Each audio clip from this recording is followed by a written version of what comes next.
Foxe's Book of Martyrs. By John Foxe. Foxe's Book of Martyrs.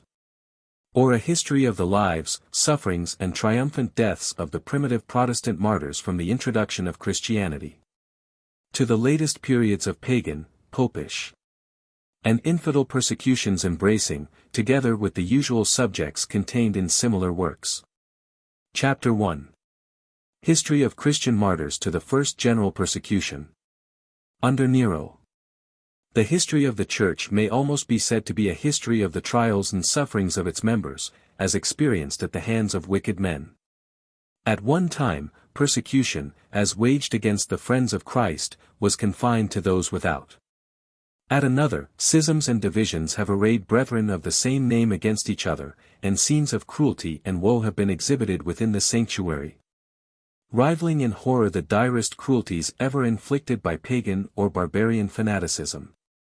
This, however, instead of implying any defect in the gospel system, which breathes peace and love, only portrays in darker colors the deep and universal depravity of the human heart. Pure and unsophisticated morality, especially when attempted to be inculcated on mankind, as essential to their preserving an interest with their Creator, have constantly met with opposition. It was this which produced the premature death of John the Baptist. It was the cutting charge of adultery and incest, which excited the resentment of Herodias, who never ceased to persecute him, until she had accomplished his destruction. The same observation is equally applicable to the Jewish doctors, in their treatment of our blessed Lord and Savior Jesus Christ. In the sudden martyrdom of John the Baptist, and the crucifixion of our Lord, the history of Christian martyrdom must be admitted to commence. And from these, as a basis for the subsequent occurrences, we may fairly trace the origin of that hostility, which produced so lavish an effusion of Christian blood, and led to so much slaughter in the progressive state of Christianity. As it is not our business to enlarge upon our Saviour's history, either before or after his crucifixion, we shall only find it necessary to remind our readers of the discomfiture of the Jews by his subsequent resurrection. Though one apostle had betrayed him, though another had denied him, under the solemn sanction of an oath, and though the rest had forsaken him, unless we may except the disciple who was known unto the high priest. The history of his resurrection gave a new direction to all their hearts, and, after the mission of the Holy Spirit, imparted new confidence to their minds. The powers with which they were endued emboldened them to proclaim his name, to the confusion of the Jewish rulers, and the astonishment of Gentile proselytes. Street Stephen. Saint Stephen suffered the next in order. His death was occasioned by the faithful manner in which he preached the gospel to the betrayers and murderers of Christ. To such a degree of madness were they excited, that they cast him out of the city and stoned him to death. The time when he suffered is generally supposed to have been at the Passover which succeeded to that of our Lord's crucifixion, and to the era of his ascension, in the following spring. Upon this a great persecution was raised against all who professed their belief in Christ as the Messiah, or as a prophet. We are immediately told by St. Luke, that there was a great persecution against the church, which was at Jerusalem. And that, they were all scattered abroad throughout the regions of Judea and Samaria, except the apostles. About 2,000 Christians, with Nicanor, one of the 7 deacons, suffered martyrdom during the persecution which arose about Stephen. 2. James the Great. The next martyr we meet with, according to St. Luke, in the history of the Apostles' Acts, was James the son of Zebedee, the elder brother of John, and a relative of our Lord. For his mother Salome was cousin german to the Virgin Mary. It was not until 10 years after the death of Stephen, that the second martyrdom took place. For no sooner had Herod Agrippa been appointed governor of Judea, than, with a view to ingratiate himself with them, he raised a sharp persecution against the Christians, and determined to make an effectual blow, by striking at their leaders. The account given us by an eminent primitive writer, Clemens Alexandrinus, ought not to be overlooked. That, as James was led to the place of martyrdom, his accuser was brought to repent of his conduct by the apostle's extraordinary courage and undauntedness, and fell down at his feet to request his pardon, professing himself a Christian, and resolving that James should not receive the crown of martyrdom alone. Hence they were both beheaded at the same time. Thus did the first apostolic martyr cheerfully and resolutely receive that cup, which he had told our Saviour he was ready to drink. Timon and Parmenas suffered martyrdom about the same time. The one at Philippi, and the other in Macedonia. These events took place A.D. 44. 3. Philip was born at Bethsaida, in Galilee, and was the first called by the name of disciple. He labored diligently in Upper Asia, and suffered martyrdom at Heliopolis, in Phrygia.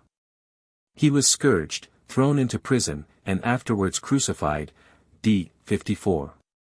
4. Matthew, whose occupation was that of a toll-gatherer, was born at Nazareth. He wrote his Gospel in Hebrew, which was afterwards translated into Greek by James the Less. The scene of his labors was Parthia, and Ethiopia, in which latter country he suffered martyrdom, being slain with a halberd in the city of Nadabah. D. 60. V. James the Less is supposed by some to have been the brother of our Lord, by a former wife of Joseph. This is very doubtful, and accords too much with the Catholic superstition, that Mary never had any other children except our Saviour. He was elected to the oversight of the churches of Jerusalem, and was the author of the epistle ascribed to James in the sacred canon. At the age of 94, he was beat and stoned by the Jews, and finally had his brains dashed out with a fuller's club. 6. Matthias, of whom less is known than of most of the other disciples, was elected to fill the vacant place of Judas. He was stoned at Jerusalem and then beheaded. 7. Andrew was the brother of Peter. He preached the gospel to many Asiatic nations, but on his arrival at Edessa, he was taken and crucified on a cross, the two ends of which were fixed transversely in the ground. Hence the derivation of the term, St. Andrew's Cross. 8. Street Mark was born of Jewish parents of the tribe of Levi. He is supposed to have been converted to Christianity by Peter, whom he served as an amanuensis, and under whose inspection he wrote his gospel in the Greek language. Mark was dragged to pieces by the people of Alexandria, at the great solemnity of Serapis their idol, ending his life under their merciless hands. 9. Peter was born at Bethsaida, in Galilee. He was by occupation a fisherman. Christ gave him a name which in Syriac implies a rock. Peter is supposed to have suffered martyrdom at Rome, during the reign of the Emperor Nero, being crucified with his head downward, at his own request. It is, however, very uncertain, whether Peter ever visited Rome at all. The evidence rather favoring the supposition that he ended his days in some other country. Ed. X. Paul, the great apostle of the Gentiles, was a Jew of the tribe of Benjamin, a native of Tarsus in Cilicia, and before his conversion was called Saul. After suffering various persecutions at Jerusalem, Iconium, Lystra, Philippi and Thessalonica, he was carried prisoner to Rome, where he continued for 2 years, and was then released. He afterwards visited the churches of Greece and Rome, and preached the gospel in Spain and France, but returning to Rome, he was apprehended by order of Nero, and beheaded. 11. Jude, the brother of James, was commonly called Thaddeus. He was crucified at Edessa, d. 72. 12. Bartholomew preached in several countries, and having translated the Gospel of Matthew into the language of India, he propagated it in that country. He was at length cruelly beaten and then crucified by the impatient idolaters. 13. Thomas, called Didymus, preached the gospel in Parthia and India, where exciting the rage of the pagan priests, he was martyred by being thrust through with a spear. 14. Luke, the evangelist, was the author of the gospel which goes under his name. He traveled with Paul through various countries, and is supposed to have been hanged on an olive tree, by the idolatrous priests of Greece. 15. Simon, surnamed Zelotes, preached the gospel in Mauritania, Africa, and even in Britain, which latter country he was crucified, d. 74. 16. John, the beloved disciple, was brother to James the Great. The churches of Smyrna, Pergamos, Sardis, Philadelphia, Laodicea, and Thyatira, were founded by him. From Ephesus he was ordered to be sent to Rome, where it is affirmed he was cast into a cauldron of boiling oil. He escaped by miracle, without injury. Domitian afterwards banished him to the Isle of Patmos, where he wrote the Book of Revelation. Nerva, the successor of Domitian, recalled him. He was the only apostle who escaped a violent death. 17. Barnabas was of Cyprus, but of Jewish descent. His death is supposed to have taken place about AD 73. Chapter 2. The 10 Primitive Persecutions. The first persecution under Nero, d. 67. The first persecution of the Church took place in the year 67, under Nero, the 6th emperor of Rome. This monarch reigned for the space of 5 years, with tolerable credit to himself, but then gave way to the greatest extravagancy of temper, and to the most atrocious barbarities. Among other diabolical whims, he ordered that the city of Rome should be set on fire, which order was executed by his officers, guards, and servants. While the imperial city was in flames, he went up to the tower of Messines, played upon his harp, sung the song of the burning of Troy, and openly declared that he wished the ruin of all things before his death. Besides the noble pile, called the Circus, many other palaces and houses were consumed, several thousands perished in the flames, were smothered in the smoke, or buried beneath the ruins. This dreadful conflagration continued 9 days. When Nero, finding that his conduct was greatly blamed, and a severe odium cast upon him, determined to lay the whole upon the Christians, at once to excuse himself, and have an opportunity of glutting his sight with new cruelties. This was the occasion of the first persecution, and the barbarities exercised on the Christians were such as even excited the commiseration of the Romans themselves. Nero even refined upon cruelty, and contrived all manner of punishments for the Christians that the most infernal imagination could design. In particular, he had some sewed up in the skins of wild beasts, and then worried by dogs till they expired. And others dressed in shirts made stiff with wax, fixed to axletrees, and set on fire in his gardens, in order to illuminate them. This persecution was general throughout the whole Roman Empire. But it rather increased than diminished the spirit of Christianity. In the course of it, St. Paul and St. Peter were martyred. To their names may be added, Erastus, Chamberlain of Corinth, Aristarchus, the Macedonian, and Trophimus, an Ephesian, converted by St. Paul, and fellow laborer with him, Joseph, commonly called Barsabas, and Ananias, bishop of Damascus, each of the 70. The second persecution, under Domitian, d. 81. The Emperor Domitian, who was naturally inclined to cruelty, first slew his brother, and then raised the second persecution against the Christians. In his rage he put to death some of the Roman senators, some through malice, and others to confiscate their estates. He then commanded all the lineage of David to be put to death. Among the numerous martyrs that suffered during this persecution was Simeon, bishop of Jerusalem, who was crucified, and St. John, who was boiled in oil, and afterward banished to Patmos. Flavia, the daughter of a Roman senator, was likewise banished to Pontus. And a law was made, that no Christian, once brought before the tribunal, should be exempted from punishment without renouncing his religion. A variety of fabricated tales were, during this reign, composed in order to injure the Christians. Such was the infatuation of the pagans, that, if famine, pestilence, or earthquakes afflicted any of the Roman provinces, it was laid upon the Christians. These persecutions among the Christians increased the number of informers, and many, for the sake of gain, swore away the lives of the innocent. Another hardship was, that, when any Christians were brought before the magistrates, a test oath was proposed, when, if they refused to take it, death was pronounced against them. And if they confessed themselves Christians, the sentence was the same.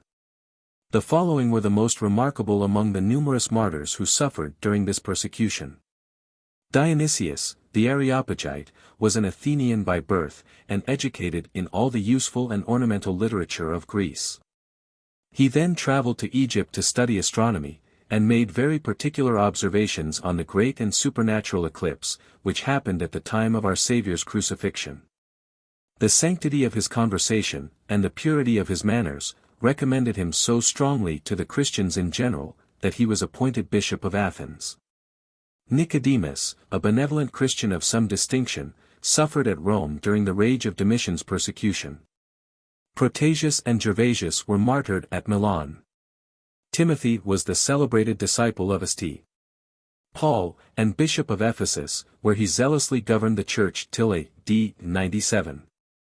At this period, as the pagans were about to celebrate a feast called Catagogion, Timothy, meeting the procession, severely reproved them for their ridiculous idolatry, which so exasperated the people, that they fell upon him with their clubs, and beat him in so dreadful a manner, that he expired of the bruises 2 days after. The third persecution, under Trajan, d. 108. Nerva, succeeding Domitian, gave a respite to the sufferings of the Christians, but reigning only 13 months, his successor Trajan, in the 10th year of his reign d. 108, began the third persecution against the Christians. While the persecution raged, Pliny 2d, a heathen philosopher, wrote to the emperor in favor of the Christians, to whose epistle Trajan returned this indecisive answer: the Christians ought not to be sought after, but when brought before the magistracy, they should be punished. Trajan, however, soon after wrote to Jerusalem, and gave orders to his officers to exterminate the stock of David, in consequence of which, all that could be found of that race were put to death. Symphorosa, a widow, and her 7 sons, were commanded by the emperor to sacrifice to the heathen deities. She was carried to the temple of Hercules, scourged, and hung up, for some time, by the hair of her head. Then being taken down, a large stone was fastened to her neck, and she was thrown into the river, where she expired. With respect to the sons, they were fastened to 7 posts, and being drawn up by pulleys, their limbs were dislocated. These tortures, not affecting their resolution, they were martyred by stabbing, except Eugenius, the youngest, who was sawed asunder. Phocas, Bishop of Pontus, refusing to sacrifice to Neptune, was, by the immediate order of Trajan, cast first into a hot lime kiln, and then thrown into a scalding bath till he expired. Trajan likewise commanded the martyrdom of Ignatius, Bishop of Antioch. This holy man was the person whom, when an infant, Christ took into his arms, and showed to his disciples, as one that would be a pattern of humility and innocence. He received the gospel afterward from St. John the Evangelist, and was exceedingly zealous in his mission. He boldly vindicated the faith of Christ before the emperor, for which he was cast into prison, and tormented in a most cruel manner. After being dreadfully scourged, he was compelled to hold fire in his hands, and, at the same time, papers clipped in oil were put to his sides, and set on fire. His flesh was then torn with red-hot pincers, and at last he was dispatched by being torn to pieces by wild beasts. Trajan being succeeded by Adrian, the latter continued this third persecution with as much severity as his predecessor. About this time Alexander, Bishop of Rome, with his 2 deacons, were martyred, as were Quirinus and Herns, with their families, Zenon, a Roman nobleman, and about 10,000 other Christians. In Mount Ararat many were crucified, crowned with thorns, and spears run into their sides, in imitation of Christ's passion. Eustathius, a brave and successful Roman commander, was by the emperor ordered to join in an idolatrous sacrifice to celebrate some of his own victories. But his faith, being a Christian in his heart, was so much greater than his vanity, that he nobly refused it. Enraged at the denial, the ungrateful emperor forgot the service of this skillful commander, and ordered him and his whole family to be martyred. At the martyrdom of Faustines and Jovita, brothers and citizens of Brescia, their torments were so many, and their patience so great, that Calicerius, a pagan, beholding them, was struck with admiration, and exclaimed in a kind of ecstasy, "Great is the God of the Christians!" For which he was apprehended, and suffered a similar fate. Many other similar cruelties and rigors were exercised against the Christians, until Quadratus, Bishop of Athens, made a learned apology in their favor before the emperor, who happened to be there, and Aristides, a philosopher of the same city. wrote an elegant epistle, which caused Adrian to relax in his severities, and relent in their favor. Adrian, dying a.d. 138, was succeeded by Antoninus Pius, one of the most amiable monarchs that ever reigned, and who stayed the persecution against the Christians. The fourth persecution, under Marcus Aurelius Antoninus, d. 162. This commenced a.d. 162, under Marcus Aurelius Antoninus Philosophus, a strong pagan. The cruelties used in this persecution were such, that many of the spectators shuddered with horror at the sight, and were astonished at the intrepidity of the sufferers. Some of the martyrs were obliged to pass, with their already wounded feet, over thorns, nails, sharp shells, and upon their points. Others were scourged till their sinews and veins lay bare, and after suffering the most excruciating tortures that could be devised, they were destroyed by the most terrible deaths. Germanicus, a young man, but a true Christian, being delivered to the wild beasts on account of his faith, behaved with such astonishing courage, that several pagans became converts to a faith which inspired such fortitude. Polycarp, the venerable bishop of Smyrna, hearing that persons were seeking for him, escaped, but was discovered by a child. After feasting the guards who apprehended him, he desired an hour in prayer, which being allowed, he prayed with such fervency, that his guards repented that they had been instrumental in taking him. He was, however, carried before the proconsul, condemned, and burnt in the marketplace. 12 other Christians, who had been intimate with Polycarp, were soon after martyred. The circumstances attending the execution of this venerable old man, as they were of no common nature, so it would be injurious to the credit of our professed history of martyrdom to pass them over in silence. It was observed by the spectators, that, after finishing his prayer at the stake, to which he was only tied, but not nailed as usual, as he assured them he should stand immovable, the flames, on their kindling the faggots, encircled his body like an arch, without touching him.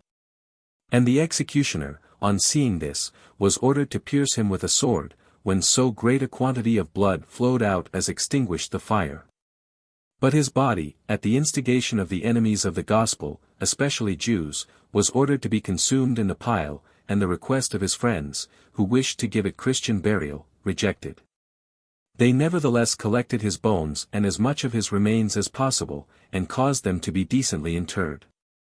Metrodorus, a minister, who preached boldly, and Pionius, who made some excellent apologies for the Christian faith, were likewise burnt. Carpus and Papulus, 2 worthy Christians, and Agathonica, a pious woman, suffered martyrdom at Pergamopolis, in Asia. Felicitatis, an illustrious Roman lady, of a considerable family in the most shining virtues, was a devout Christian. She had 7 sons, whom she had educated with the most exemplary piety. Januarius, the eldest, was scourged, and pressed to death with weights. Felix and Philip, the 2 next, had their brains dashed out with clubs. Silvanus, the 4th, was murdered by being thrown from a precipice. And the 3 younger sons, Alexander, Vitalis, and Martial, were beheaded. The mother was beheaded with the same sword as the 3 latter. Justin, the celebrated philosopher, fell a martyr in this persecution. He was a native of Neapolis, in Samaria, and was born a.d. 103. Justin was a great lover of truth, and a universal scholar. He investigated the Stoic and Peripatetic philosophy, and attempted the Pythagorean. But the behavior of one of its professors disgusting him, he applied himself to the Platonic, in which he took great delight. About the year 133, when he was 30 years of age, he became a convert to Christianity, and then, for the first time, perceived the real nature of truth. He wrote an elegant epistle to the Gentiles, and employed his talents in convincing the Jews of the truth of the Christian rites.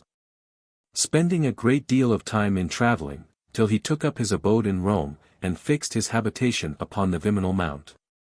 He kept a public school, taught many who afterward became great men, and wrote a treatise to confute heresies of all kinds.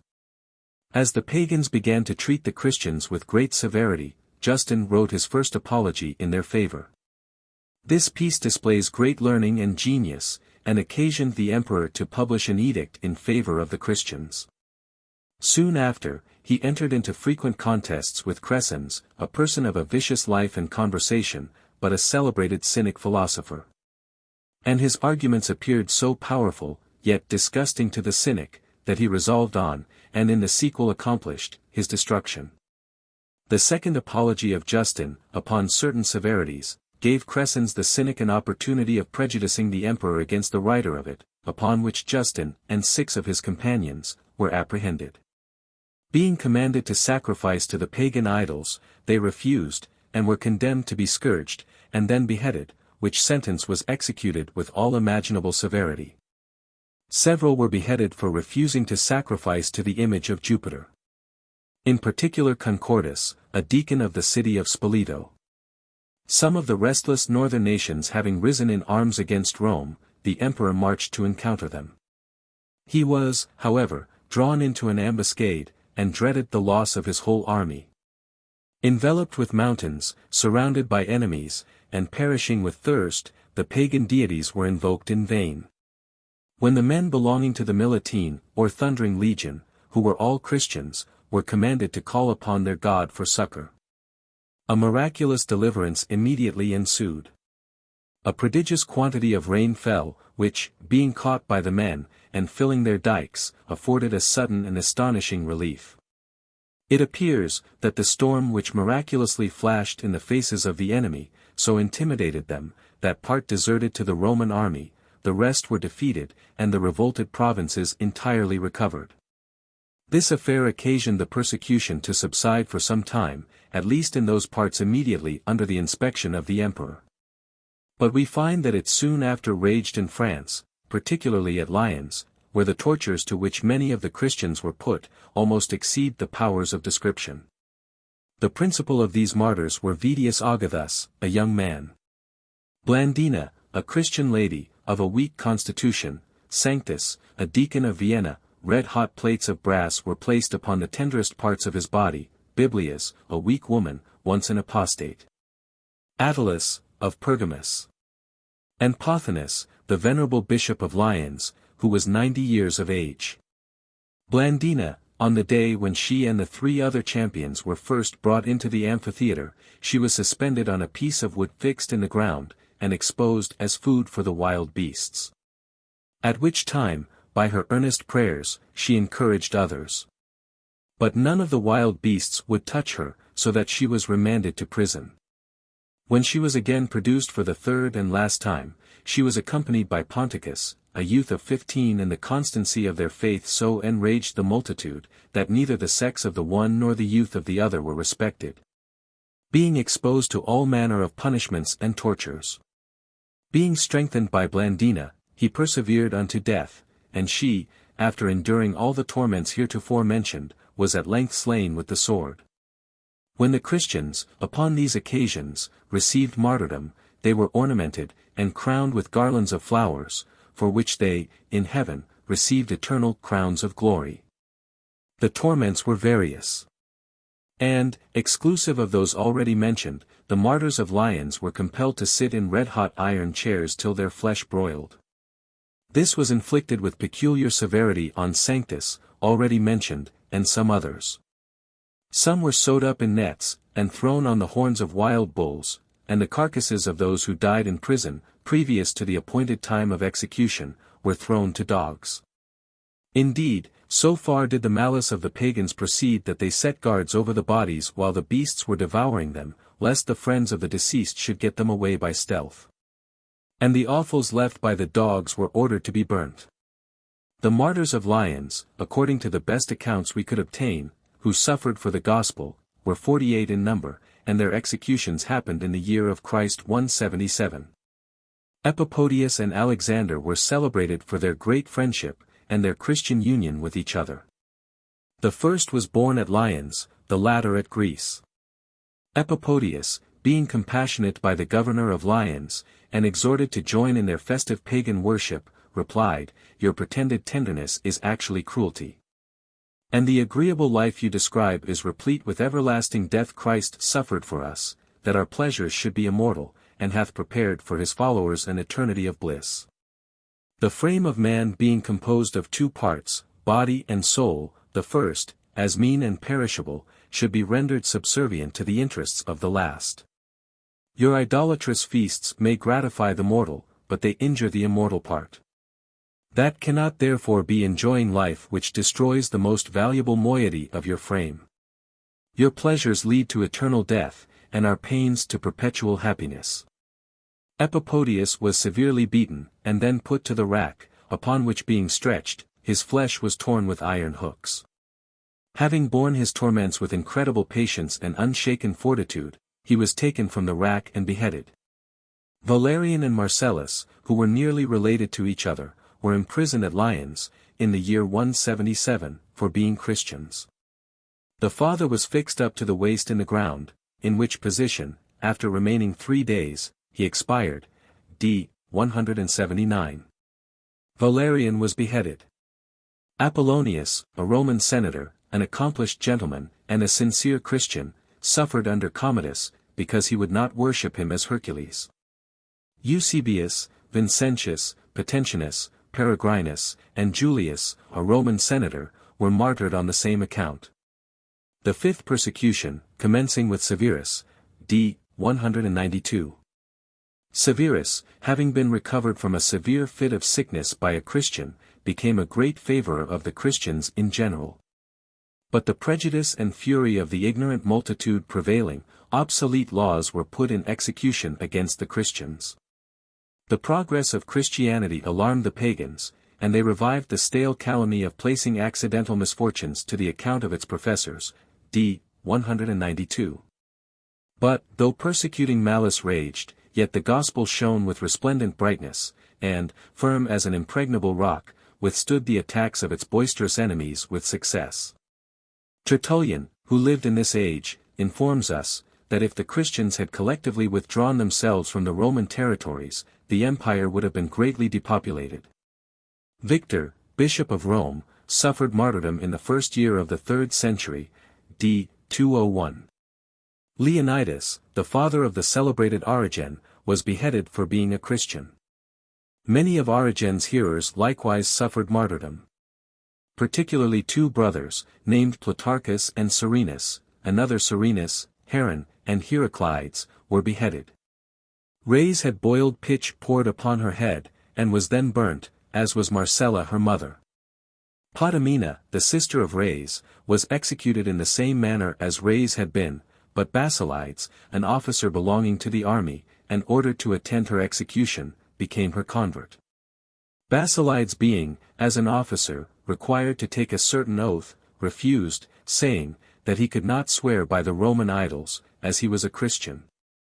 Struck with surprise, the people could not, at first, believe what they heard. But he had no sooner confirmed the same, than he was dragged before the judge, committed to prison, and speedily afterward beheaded. Irenaeus, Bishop of Lyons, was born in Greece, and received both a polite and a Christian education. It is generally supposed, that the account of the persecutions at Lyons was written by himself. He succeeded the martyr Pothinus as Bishop of Lyons, and ruled his diocese with great propriety. He was a zealous opposer of heresies in general, and, about d. 187, he wrote a celebrated tract against heresy. Victor, the Bishop of Rome, wanting to impose the keeping of Easter there, in preference to other places, it occasioned some disorders among the Christians. In particular, Irenaeus wrote him a synodical epistle, in the name of the Gallic churches. This zeal, in favor of Christianity, pointed him out as an object of resentment to the emperor, and in A.D. 202, he was beheaded. The persecutions now extending to Africa, many were martyred in that quarter of the globe. The most particular of whom we shall mention. Perpetua, a married lady, of about 22 years. Those who suffered with her were, Felicitas, a married lady, big with child at the time of her being apprehended. And Revocatus, catechumen of Carthage, and a slave. The names of the other prisoners, destined to suffer upon this occasion, were Saturninus, Secundulus and Satyr. On the day appointed for their execution, they were led to the amphitheatre. Satyr, Saturninus, and Revocatus, were ordered to run the gauntlet between the hunters, or such as had the care of the wild beasts. The hunters being drawn up in two ranks, they ran between, and were severely lashed as they passed. Felicitas and Perpetua were stripped, in order to be thrown to a mad bull, which made his first attack upon Perpetua, and stunned her. He then darted at Felicitas, and gored her dreadfully. But not killing them, the executioner did that office with a sword. Revocatus and Satyr were destroyed by wild beasts, Saturninus was beheaded, and Secundulus died in prison. These executions were in the year 205, on the 8th day of March. Sparatus, and 12 others, were likewise beheaded, as was Andocles in France. Asclepiades, bishop of Antioch, suffered many tortures, but his life was spared. Cecilia, a young lady of good family in Rome, was married to a gentleman named Valerian. She converted her husband and brother, who were beheaded, and the Maximus, or officer, who led them to execution, becoming their convert, suffered the same fate. The lady was placed naked in a scalding bath, and having continued there a considerable time, her head was struck off with a sword, d. 222. Callistus, bishop of Rome, was martyred, d. 224, but the manner of his death is not recorded. And Urban, bishop of Rome, met the same fate a.d. 232. The sixth persecution, under Maximinus, d. 235. A.d. 235, was in the time of Maximinus. In Cappadocia, the president, Ceremonianus, did all he could to exterminate the Christians from that province. The principal persons who perished under this reign were Pontianus, bishop of Rome. Antaras, a Grecian, his successor, who gave offense to the government, by collecting the acts of the martyrs, Pamachius and Quiritus, Roman senators, with all their families, and many other Christians, Simplicius, senator. Calipodius, a Christian minister, thrown into the Tiber, Martina, a noble and beautiful virgin, and Hippolytus, a Christian prelate, tied to a wild horse, and dragged till he expired. During this persecution, raised by Maximinus, numberless Christians were slain without trial, and buried indiscriminately in heaps, sometimes 50 or 60 being cast into a pit together, without the least decency. The tyrant Maximinus dying, a.d. 238, was succeeded by Gordian, during whose reign, and that of his successor Philip, the church was free from persecution for the space of more than 10 years, but a.d. 249, a violent persecution broke out in Alexandria, at the instigation of a pagan priest, without the knowledge of the emperor. The seventh persecution, under Decius a.d. 249. This was occasioned partly by the hatred he bore to his predecessor Philip, who was deemed a Christian, and partly to his jealousy concerning the amazing increase of Christianity. For the heathen temples began to be forsaken, and the Christian churches thronged. These reasons stimulated Decius to attempt the very extirpation of the name of Christian. And it was unfortunate for the gospel, that many errors had, about this time, crept into the church. The Christians were at variance with each other, self-interest divided those whom social love ought to have united. And the virulence of pride occasioned a variety of factions. The heathens in general were ambitious to enforce the imperial decrees upon this occasion, and looked upon the murder of a Christian as a merit to themselves.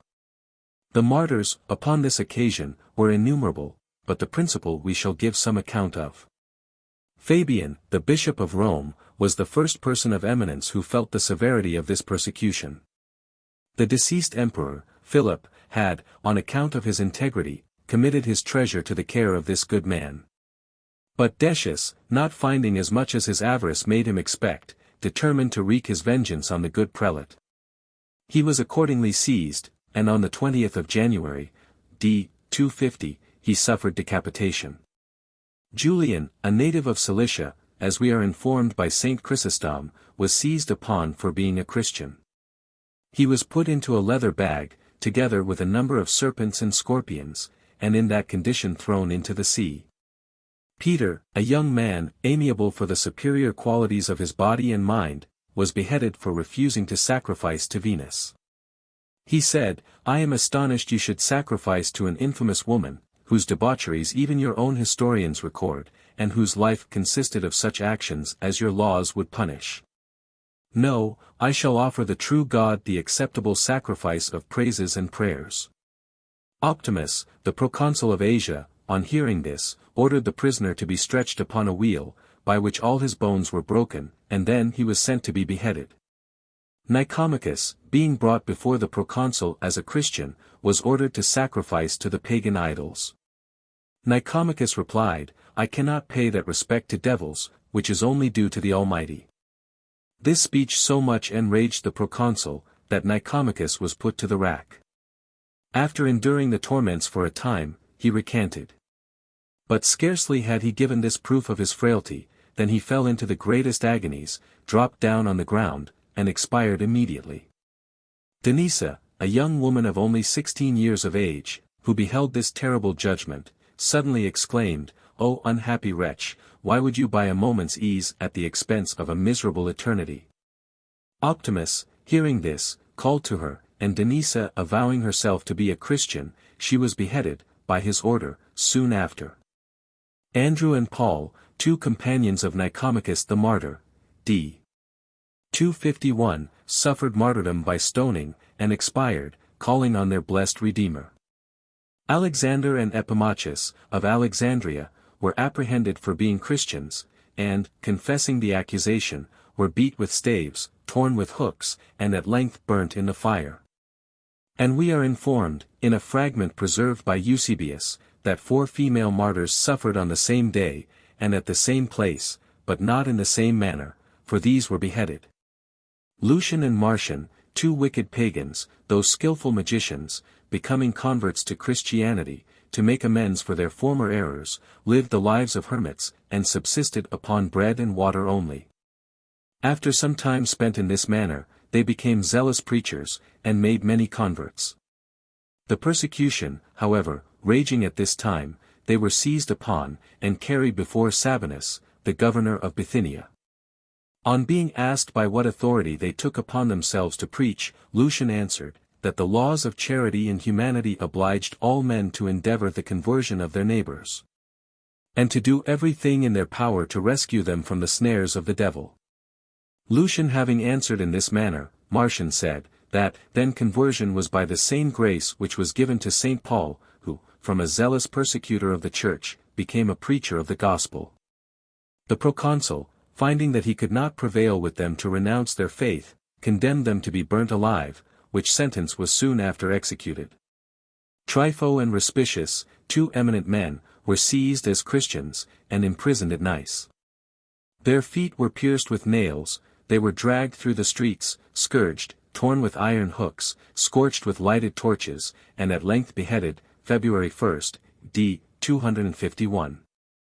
Agatha, a Sicilian lady, was not more remarkable for her personal and acquired endowments, than her piety. Her beauty was such, that Quintilian, governor of Sicily, became enamored of her, and made many attempts upon her chastity without success. In order to gratify his passions with the greater conveniency, he put the virtuous lady into the hands of Aphrodita, a very infamous and licentious woman. This wretch tried every artifice to win her to the desired prostitution, but found all her efforts were vain, for her chastity was impregnable, and she well knew that virtue alone could procure true happiness. Aphrodita acquainted Quintilian with the inefficacy of her endeavors, who, enraged to be foiled in his designs, changed his lust into resentment. On her confessing that she was a Christian, he determined to gratify his revenge, as he could not his passion. Pursuant to his orders, she was scourged, burnt with red-hot irons, and torn with sharp hooks. Having borne these torments with admirable fortitude, she was next laid naked upon live coals, intermingled with glass, and then being carried back to prison, she there expired on the 5th of February 251. Cyril, bishop of Gortyna, was seized by order of Lucius, the governor of that place, who, nevertheless, exhorted him to obey the imperial mandate, perform the sacrifices, and save his venerable person from destruction. For he was now 84 years of age. The good prelate replied, that as he had long taught others to save their souls, he should only think now of his own salvation. The worthy prelate heard his fiery sentence without emotion, walked cheerfully to the place of execution, and underwent his martyrdom with great fortitude. The persecution raged in no place more than the island of Crete. For the governor, being exceedingly active in executing the imperial decrees, that place streamed with pious blood. Babylos, a Christian of a liberal education, became bishop of Antioch, d. 237, on the demise of Sabinus. He acted with inimitable zeal, and governed the church with admirable prudence during the most tempestuous times. The first misfortune that happened to Antioch during his mission, was the siege of it by Sapor, king of Persia, who, having overrun all Syria, took and plundered this city among others, and used the Christian inhabitants with greater severity than the rest, but was soon totally defeated by Gordian. After Gordian's death, in the reign of Decius, that emperor came to Antioch, where, having a desire to visit an assembly of Christians, Babylos opposed him, and absolutely refused to let him come in. The emperor dissembled his anger at that time. But soon sending for the bishop, he sharply reproved him for his insolence, and then ordered him to sacrifice to the pagan deities as an expiation for his offense. This being refused, he was committed to prison, loaded with chains, treated with great severities, and then beheaded, together with 3 young men who had been his pupils. A.D. 251. Alexander, bishop of Jerusalem, about this time was cast into prison on account of his religion, where he died through the severity of his confinement. Julianus, an old man, lame with the gout, and Cronion, another Christian, were bound on the backs of camels, severely scourged, and then thrown into a fire and consumed. Also 40 virgins, at Antioch, after being imprisoned and scourged, were burnt. In the year of our Lord 251, the Emperor Decius having erected a pagan temple at Ephesus, he commanded all who were in that city to sacrifice to the idols. This order was nobly refused by 7 of his own soldiers, viz. Maximianus, Martianus, Jonas, Malchus, Dionysius, Seraion, and Constantinus. The emperor, wishing to win these soldiers to renounce their faith by his entreaties and lenity, gave them a considerable respite till he returned from an expedition. During the emperor's absence, they escaped, and hid themselves in a cavern, which the emperor being informed of at his return, the mouth of the cave was closed up, and they all perished with hunger. Theodora, a beautiful young lady of Antioch, on refusing to sacrifice to the Roman idols, was condemned to the stews, that her virtue might be sacrificed to the brutality of lust. Didymus, a Christian, disguised himself in the habit of a Roman soldier, went to the house, informed Theodora who he was, and advised her to make her escape in his clothes. This being effected, and a man found in the brothel instead of a beautiful lady, Didymus was taken before the president, to whom confessing the truth, and owning that he was a Christian, the sentence of death was immediately pronounced against him. Theodora, hearing that her deliverer was likely to suffer, came to the judge, threw herself at his feet, and begged that the sentence might fall on her as the guilty person. But, deaf to the cries of the innocent, and insensible to the calls of justice, the inflexible judge condemned both, when they were executed accordingly, being first beheaded, and their bodies afterward burnt. Secundianus, having been accused as a Christian, was conveyed to prison by some soldiers. On the way, Varianus and Marcellinus said, "Where are you carrying the innocent?" This interrogatory occasioned them to be seized, and all 3, after having been tortured, were hanged and decapitated. Origen, the celebrated presbyter and catechist of Alexandria, at the age of 64, was seized, thrown into a loathsome prison, laden with fetters, his feet placed in the stocks, and his legs extended to the utmost for several successive days. He was threatened with fire, and tormented by every lingering means the most infernal imaginations could suggest. During thus cruel temporizing, the Emperor Decius died, and Gallus, who succeeded him, engaging in a war with the Goths, the Christians met with a respite. In this interim, Origen obtained his enlargement, and, retiring to Tyre, he there remained till his death, which happened when he was in the 69th year of his age. Gallus, the emperor, having concluded his wars, a plague broke out in the empire, sacrifices to the pagan deities were ordered by the emperor, and persecution spread from the interior to the extreme parts of the empire. And many fell martyrs to the impetuosity of the rabble, as well as the prejudice of the magistrates. Among these were Cornelius, the Christian bishop of Rome, and Lucius, his successor, in 253. Most of the errors which crept into the Church at this time arose from placing human reason in competition with revelation. But the fallacy of such arguments being proved by the most able divines, the opinions they had created vanished away like the stars before the sun. The eighth persecution, under Valerian, d. 257, began under Valerian, in the month of April, 257, and continued for 3 years and 6 months. The martyrs that fell in this persecution were innumerable, and their tortures and deaths as various and painful. The most eminent martyrs were the following, though neither rank, sex, or age were regarded. Rufina and Secunda, 2 beautiful and accomplished ladies, daughters of Asterius, a gentleman of eminence in Rome. Rufina, the elder, was designed in marriage for Armentarius, a young nobleman; Secunda, the younger, for Varinus, a person of rank and opulence. The suitors, at the time of the persecution's commencing, were both Christians. But when danger appeared, to save their fortunes, they renounced their faith. They took great pains to persuade the ladies to do the same, but, disappointed in their purpose, the lovers were base enough to inform against the ladies, who, being apprehended as Christians, were brought before Junius Donatus, governor of Rome. Where, a.d. 257, they sealed their martyrdom with their blood. Stephen, bishop of Rome, was beheaded in the same year, and about that time Saturnius, the pious Orthodox bishop of Thulaus, refusing to sacrifice to idols, was treated with all the barbarous indignities imaginable, and fastened by the feet to the tail of a bull. Upon a signal given, the enraged animal was driven down the steps of the temple, by which the worthy martyr's brains were dashed out. Sextus succeeded Stephen as bishop of Rome. He is supposed to have been a Greek by birth or by extraction, and had for some time served in the capacity of a deacon under Stephen. His great fidelity, singular wisdom, and uncommon courage, distinguished him upon many occasions. And the happy conclusion of a controversy with some heretics is generally ascribed to his piety and prudence. In the year 258, Martianus, who had the management of the Roman government, procured an order from the Emperor Valerian, to put to death all the Christian clergy in Rome, and hence the bishop with 6 of his deacons, suffered martyrdom in 258.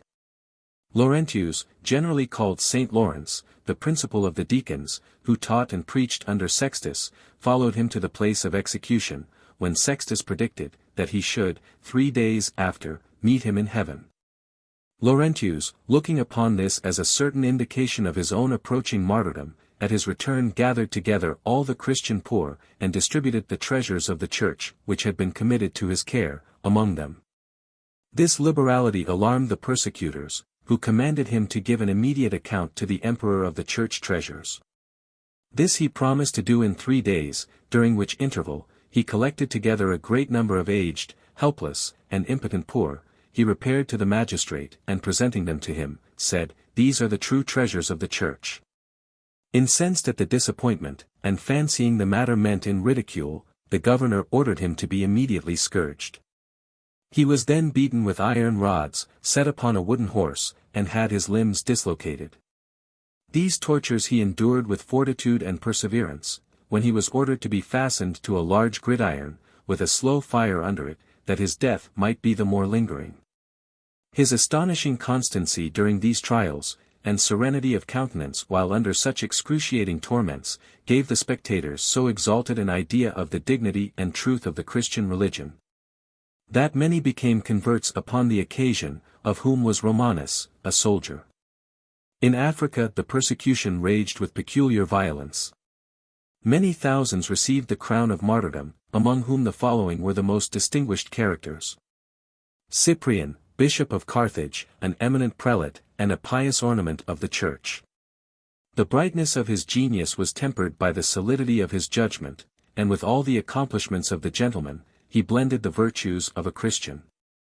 His doctrines were orthodox and pure, his language easy and elegant, and his manners graceful and winning. In fine, he was both the pious and polite preacher. In his youth he was educated in the principles of Gentilism, and having a considerable fortune, he lived in the very extravagance of splendor, and all the dignity of pomp. About the year 246, Coecilius, a Christian minister of Carthage, became the happy instrument of Cyprian's conversion, on which account, and for the great love that he always afterward bore for the author of his conversion, he was termed Coecilius Cyprian. Previous to his baptism, he studied the Scriptures with care, and being struck with the beauties of the truths they contained, he determined to practice the virtues therein recommended.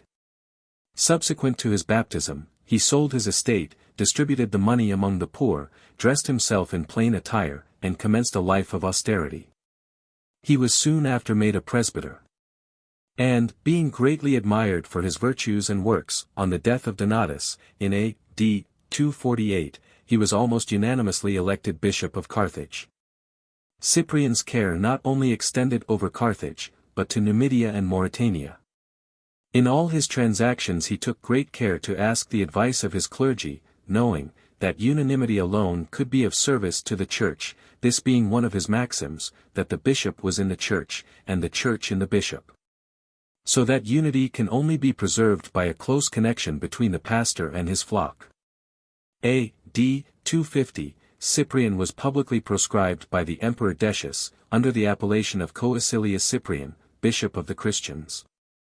And the universal cry of the pagans was, "Cyprian to the lions, Cyprian to the beasts." The bishop, however, withdrew from the rage of the populace, and his effects were immediately confiscated. During his retirement, he wrote 30 pious and elegant letters to his flock, but several schisms that then crept into the Church, gave him great uneasiness. The rigor of the persecution abating, he returned to Carthage, and did everything in his power to expunge erroneous opinions. A terrible plague breaking out in Carthage, it was as usual, laid to the charge of the Christians. And the magistrates began to persecute accordingly, which occasioned an epistle from them to Cyprian, in answer to which he vindicates the cause of Christianity. A.D. 257, Cyprian was brought before the proconsul Aspasius Paternus, who exiled him to a little city on the Libyan Sea. On the death of this proconsul, he returned to Carthage, but was soon after seized, and carried before the now governor, who condemned him to be beheaded, which sentence was executed on the 14th of September, d. 258. The disciples of Cyprian, martyred in this persecution, were Lucius, Flavian, Victoricus, Remus, Montanus, Julian, Primulus, and Donation.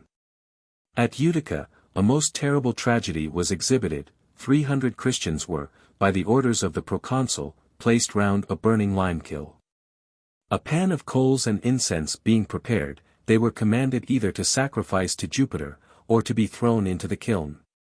Unanimously refusing, they bravely jumped into the pit, and were immediately suffocated. Fructuosus, Bishop of Tarragon, in Spain, and his 2 deacons, Augurius and Eulogius, were burnt for being Christians. Alexander, Malchus, and Priscus, 3 Christians of Palestine, with a woman of the same place, voluntarily accused themselves of being Christians. On which account they were sentenced to be devoured by tigers, which sentence was executed accordingly. Maxima, Donatilla, and Secunda, 3 virgins of Tiburga, had gall and vinegar given them to drink, were then severely scourged, tormented on a gibbet, rubbed with lime, scorched on a gridiron, worried by wild beasts, and at length beheaded. It is here proper to take notice of the singular but miserable fate of the Emperor Valerian, who had so long and so terribly persecuted the Christians. This tyrant, by a stratagem, was taken prisoner by Sapor, Emperor of Persia, who carried him into his own country, and there treated him with the most unexampled indignity, making him kneel down as the meanest slave, and treading upon him as a footstool when he mounted his horse. After having kept him for the space of 7 years in this abject state of slavery, he caused his eyes to be put out, though he was then 83 years of age. This not satiating his desire of revenge, he soon after ordered his body to be flayed alive, and rubbed with salt, under which torments he expired. And thus fell one of the most tyrannical emperors of Rome, and one of the greatest persecutors of the Christians. A.D. 260, Gallienus, the son of Valerian, succeeded him, and during his reign, a few martyrs excepted, the Church enjoyed peace for some years. The ninth persecution under Aurelian, d. 274. The principal sufferers were, Felix, Bishop of Rome. This prelate was advanced to the Roman see in 274. He was the first martyr to Aurelian's petulancy, being beheaded on the 22d of December, in the same year. Agapitus, a young gentleman, who sold his estate, and gave the money to the poor, was seized as a Christian, tortured, and then beheaded at Praeneste, a city within a day's journey of Rome. These are the only martyrs left upon record during this reign, as it was soon put a stop to by the emperor's being murdered by his own domestics, at Byzantium. Aurelian was succeeded by Tacitus, who was followed by Probus, as the latter was by Carus, this emperor being killed by a thunderstorm. His sons, Carneus and Numerian, succeeded him, and during all these reigns the Church had peace. Diocletian mounted the imperial throne, d. 284, at first he showed great favor to the Christians. In the year 286, he associated Maximian with him in the empire, and some Christians were put to death before any general persecution broke out. Among these were Felician and Primus, two brothers. Marcus and Marcellianus were twins, natives of Rome, and of noble descent. Their parents were heathens, but the tutors, to whom the education of the children was entrusted, brought them up as Christians. Their constancy at length subdued those who wished them to become pagans, and their parents and whole family became converts to a faith they had before reprobated. They were martyred by being tied to posts, and having their feet pierced with nails. After remaining in this situation for a day and a night, their sufferings were put an end to by thrusting lances through their bodies. Zoe, the wife of the jailer, who had the care of the before-mentioned martyrs, was also converted by them, and hung upon a tree, with a fire of straw lighted under her. When her body was taken down, it was thrown into a river, with a large stone tied to it, in order to sink it. In the year of Christ 286, a most remarkable affair occurred. A legion of soldiers, consisting of 6,666 men, contained none but Christians. This legion was called the Theban legion, because the men had been raised in the Bias. They were quartered in the east till the Emperor Maximian ordered them to march to Gaul, to assist him against the rebels of Burgundy. They passed the Alps into Gaul, under the command of Mauritius, Candidus, and Exupernus, their worthy commanders, and at length joined the emperor. Maximian, about this time, ordered a general sacrifice, at which the whole army was to assist. And likewise he commanded, that they should take the oath of allegiance and swear, at the same time, to assist in the extirpation of Christianity in Gaul. Alarmed at these orders, each individual of the Theban legion absolutely refused either to sacrifice or take the oaths prescribed. This so greatly enraged Maximian, that he ordered the legion to be decimated, that is, every 10th man to be selected from the rest, and put to the sword. This bloody order having been put in execution, those who remained alive were still inflexible, when a second decimation took place, and every 10th man of those living were put to death. This second severity made no more impression than the first had done. The soldiers preserved their fortitude and their principles, but by the advice of their officers they drew up a loyal remonstrance to the emperor. This, it might have been presumed, would have softened the emperor, but it had a contrary effect, for, enraged at their perseverance and unanimity, he commanded, that the whole legion should be put to death. Which was accordingly executed by the other troops, who cut them to pieces with their swords, 22d September. 286. Alban, from whom St. Albans, in Hertfordshire, received its name, was the first British martyr. Great Britain had received the gospel of Christ from Lucius, the first Christian king, but did not suffer from the rage of persecution for many years after. He was originally a pagan, but converted by a Christian ecclesiastic, named Amphibolus, whom he sheltered on account of his religion. The enemies of Amphibolus, having intelligence of the place where he was secreted, came to the house of Alban. In order to facilitate his escape, when the soldiers came, he offered himself up as the person they were seeking for. The deceit being detected, the governor ordered him to be scourged, and then he was sentenced to be beheaded, June 22, d. 287. The Venerable Bede assures us, that, upon this occasion, the executioner suddenly became a convert to Christianity, and entreated permission to die for Alban, or with him. Obtaining the latter request, they were beheaded by a soldier, who voluntarily undertook the task of executioner. This happened on the 22d of June, d. 287, at Verulam, now St. Albans, in Hertfordshire, where a magnificent church was erected to his memory about the time of Constantine the Great. This edifice, being destroyed in the Saxon Wars, was rebuilt by Offa, king of Mercia, and a monastery erected adjoining to it, some remains of which are still visible, and the church is a noble Gothic structure. Faith, a Christian female, of Aquitaine, in France, was ordered to be broiled upon a gridiron, and then beheaded, d. 287. Quintin was a Christian, and a native of Rome, but determined to attempt the propagation of the gospel in Gaul. With one Lucian, they preached together in Amiens, after which Lucian went to Beaumaris, where he was martyred. Quintin remained in Picardy, and was very zealous in his ministry.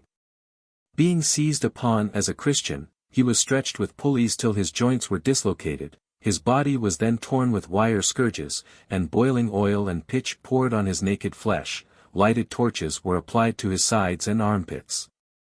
And after he had been thus tortured, he was remanded back to prison, and died of the barbarities he had suffered, October 31, d. 287. His body was sunk in the Somme. The 10th persecution under Diocletian, d. 303. Under the Roman emperors, commonly called the era of the Martyrs, was occasioned partly by the increasing numbers and luxury of the Christians, and the hatred of Galerius, the adopted son of Diocletian, who, being stimulated by his mother, a bigoted pagan, never ceased persuading the emperor to enter upon the persecution, till he had accomplished his purpose. The fatal day fixed upon to commence the bloody work, was the 23d of February, d. 303, that being the day in which the Terminalia were celebrated, and on which, as the cruel pagans boasted, they hoped to put a termination to Christianity. On the appointed day, the persecution began in Nicomedia, on the morning of which the prefect of that city repaired, with a great number of officers and assistants, to the church of the Christians, where, having forced open the doors, they seized upon all the sacred books, and committed them to the flames. The whole of this transaction was in the presence of Diocletian and Galerius, who, not contented with burning the books, had the church leveled with the ground. This was followed by a severe edict, commanding the destruction of all other Christian churches and books, and an order soon succeeded, to render Christians of all denominations outlaws. The publication of this edict occasioned an immediate martyrdom, for a bold Christian not only tore it down from the place to which it was affixed, but execrated the name of the emperor for his injustice. A provocation like this was sufficient to call down pagan vengeance upon his head. He was accordingly seized, severely tortured, and then burned alive. All the Christians were apprehended and imprisoned. And Galerius privately ordered the imperial palace to be set on fire, that the Christians might be charged as the incendiaries, and a plausible pretense given for carrying on the persecution with the greatest severities. A general sacrifice was commenced, which occasioned various martyrdoms. No distinction was made of age or sex. The name of Christian was so obnoxious to the pagans, that all indiscriminately fell sacrifices to their opinions. Many houses were set on fire, and whole Christian families perished in the flames, and others had stones fastened about their necks, and being tied together were driven into the sea. The persecution became general in all the Roman provinces, but more particularly in the East, and as it lasted 10 years, it is impossible to ascertain the numbers martyred, or to enumerate the various modes of martyrdom. Racks, scourges, swords, daggers, crosses, poison, and famine, were made use of in various parts to dispatch the Christians. An invention was exhausted to devise tortures against such as had no crime, but thinking differently from the votaries of superstition. A city of Phrygia, consisting entirely of Christians, was burnt, and all the inhabitants perished in the flames. Tired with slaughter, at length, several governors of provinces represented to the imperial court, the impropriety of such conduct. Hence many were respite from execution, but, though they were not put to death, as much as possible was done to render their lives miserable, many of them having their ears cut off, their noses slit, their right eyes put out, their limbs rendered useless by dreadful dislocations, and their flesh seared in conspicuous places with red-hot irons. It is necessary now to particularize the most conspicuous persons who laid down their lives in martyrdom in this bloody persecution.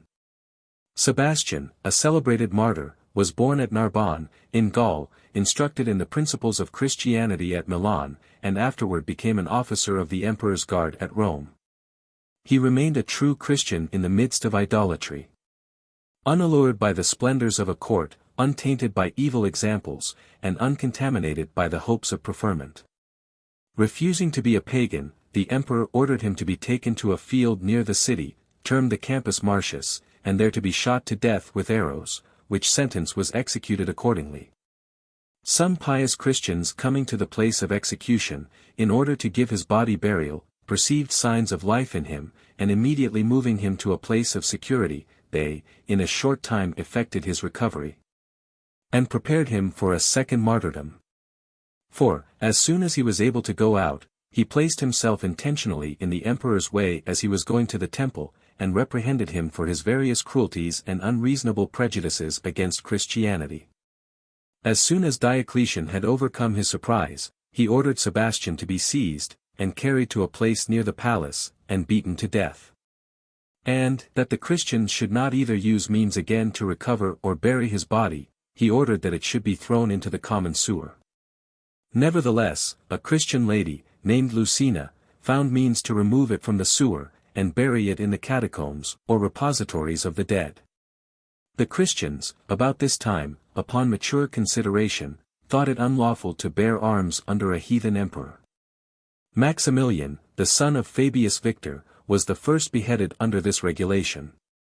Vitus, a Sicilian of considerable family, was brought up a Christian. When his virtues increased with his years, his constancy supported him under all afflictions, and his faith was superior to the most dangerous perils. His father, Hylas, who was a pagan, finding that he had been instructed in the principles of Christianity by the nurse who brought him up, used all his endeavors to bring him back to paganism and at length sacrificed his son to the idols, June 14. A.D. 303.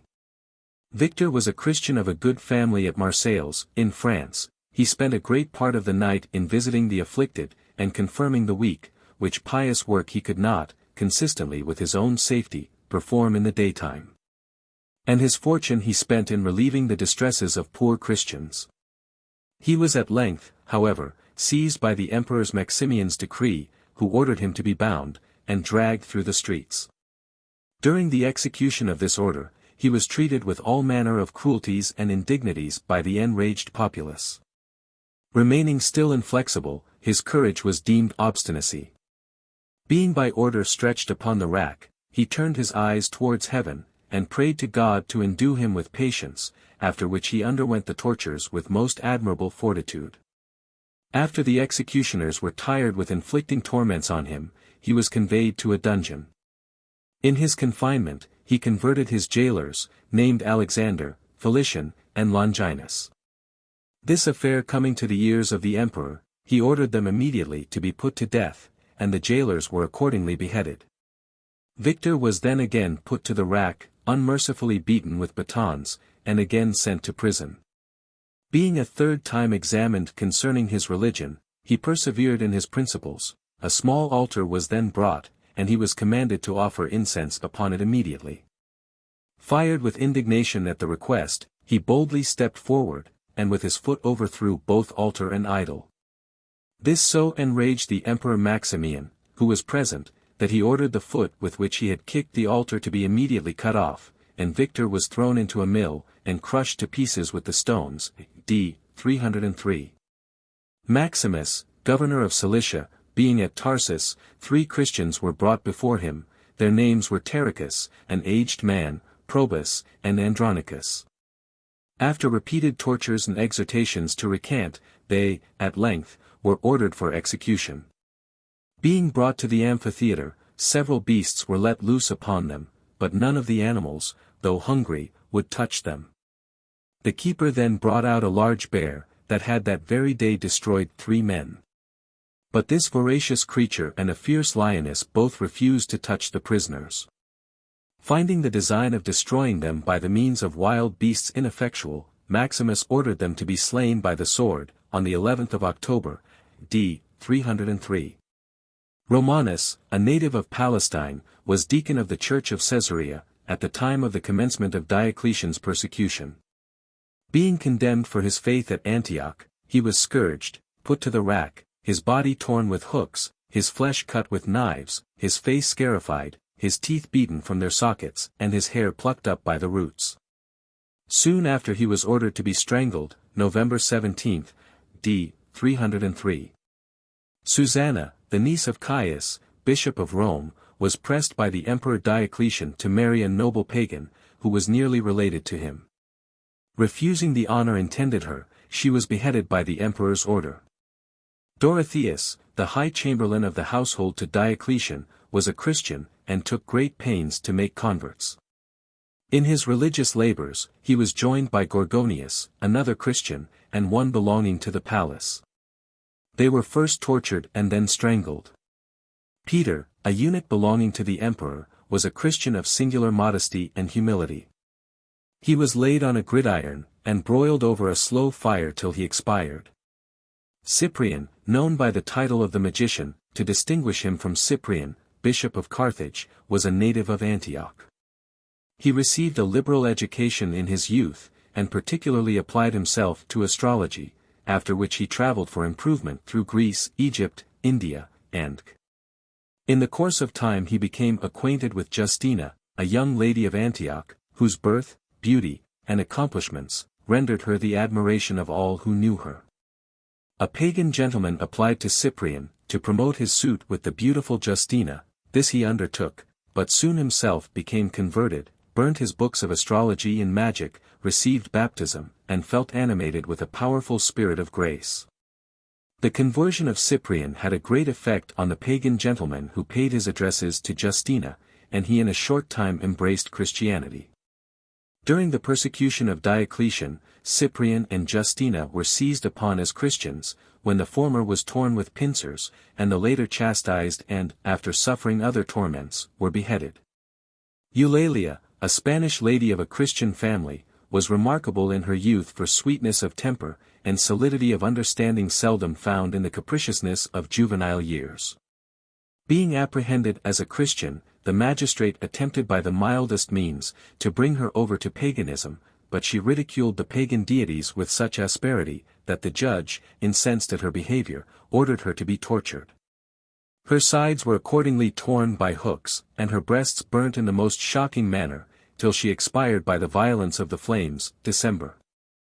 A.D. 303. In the year 304, when the persecution reached Spain, Dacian, the governor of Tarragona ordered Valerius the bishop, and Vincent the deacon, to be seized, loaded with irons, and imprisoned. The prisoners being firm in their resolution, Valerius was banished, and Vincent was racked, and his limbs dislocated, his flesh torn with hooks, and was laid on a gridiron, which had not only a fire placed under it, but spikes at the top, which ran into his flesh. These torments neither destroying him, nor changing his resolutions, he was remanded to prison, and confined in a small, loathsome, dark dungeon, strewed with sharp flints, and pieces of broken glass, where he died, January 22, 304. His body was thrown into the river. The persecution of Diocletian began particularly to rage in A.D. 304, when many Christians were put to cruel tortures, and the most painful and ignominious deaths. The most eminent and particular of whom we shall enumerate. Saturninus, a priest of Albatina, a town of Africa, after being tortured, was remanded to prison, and there starved to death. His 4 children, after being variously tormented, shared the same fate with their father. Dativas, a noble Roman senator. Thelico, a pious Christian, Victoria, a young lady of considerable family and fortune, with some others of less consideration, all auditors of Saturninus, were tortured in a similar manner, and perished by the same means. A grape, Chioma, and Irene, 3 sisters, were seized upon at Thessalonica, when Diocletian's persecution reached Greece. They were burnt, and received the crown of martyrdom in the flames, March 25, d. 304. The governor, finding that he could make no impression on Irene, ordered her to be exposed naked in the streets, which shameful order having been executed, she was burnt, April 1, d. 304, at the same place where her sisters suffered. Agatho, a man of a pious turn of mind, with Cassis, Philippa, and Eutychia, were martyred about the same time, but the particulars have not been transmitted to us. Marcellinus, Bishop of Rome, who succeeded Caius in that see, having strongly opposed paying divine honors to Diocletian, suffered martyrdom, by a variety of tortures, in the year 321. Comforting his soul till he expired with the prospect of those glorious rewards it would receive by the tortures suffered in the body. Victorius, Carpophorus, Severus, and Severianus, were brothers, and all 4 employed in places of great trust and honor in the city of Rome. Having exclaimed against the worship of idols, they were apprehended, and scourged, with the plumbity, or scourges, to the ends of which were fastened leaden balls. This punishment was exercised with such excess of cruelty, that the pious brothers fell martyrs to its severity. Timothy, a deacon of Mauritania, and Mora his wife, had not been united together by the bands of wedlock above 3 weeks, when they were separated from each other by the persecution. Timothy, being apprehended as a Christian, was carried before Arianus, the governor of Thebais, who, knowing that he had the keeping of the Holy Scriptures, commanded him to deliver them up to be burnt. To which he answered, Had I children, would sooner deliver them up to be sacrificed, than part with the word of God. The governor being much incensed at this reply, ordered his eyes to be put out with red-hot irons, saying, The books shall at least be useless to you, for you shall not see to read them. His patience under the operation was so great, that the governor grew more exasperated. He, therefore, in order, if possible, to overcome his fortitude, ordered him to be hung up by the feet, with a weight tied about his neck, and a gag in his mouth. In this state, Mora, his wife, tenderly urged him for her sake to recant. But, when the gag was taken out of his mouth, instead of consenting to his wife's entreaties, he greatly blamed her mistaken love, and declared his resolution of dying for the faith. The consequence was, that Mora resolved to imitate his courage and fidelity and either to accompany or follow him to glory. The governor, after trying in vain to alter her resolution, ordered her to be tortured, which was executed with great severity. After this, Timothy and Mora were crucified near each other, d. 304. Sabinus, bishop of Assisium, refusing to sacrifice to Jupiter, and pushing the idol from him, had his hand cut off by the order of the governor of Tuscany. While in prison, he converted the governor and his family, all of whom suffered martyrdom for the faith. Soon after their execution, Sabinus himself was scourged to death. December. A.D. 304. Tired with the farce of state and public business, the Emperor Diocletian resigned the imperial diadem, and was succeeded by Constantius and Galerius. The former a prince of the most mild and humane disposition, and the latter equally remarkable for his cruelty and tyranny. These divided the empire into 2 equal governments, Galerius ruling in the east, and Constantius in the west. And the people in the 2 governments felt the effects of the dispositions of the 2 emperors, for those in the west were governed in the mildest manner, but such as resided in the east, felt all then miseries of oppression and lengthened tortures. Among the many martyred by the order of Galerius, we shall enumerate the most eminent. Amphianus was a gentleman of eminence in Lucia, and a scholar of Eusebius. Julita, a Lycaonian of royal descent, but more celebrated for her virtues than noble blood. While on the rack, her child was killed before her face. Julita, of Cappadocia, was a lady of distinguished capacity, great virtue, and uncommon courage. To complete the execution, Julita had boiling pitch poured on her feet, her sides torn with hooks, and received the conclusion of her martyrdom, by being beheaded, April 16, d. 305. Hermolaus, a venerable and pious Christian, of a great age, and an intimate acquaintance of Pantaleon's, suffered martyrdom for the faith on the same day, and in the same manner as Pantaleon. Eustratius, secretary to the governor of Armena, was thrown into a fiery furnace, for exhorting some Christians who had been apprehended, to persevere in their faith. Nicander and Marcian, two eminent Roman military officers, were apprehended on account of their faith. As they were both men of great abilities in their profession, the utmost means were used to induce them to renounce Christianity, but these endeavors being found ineffectual, they were beheaded. In the kingdom of Naples, several martyrdoms took place, in particular, Januaries, bishop of Beneventum, Sosius, deacon of Missene Proculus, another deacon, Eutychus and Acucius, two laymen, Festus, a deacon, and Desiderius, a reader, were all, on account of being Christians, condemned by the governor of Campania, to be devoured by the wild beasts. The savage animals, however, not touching them, they were beheaded. Quirinus, bishop of Sicia, being carried before Matinius, the governor, was ordered to sacrifice to the pagan deities, agreeably to the edicts of various Roman emperors. The governor, perceiving his constancy, sent him to jail, and ordered him to be heavily ironed. Flattering himself, that the hardships of a jail, some occasional tortures and the weight of chains, might overcome his resolution.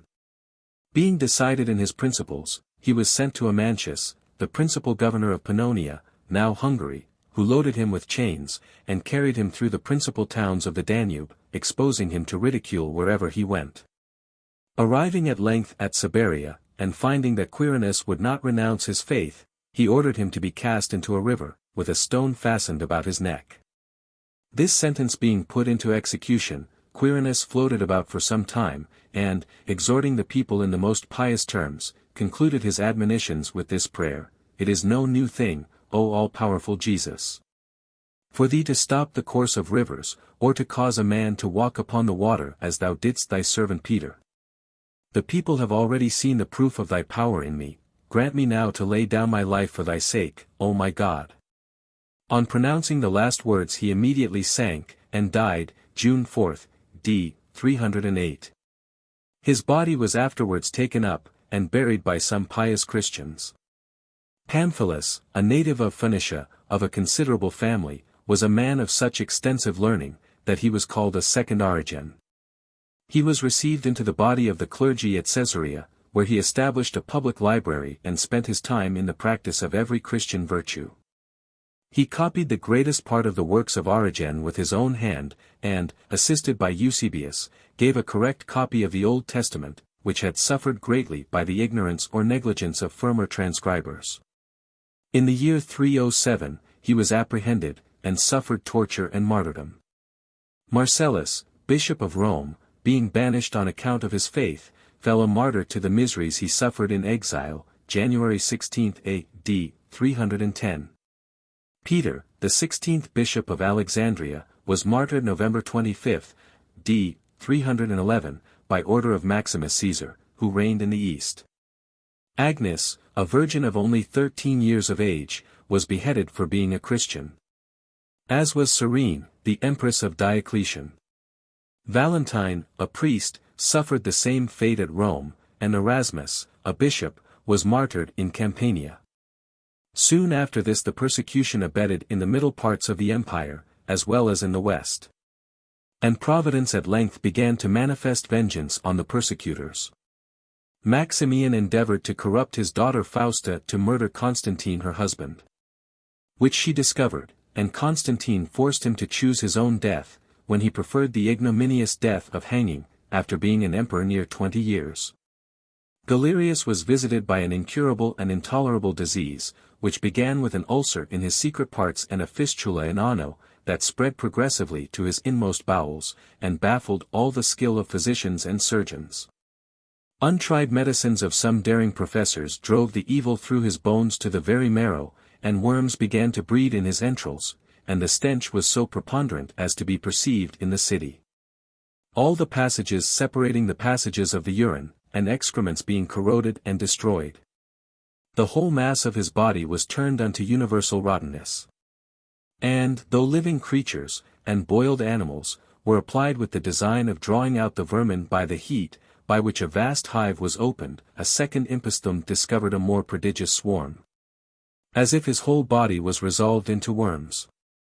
By a dropsy also his body was grossly disfigured, for although his upper parts were exhausted, and dried to a skeleton, covered only with dead skin, the lower parts were swelled up like bladders, and the shape of his feet could scarcely be perceived. Torments and pains insupportable, greater than those he had inflicted upon the Christians, accompanied these visitations, and he bellowed out like a wounded bull, often endeavoring to kill himself and destroying several physicians for the inefficacy of their medicines. These torments kept him in a languishing state a full year, and his conscience was awakened, at length, so that he was compelled to acknowledge the God of the Christians, and to promise, in the intervals of his paroxysms, that he would rebuild the churches, and repair the mischief done to them. An edict in his last agonies, was published in his name, and the joint names of Constantine and Licinius, to permit the Christians to have the free use of religion, and to supplicate their God for his health and the good of the empire. On which many prisoners in Nicomedia were liberated, and amongst others Donatus. At length, Constantine the Great, determined to redress the grievances of the Christians, for which purpose he raised an army of 30,000 foot, and 8,000 horse, which he marched towards Rome against Maxentius, the emperor, defeated him, and entered the city of Rome in triumph. A law was now published in favor of the Christians, in which Licinius was joined by Constantine, and a copy of it was sent to Maximus in the East. Maximus, who was a bigoted pagan, greatly disliked the edict, but being afraid of Constantine, did not openly avow his disapprobation. Maximus at length invaded the territories of Licinius, but, being defeated, put an end to his life by poison. Licinius afterwards persecuting the Christians, Constantine the Great marched against him, and defeated him. He was afterwards slain by his own soldiers. We shall conclude our account of the 10th and last general persecution with the death of St. George, the titular saint and patron of England. St. George was born in Cappadocia, of Christian parents, and giving proofs of his courage, was promoted in the army of the Emperor Diocletian. During the persecution, St. George threw up his command, went boldly to the Senate House, and avowed his being a Christian, taking occasion at the same time to remonstrate against paganism, and point out the absurdity of worshipping idols. This freedom so greatly provoked the Senate, that St. George was ordered to be tortured, and by the emperor's orders was dragged through the streets, and beheaded the next day. Chapter 3. Persecutions of the Christians in Persia. The gospel having spread itself into Persia, the pagan priests, who worshipped the sun, were greatly alarmed, and dreaded the loss of that influence they had hitherto maintained over the people's minds and properties. Hence they thought it expedient to complain to the emperor, that the Christians were enemies to the state, and held a treasonable correspondence with the Romans, the great enemies of Persia. The emperor Sapors, being naturally averse to Christianity, easily believed what was said against the Christians, and gave orders to persecute them in all parts of his empire. On account of this mandate, many eminent persons in the church and state fell martyrs to the ignorance and ferocity of the pagans. Constantine the Great, being informed of the persecutions in Persia, wrote a long letter to the Persian monarch, in which he recounts the vengeance that had fallen on persecutors, and the great success that had attended those who had refrained from persecuting the Christians. The persecution by this means ended during the life of Sapors, but it was again renewed under the lives of his successors. Persecutions under the Arian heretics. The author of the Arian heresy was Arius, a native of Libya, and a priest of Alexandria, who, in A.D. 318, began to publish his errors. He was condemned by a council of Libyan and Egyptian bishops, and that sentence was confirmed by the Council of Nice, d. 325. After the death of Constantine the Great, the Arians found means to ingratiate themselves into the favor of the Emperor Constantinus, his son and successor in the East, and hence a persecution was raised against the Orthodox bishops and clergy. The celebrated Athanasius, and other bishops, were banished, and their sees filled with Arians. In Egypt and Libya, 30 bishops were martyred, and many other Christians cruelly tormented, and d. 386, George, the Arian bishop of Alexandria, under the authority of the emperor, began a persecution in that city and its environs, and carried it on with the most infernal severity. He was assisted in his diabolical malice by Cataphonius, governor of Egypt, Sebastian, general of the Egyptian forces, Faustinus the treasurer, and Heracus, a Roman officer. The persecution now raged in such a manner, that the clergy were driven from Alexandria, their churches were shut, and the severities practiced by the Arian heretics were as great as those that had been practiced by the pagan idolaters. If a man, accused of being a Christian, made his escape, then his whole family were massacred, and his effects confiscated. Persecution under Julian the Apostate. This emperor was the son of Julius Constantius, and the nephew of Constantine the Great. He studied the rudiments of grammar under the inspection of Martyrs, a eunuch, and a heathen of Constantinople.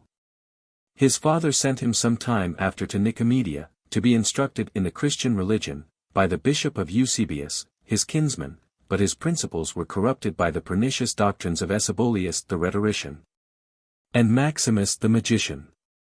Constantius dying in the year 361, Julian succeeded him, and had no sooner attained the imperial dignity, than he renounced Christianity and embraced paganism, which had for some years fallen into great disrepute.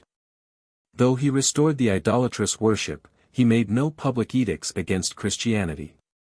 He recalled all banished pagans, allowed the free exercise of religion to every sect, but deprived all Christians of offices at court, in the magistracy, or in the army. He was chaste, temperate, vigilant, laborious, and pious. Yet he prohibited any Christian from keeping a school or public seminary of learning, and deprived all the Christian clergy of the privileges granted them by Constantine the Great. Bishop Basil made himself first famous by his opposition to Arianism, which brought upon him the vengeance of the Arian bishop of Constantinople. He equally opposed paganism. The emperor's agents in vain tampered with Basil by means of promises, threats, and racks. He was firm in the faith, and remained in prison to undergo some other sufferings, when the emperor came accidentally to Ancyra. Julian determined to examine Basil himself. When that holy man being brought before him, the emperor did everything in his power to dissuade him from persevering in the faith. Basil not only continued as firm as ever, but, with a prophetic spirit foretold the death of the emperor, and that he should be tormented in the other life. Enraged at what he heard, Julian commanded that the body of Basil should be torn every day in 7 different parts, till his skin and flesh were entirely mangled. This inhuman sentence was executed with rigor, and the martyr expired under its severities, on the 28th day of June, d. 362. Donatus, bishop of Arezzo, and Hilarinus, a hermit, suffered about the same time, also Gordian, a Roman magistrate. Artemius, commander-in-chief of the Roman forces in Egypt, being a Christian, was deprived of his commission, then of his estate, and lastly of his head.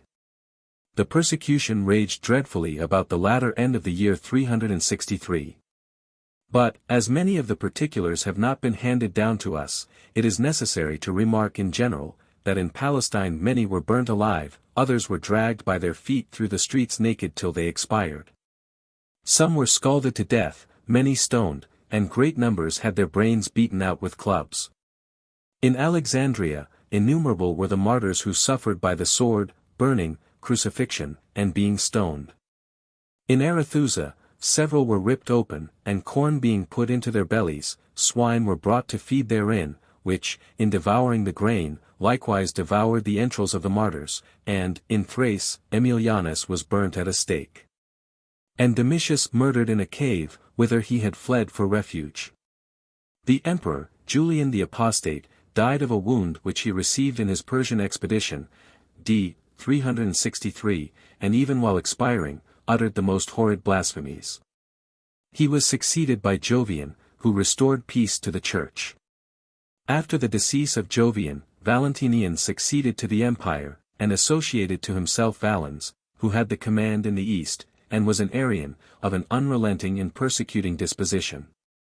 Persecution of the Christians by the Goths and Vandals. Many Scythian Goths having embraced Christianity about the time of Constantine the Great, the light of the gospel spread itself considerably in Scythia, though the two kings who ruled that country, and the majority of the people continued pagans. Fritigern, king of the West Goths, was an ally to the Romans, but Athanaric, king of the East Goths, was at war with them. The Christians, in the dominions of the former, lived unmolested, but the latter, having been defeated by the Romans, wreaked his vengeance on his Christian subjects, commencing his pagan injunctions in the year 370. Eusebius, bishop of Samosata, makes a most distinguished figure in the ecclesiastical history, and was one of the most eminent champions of Christ against the Arian heresy. Eusebius, after being driven from his church, and wandering about through Syria and Palestine, encouraging the Orthodox, was restored with other Orthodox prelates to his see, which however he did not long enjoy.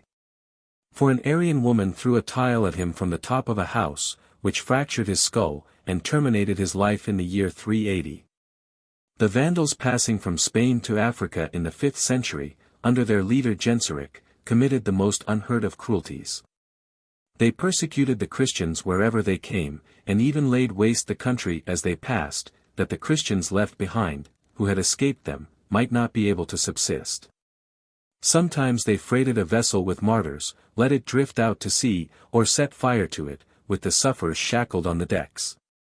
Having seized and plundered the city of Carthage, they put the bishop, and the clergy, into a leaky ship, and committed it to the mercy of the waves, thinking that they must all perish of course, but providentially the vessel arrived safe at Naples. Innumerable Orthodox Christians were beaten, scourged, and banished to Capsir, where it pleased God to make them the means of converting many of the Moors to Christianity. But this coming to the ears of Genseric, he sent orders that they and their new converts should be tied by the feet to chariots, and dragged about until they were dashed to pieces. Pampinian, the bishop of Mansuetes, was tortured to death with plates of hot iron. The bishop of Eurus was burnt, and the bishop of Habensa was banished, for refusing to deliver up the sacred books which were in his possession. The Vandalian tyrant Genseric, having made an expedition into Italy, and plundered the city of Rome, returned to Africa, flushed with the success of his arms. The Arians took this occasion to persuade him to persecute the Orthodox Christians, as they assured him that they were friends to the people of Rome. After the decease of Huneric, his successor recalled him, and the rest of the Orthodox clergy. The Arians, taking the alarm, persuaded him to banish them again, which he complied with, when Eugenius, exiled to Languedoc in France, died there of the hardships he underwent on the 6th of September, d. 305. Persecutions from about the middle of the 5th, to the conclusion of the 7th century. Praetorius was made a priest by Cyril, bishop of Alexandria, who was well acquainted with his virtues, before he appointed him to preach. On the death of Cyril, the see of Alexandria was filled by Dioscorus, an inveterate enemy to the memory and family of his predecessor. Being condemned by the Council of Chalcedon for having embraced the errors of Eutyches, he was deposed, and Praetorius chosen to fill the vacant see, who was approved of by the emperor. This occasioned a dangerous insurrection, for the city of Alexandria was divided into two factions, the one to espouse the cause of the old, and the other of the new prelate. In one of the commotions, the Eutychians determined to wreak their vengeance on Praetorius, who fled to the church for sanctuary, but on Good Friday, d. 457, a large body of them rushed into the church and barbarously murdered the prelate. After which they dragged the body through the streets, insulted it, cut it to pieces, burnt it, and scattered the ashes in the air. Hermenegildus, a Gothic prince, was the eldest son of Leovildus, a king of the Goths, in Spain. This prince, who was originally an Arian, became a convert to the Orthodox faith, by means of his wife Ingonda. When the king heard that his son had changed his religious sentiments, he stripped him of the command at Seville, where he was governor, and threatened to put him to death unless he renounced the faith he had newly embraced. The prince, in order to prevent the execution of his father's menaces, began to put himself into a posture of defense, and many of the Orthodox persuasion in Spain declared for him. The king, exasperated at this act of rebellion, began to punish all the Orthodox Christians who could be seized by his troops, and thus a very severe persecution commenced, he likewise marched against his son at the head of a very powerful army. The prince took refuge in Seville, from which he fled, and was at length besieged and taken at Asciata. Loaded with chains, he was sent to Seville, and at the feast of Easter refusing to receive the Eucharist from an Arian bishop, the enraged king ordered his guards to cut the prince to pieces, which they punctually performed, April 13, d. 586. Martin, Bishop of Rome, was born at Todi, in Italy. He was naturally inclined to virtue, and his parents bestowed on him an admirable education. He opposed the heretics called Monothotelites, who were patronized by the Emperor Heraclius. Martin was condemned at Constantinople, where he was exposed in the most public places to the ridicule of the people, divested of all episcopal marks of distinction, and treated with the greatest scorn and severity.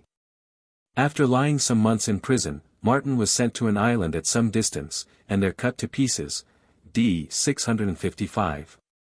John, Bishop of Bergamo, in Lombardy, was a learned man, and a good Christian. He did his utmost endeavors to clear the Church from the errors of Arianism, and joining in this holy work with John, Bishop of Milan, he was very successful against the heretics, on which account he was assassinated on July 11, d. 683. Killeen was born in Ireland, and received from his parents a pious and Christian education.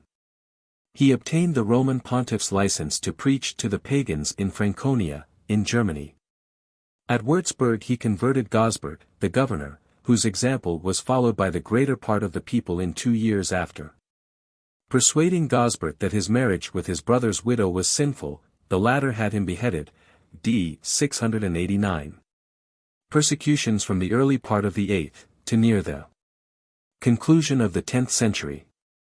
Boniface, Archbishop of Mentz, and father of the German Church, was an Englishman, and is, in ecclesiastical history, looked upon as one of the brightest ornaments of this nation.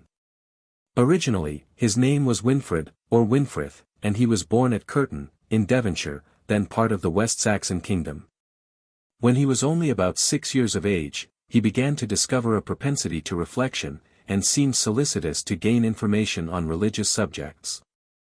Wulfrad, the abbot, finding that he possessed a bright genius, as well as a strong inclination to study, had him removed to Nutsel, a seminary of learning in the diocese of Winchester, where he would have a much greater opportunity of attaining improvement than at Exeter. After due study, the abbot seeing him qualified for the priesthood, obliged him to receive that holy order when he was about 30 years old. From which time he began to preach and labor for the salvation of his fellow creatures. He was released to attend a synod of bishops in the kingdom of West Saxons. He afterwards, in 719, went to Rome, where Gregory II, who then sat in Peter's chair, received him with great friendship, and finding him full of all the virtues that compose the character of an apostolic missionary, dismissed him with commission at large to preach the gospel to the pagans wherever he found them. Passing through Lombardy and Bavaria, he came to Thuringia, which country had before received the light of the gospel. He next visited Utrecht, and then proceeded to Saxony, where he converted some thousands to Christianity. During the ministry of this meek prelate, Pepin was declared King of France. It was that prince's ambition to be crowned by the most holy prelate he could find, and Boniface was pitched on to perform that ceremony, which he did at Soissons, in 752. The next year, his great age and many infirmities lay so heavy on him, that, with the consent of the new king, the bishops, and of his diocese, he consecrated Lullus, his countryman, and faithful disciple, and placed him in the see of Mentz. When he had thus eased himself of his charge, he recommended the church of Mentz to the care of the new bishop in very strong terms, desired he would finish the church at Fulda, and see him buried in it, for his end was near. Having left these orders, he took boat to the Rhine, and went to Friesland, where he converted and baptized several thousands of barbarous natives, demolished the temples, and raised churches on the ruins of those superstitious structures. A day being appointed for confirming a great number of new converts, he ordered them to assemble in a new open plain, near the river Bourd. Thither he repaired the day before, and, pitching a tent, determined to remain on the spot all night, in order to be ready early in the morning. Some pagans, who were his inveterate enemies, having intelligence of this, poured down upon him and the companions of his mission in the night, and killed him and 52 of his companions and attendants on June 5, d. 755. Thus fell the great father of the Germanic Church, the honor of England, and the glory of the age in which he lived. 42 persons of Armorian in Upper Phrygia were martyred in the year 845, by the Saracens, the circumstances of which transaction are as follows. In the reign of Theophilus, the Saracens ravaged many parts of the Eastern Empire, gained several considerable advantages over the Christians, took the city of Armorian, and numbers suffered martyrdom.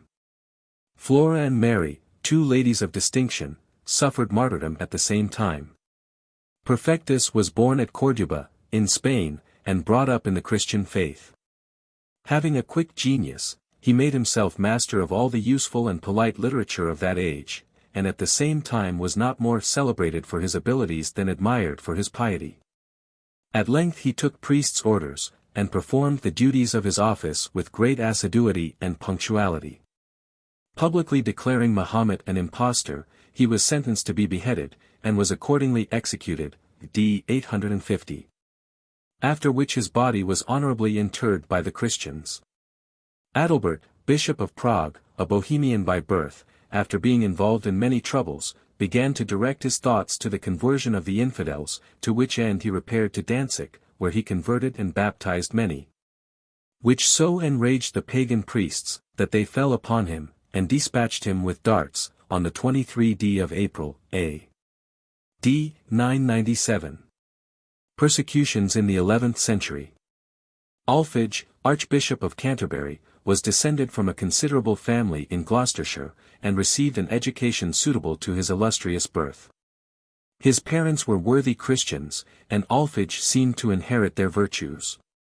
The see of Winchester being vacant by the death of Ethelwold, Dunstan, Archbishop of Canterbury, as primate of all England, consecrated Alphege to the vacant bishopric, to the general satisfaction of all concerned in the diocese. Dunstan had an extraordinary veneration for Alphege, and, when at the point of death, made it his ardent request to God, that he might succeed him in the see of Canterbury.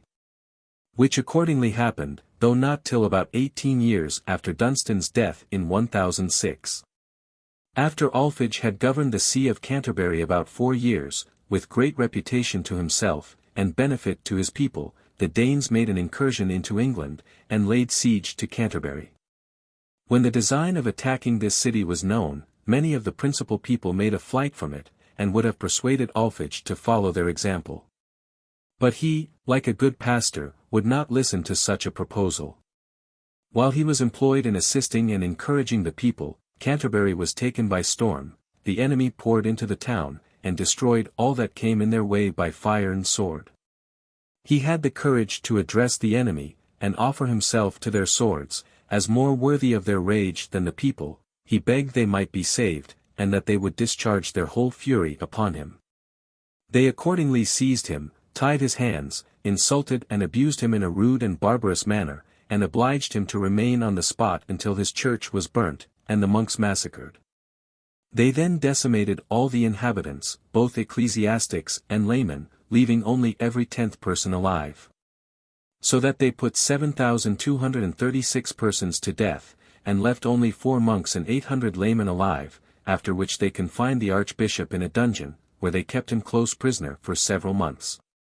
During his confinement they proposed to him to redeem his liberty with the sum of £3,000, and to persuade the king to purchase their departure out of the kingdom, with a further sum of £10,000. As Alphage's circumstances would not allow him to satisfy the exorbitant demand, they bound him, and put him to severe torments, to oblige him to discover the treasure of the church. Upon which they assured him of his life and liberty, but the prelate piously persisted in refusing to give the pagans any account of it. They remanded him to prison again, confined him 6 days longer, and then, taking him prisoner with them to Greenwich, brought him to trial there. He still remained inflexible with respect to the church treasure, but exhorted them to forsake their idolatry, and embrace Christianity. This so greatly incensed the Danes, that the soldiers dragged him out of the camp, and beat him unmercifully. One of the soldiers, who had been converted by him, knowing that his pains would be lingering, as his death was determined on, actuated by a kind of barbarous compassion, cut off his head, and thus put the finishing stroke to his martyrdom. April 19, A.D. 1012. This transaction happened on the very spot where the church at Greenwich, which is dedicated to him, now stands. After his death his body was thrown into the Thames, but being found the next day, it was buried in the Cathedral of St. Paul's by the bishops of London and Lincoln, from whence it was, in 1023, removed to Canterbury by Ethelmoth, the archbishop of that province. Gerard, a Venetian, devoted himself to the service of God from his tender years, entered into a religious house for some time, and then determined to visit the Holy Land. Going into Hungary, he became acquainted with Stephen, the king of that country, who made him bishop of Connaught. Uvo and Peter, successors of Stephen, being deposed, Andrew, son of Ladislaus, cousin german to Stephen, had then a tender of the crown made him upon condition that he would employ his authority in extirpating the Christian religion out of Hungary. The ambitious prince came into the proposal, but Gerard being informed of his impious bargain, thought it his duty to remonstrate against the enormity of Andrew's crime, and persuade him to withdraw his promise. In this view he undertook to go to that prince, attended by 3 prelates, full of like zeal for religion. The new king was at Alba Regulus, but, as the 4 bishops were going to cross the Danube, they were stopped by a party of soldiers posted there. They bore an attack of a shower of stones patiently, when the soldiers beat them unmercifully, and at length dispatched them with lances. Their martyrdoms happened in the year 1045. Stanislaus, Bishop of Krakow, was descended from an illustrious Polish family. The piety of his parents was equal to their opulence, and the latter they rendered subservient to all the purposes of charity and benevolence. Stanislaus remained for some time undetermined, whether he should embrace a monastic life, or engage among the secular clergy. He was at length persuaded to the latter by Lambert Zula, Bishop of Krakow, who gave him holy orders, and made him a canon of his cathedral. Lambert died on November 25, 1071, when all concerned in the choice of a successor declared for Stanislaus, and he succeeded to the prelacy.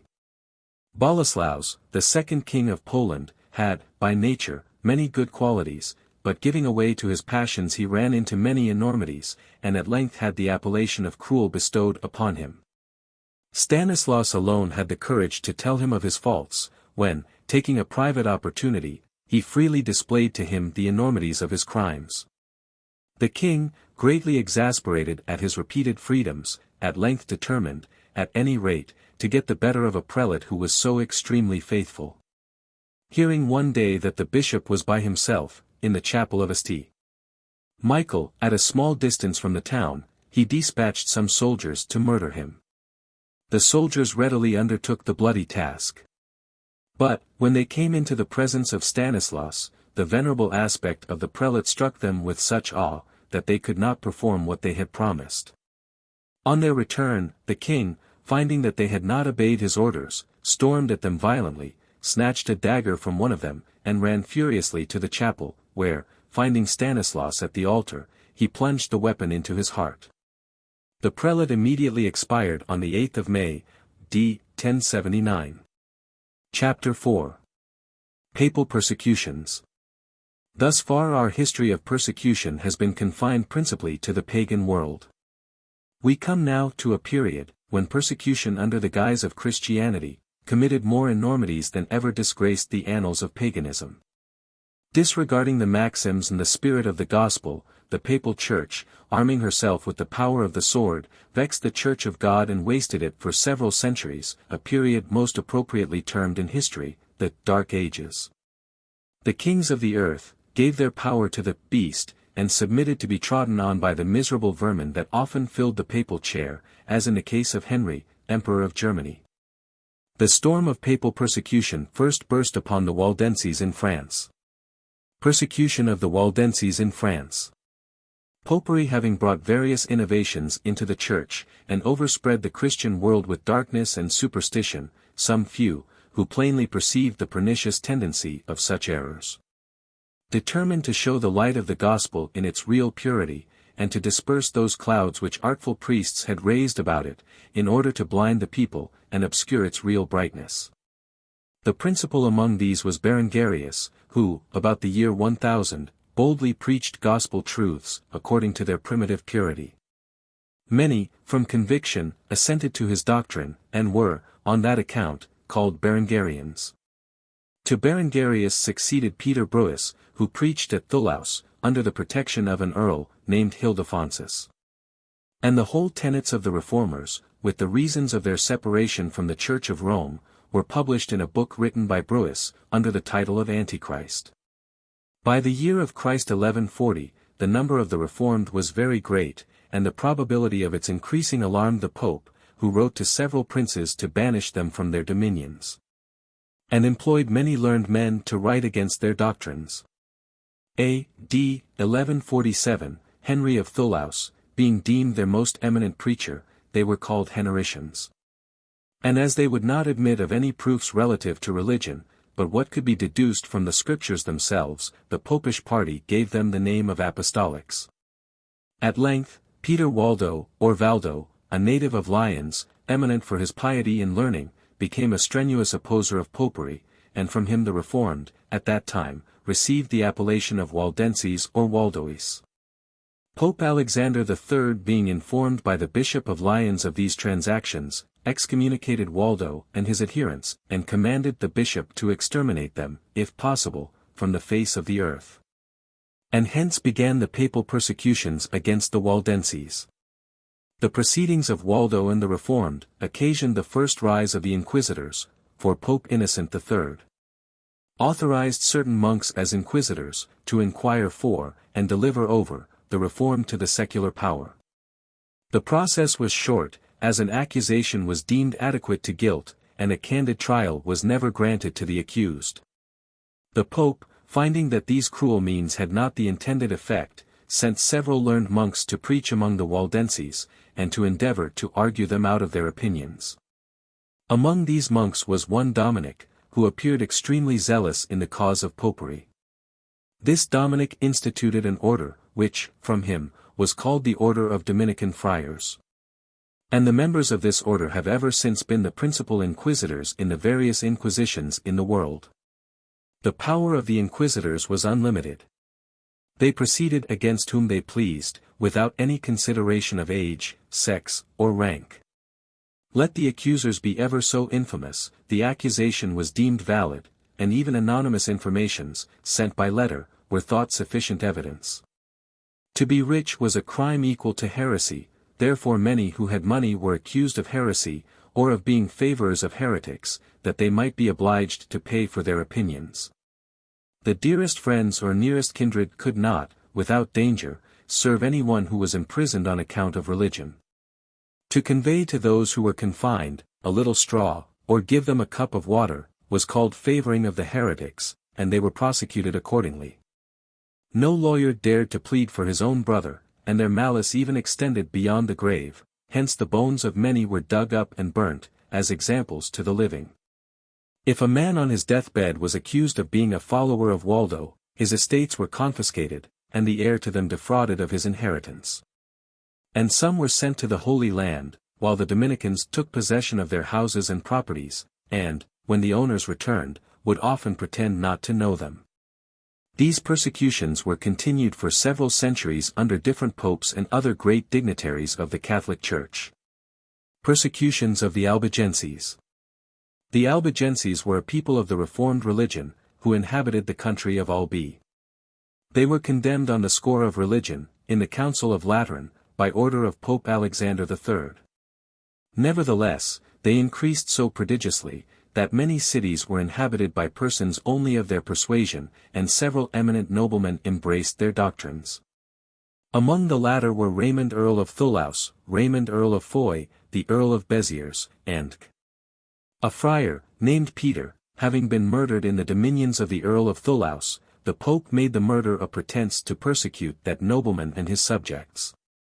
To effect this, he sent persons throughout all Europe, in order to raise forces to act coercively against the Albigenses, and promised paradise to all that would come to this war, which he termed a holy war, and bear arms for 40 days.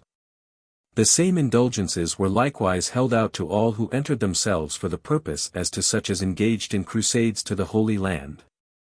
The brave Earl defended Toulouse and other places with the most heroic bravery and various success against the Pope's legates and Simon Earl of Montfort, a bigoted Catholic nobleman. Unable to subdue the Earl of Toulouse openly, the King of France, and Queen Mother, and 3 archbishops, raised another formidable army, and had the art to persuade the Earl of Toulouse to come to a conference. When he was treacherously seized upon, made a prisoner, forced to appear barefooted and bareheaded before his enemies, and compelled to subscribe an abject recantation. This was followed by a severe persecution against the Albigenses, and express orders that the laity should not be permitted to read the sacred scriptures. In the year 1620 also the persecution against the Albigenses was very severe.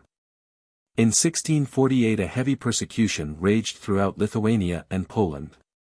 The cruelty of the Cossacks was so excessive, that the Tartars themselves were ashamed of their barbarities. Among others who suffered, was the Rev. Adrian Kalinsky, who was roasted alive by a slow fire, and whose sufferings and mode of death may depict the horrors which the professors of Christianity have endured from the enemies of the Redeemer. The reformation of papistical error very early was projected in France.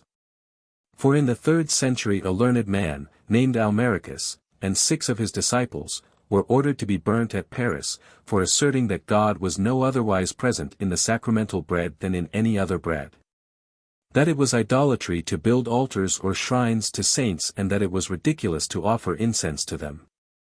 The martyrdom of Almericus and his pupils did not, however, prevent many from acknowledging the justness of his notions, and seeing the purity of the Reformed religion, so that the truth of Christ continually increased. And in time not only spread itself over many parts of France, but diffused the light of the gospel over various other countries. In the year 1524, at a town in France, called Meldon, one John Clark set up a bill on the church door, wherein he called the Pope Antichrist. For this offense he was repeatedly whipped, and then branded on the forehead. Going afterward to Mentz, in Lorraine, he demolished some images, for which he had his right hand and nose cut off, and his arms and breasts torn with pincers.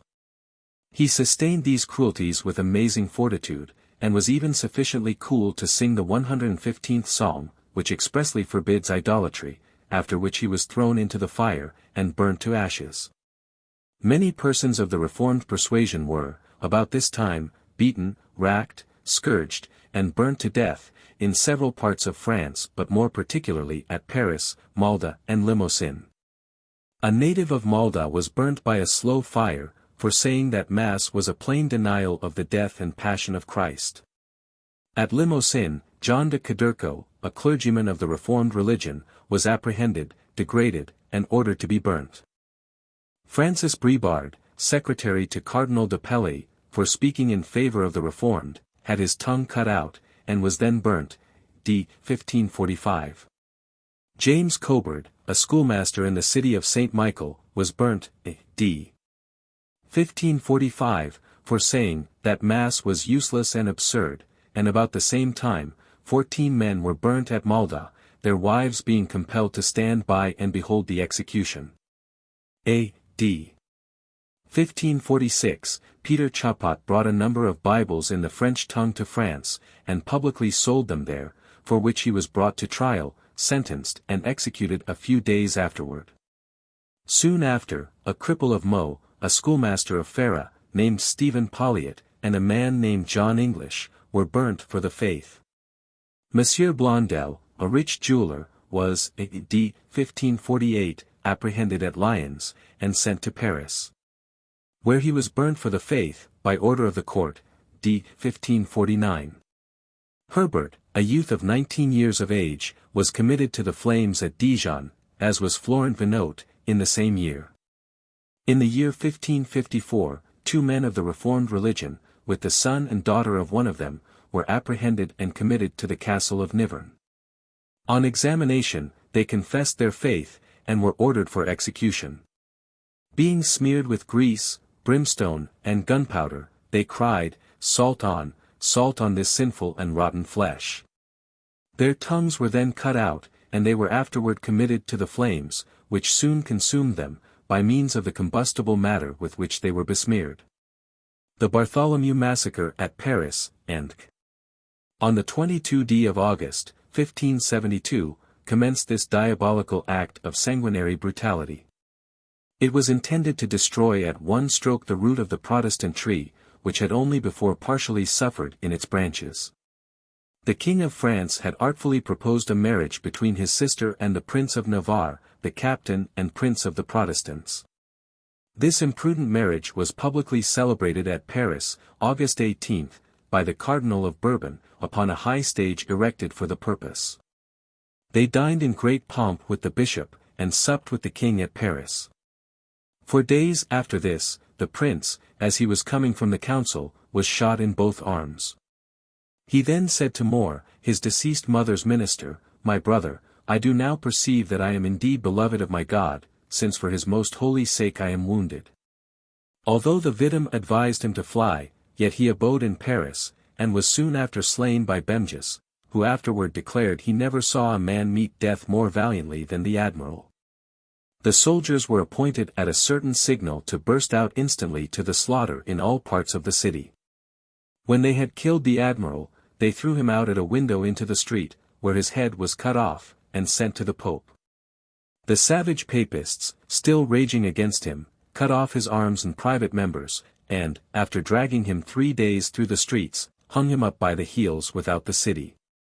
After him they slew many great and honorable persons who were Protestants, as Count Rochefoucault, Tillinius, the admiral's son-in-law, Antonius, Claremontis, Marquis of Raveley, Louis Bussius, Bandinius, Pluvialius, Bernius, and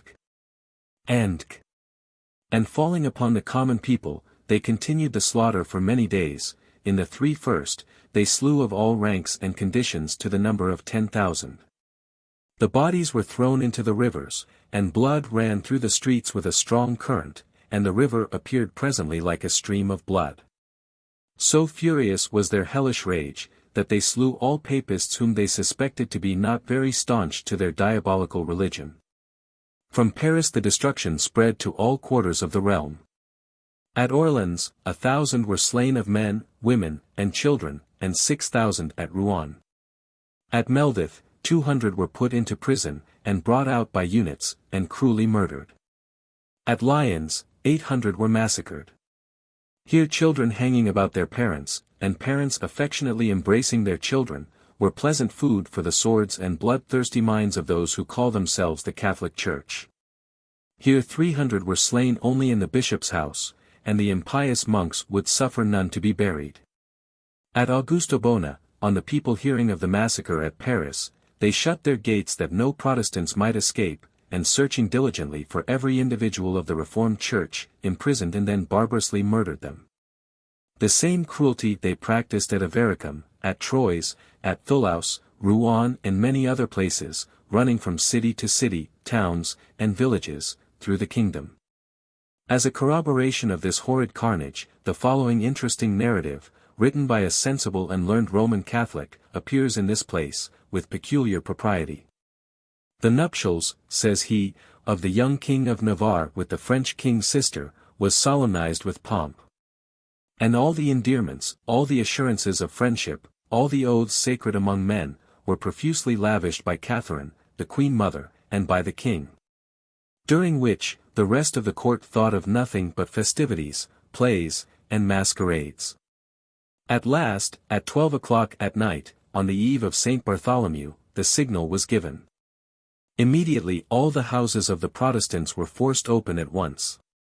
Admiral Coligny, alarmed by the uproar, jumped out of bed, when a company of assassins rushed in his chamber. They were headed by one Bismay, who had been bred up as a domestic in the family of the Guises. This wretch thrust his sword into the admiral's breast, and also cut him in the face. Bismay was a German, and being afterwards taken by the Protestants, the Rochellers would have bought him, in order to hang and quarter him, but he was killed by one Bretonville. Henry, the young Duke of Guise, who afterwards framed the Catholic League, and was murdered at Blois, standing at the door till the horrid butchery should be completed, called aloud, "Bismay! Is it done?" Immediately after which, the ruffians threw the body out of the window, and Coligny expired at Guise's feet. Count de Teligny also fell a sacrifice. He had married, about 10 months before, Coligny's daughter. His countenance was so engaging, that the ruffians, when they advanced in order to kill him, were struck with compassion, but others, more barbarous, rushing forward, murdered him. In the meantime, all the friends of Coligny were assassinated throughout Paris, men, women, and children, were promiscuously slaughtered, every street was strewed with expiring bodies.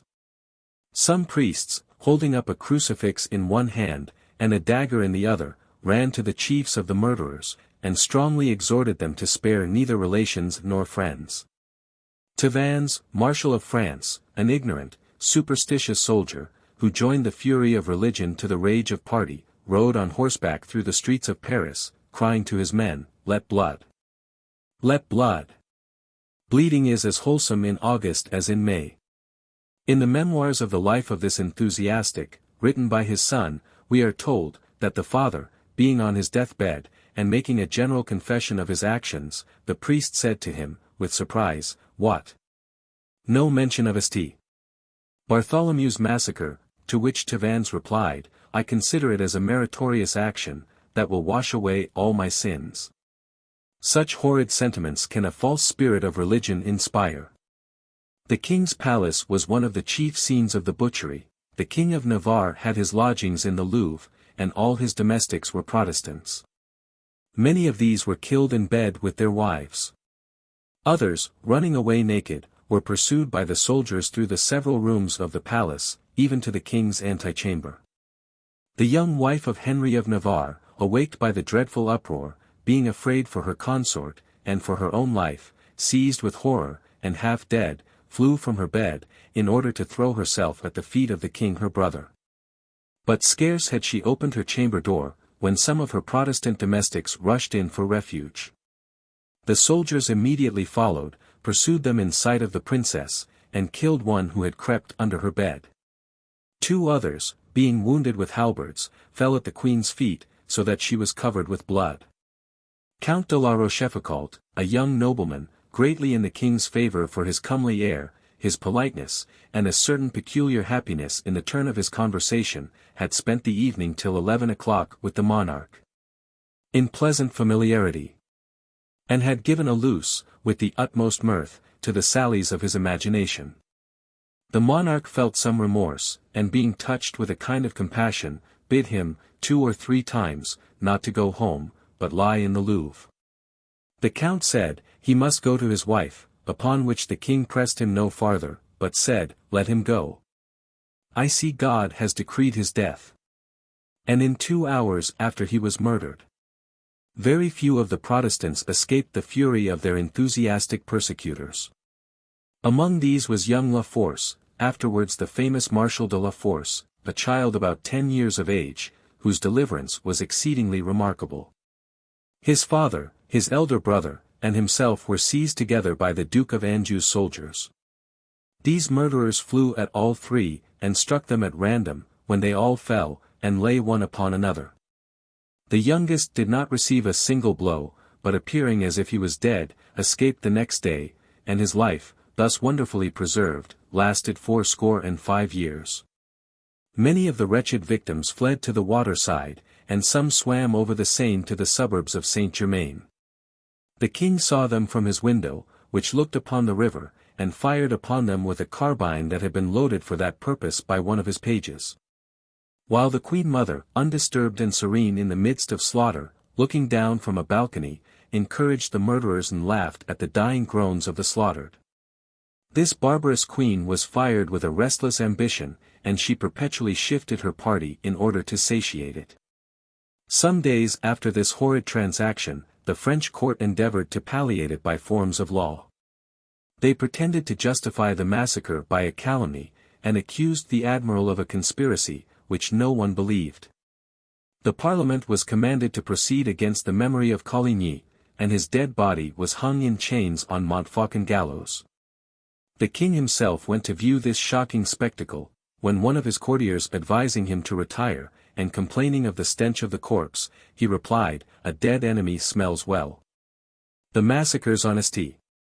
Bartholomew's Day are painted in the royal saloon of the Vatican at Rome, with the following inscription: Pontifex Coligny nisum probat, i.e., the Pope approves of Coligny's death. The young King of Navarre was spared through policy, rather than from the pity of the Queen Mother, she keeping him prisoner till the king's death, in order that he might be as a security and pledge for the submission of such Protestants as might effect their escape.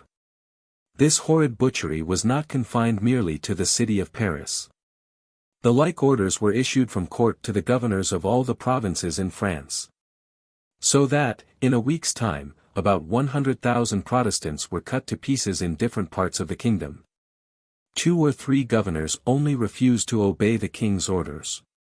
One of these, named Montmorin, governor of Auvergne, wrote the king the following letter, which deserves to be transmitted to the latest posterity. Sire, I have received an order, under your Majesty's seal, to put to death all the Protestants in my province. I have too much respect for your Majesty, not to believe the letter a forgery. But if, which God forbid, the order should be genuine, I have too much respect for your Majesty to obey it. At Rome the horrid joy was so great, that they appointed a day of high festival, and a jubilee, with great indulgence to all who kept it and showed every expression of gladness they could devise. And the man who first carried the news received 1,000 crowns of the Cardinal of Lorraine for his ungodly message. The king also commanded the day to be kept with every demonstration of joy, concluding now that the whole race of Huguenots was extinct. Many who gave great sums of money for their ransom were immediately after slain. And several towns, which were under the king's promise of protection and safety, were cut off as soon as they delivered themselves up, on those promises, to his generals or captains. At Bordeaux, at the instigation of a villainous monk, who used to urge the papists to slaughter in his sermons, 264 were cruelly murdered, some of them senators. Another of the same pious fraternity produced a similar slaughter at Agendicum, in Maine, where the populace at the Holy Inquisitor's satanical suggestion, ran upon the Protestants, slew them, plundered their houses, and pulled down their church. The Duke of Guise, entering into Blois, suffered his soldiers to fly upon the spoil, and slay or drown all the Protestants they could find. In this they spared neither age nor sex, defiling the women, and then murdering them. From whence he went to Myre, and committed the same outrages for many days together. Here they found a minister named Cassabonius, and threw him into the river. At Anjou, they slew Albiacus, a minister. And many women were defiled and murdered there, among whom were 2 sisters, abused before their father, whom the assassins bound to a wall to see them, and then slew them and him. The president of Turin, after giving a large sum for his life, was cruelly beaten with clubs, stripped of his clothes, and hung feet upwards, with his head and breast in the river. Before he was dead, they opened his belly, plucked out his entrails, and threw them into the river. And then carried his heart about the city upon a spear. At Bar great cruelty was used, even to young children, whom they cut open, pulled out their entrails, which through very rage they gnawed with their teeth. Those who had fled to the castle, when they yielded, were almost all hanged. Thus they did at the city of Matiscon, counting it sport to cut off their arms and legs and afterward kill them. And for the entertainment of their visitors, they often threw the Protestants from a high bridge into the river, saying, "Did you ever see men leap so well?" At Penna, after promising them safety, 300 were inhumanly butchered. And 45 at Albin, on the Lord's Day.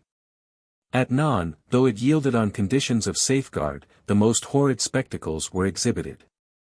Persons of both sexes and conditions were indiscriminately murdered.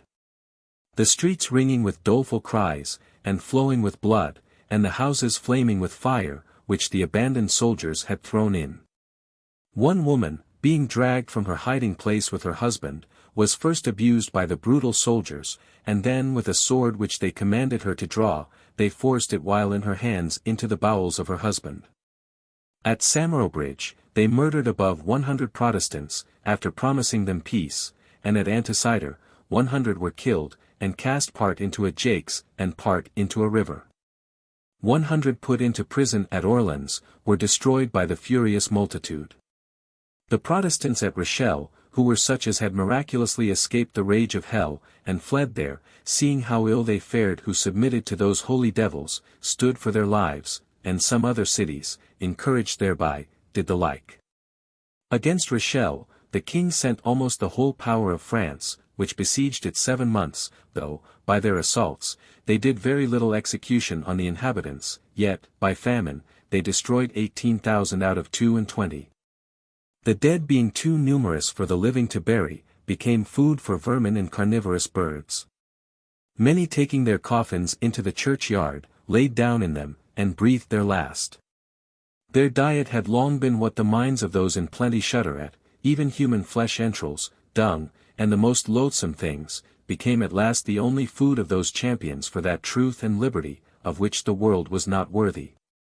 At every attack, the besiegers met with such an intrepid reception, that they left 132 captains, with a proportionate number of men, dead in the field. The siege at last was broken up at the request of the Duke of Anjou, the king's brother, who was proclaimed King of Poland, and the king, being wearied out, easily complied, whereupon honorable conditions were granted them. It is a remarkable interference of Providence, that, in all this dreadful massacre, not more than 2 ministers of the gospel were involved in it. The tragical sufferings of the Protestants are too numerous to detail. But the treatment of Philip de Dieu will give an idea of the rest.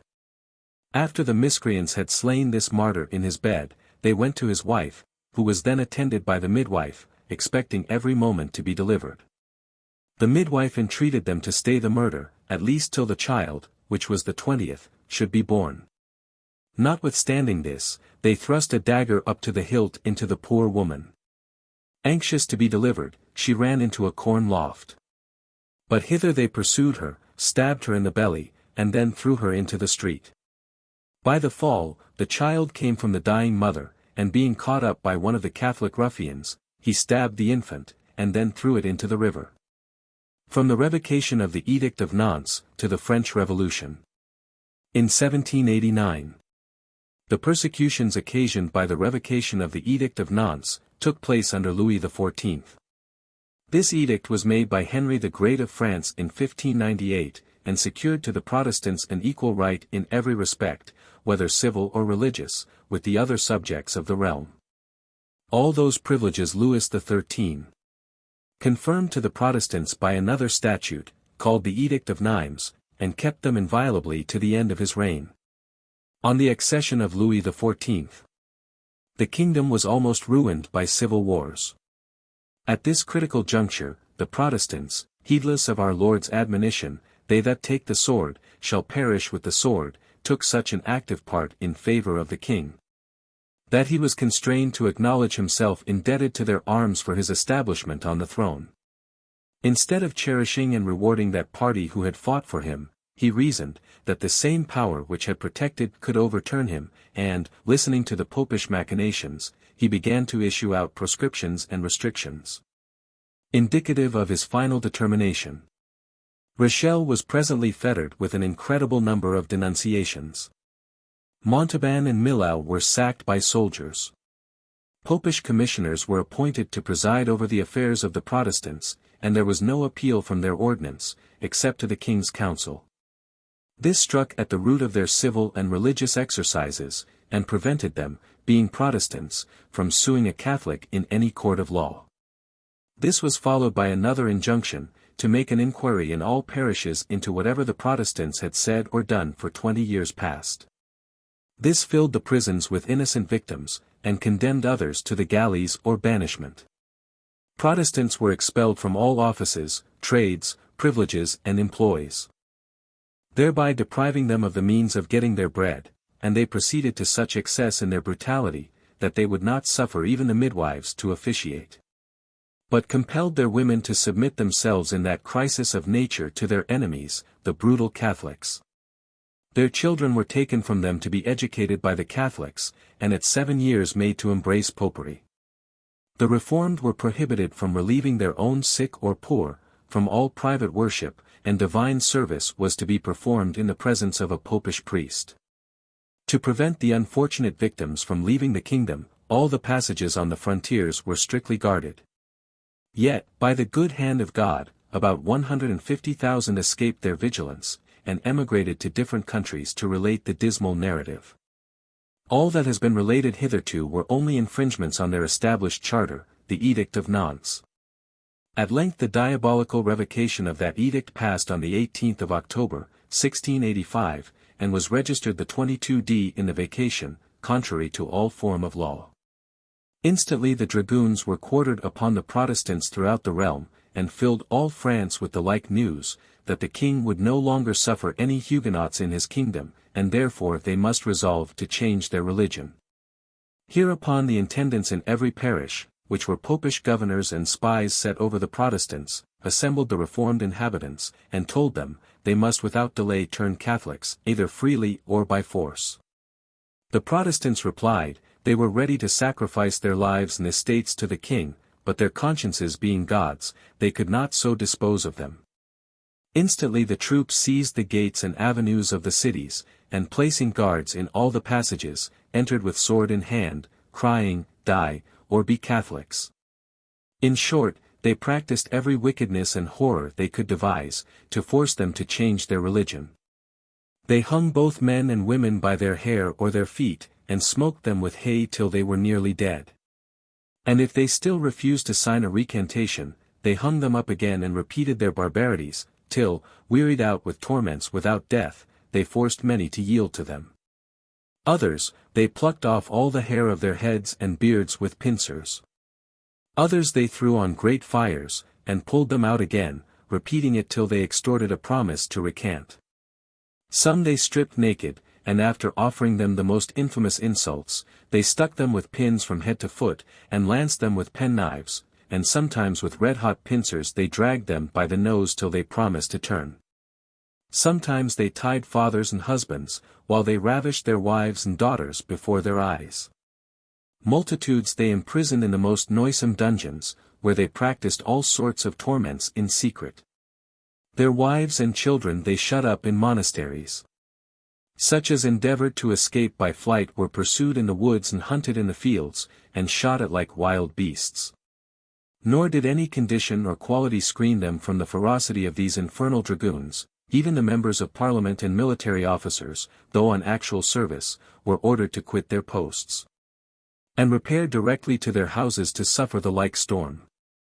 Such as complained to the king were sent to the Bastille, where they drank of the same cup. The bishops and the intendants marched at the head of the dragoons, with a troop of missionaries, monks and other ecclesiastics, to animate the soldiers to an execution so agreeable to their holy church, and so glorious to their demon god and their tyrant king. In forming the edict to repeal the Edict of Nantes, the council were divided. Some would have all the ministers detained and forced into popery as well as the laity, others were for banishing them, because their presence would strengthen the Protestants in perseverance, and if they were forced to turn, they would ever be secret and powerful enemies in the bosom of the Church, by their great knowledge and experience in controversial matters. This reason prevailing, they were sentenced to banishment, and only 15 days allowed them to depart the kingdom. The same day the edict for revoking the Protestants' charter was published, they demolished their churches, and banished their ministers, whom they allowed but 24 hours to leave Paris. The Papists would not suffer them to dispose of their effects, and threw every obstacle in their way to delay their escape till the limited time was expired which subjected them to condemnation for life to the galleys. The guards were doubled at the seaports, and the prisons were filled with the victims, who endured torments and wants at which human nature must shudder. The sufferings of the ministers and others, who were sent to the galleys, seemed to exceed all. Chained to the oar, they were exposed to the open air night and day, at all seasons, and in all weathers. And when through weakness of body they fainted under the oar, instead of a cordial to revive them, or viands to refresh them, they received only the lashes of a scourge, or the blows of a cane or rope's end. For the want of sufficient clothing and necessary cleanliness, they were most grievously tormented with vermin, and cruelly pinched with the cold, which removed by night the executioners who beat and tormented them by day.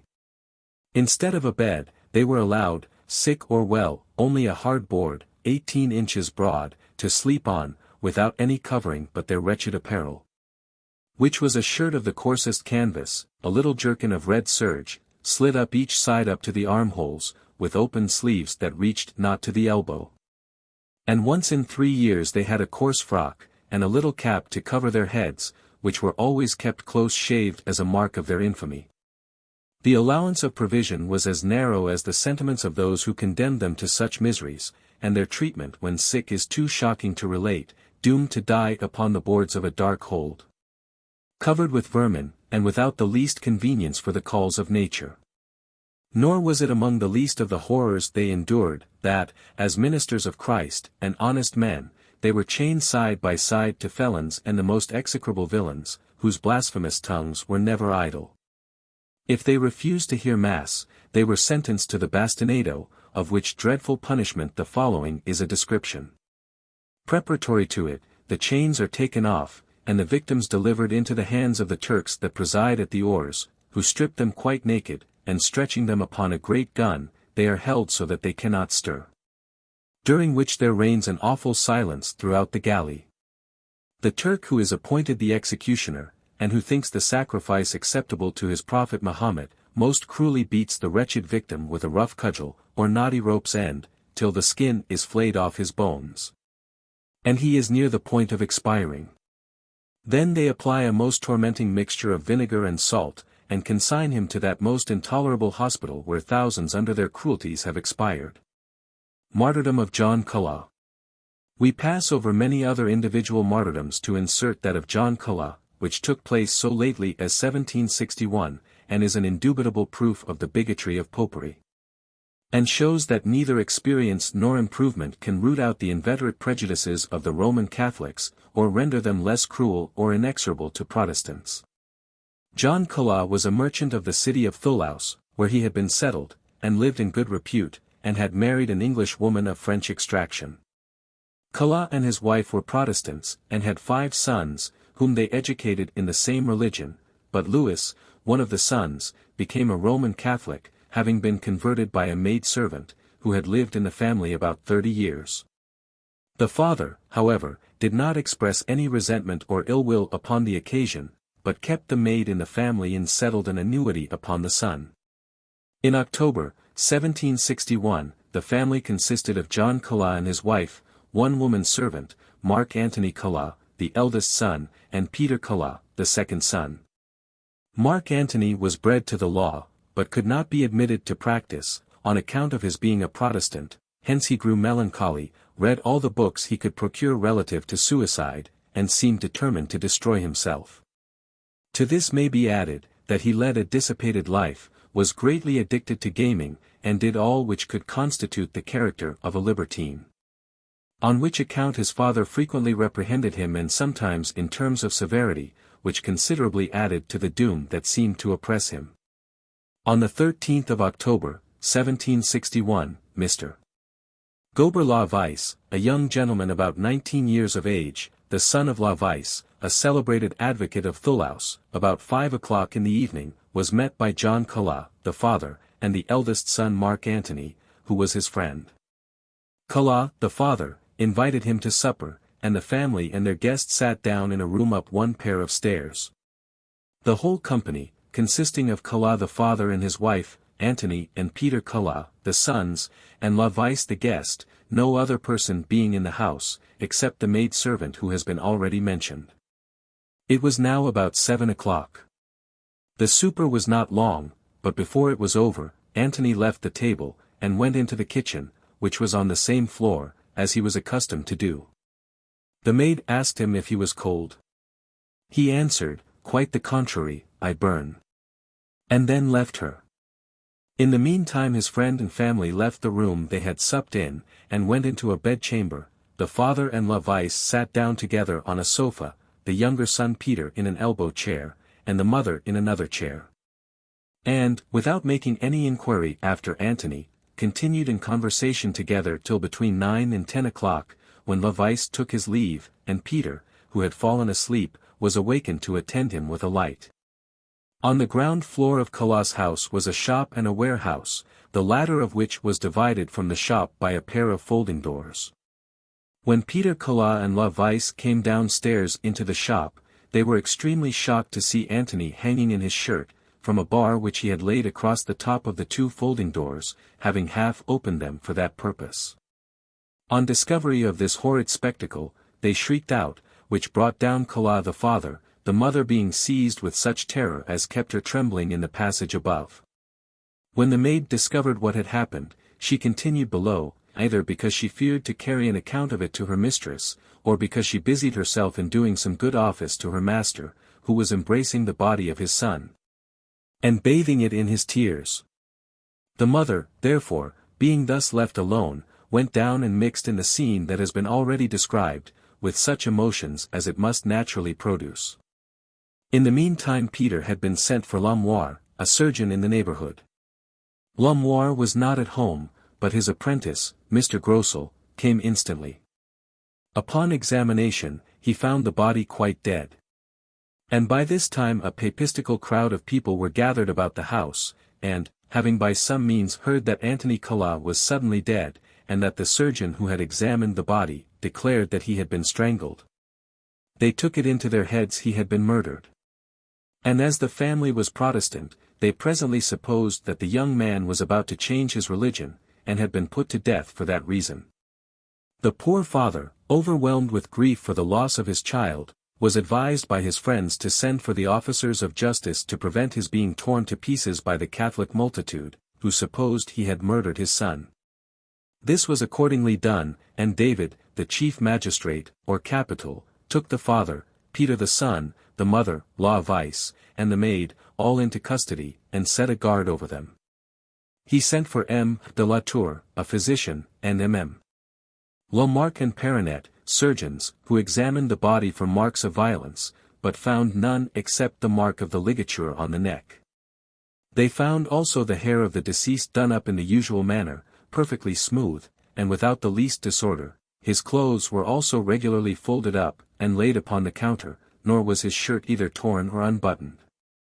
Notwithstanding these innocent appearances, the capital thought proper to agree with the opinion of the mob, and took it into his head that old Calais had sent for La Vice, telling him that he had a son to be hanged. That La Vice had come to perform the office of executioner, and that he had received assistance from the father and brother. As no proof of the supposed fact could be procured, the capital had recourse to a monitory, or general information, in which the crime was taken for granted, and persons were required to give such testimony against it as they were able. This recites, that La Vice was commissioned by the Protestants to be their executioner in ordinary, when any of their children were to be hanged for changing their religion. It recites also, that, when the Protestants thus hang their children, they compel them to kneel, and one of the interrogatories was whether any person had seen Antony Calais kneel before his father when he strangled him. It recites likewise, that Antony died a Roman Catholic, and requires evidence of his Catholicism. But before this monitory was published, the mob had got a notion that Antony Calais was the next day to have entered into the fraternity of the White Penitents. The capital therefore caused his body to be buried in the middle of St. Stephen's Church. A few days after the interment of the deceased, the White Penitents performed a solemn service for him in their chapel. The church was hung with white, and a tomb was raised in the middle of it, on the top of which was placed a human skeleton, holding in one hand a paper, on which was written, "Abjuration of heresy," and in the other a palm, the emblem of martyrdom. The next day the Franciscans performed a service of the same kind for him. The capital continued the persecution with unrelenting severity, and, without the least proof coming in, thought fit to condemn the unhappy father, mother, brother, friend, and servant, to the torture, and put them all into irons on the 18th of November. From these dreadful proceedings the sufferers appealed to the Parliament, which immediately took cognizance of the affair, and annulled the sentence of the capital as irregular, but they continued the prosecution, and, upon the hangman deposing it was impossible Antony should hang himself as was pretended, the majority of the Parliament were of the opinion, that the prisoners were guilty, and therefore ordered them to be tried by the criminal court of Thulaus. One voted him innocent, but after long debates the majority was for the torture and wheel, and probably condemned the father by way of experiment, whether he was guilty or not, hoping he would, in the agony, confess the crime. And accuse the other prisoners, whose fate therefore, they suspended. Poor Kulla, however, an old man of 68, was condemned to this dreadful punishment alone. He suffered the torture with great constancy, and was led to execution in a frame of mind which excited the admiration of all that saw him. And particularly of the two Dominicans, Father Bourges and Father Caldagues, who attended him in his last moments, and declared that they thought him not only innocent of the crime laid to his charge, but an exemplary instance of true Christian patience, fortitude, and charity. When he saw the executioner prepared to give him the last stroke, he made a fresh declaration to Father Bourges, but while the words were still in his mouth, the capital, the author of this catastrophe, and who came upon the scaffold merely to gratify his desire of being a witness of his punishment and death, ran up to him, and bawled out, "Wretch, there are the faggots which are to reduce your body to ashes. Speak the truth." Kulla made no reply, but turned his head a little aside, and that moment the executioner did his office.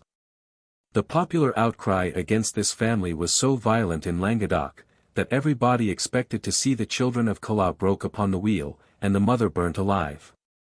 Young Donat Kulla was advised to fly into Switzerland. He went, and found a gentleman who, at first, could only pity and relieve him, without daring to judge of the rigor exercised against the father, mother, and brothers.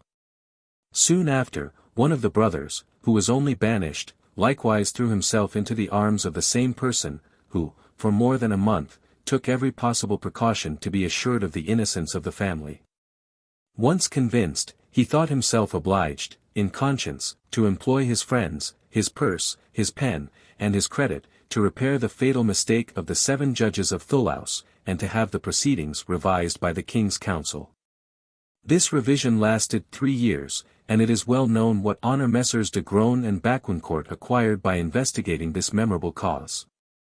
50 masters of the Court of Requests unanimously declared the whole family of Kulla innocent, and recommended them to the benevolent justice of His Majesty. The Duc de Choiseul, who never let slip an opportunity of signalizing the greatness of his character, not only assisted this unfortunate family with money, but obtained for them a gratuity of 36,000 livres from the king. On the 9th of March, 1765, the arret was signed which justified the family of Kulla, and changed their fate. The 9th of March, 1762, was the very day on which the innocent and virtuous father of that family had been executed. All Paris ran in crowds to see them come out of prison, and clapped their hands for joy while the tears streamed from their eyes. This dreadful example of bigotry employed the pen of Voltaire in deprecation of the horrors of superstition. And though an infidel himself, his essay on toleration does honor to his pen, and has been a blessed means of abating the rigor of persecution in most European states. Gospel purity will equally shun superstition and cruelty, as the mildness of Christ's tenets teaches only to comfort in this world, and to procure salvation in the next. To persecute for being of a different opinion, is as absurd as to persecute for having a different countenance. If we honor God, keep sacred the pure doctrines of Christ, put a full confidence in the promises contained in the Holy Scriptures, and obey the political laws of the state in which we reside, we have an undoubted right to protection instead of persecution, and to serve heaven as our consciences, regulated by the gospel rules, may direct. Chapter 5. An account of the Inquisition. When the Reformed religion began to diffuse the gospel light throughout Church, he accordingly instituted a number of inquisitors, or persons who were to make inquiry after, apprehend, and punish, heretics, as the Reformed were called by the Papists. At the head of these inquisitors was one Dominic, who had been canonized by the Pope, in order to render his authority the more respectable. Dominic, and the other inquisitors, spread themselves into various Roman Catholic countries, and treated the Protestants with the utmost severity. In process of time, the Pope, not finding these roving inquisitors so useful as he had imagined, resolved upon the establishment of fixed and regular courts of inquisition.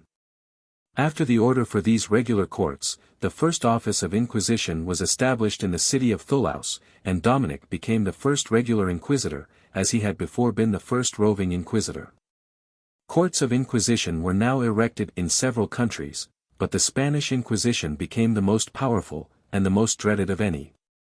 Even the kings of Spain themselves, though arbitrary in all other respects, were taught to dread the power of the lords of the Inquisition. And the horrid cruelties they exercised compelled multitudes, who differed in opinion from the Roman Catholics, carefully to conceal their sentiments. The most zealous of all the popish monks, and those who most implicitly obeyed the Church of Rome, were the Dominicans and Franciscans. These, therefore, the Pope thought proper to invest with an exclusive right of presiding over the different court of inquisition, and gave them the most unlimited powers, as judges delegated by him. And immediately representing his person, they were permitted to excommunicate, or sentence to death whom they thought proper, upon the most slight information of heresy. They were allowed to publish crusades against all whom they deemed heretics, and enter into leagues with sovereign princes, to join their crusades with their forces. In 1244, their power was farther increased by the Emperor Frederick II, who declared himself the protector and friend of all the inquisitors, and published the cruel edicts, viz. 1. That all heretics who continued obstinate, should be burnt. 2. That all heretics who repented, should be imprisoned for life. This zeal in the emperor, for the inquisitors of the Roman Catholic persuasion, arose from a report which had been propagated throughout Europe, that he intended to renounce Christianity, and turn Mahometan. The emperor therefore, attempted, by the height of bigotry to contradict the report, and to show his attachment to popery by cruelty. The officers of the Inquisition are 3 inquisitors, or judges, a fiscal proctor, 2 secretaries, a magistrate, a messenger, a receiver, a jailer, an agent of confiscated possessions. Several assessors, counselors, executioners, physicians, surgeons, doorkeepers, familiars, and visitors, who are sworn to secrecy. The principal accusation against those who are subject to this tribunal is heresy, which comprises all that is spoken, or written, against any of the articles of the Creed, or the traditions of the Roman Church. The Inquisition likewise takes cognizance of such as are accused of being magicians, and of such who read the Bible in the common language, the Talmud of the Jews, or the Alcoran of the Mohammedans. Upon all occasions the inquisitors carry on their processes with the utmost severity, and punish those who offend them with the most unparalleled cruelty. A Protestant has seldom any mercy shown him, and a Jew, who turns Christian, is far from being secure. A defense in the Inquisition is of little use to the prisoner, for a suspicion only is deemed sufficient cause of condemnation, and the greater his wealth the greater his danger. The principal part of the inquisitors' cruelties is owing to their rapacity. They destroy the life to possess the property, and, under the pretense of zeal, plunder each obnoxious individual. A prisoner in the Inquisition is never allowed to see the face of his accuser, or of the witnesses against him, but every method is taken by threats and tortures, to oblige him to accuse himself, and by that means corroborate their evidence. If the jurisdiction of the Inquisition is not fully allowed, vengeance is denounced against such as call it in question, for if any of its officers are opposed, those who oppose them are almost certain to be sufferers for their temerity. The maxim of the Inquisition being to strike terror, and awe those who are the objects of its power into obedience. High birth, distinguished rank, great dignity, or eminent employments, are no protection from its severities. And the lowest officers of the Inquisition can make the highest characters tremble. When the person impeached is condemned, he is either severely whipped, violently tortured, sent to the galleys, or sentenced to death. And in either case the effects are confiscated. After judgment, a procession is performed to the place of execution, which ceremony is called an auto de fe, or act of faith. The following is an account of an auto de fe, performed at Madrid in the year 1682. The officers of the Inquisition, preceded by trumpets, kettle drums, and their banner, marched on the 30th of May, in cavalcade, to the palace of the Great Square, where they declared by proclamation, that, on the 30th of June, the sentence of the prisoners would be put in execution. Of these prisoners, 20 men and women, with one renegade Mahometan, were ordered to be burned. 50 Jews and Jewesses, having never before been imprisoned, and repenting of their crimes, were sentenced to a long confinement, and to wear a yellow cap. The whole court of Spain was present on this occasion. The Grand Inquisitor's chair was placed in a sort of tribunal far above that of the king. Among those who were to suffer, was a young Jewess of exquisite beauty, and but 17 years of age. Being on the same side of the scaffold where the queen was seated, she addressed her, in hopes of obtaining a pardon, in the following pathetic speech: "Great Queen, will not your royal presence be of some service to thee in my miserable condition? Have regard to my youth, and, oh, consider, that I am about to die for professing a religion imbibed from my earliest infancy." Her Majesty seemed greatly to pity her distress, but turned away her eyes, as she did not dare to speak a word in behalf of a person who had been declared a heretic. Now Mass began, in the midst of which the priest came from the altar, placed himself near the scaffold, and seated himself in a chair prepared for that purpose. The chief inquisitor then descended from the amphitheatre, dressed in his cope, and having a mitre on his head. After having bowed to the altar, he advanced towards the king's balcony, and went up to it, attended by some of his officers, carrying a cross and the Gospels. With a book containing the oath by which the kings of Spain obliged themselves to protect the Catholic faith, to extirpate heretics, and to support with all their power and force the prosecutions and decrees of the Inquisition, a like oath was administered to the councillors and whole assembly. The Mass was begun about 12 at noon, and did not end till 9 in the evening, being protracted by a proclamation of the sentences of the several criminals, which were already separately rehearsed aloud one after the other. After this, followed the burning of the 21 men and women, whose intrepidity in suffering that horrid death was truly astonishing. The king's near situation to the criminals rendered their dying groans very audible to him. He could not, however, be absent from this dreadful scene, as it is esteemed a religious one, and his coronation oath obliges him to give a sanction by his presence to all the acts of the tribunal. What we have already said may be applied to inquisitions in general, as well as to that of Spain in particular. The Inquisition belonging to Portugal is exactly upon a similar plan to that of Spain, having been instituted much about the same time, and put under the same regulations. The inquisitors allow the torture to be used only 3 times, but during those times it is so severely inflicted, that the prisoner either dies under it, or continues always after a cripple, and suffers the severest pains upon every change of weather. We shall give an ample description of the severe torments occasioned by the torture, from the account of one who suffered it the 3 respective times, but happily survived the cruelties he underwent. At the first time of torturing, 6 executioners entered, stripped him naked to his drawers, and laid him upon his back on a kind of stand, elevated a few feet from the floor. The operation commenced by putting an iron collar round his neck, and a ring to each foot, which fastened him to the stand. His limbs being thus stretched out, they wound 2 ropes round each thigh, which ropes being passed under the scaffold, through holes made for that purpose, were all drawn tight at the same instant of time, by 4 of the men, on a given signal. It is easy to conceive that the pains which immediately succeeded were intolerable. The ropes, which were of a small size, cut through the prisoner's flesh to the bone, making the blood to gush out at 8 different places thus bound at a time. As the prisoner persisted in not making any confession of what the inquisitors required, the ropes were drawn in this manner 4 times successively.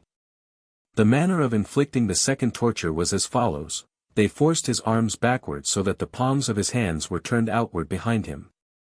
When, by means of a rope that fastened them together at the wrists, and which was turned by an engine, they drew them by degrees nearer each other, in such a manner that the back of each hand touched, and stood exactly parallel to each other. In consequence of this violent contortion, both his shoulders became dislocated, and a considerable quantity of blood issued from his mouth. This torture was repeated thrice. After which he was again taken to the dungeon, and the surgeon set the dislocated bones.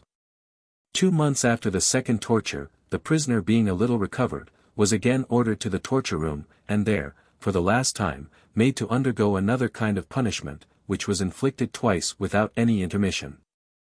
The executioners fastened a thick iron chain round his body, which crossing at the breast, terminated at the wrists. They then placed him with his back against a thick board, at each extremity whereof was a pulley, through which there ran a rope that caught the end of the chain at his wrists. The executioner then, stretching the end of this rope by means of a roller, placed at a distance behind him, pressed or bruised his stomach in proportion as the ends of the chains were drawn tighter. They tortured him in this manner to such a degree, that his wrists, as well as his shoulders, were quite dislocated. They were, however, soon set by the surgeons. But the barbarians, not yet satisfied with this species of cruelty, made him immediately undergo the like torture a second time, which he sustained, though, if possible, attended with keener pains, with equal constancy and resolution.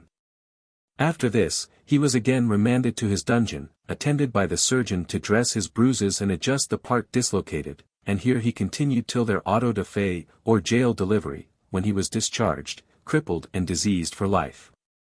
An account of the cruel handling and burning of Nicholas Burton, an English merchant, in Spain. The 5th day of November, about the year of our Lord 1560, Mr. Nicholas Burton, citizen sometime of London, and merchant, dwelling in the parish of Little St. Bartholomew, peaceably and quietly following his traffic in the trade of merchandise, and being in the city of Cadiz, in the party of Andalusia, in Spain, there came into his lodging a Judas, or, as they termed them, a familiar of the fathers of the Inquisition, who asking for the said Nicholas Burton, feigned that he had a letter to deliver into his own hands, by which means he spake with him immediately. And having no letter to deliver to him, then the said promoter, or familiar, at the motion of the devil his master, whose messenger he was, invented another lie, and said, that he would take lading for London in such ships as the said Nicholas Burton had freighted to lade, if he would let any. Which was partly to know where he loaded his goods, that they might attach them, and chiefly to protract the time until the sergeant of the Inquisition might come and apprehend the body of the said Nicholas Burton, which they did incontinently. He then, well perceiving that they were not able to burden or charge him that he had written, spoke, or done anything there in that country against the ecclesiastical or temporal laws of the same realm, boldly asked them what they had to lay to his charge that they did so arrest him, and bade them to declare the cause, and he would answer them. Notwithstanding they answered nothing, but commanded him with threatening words to hold his peace, and not speak one word to them. And so they carried him to the filthy common prison of the town of Cadiz, where he remained in irons 14 days amongst thieves. All which time he so instructed the poor prisoners in the word of God, according to the good talent which God had given him in that behalf, and also in the Spanish tongue to utter the same, that in that short space he had well reclaimed several of those superstitious and ignorant Spaniards to embrace the word of God, and to reject their popish traditions. Which being known unto the officers of the Inquisition, they conveyed him laden with irons from thence to a city called Seville, into a more cruel and straiter prison called Triana, where the said fathers of the Inquisition proceeded against him secretly according to their accustomable cruel tyranny, that never after he could be suffered to write or speak to any of his nation, so that to this day it is unknown who was his accuser. Afterward, the 20th of December, they brought the said Nicholas Burton, with a great number of other prisoners, for professing the true Christian religion, into the city of Seville, to a place where the said inquisitors sat in judgment, which they called Auto, with a canvas coat, whereupon in divers parts was painted the figure of a huge devil, tormenting a soul in a flame of fire, and on his head a coping tank of the same work. His tongue was forced out of his mouth with a cloven stick fastened upon it, that he should not utter his conscience and faith to the people, and so he was set with another Englishman of Southampton, and divers other condemned men for religion, as well Frenchmen as Spaniards, upon a scaffold over against the said Inquisition, where their sentences and judgments were read and pronounced against them. And immediately after the said sentences given, they were carried from thence to the place of execution without the city, where they most cruelly burned them, for whose constant faith, God be praised. This Nicholas Burton, by the way, and in the flames of fire, had so cheerful a countenance, embracing death with all patience and gladness, that the tormentors and enemies which stood by, said, that the devil had his soul before he came to the fire. And therefore they said his senses of feeling were past him. It happened that after the arrest of Nicholas Burton aforesaid, immediately all the goods and merchandise which he brought with him into Spain by the way of traffic, were, according to their common usage, seized, and taken into the sequester. Among which they also rolled up much that appertained to another English merchant, wherewith he was credited as factor. Whereof so soon as news was brought to the merchant as well of the imprisonment of his factor, as of the arrest made upon his goods, he sent his attorney into Spain, with authority from him to make claim to his goods, and to demand them. Whose name was John Foxe, citizen of Bristol. When his attorney was landed at Seville, and had shown all his letters and writings to the Holy House, requiring them that such goods might be delivered into his possession, answer was made to him that he must sue by bill, and retain an advocate, but all was doubtless to delay him, and they forsooth of courtesy assigned him one to frame his supplication for him, and other such bills of petition, as he had to exhibit into their holy court. Demanding for each bill 8 reals, albeit they stood him in no more stead than if he had put up none at all. And for the space of 3 or 4 months this fellow missed not twice a day, attending every morning and afternoon at the Inquisitor's palace, suing unto them upon his knees for his dispatch, but especially to the Bishop of Tarracon, who was at that very time chief in the Inquisition at Seville, that he of his absolute authority would command restitution to be made thereof. But the booty was so good and great, that it was very hard to come by it again. At length, after he had spent 4 whole months in suits and requests, and also to no purpose, he received this answer from them, that he must show better evidence, and bring more sufficient certificates out of England for proof of this matter, than those which he had already presented to the court. Whereupon the party forthwith posted to London, and with all speed returned to Seville again with more ample and large letters testimonial, and certificates, according to their requests, and exhibited them to the court. Notwithstanding the inquisitors still shifted him off, excusing themselves by lack of leisure, and for that they were occupied in more weighty affairs, and with such answers put him off, for months after. At last, when the party had well nigh spent all his money, and therefore sued the more earnestly for his dispatch, they referred the matter wholly to the bishop. Of whom, when he repaired unto him, he made this answer, that for himself, he knew what he had to do, howbeit he was but one man, and the determination appertained to the other commissioners as well as unto him. And thus by posting and passing it from one to another, the party could obtain no end of his suit. Yet for his importunity's sake, they were resolved to dispatch him. It was on this sort: one of the inquisitors, called Gasco, a man very well experienced in these practices, willed the party to resort unto him after dinner. The fellow being glad to hear this news, and supposing that his goods should be restored unto him, and that he was called in for that purpose to talk with the other that was in prison to confer with him about their accounts. Rather through a little misunderstanding, hearing the inquisitors cast out a word, that it should be needful for him to talk with the prisoner, and being thereupon more than half persuaded, that at length they meant good faith, did so, and repaired thither about the evening. Immediately upon his coming, the jailer was forthwith charged with him, to shut him up close in such a prison where they appointed him. The party, hoping at the first that he had been called for about some other matter, and seeing himself, contrary to his expectation, cast into a dark dungeon, perceived at length that the world went with him far otherwise than he supposed it would have done. But within 2 or 3 days after, he was brought into the court where he began to demand his goods, and because it was a device that well served their turn without any more circumstance, they bid him say his Ave Maria. Ave Maria gratia plena, Dominus tecum, benedicta tu in mulieribus, edi benedictus fructus ventris tuae Jesus. Amen. The same was written word by word as he spake it, and without any more talk of claiming his goods, because it was needless, they commanded him to prison again, and entered an action against him as a heretic. Forasmuch as he did not say his Ave Maria after the Romish fashion, but ended it very suspiciously, for he should have added moreover, Sancta Maria Mater Dei, ora pro nobis peccatoribus, by abbreviating whereof, it was evident enough, said they, that he did not allow the mediation of saints.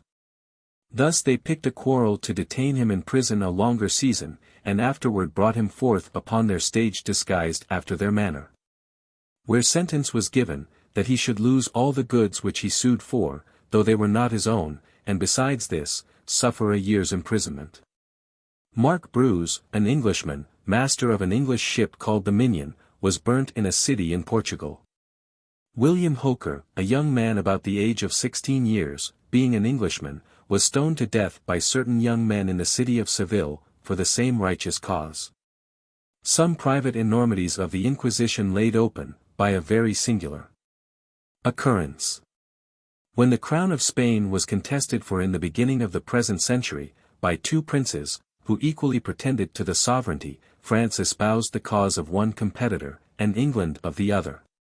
The Duke of Berwick, a natural son of James II, who abdicated England, commanded the Spanish and French forces, and defeated the English at the celebrated Battle of Almanza. The army was then divided into two parts. The one consisting of Spaniards and French, headed by the Duke of Berwick, advanced towards Catalonia, the other body, consisting of French troops only, commanded by the Duke of Orleans, proceeded to the conquest of Aragon. As the troops drew near to the city of Aragon, the magistrates came to offer the keys to the Duke of Orleans. But he told them, haughtily, they were rebels, and that he would not accept the keys, for he had orders to enter the city through a breach. He accordingly made a breach in the walls with his cannon, and then entered the city through it, together with his whole army. When he had made every necessary regulation here, he departed to subdue other places, leaving a strong garrison at once to overawe and defend, under the command of his Lieutenant General M. de Legal. This gentleman, though brought up a Roman Catholic, was totally free from superstition, he united great talents with great bravery, and was, at once, the skilful officer, and accomplished gentleman. The Duke, before his departure, had ordered that heavy contributions should be levied upon the city to the following manner. 1. That the magistrates and principal inhabitants should pay 1,000 crowns per month for the Duke's table. 2. That every house should pay 1 pistole, which would monthly amount to 18,000 pistoles. 3. That every convent and monastery should pay a donative, proportionable to its riches and rents. The two last contributions to be appropriated to the maintenance of the army. The money levied upon the magistrates and principal inhabitants, and upon every house, was paid as soon as demanded. But when the proper persons applied to the heads of convents and monasteries, they found that the ecclesiastics were not so willing, as other people, to part with their cash. Of the donatives to be raised by the clergy. The College of Jesuits to pay 2,000 pistoles. Carmelites 1,000. Augustines 1,000. Dominicans 1,000. M. de Legal sent to the Jesuits a peremptory order to pay the money immediately. The superior of the Jesuits returned for answer, that for the clergy to pay money for the army was against all ecclesiastical immunities, and that he knew of no argument which could authorize such a procedure. M. de Legal then sent 4 companies of dragoons to quarter themselves in the college, with this sarcastic message, to convince you of the necessity of paying the money, I have sent 4 substantial arguments to your college, drawn from the system of military logic. And, therefore, hope you will not need any further admonition to direct your conduct. These proceedings greatly perplexed the Jesuits, who dispatched an express to court to the king's confessor, who was of their order. But the dragoons were much more expeditious in plundering and doing mischief, than the courier in his journey, so that the Jesuits, seeing everything going to wreck and ruin, thought proper to adjust the matter amicably, and paid the money before the return of their messenger. The Augustines and Carmelites, taking warning by what had happened to the Jesuits, prudently went and paid the money, and by that means escaped the study of military arguments, and of being taught logic by dragoons. But the Dominicans, who were all familiars of, or agents dependent on, the Inquisition, imagined, that that very circumstance would be their protection, but they were mistaken, for M. de Legal neither feared nor respected the Inquisition. The chief of the Dominicans sent word to the military commander that his order was poor, and had not any money whatever to pay the donative. For, says he, the whole wealth of the Dominicans consists only in the silver images of the apostles and saints, as large as life, which are placed in our church, and which it would be sacrilege to remove. This insinuation was meant to terrify the French commander, whom the inquisitors imagined would not dare to be so profane as to wish for the possession of the precious idols. He, however, sent word that the silver images would make admirable substitutes for money, and would be more in character in his possession, than in that of the Dominicans themselves, for, said he, while you possess them in the manner you do at present, they stand up in niches, useless and motionless, without being of the least benefit to mankind in general, or even to yourselves. But, when they come into my possession, they shall be useful, I will put them in motion, for I intend to have them coined, when they may travel like the apostles, be beneficial in various places, and circulate for the universal service of mankind. The inquisitors were astonished at this treatment, which they never expected to receive, even from crowned heads. They therefore determined to deliver their precious images in a solemn procession, that they might excite the people to an insurrection. The Dominican friars were accordingly ordered to march to the legal's house, with the silver apostles and saints, in a mournful manner, having lighted tapers with them, and bitterly crying all the way, "Heresy, heresy." The legal, hearing these proceedings, ordered 4 companies of grenadiers to line the street which led to his house. Each grenadier was ordered to have his loaded fusee in one hand, and a lighted taper in the other, so that the troops might either repel force with force, or do honor to the farcical solemnity. The friars did all they could to raise the tumult, but the common people were too much afraid of the troops under arms to obey them. The silver images were, therefore, of necessity delivered up to the legal, who sent them to the mint, and ordered them to be coined immediately. The project of raising an insurrection having failed, the inquisitors determined to excommunicate the legal, unless he would release their precious silver saints from imprisonment in the mint, before they were melted down, or otherwise mutilated. The French commander absolutely refused to release the images, but said they should certainly travel and do good, upon which the inquisitors drew up the form of excommunication, and ordered their secretary to go and read it to the legal. The secretary punctually performed his commission, and read the excommunication deliberately and distinctly.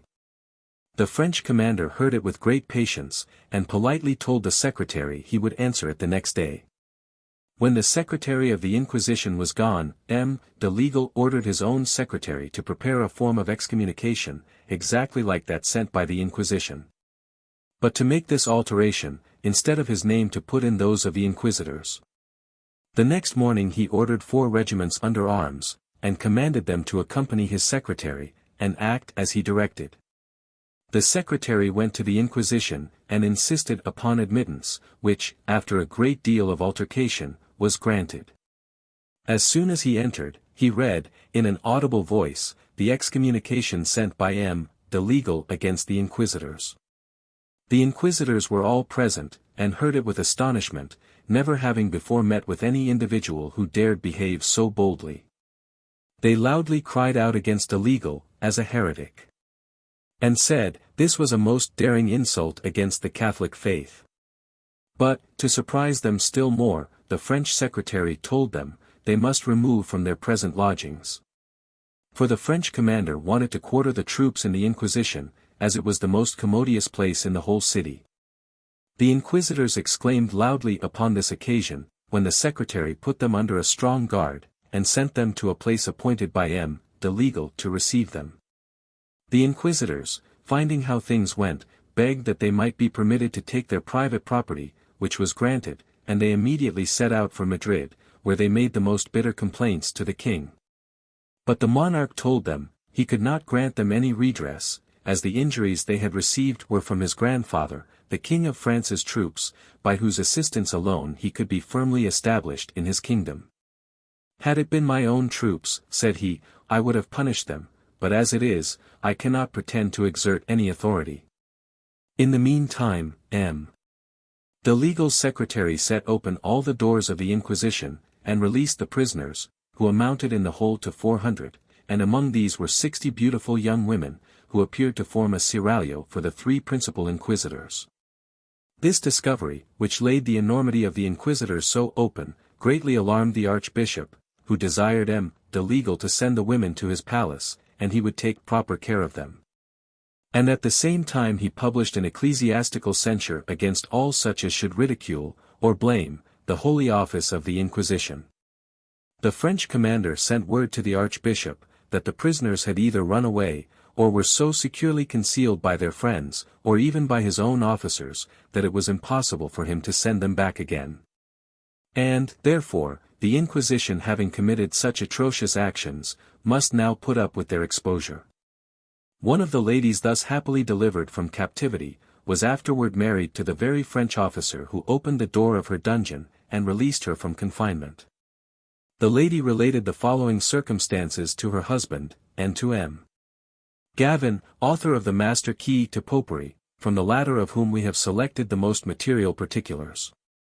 I went one day, says the lady, with my mother, to visit the Countess Atteras, and I met there Don Francisco Tiragon, her confessor and second inquisitor of the Holy Office. After we had drunk chocolate, he asked me my age, my confessor's name, and many intricate questions about religion. The severity of his countenance frightened me, which he perceiving, told the Countess to inform me, that he was not so severe as he looked for. He then caressed me in a most obliging manner, presented his hand, which I kissed with great reverence and modesty, and, as he went away, he made use of this remarkable expression. "My dear child, I shall remember you till the next time." I did not, at the time, mark the sense of the words, for I was inexperienced in matters of gallantry, being, at that time but 15 years old.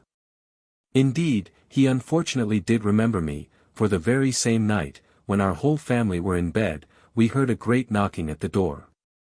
The maid, who laid in the same room with me, went to the window, and inquired who was there.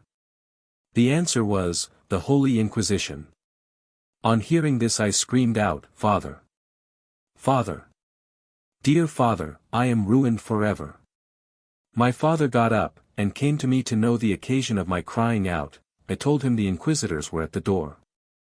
On hearing this, instead of protecting me, he hurried downstairs as fast as possible, and, lest the maid should be too slow, opened the street door himself, under such abject and slavish fears, our bigoted minds. As soon as he knew they came for me, he fetched me with great solemnity, and delivered me to the officers with much submission. I was hurried into a coach, with no other clothing than a petticoat and a mantle, for they would not let me stay to take anything else. My fright was so great, I expected to die that very night. But judge my surprise, when I was ushered into an apartment, decorated with all the elegance that taste, united with opulence, could bestow. Soon after the officers left me, a maid-servant appeared with a silver salver, on which were sweetmeats and cinnamon water. She desired me to take some refreshment before I went to bed. I told her I could not, but should be glad if she could inform me whether I was to be put to death that night or not. "To be put to death!" exclaimed she, "you do not come here to be put to death, but to live like a princess, and you shall want for nothing in the world, but the liberty of going out, so pray don't be afraid, but go to bed and sleep easy. For tomorrow you shall see wonders within this house, and as I am chosen to be your waiting maid, I hope you'll be very kind to me." I was going to ask some questions, but she told me she must not answer anything more till the next day, but assured me that nobody would come to disturb me. "I am going," she said, "about a little business, but I will come back presently, for my bed is in the closet next yours." So she left me for about a quarter of an hour, and then returned. She then said, "Madam, pray let me know when you will be pleased have your chocolate ready in the morning." This greatly surprised me, so that without replying to her question, I asked her name. She said, "My name is Mary." "Mary, then," said I, "for heaven's sake, tell me whether I am brought here to die or not." "I have told you already," replied she, "that you came here to be one of the happiest ladies in the world." We went to bed, but the fear of death prevented me from sleeping the whole night. Mary waked. She was surprised to find me up, but she soon rose, and after leaving me for about half an hour, she brought in 2 cups of chocolate and some biscuit on a silver plate. I drank 1 cup of chocolate and desired her to drink the other, which she did. When we had done, I said, "Well, Mary, can you give me any account of the reasons for my being brought here?" To which she answered, "Not yet, madam, you must have patience," and immediately slipped out of the room. About half an hour after, she brought a great quantity of elegant clothes, suitable to a lady of the highest rank, and told me, I must dress myself. Among several trinkets which accompanied the clothes, I observed, with surprise, a snuff-box, in the lid of which was a picture of Don Francisco Tarragon. This unravelled to me the mystery of my confinement, and at the same time roused my imagination to contrive how to evade receiving the present. If I absolutely refused it, I thought immediate death must ensue. And to accept it, was giving him too much encouragement against my honor. At length I hit upon a medium, and said to Mary, "Pray present my respects to Don Francisco Tarragon, and tell him, that, as I could not bring my clothes along with me last night, modesty permits me to accept of these garments, which are requisite to keep me decent. But since I do not take snuff, I hope his lordship will excuse me in not accepting his box." Mary went with my answer, and soon returned with Don Francisco's portrait elegantly set in gold, and richly embellished with diamonds. This message accompanied it, that his lordship had made a mistake, his intent not being to send me a snuff-box, but his portrait. I was at a great loss what to do, when Mary said, "Pray, madam, take my poor advice. Accept of the portrait, and everything else that his lordship sends you, for if you do not, he can compel you to do what he pleases, and put you to death when he thinks proper, without any body being able to defend you. But if you are obliging to him," continued she, "he will be very kind, and you will be as happy as a queen. You will have elegant apartments to live in, beautiful gardens to range in, and agreeable ladies to visit you. Therefore, I advise you to send a civil answer, or even not to deny a visit from his lordship. Or perhaps you may repent of your disrespect." "Oh, my God!" exclaimed I, "must I sacrifice my honor to my fears, and give up my virtue to his despotic power? Alas! What can I do? To resist, is vain. If I oppose his desires, force will obtain what chastity refuses." I now fell into the greatest agonies, and told Mary to return what answer she thought proper. She said she was glad of my humble submission, and ran to acquaint Don Francisco with it. In a few minutes she returned, with joy in her countenance, telling me his lordship would honor me with his company to supper. "And now give me leave, madam," said she, "to call you mistress, for I am to wait upon you. I have been in a holy office 14 years, and know all the customs perfectly well, but as silence is imposed upon me, under pain of death, I can only answer such questions as immediately relate to your own person. But I would advise you never to oppose the Holy Father's will, or if you see any young ladies about, never ask them any questions. You may divert yourself sometimes among them, but must never tell them anything. 3 days hence you will dine with them, and at all times you may have music and other recreations. In fine, you will be so happy, that you will not wish to go abroad, and when your time is expired, the Holy Fathers will send you out of this country, and marry you to some nobleman." After saying these words she left me, overwhelmed with astonishment, and scarce knowing what to think. As soon as I recovered myself, I began to look about, and finding a closet, I opened it, and perceived that it was filled with books. They were chiefly upon historical and profane subjects, but not any on religious matter. I chose out a book of history, and so passed the interval with some degree of satisfaction till dinner time. The dinner was served up with the greatest elegance, and consisted of all that could gratify the most luxurious appetite. When dinner was over, Mary left me, and told me, if I wanted anything I might ring a bell, which she pointed out to me. I read a book to amuse myself during the afternoon, and at 7 in the evening, Don Francisco came to visit me in his nightgown and cap, not with the gravity of an inquisitor, but with the gaiety of a gallant. He saluted me with great respect, and told me, that he came to see me in order to show the great respect he had for my family, and to inform me that it was my lovers who had procured my confinement, having accused me in matters of religion. And that the informations were taken, and the sentence pronounced against me, to be burnt in a dry pan, with a gradual fire, but that he, out of pity and love to my family, had stopped the execution of it. These words were like daggers to my heart. I dropped at his feet, and said, "Ah, my lord! Have you stopped the execution forever? He replied, That belongs to yourself only, and abruptly wished me good night. As soon as he was gone I burst into tears, when Mary came and asked me what could make me cry so bitterly.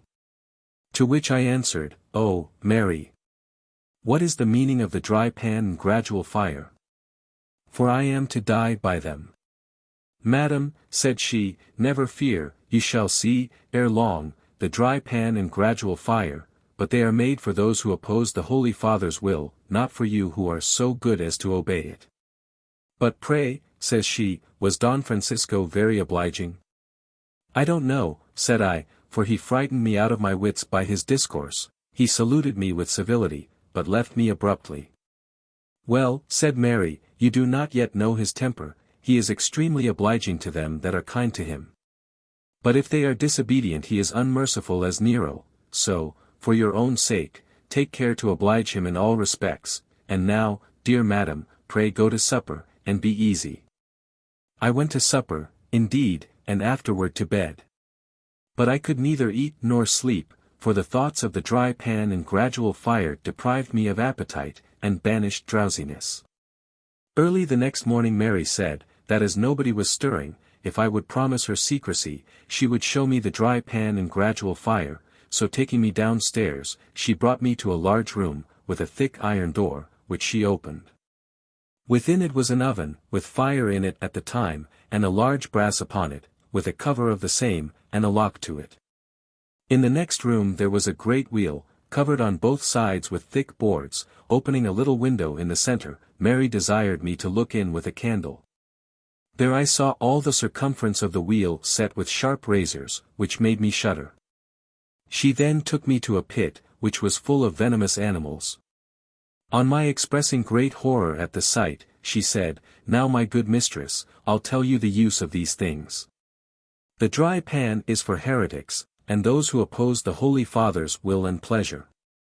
They are put alive into the pan, being first stripped naked, and the cover being locked down, the executioner begins to put a small fire into the oven, and by degrees he augments it, till the body is reduced to ashes. The wheel is designed for those who speak against the Pope, or the Holy Fathers of the Inquisition. For they are put into the machine through the little wheel, which is locked after them, and then the wheel is turned swiftly, till they are cut to pieces. The pit is for those who contemn the images, and refuse to give proper respect to ecclesiastical persons, for they are thrown into the pit, and so become the food of poisonous animals. We went back again to my chamber, and Mary said, that another day she would show me the torments designed for other transgressors, but I was in such agonies at what I had seen, that I begged to be terrified with no more such sights. She soon after left me, but not without enjoining my strict obedience to Don Francisco, for if you do not comply with his will, said she, the dry pan and gradual fire will be your fate. The horrors which the sight of these things, and Mary's expressions, impressed on my mind, almost bereaved me of my senses, and left me in such a state of stupefaction that I seemed to have no manner of will of my own. The next morning Mary said, Now let me dress you as nice as possible, for you must go and wish Don Francisco good morrow, and breakfast with him. When I was dressed, she conveyed me through a gallery into his apartment, where I found that he was in bed. He ordered Mary to withdraw, and to serve up breakfast in about 2 hours' time. When Mary was gone, he commanded me to undress myself and come to bed to him. The manner in which he spoke, and the dreadful ideas with which my mind was filled, so terribly frightened me, that I pulled off my cloths, without knowing what I did, and stepped into bed. Insensible of the indecency I was transacting, so totally had the care of self-preservation absorbed all my other thoughts, and so entirely were the ideas of delicacy obliterated by the force of terror. Thus, to avoid the dry pan, did I entail upon myself perpetual infamy, and to escape the so much dreaded gradual fire, give myself up to the flames of lust. Wretched alternative, where the only choice is an excruciating death, or everlasting pollution. Mary came at the expiration of 2 hours, and served us with chocolate in the most submissive manner, for she kneeled down by the bedside to present it. When I was dressed, Mary took me into a very delightful apartment, which I had never yet seen. It was furnished with the most costly elegance. But what gave me the greatest astonishment was, the prospect from its windows, of a beautiful garden, and a fine meandering river. Mary told me, that the young ladies she had mentioned would come to pay their compliments to me before dinner, and begged me to remember her advice in keeping a prudent guard over my tongue. In a few minutes a great number of very beautiful young ladies, richly dressed, entered my room, and successively embracing me, wished me joy. I was so surprised, that I was unable to answer their compliments, which one of the ladies perceiving, said, "Madam, the solitude of this place will affect you in the beginning. But whenever you begin to feel the pleasures and amusements you may enjoy, you will quit those pensive thoughts. We, at present, beg the honor of you to dine with us today, and henceforward 3 days in a week."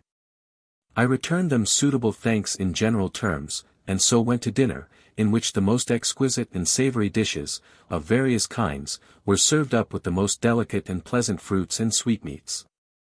The room was long, with 2 tables on each side, and a third in the front. I reckoned 52 young ladies, the eldest not exceeding 24 years of age. There were 5 maid-servants besides Mary, to wait upon us. But Mary confined her attention to me alone. After dinner we retired to a capacious gallery, where they played on musical instruments, a few diverted themselves with cards, and the rest amused themselves with walking about. Mary, at length, entered the gallery, and said, "Ladies, this is a day of recreation, and so you may go into whatever rooms you please till 8 o'clock in the evening." They unanimously agreed to adjourn to my apartment. Here we found a most elegant cold collation, of which all the ladies partook, and passed the time in innocent conversation and harmless mirth. But none mentioned a word concerning the Inquisition, or the Holy Fathers, or gave the least distant hint concerning the cause of their confinement.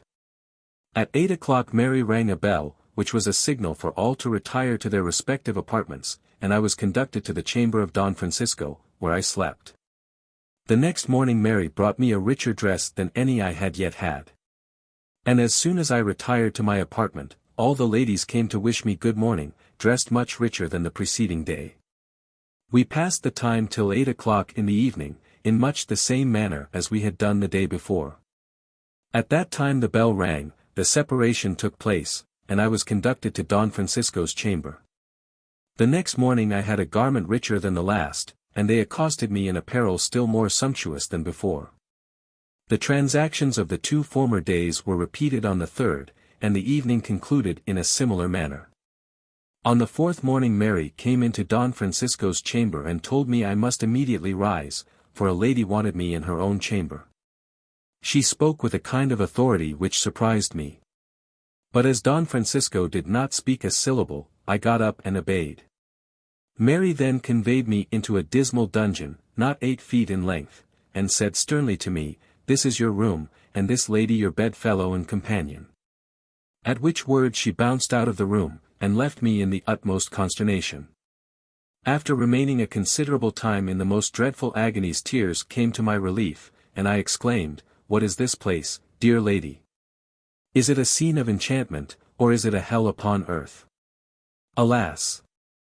I have lost my honor and my soul forever." The lady took me by the hand, and said in a sympathizing tone of voice, "Dear sister, for this is the name I shall henceforth give you, forbear to cry and grieve, for you can do nothing by such an extravagant behavior. But draw upon yourself a cruel death. Your misfortunes, and those of all the ladies you have seen, are exactly of a piece, you suffer nothing but what we have suffered before you, but we dare not show our grief, for fear of greater evils. Pray take courage, and hope in God, for he will surely deliver us from this hellish place, but be sure you discover no uneasiness before Mary, who is the only instrument either of our torments or comfort. Have patience until we go to bed, and then I will venture to tell you more of the matter." My perplexity and vexation were inexpressible, but my new companion, whose name was Leonora, prevailed on me to disguise my uneasiness from Mary. I dissembled tolerably well when she came to bring our dinners, but could not help remarking, in my own mind, the difference between this repast, and those I had before partook of. This consisted only of plain, common food, and of that a scanty allowance, with 1 plate, and 1 knife and fork for us both, which she took away as soon as we had dined. When we were in bed, Leonora was as good as her word. And upon my solemn promise of secrecy thus began to open her mind to me. My dear sister, you think your case very hard, but I assure you all the ladies in the house have gone through the same. In time, you will know all their stories, as they hope to know yours. I suppose Mary has been the chief instrument of your fright, as she has been of ours, and I warrant she has shown you some horrible places, though not all. And that, at the very thought of them you were so terrified, that you chose the same way we have done to redeem yourself from death. By what hath happened to us, we know that Don Francisco hath been your Nero, your tyrant. For the 3 colors of our clothes are the distinguishing tokens of the 3 holy fathers. The red silk belongs to Don Francisco, the blue to Don Guerrero, and the green to Don Aliga. And they always give those colors, after the farce of changing garments and the short-lived recreations are over, to those ladies whom they bring here for their respective uses. We are strictly commanded to express all the demonstrations of joy, and to be very merry for 3 days, when a young lady first comes amongst us, as we did with you, and as you must now do with others. But afterward we live like the most wretched prisoners, without seeing any body but Mary, and the other maidservants, over whom Mary hath a kind of superiority, for she acts as housekeeper. We all dine in the great hall 3 days in a week. And when any one of the inquisitors hath a mind for one of his slaves, Mary comes about 9 o'clock, and leads her to his apartment. Some nights Mary leaves the doors of our chambers open, and that is a token that one of the inquisitors hath a mind to come that night, but he comes so silent that we are ignorant whether he is our patron or not. If one of us happens to be with child, she is removed into a better chamber till she is delivered, but during the whole of her pregnancy, she never sees any body but the person appointed to attend her. As soon as the child is born it is taken away, and carried we know not whither, for we never hear a syllable mentioned about it afterward. I have been in this house 6 years, was not 14 when the officers took me from my father's house, and have had 1 child. There are, at this present time, 52 young ladies in the house. But we annually lose 6 or 8, though we know not what becomes of them, or whither they are sent. This, however, does not diminish our number, for new ones are always brought in to supply the place of those who are removed from hence. And I remember, at one time, to have seen 73 ladies here together. Our continual torment is to reflect that when they are tired of any of the ladies, they certainly put to death those they pretend to send away. For it is natural to think, that they have too much policy to suffer their atrocious and infernal villainies to be discovered, by enlarging them. Hence our situation is miserable indeed, and we have only to pray that the Almighty will pardon those crimes which we are compelled to commit. Therefore, my dear sister, arm yourself with patience, for that is the only palliative to give you comfort, and put a firm confidence in the providence of Almighty God. This discourse of Leonora greatly affected me. But I found everything to be as she told me, in the course of time, and I took care to appear as cheerful as possible before Mary. In this manner I continued 18 months, during which time 11 ladies were taken from the house.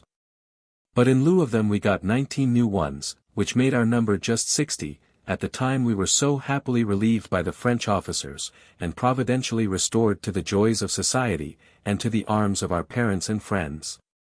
On that happy day, the door of my dungeon was opened by the gentleman who is now my husband, and who with the utmost expedition, sent both Leonora and me to his father's.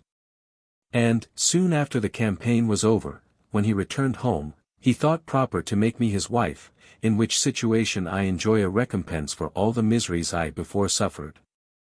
From the foregoing narrative it is evident, that the inquisitors are a set of libidinous villains, lost to every just idea of religion, and totally destitute of humanity. Those who possess wealth, beauty, or liberal sentiments, are sure to find enemies in them. Avarice, lust, and prejudice, are their ruling passions, and they sacrifice every law, human and divine, to gratify their predominant desire. Their supposed piety is affectation, their pretended compassion hypocrisy, their justice depends on their will, and their equitable punishments are founded on their prejudices. None are secure from them, all ranks fall equally victims to their pride, their power, their avarice, or their aversion.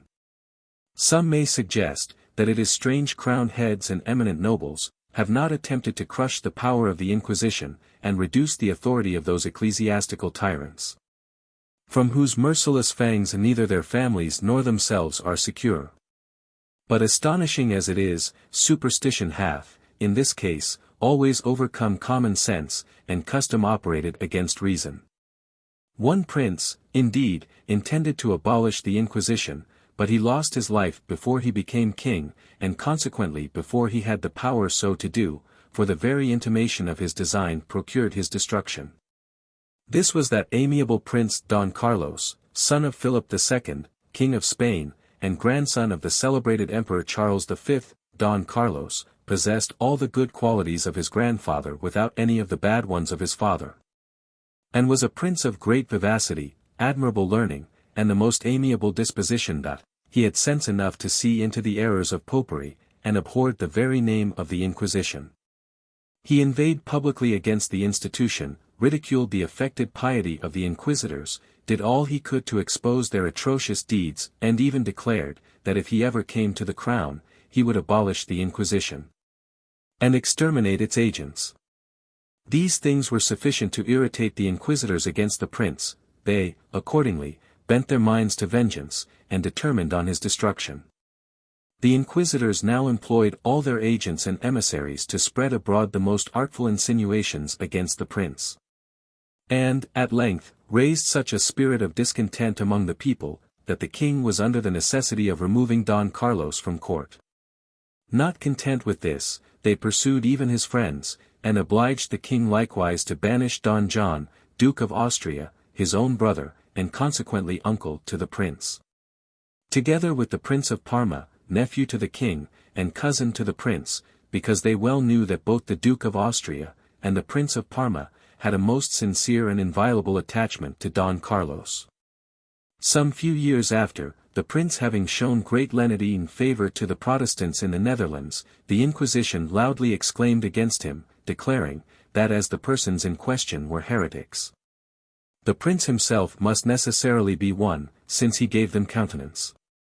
In short, they gained so great an ascendancy over the mind of the king, who was absolutely a slave to superstition, that, shocking to relate, he sacrificed the feelings of nature to the force of bigotry, and, for fear of incurring the anger of the Inquisition, gave up his only son, passing the sentence of death on him himself. The prince, indeed, had what was termed an indulgence, that is, he was permitted to choose the manner of his death. Roman-like, the unfortunate young hero chose bleeding and the hot bath. When the veins of his arms and legs being opened, he expired gradually, falling a martyr to the malice of the inquisitors, and the stupid bigotry of his father. The persecution of Dr. Egidio. Dar. Egidio was educated at the University of Alcala, where he took his several degrees, and particularly applied himself to the study of the sacred scriptures and school divinity. The professor of theology dying, he was elected into his place, and acted so much to the satisfaction of every one, that his reputation for learning and piety was circulated throughout Europe. Egidio, however, had his enemies, and these laid a complaint against him to the inquisitors, who sent him a citation, and when he appeared to it, cast him into a dungeon. As the greatest part of those who belonged to the cathedral church at Seville, and many persons belonging to the bishopric of Dortois highly approved of the doctrines of Egidio, which they thought perfectly consonant with true religion, they petitioned the emperor in his behalf. Though the monarch had been educated a Roman Catholic, he had too much sense to be a bigot, and therefore sent an immediate order for his enlargement. He soon after visited the church of Valladolid, did everything he could to promote the cause of religion, and returning home he soon after fell sick, and died in an extreme old age.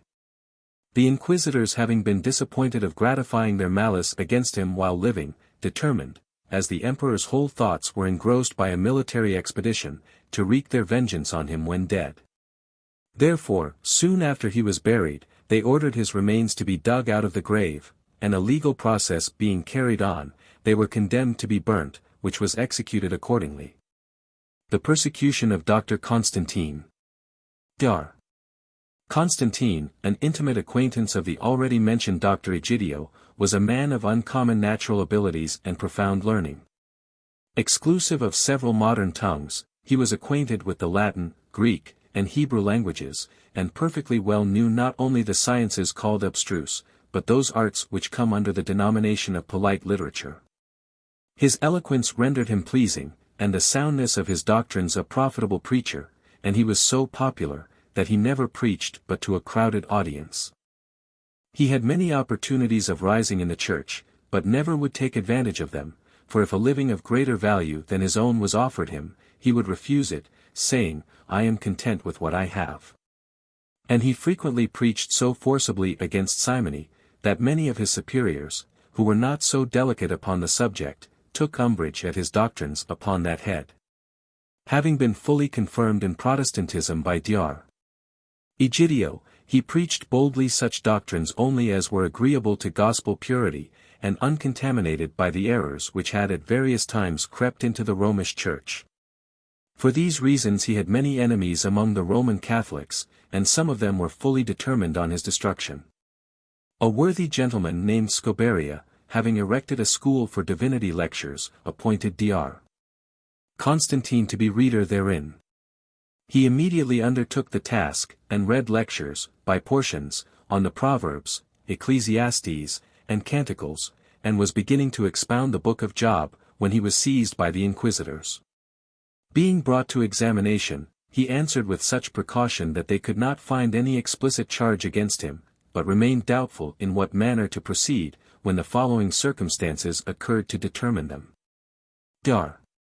Constantine had deposited with a woman named Isabella Martin several books, which to him were very valuable, but which he knew, in the eyes of the Inquisition, were exceptionable. This woman having been informed against as a Protestant, was apprehended, and, after a small process, her goods were ordered to be confiscated.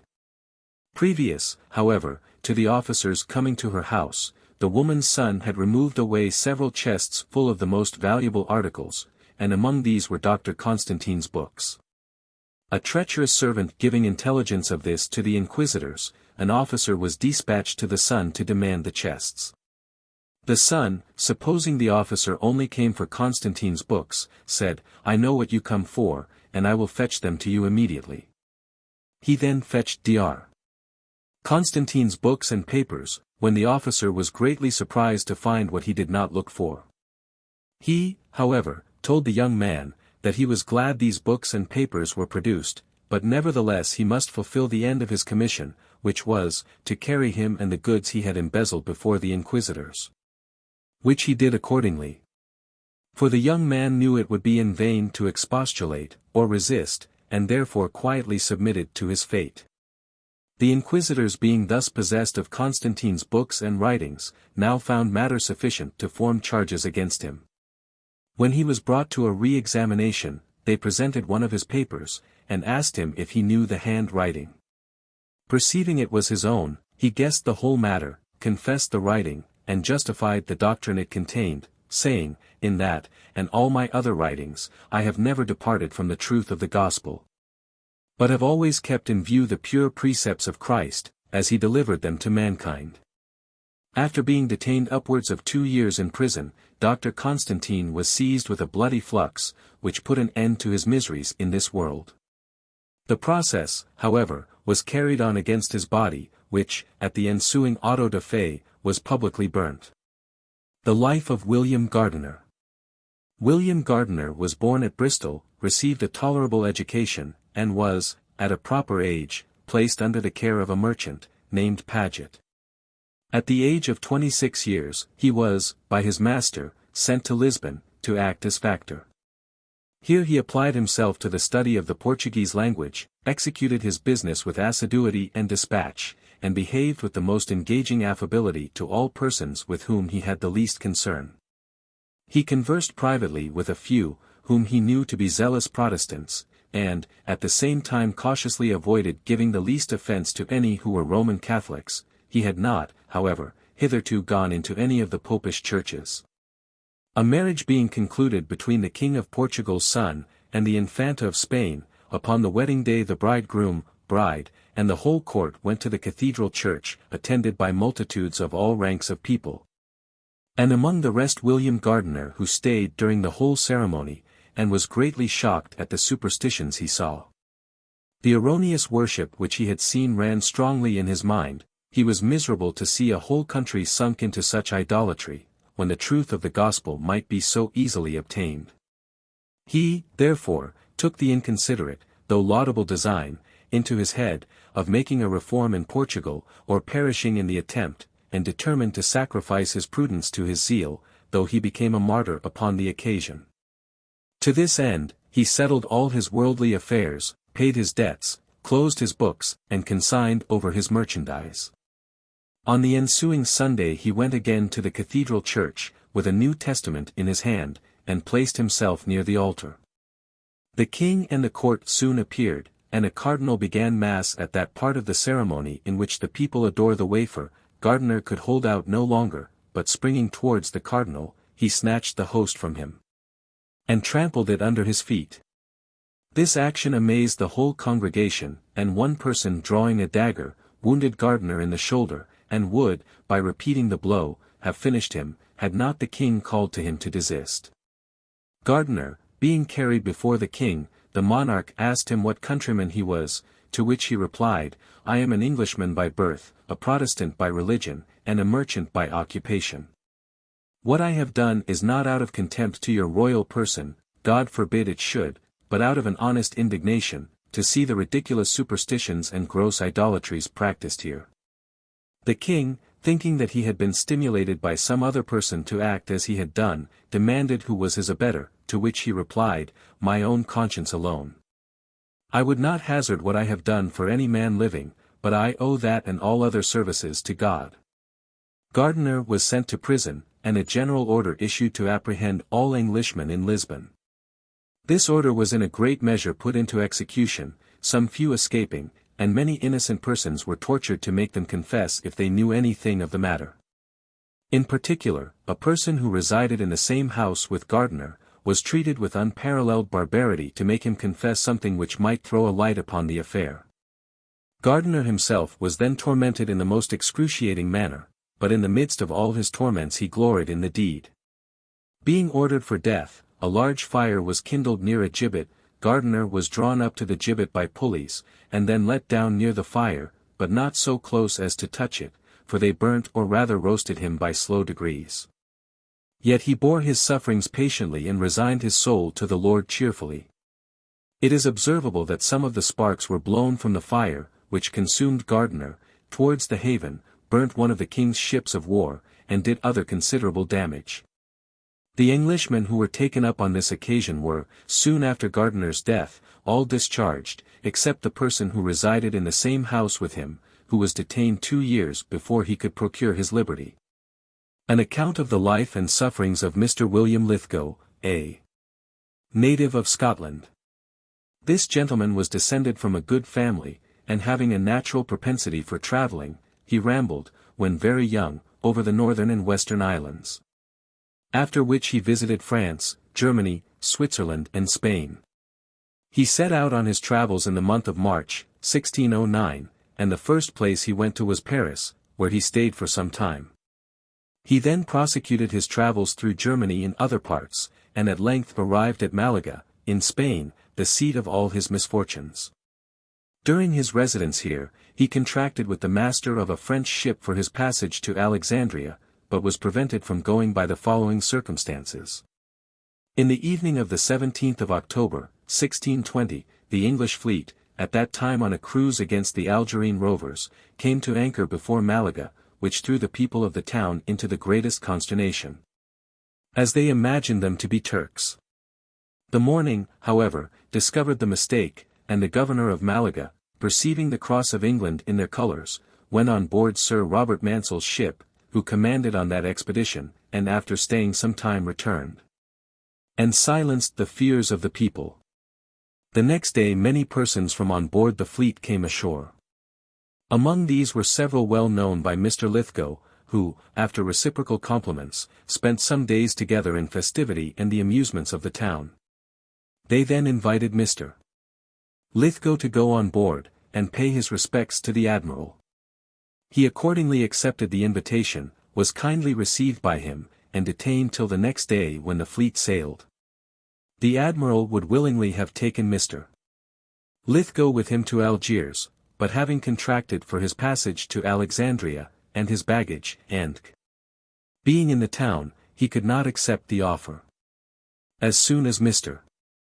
Lithgow got on shore, he proceeded towards his lodgings by a private way, being to embark the same night for Alexandria, when, in passing through a narrow uninhabited street, he found himself suddenly surrounded by 9 sergeants or officers, who threw a black cloak over him, and forcibly conducted him to the governor's house.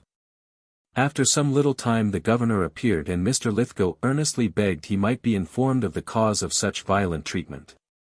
The governor only answered by shaking his head, and gave orders that the prisoner should be strictly watched till he, the governor, returned from his devotions, directing at the same time, that the captain of the town, the alcalde major, and town notary, should be summoned to appear at his examination, and that all this should be done with the greatest secrecy, to prevent the knowledge thereof reaching the ears of the English merchants then residing in the town. These orders were strictly discharged, and on the governor's return, he, with the officers, having seated themselves, Mr. Lithgow was brought before them for examination.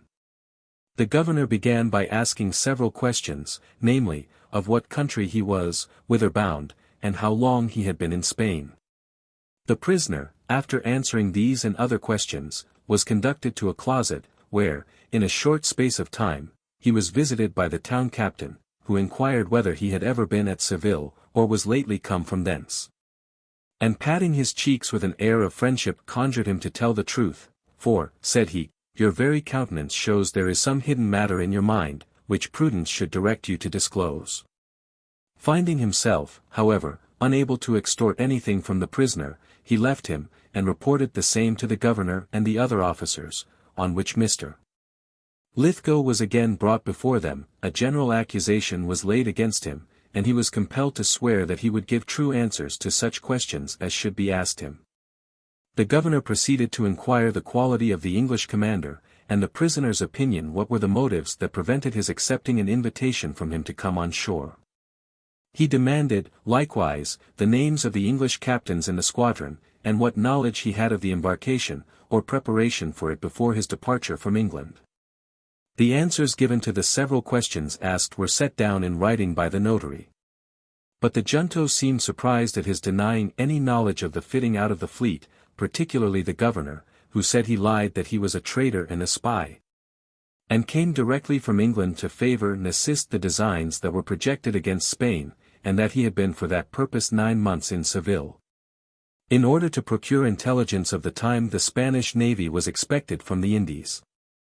They exclaimed against his familiarity with the officers of the fleet, and many other English gentlemen, between whom, they said, unusual civilities had passed, but all these transactions had been carefully noticed. Besides, to sum up the whole, and put the truth past all doubt, they said, he came from a council of war, held that morning on board the admiral's ship, in order to put in execution the orders assigned him. They upbraided him with being accessory to the burning of the island of St. Thomas, in the West Indies. Wherefore, said they, these Lutherans, and sons of the devil, ought to have no credit given to what they say or swear. In vain did Mr. Lithgow endeavor to obviate every accusation laid against him, and to obtain belief from his prejudiced judges. He begged permission to send for his cloak bag, which contained his papers, and might serve to show his innocence.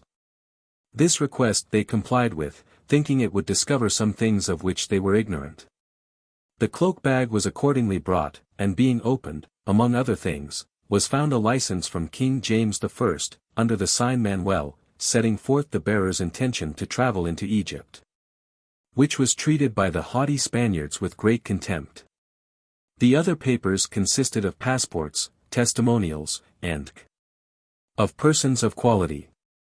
All these credentials, however, seemed rather to confirm than abate the suspicions of these prejudiced judges, who, after seizing all the prisoner's papers, ordered him again to withdraw. In the meantime a consultation was held to fix the place where the prisoner should be confined. The alcaide, or chief judge, was for putting him into the town prison. But this was objected to, particularly by the corregidor, who said, in Spanish, in order to prevent the knowledge of his confinement from reaching his countrymen, I will take the matter on myself and be answerable for the consequences. Upon which it was agreed, that he should be confined in the governor's house with the greatest secrecy. This matter being determined, one of the sergeants went to Mr. Lithgow, and begged his money, with liberty to search him. As it was needless to make any resistance, the prisoner quietly complied, when the sergeant, after rifling his pockets of 11 ducatoons, stripped him to his shirt. And searching his breeches he found, enclosed in the waistband, 2 canvas bags, containing 137 pieces of gold. The sergeant immediately took the money to the corregidor, who, after having told it over, ordered him to clothe the prisoner, and shut him up close till after supper. About midnight, the sergeant and 2 Turkish slaves released Mr. Lithgow from his then confinement, but it was to introduce him to one much more horrible. They conducted him through several passages, to a chamber in a remote part of the palace, towards the garden, where they loaded him with irons, and extended his legs by means of an iron bar above a yard long. The weight of which was so great that he could neither stand nor sit, but was obliged to lie continually on his back. They left him in this condition for some time, when they returned with a refreshment of food, consisting of a pound of boiled mutton and a loaf, together with a small quantity of wine. Which was not only the first, but the best and last of the kind, during his confinement in this place. After delivering these articles, the sergeant locked the door, and left Mr. Lithgow to his own private contemplations. The next day he received a visit from the governor, who promised him his liberty, with many other advantages, if he would confess being a spy. But on his protesting that he was entirely innocent, the governor left him in a rage, saying, he should see him no more till farther torments constrained him to confess, commanding the keeper, to whose care he was committed, that he should permit no person whatever to have access to or commune with him. That his sustenance should not exceed 3 ounces of musty bread, and a pint of water every 2nd day, that he shall be allowed neither bed, pillow, nor coverlid. Close up, said he, this window in his room with lime and stone, stop up the holes of the door with double mats, let him have nothing that bears any likeness to comfort. These, and several other orders of the like severity, were given to render it impossible for his condition to be known to those of the English nation. In this wretched and melancholy state did poor Lithgow continue without seeing any person for several days, in which time the governor received an answer to a letter he had written, relative to the prisoner from Madrid. And, pursuant to the instructions given him, began to put in practice the cruelties devised, which they hastened, because Christmas holydays approached, it being then the 47th day since his imprisonment. About 2 o'clock in the morning, he heard the noise of a coach in the street, and some time after heard the opening of the prison doors, not having had any sleep for 2 nights. Hunger, pain, and melancholy reflections having prevented him from taking any repose. Soon after the prison doors were opened, the 9 sergeants, who had first seized him, entered the place where he lay, and without uttering a word, conducted him in his irons through the house into the street, where a coach waited, and into which they laid him at the bottom on his back, not being able to sit. 2 of the sergeants rode with him, and the rest walked by the coach side, but all observed the most profound silence. They drove him to a vine-press house, about a league from the town, to which place a rack had been privately conveyed before. And here they shut him up for that night. At daybreak the next morning, arrived the governor and the alcaide, into whose presence Mr. Lithgow was immediately brought to undergo another examination. The prisoner desired he might have an interpreter, which was allowed to strangers by the laws of that country, but this was refused, nor would they permit him to appeal to Madrid, the superior court of judicature. After a long examination, which lasted from morning till night, there appeared in all his answers so exact a conformity with what he had before said, that they declared he had learned them by heart, there not being the least prevarication. They, however, pressed him again to make a full discovery, that is, to accuse himself of crimes never committed, the governor adding, "You are still in my power, I can set you free if you comply, if not, I must deliver you to the alcaide." Mr. Lithgow still persisting in his innocence, the governor ordered the notary to draw up a warrant for delivering him to the alcalde to be tortured. In consequence of this he was conducted by the sergeants to the end of a stone gallery, where the rack was placed. The encurwator or executioner immediately struck off his irons, which put him to very great pains, the bolts being so close riveted, that the sledge-hammer tore away half an inch of his heel, in forcing off the bolt. The anguish of which, together with his weak condition, not having the least sustenance for 3 days, occasioned him to groan bitterly, upon which the merciless alcalde said, "Villain, traitor, this is but the earnest of what you shall endure." When his irons were off he fell on his knees, uttering a short prayer, that God would be pleased to enable him to be steadfast, and undergo courageously the grievous trial he had to encounter. The alcalde and notary having placed themselves in chairs, he was stripped naked, and fixed upon the rack, the office of these gentlemen being to be witness of, and set down the confessions and tortures endured by the delinquent. It is impossible to describe all the various tortures inflicted upon him. Suffice it to say, that he lay on the rack for above 5 hours, during which time he received above 60 different tortures of the most hellish nature. And had they continued them a few minutes longer, he must have inevitably perished. These cruel persecutors being satisfied for the present, the prisoner was taken from the rack, and his irons being again put on, he was conducted to his former dungeon, having received no other nourishment than a little warm wine, which was given him rather to prevent his dying, and reserve him for future punishments, than from any principle of charity or compassion. As a confirmation of this, orders were given for a coach to pass every morning before day by the prison, that the noise made by it might give fresh terrors and alarms to the unhappy prisoner, and deprive him of all possibility of obtaining the least repose.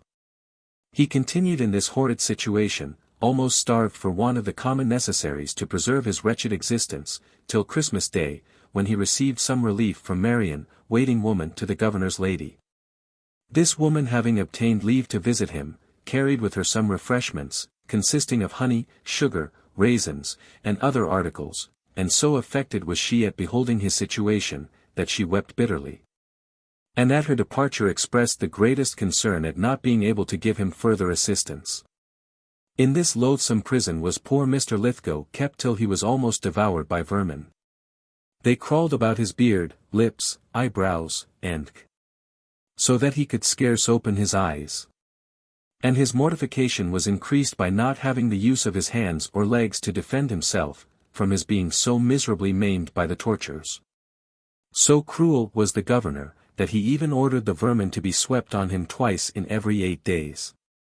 He, however, obtained some little mitigation of this part of his punishment, from the humanity of a Turkish slave that attended him, who, when he could do it with safety, destroyed the vermin, and contributed every refreshment to him that laid in his power.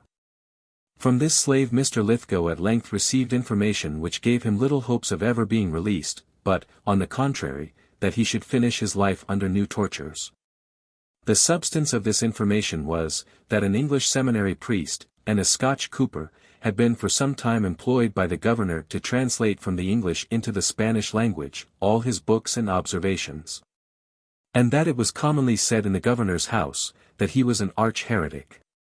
This information greatly alarmed him, and he began, not without reason, to fear that they would soon finish him, more especially as they could neither by torture or any other means bring him to vary from what he had all along said at his different examinations.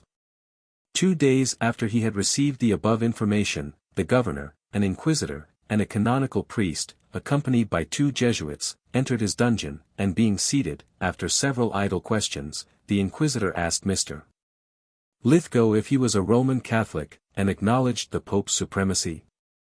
He answered, that he neither was the one nor did the other, adding, that he was surprised at being asked such questions, since it was expressly stipulated by the Articles of Peace between England and Spain, that none of the English subjects should be liable to the Inquisition, or any way molested by them on account of diversity in religion, and in the bitterness of his soul he made use of some warm expressions not suited to his circumstances. "As you have almost murdered me," said he, "for pretended treason, so now you intend to make a martyr of me for my religion."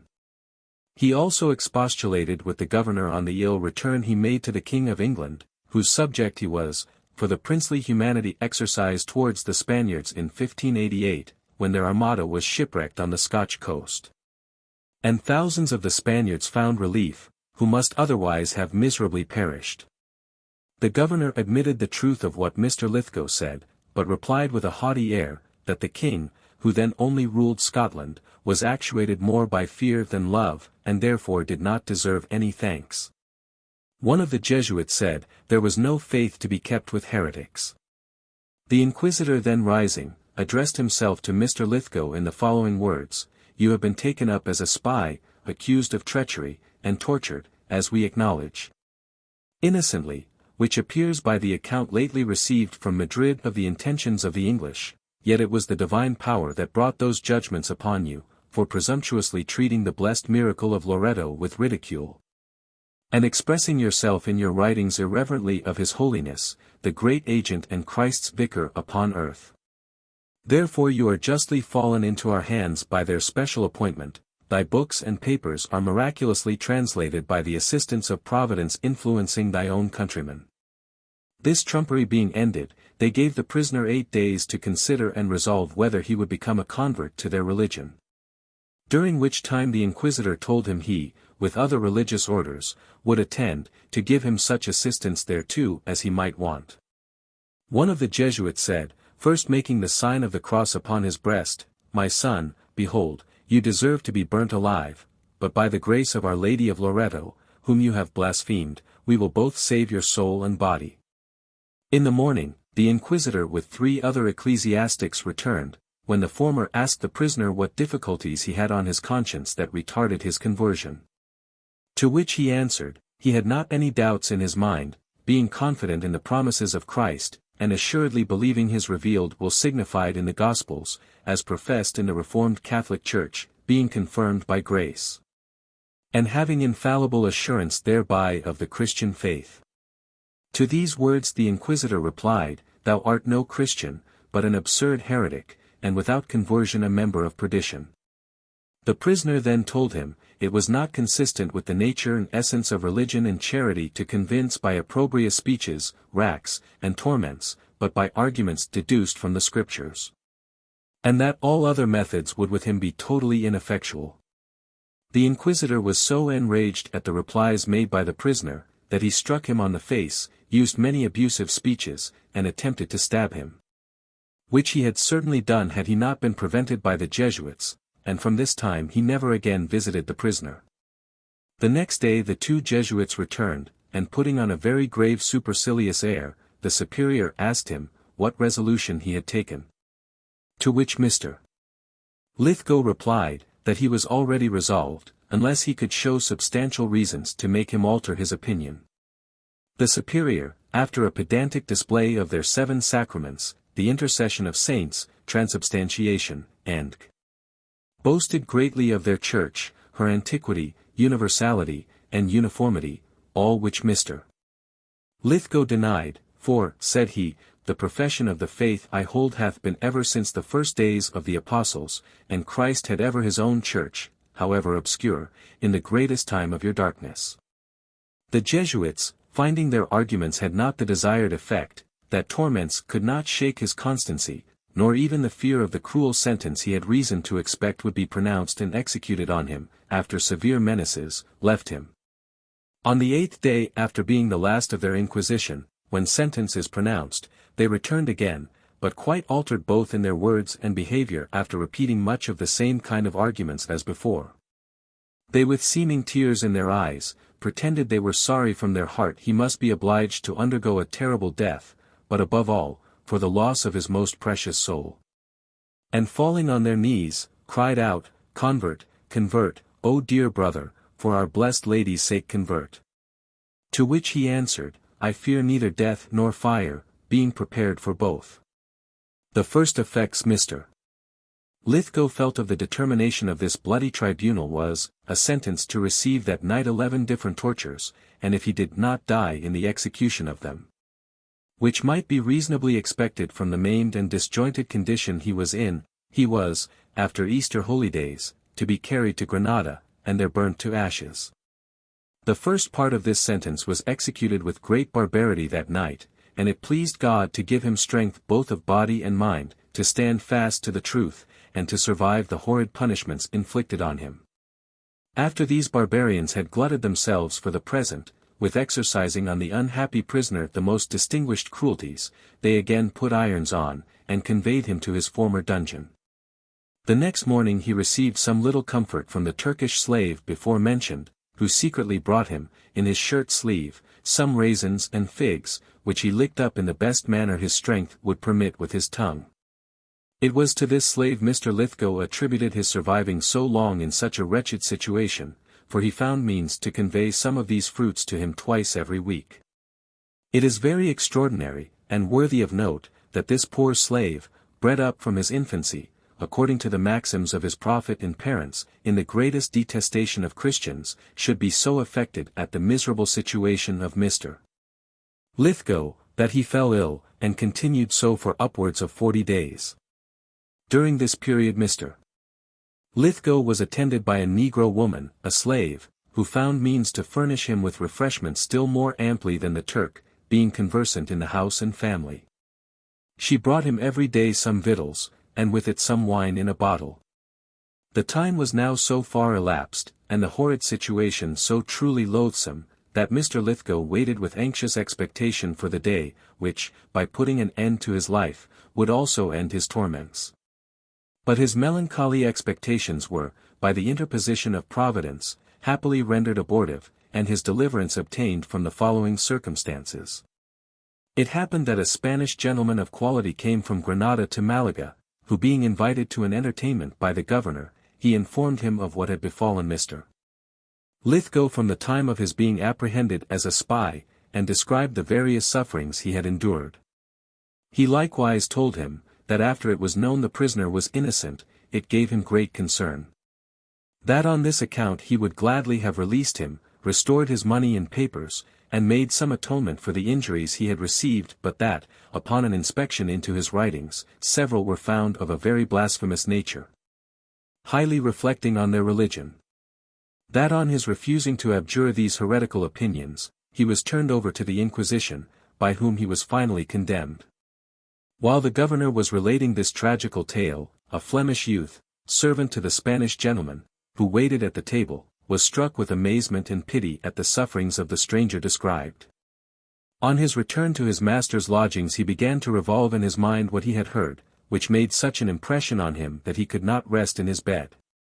In the short slumbers he had, his imagination painted to him the person described, on the rack, and burning in the fire. In this anxiety he passed the night. And when the morning came, without disclosing his intentions to any person whatever, he went into the town, and inquired for an English factor. He was directed to the house of a Mr. Wilde, to whom he related the whole of what he had heard pass, the preceding evening, between his master and the governor, but could not tell Mr. Lithgow's name. Mr. Wilde, however, conjectured it was him, by the servants remembering the circumstance of his being a traveller, and his having had some acquaintance with him. On the departure of the Flemish servant, Mr.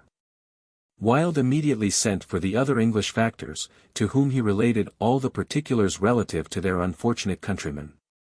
After a short consultation it was agreed, that an information of the whole affair should be sent, by express, to Sir Walter Aston, the English ambassador to the King of Spain, then at Madrid.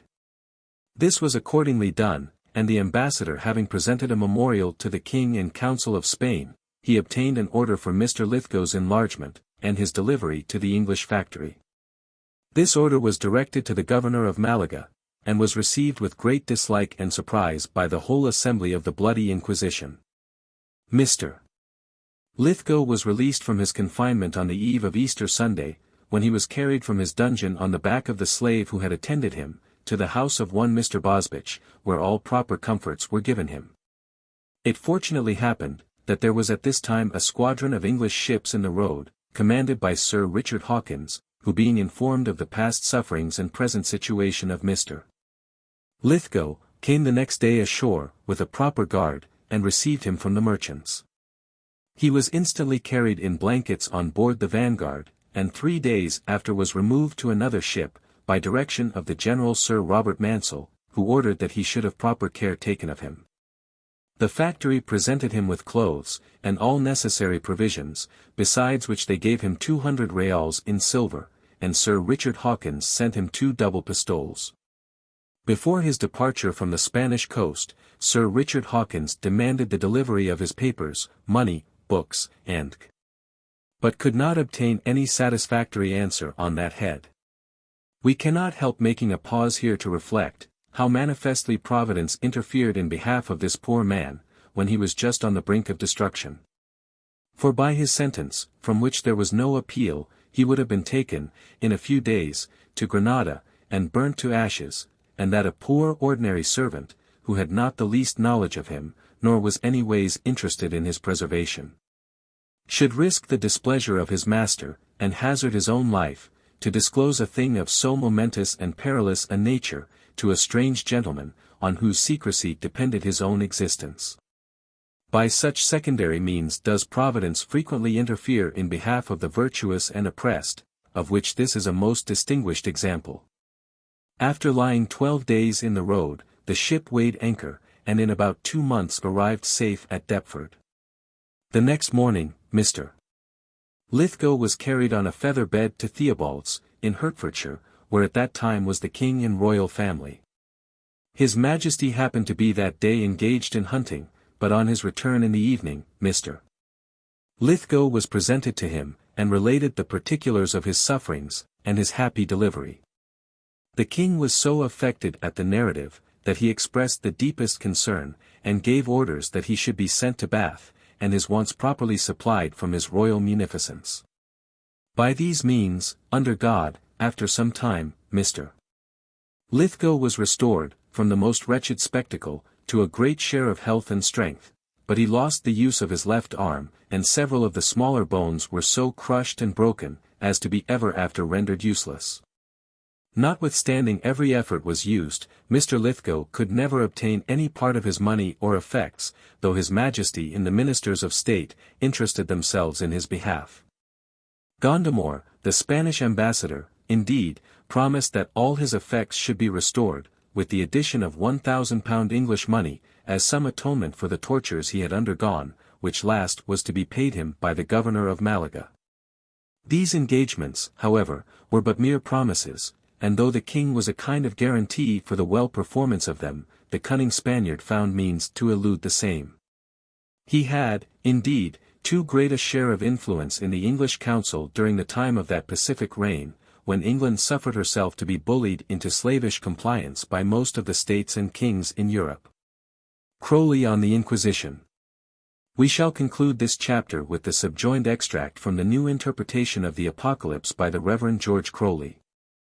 In our fortunate country, the power of the Romish Church has so long perished, that we find some difficulty in conceiving the nature, and still more in believing the tyranny of its dominion. The influence of the monks and the murders of the Inquisition have passed into a nursery tale, and we turn with a generous, yet rash and most unjustifiable skepticism from the history of Romish authority. Through almost the entire of Italy, through the Flemish dominions of Germany, through a large portion of France, and through the entire of Spain, a great monastic body was established, which, professing a secondary and trivial obedience to the sovereign, gave its first and real obedience to the Pope. The name of spiritual homage cloaked the high treason of an oath of allegiance to a foreign monarch, and whoever might be king of France, or Spain, the Pope was king of the Dominicans. All the other monastic orders were so many papal outposts. But the great Dominican order, immensely opulent in its pretended poverty, formidably powerful in its hypocritical disdain of earthly influence, and remorselessly ambitious, turbulent, and cruel in its primitive zeal, was an actual lodgment and province of the papacy, an inferior Rome, in the chief European kingdoms. In the closest imitation of Rome, this spiritual power had fiercely assumed the temporal sword. The Inquisition was army, revenues, and throne in one. With the racks and fires of a tribunal worthy of the gulf of darkness and guilt from which it rose, the Dominicans bore popery in triumph through Christendom, crushing every vestige of religion under the wheels of its colossal idol. The subjugation of the Albigenses in 1229 had scattered the church, the shock of the great military masses was past, a subtler and more active force was required to destroy the wandering people of God. And the Inquisition multiplied itself for the work of death. This terrible tribunal set every principle, and even every form of justice at defiance. Secrecy, that confounds innocence with guilt, was the spirit of its whole proceeding. All its steps were in darkness.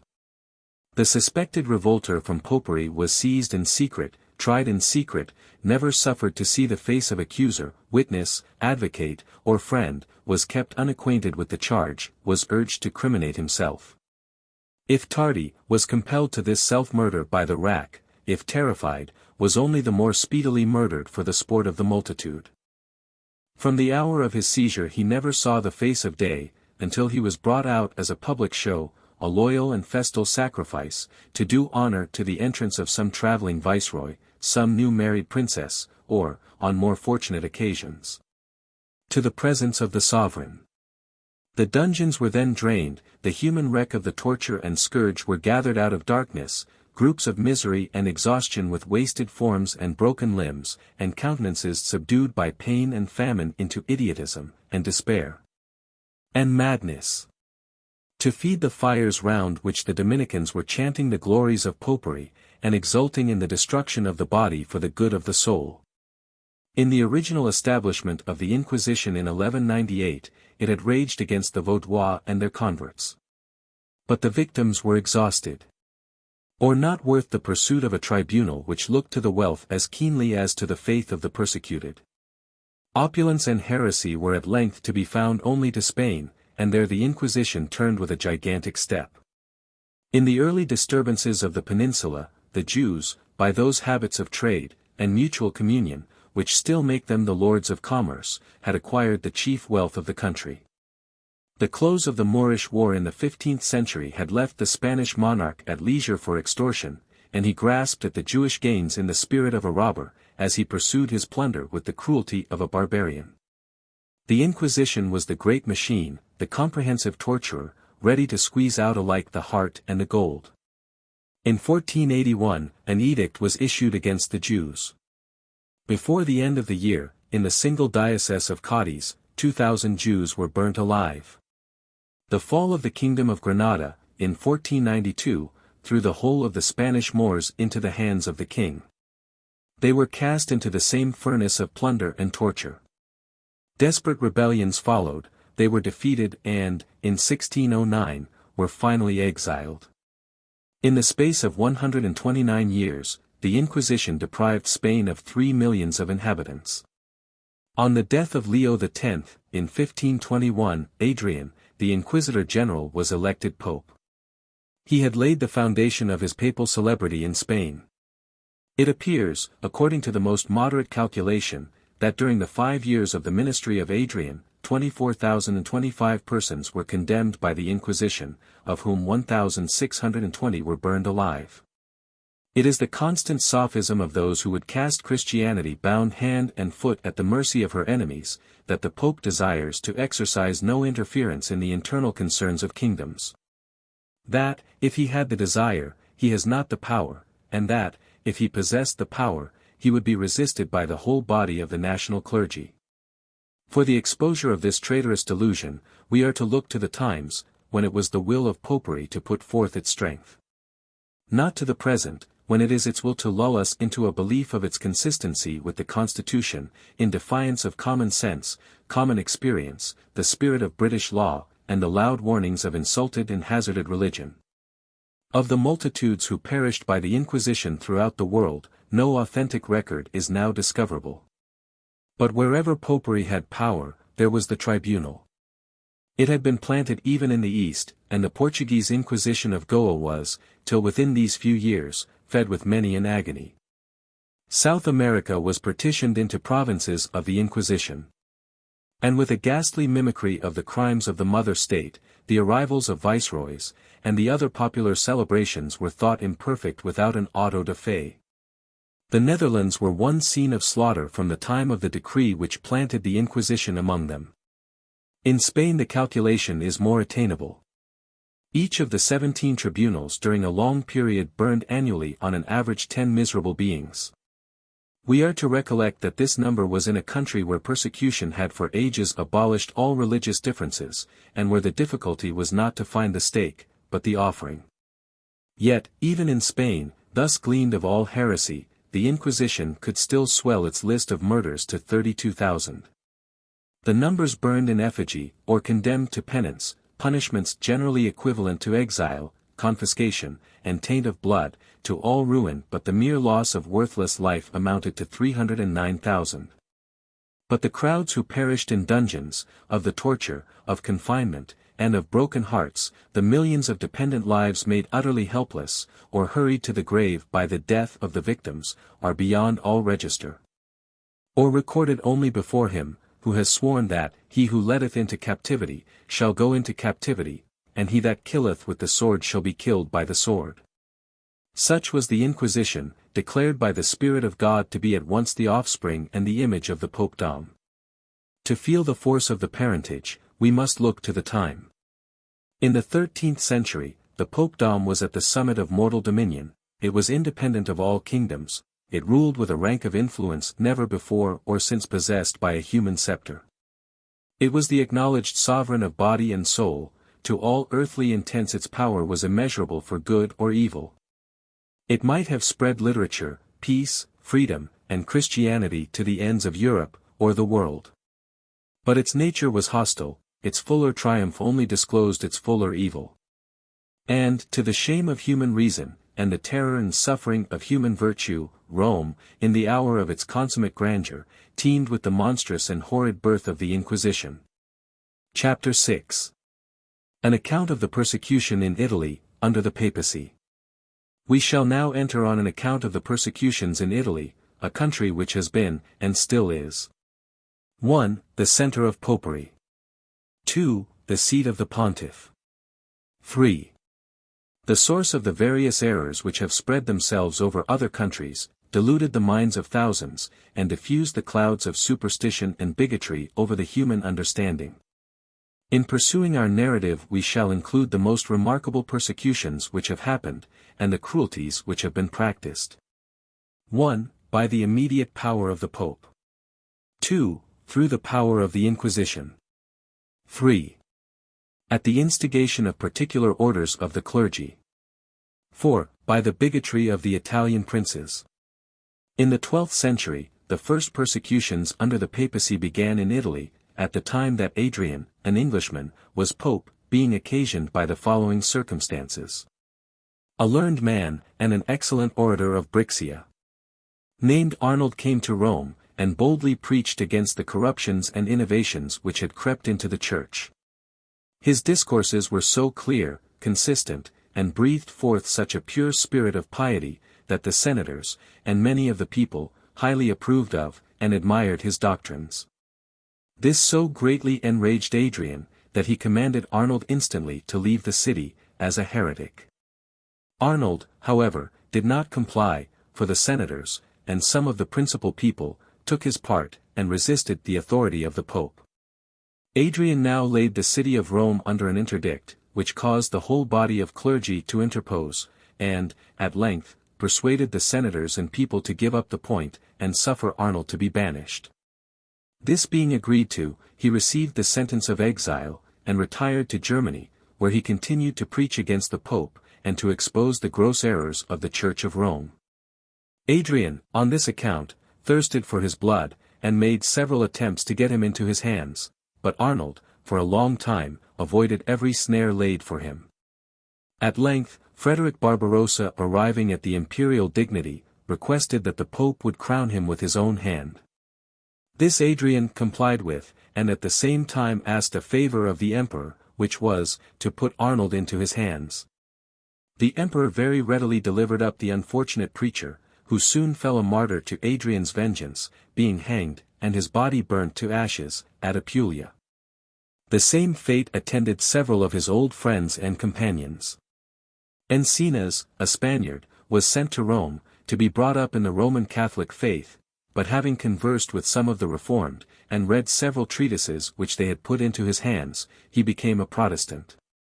This, at length, being known, one of his own relations informed against him, when he was burnt by order of the Pope, and a conclave of cardinals. The brother of Encinas had been taken up much about the same time, for having a New Testament, in the Spanish language, in his possession. But before the time appointed for his execution, he found means to escape out of prison, and retired to Germany. Faninas, a learned layman, by reading controversial books, became of the Reformed religion. An information being exhibited against him to the Pope, he was apprehended, and cast into prison. His wife, children, relations and friends, visited him in his confinement, and so far wrought upon his mind, that he renounced his faith, and obtained his release. But he was no sooner free from confinement, than his mind felt the heaviest of chains, the weight of a guilty conscience. His horrors were so great, that he found them insupportable, till he had returned from his apostasy, and declared himself fully convinced of the errors of the Church of Rome. To make amends for his falling off, he now openly and strenuously did all he could to make converts to Protestantism, and was pretty successful in his endeavors.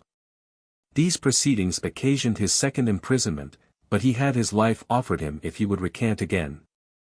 This proposal he rejected with disdain, saying, that he scorned life upon such terms.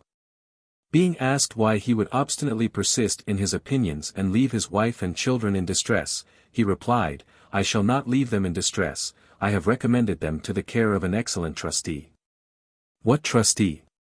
said the person who had asked the question, with some surprise, to which Faninas answered, "Jesus Christ is the trustee I mean, and I think I could not commit them to the care of a better."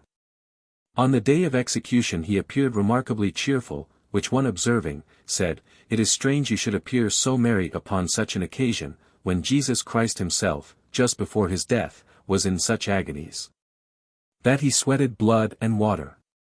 To which Faninas replied, "Christ sustained all manner of pangs and conflicts, with hell and death, on our accounts, and thus, by his sufferings, freed those who really believe in him from the fear of them.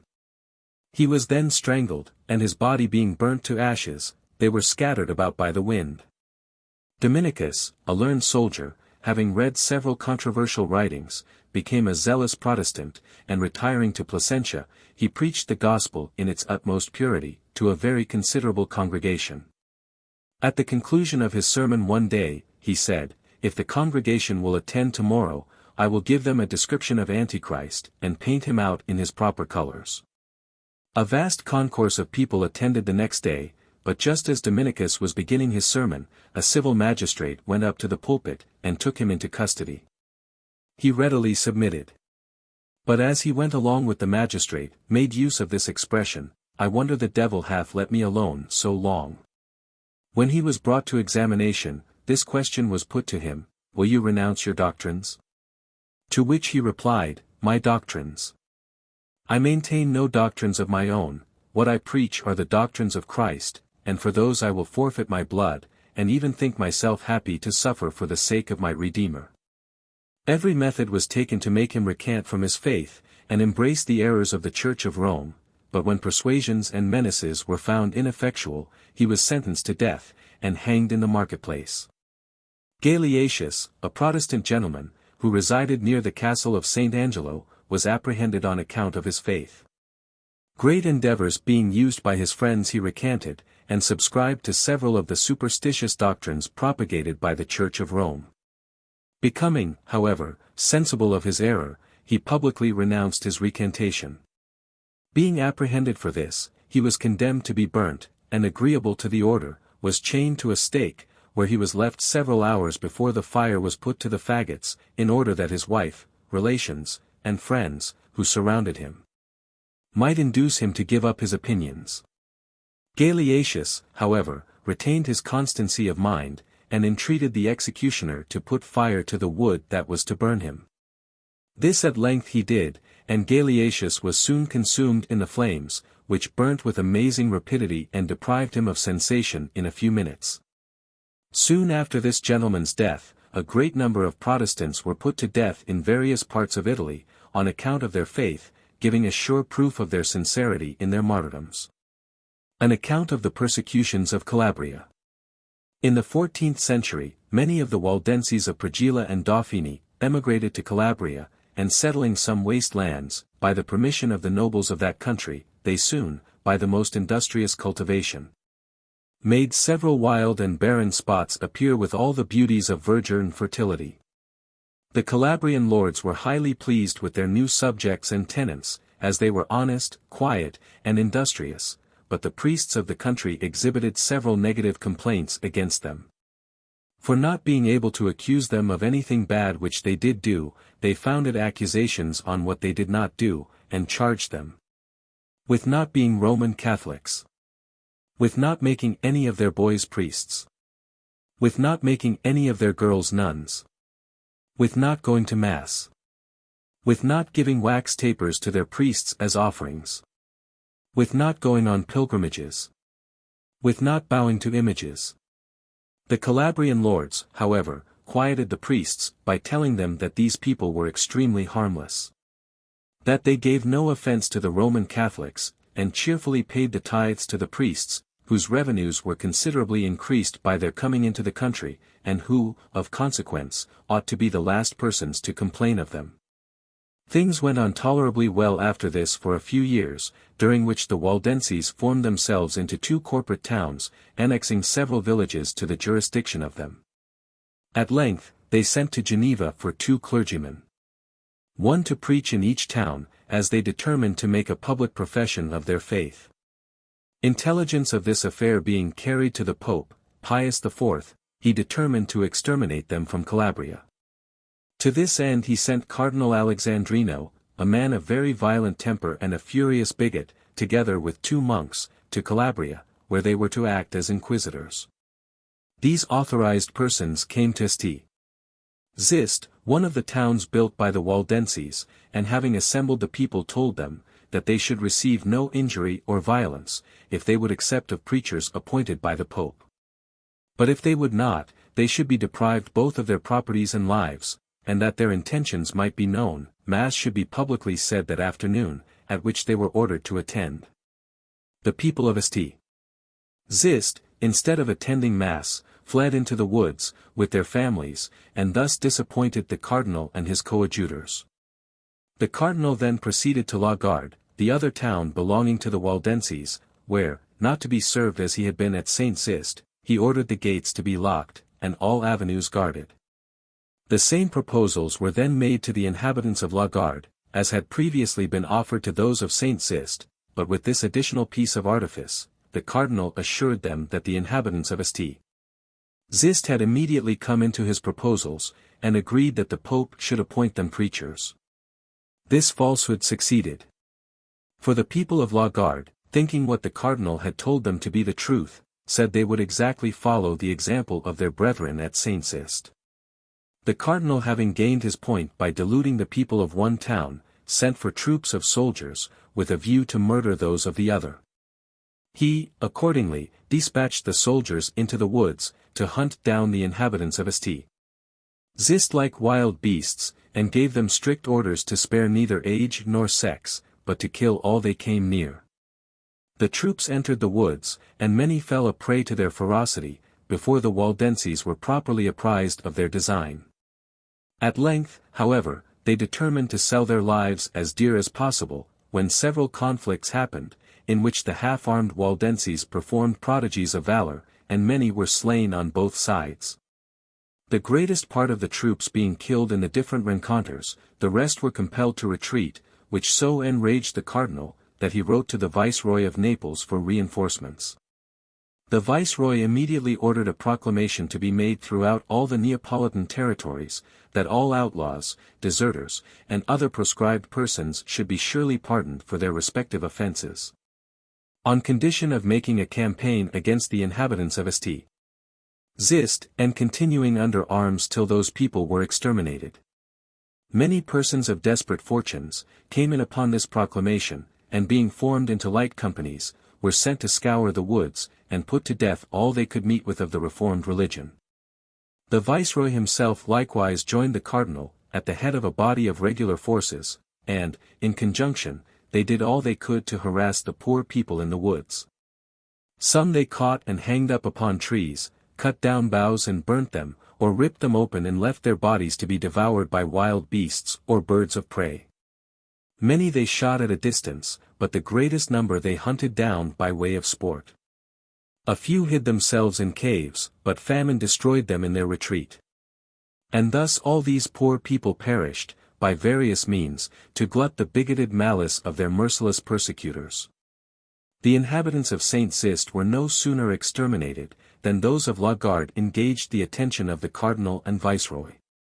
It was offered, that if they should embrace the Roman Catholic persuasion, themselves and families should not be injured, but their houses and properties should be restored, and none would be permitted to molest them.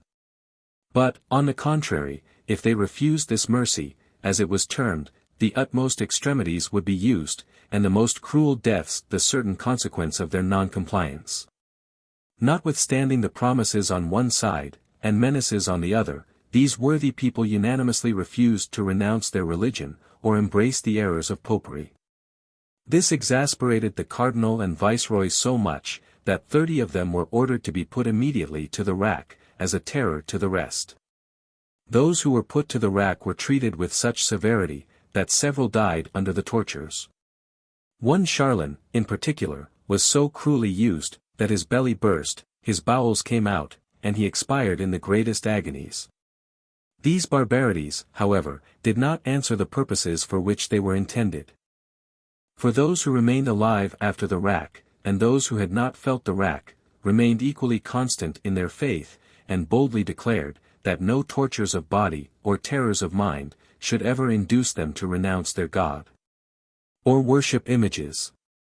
Several were then, by the cardinal's order, stripped stark naked, and whipped to death with iron rods, and some were hacked to pieces with large knives.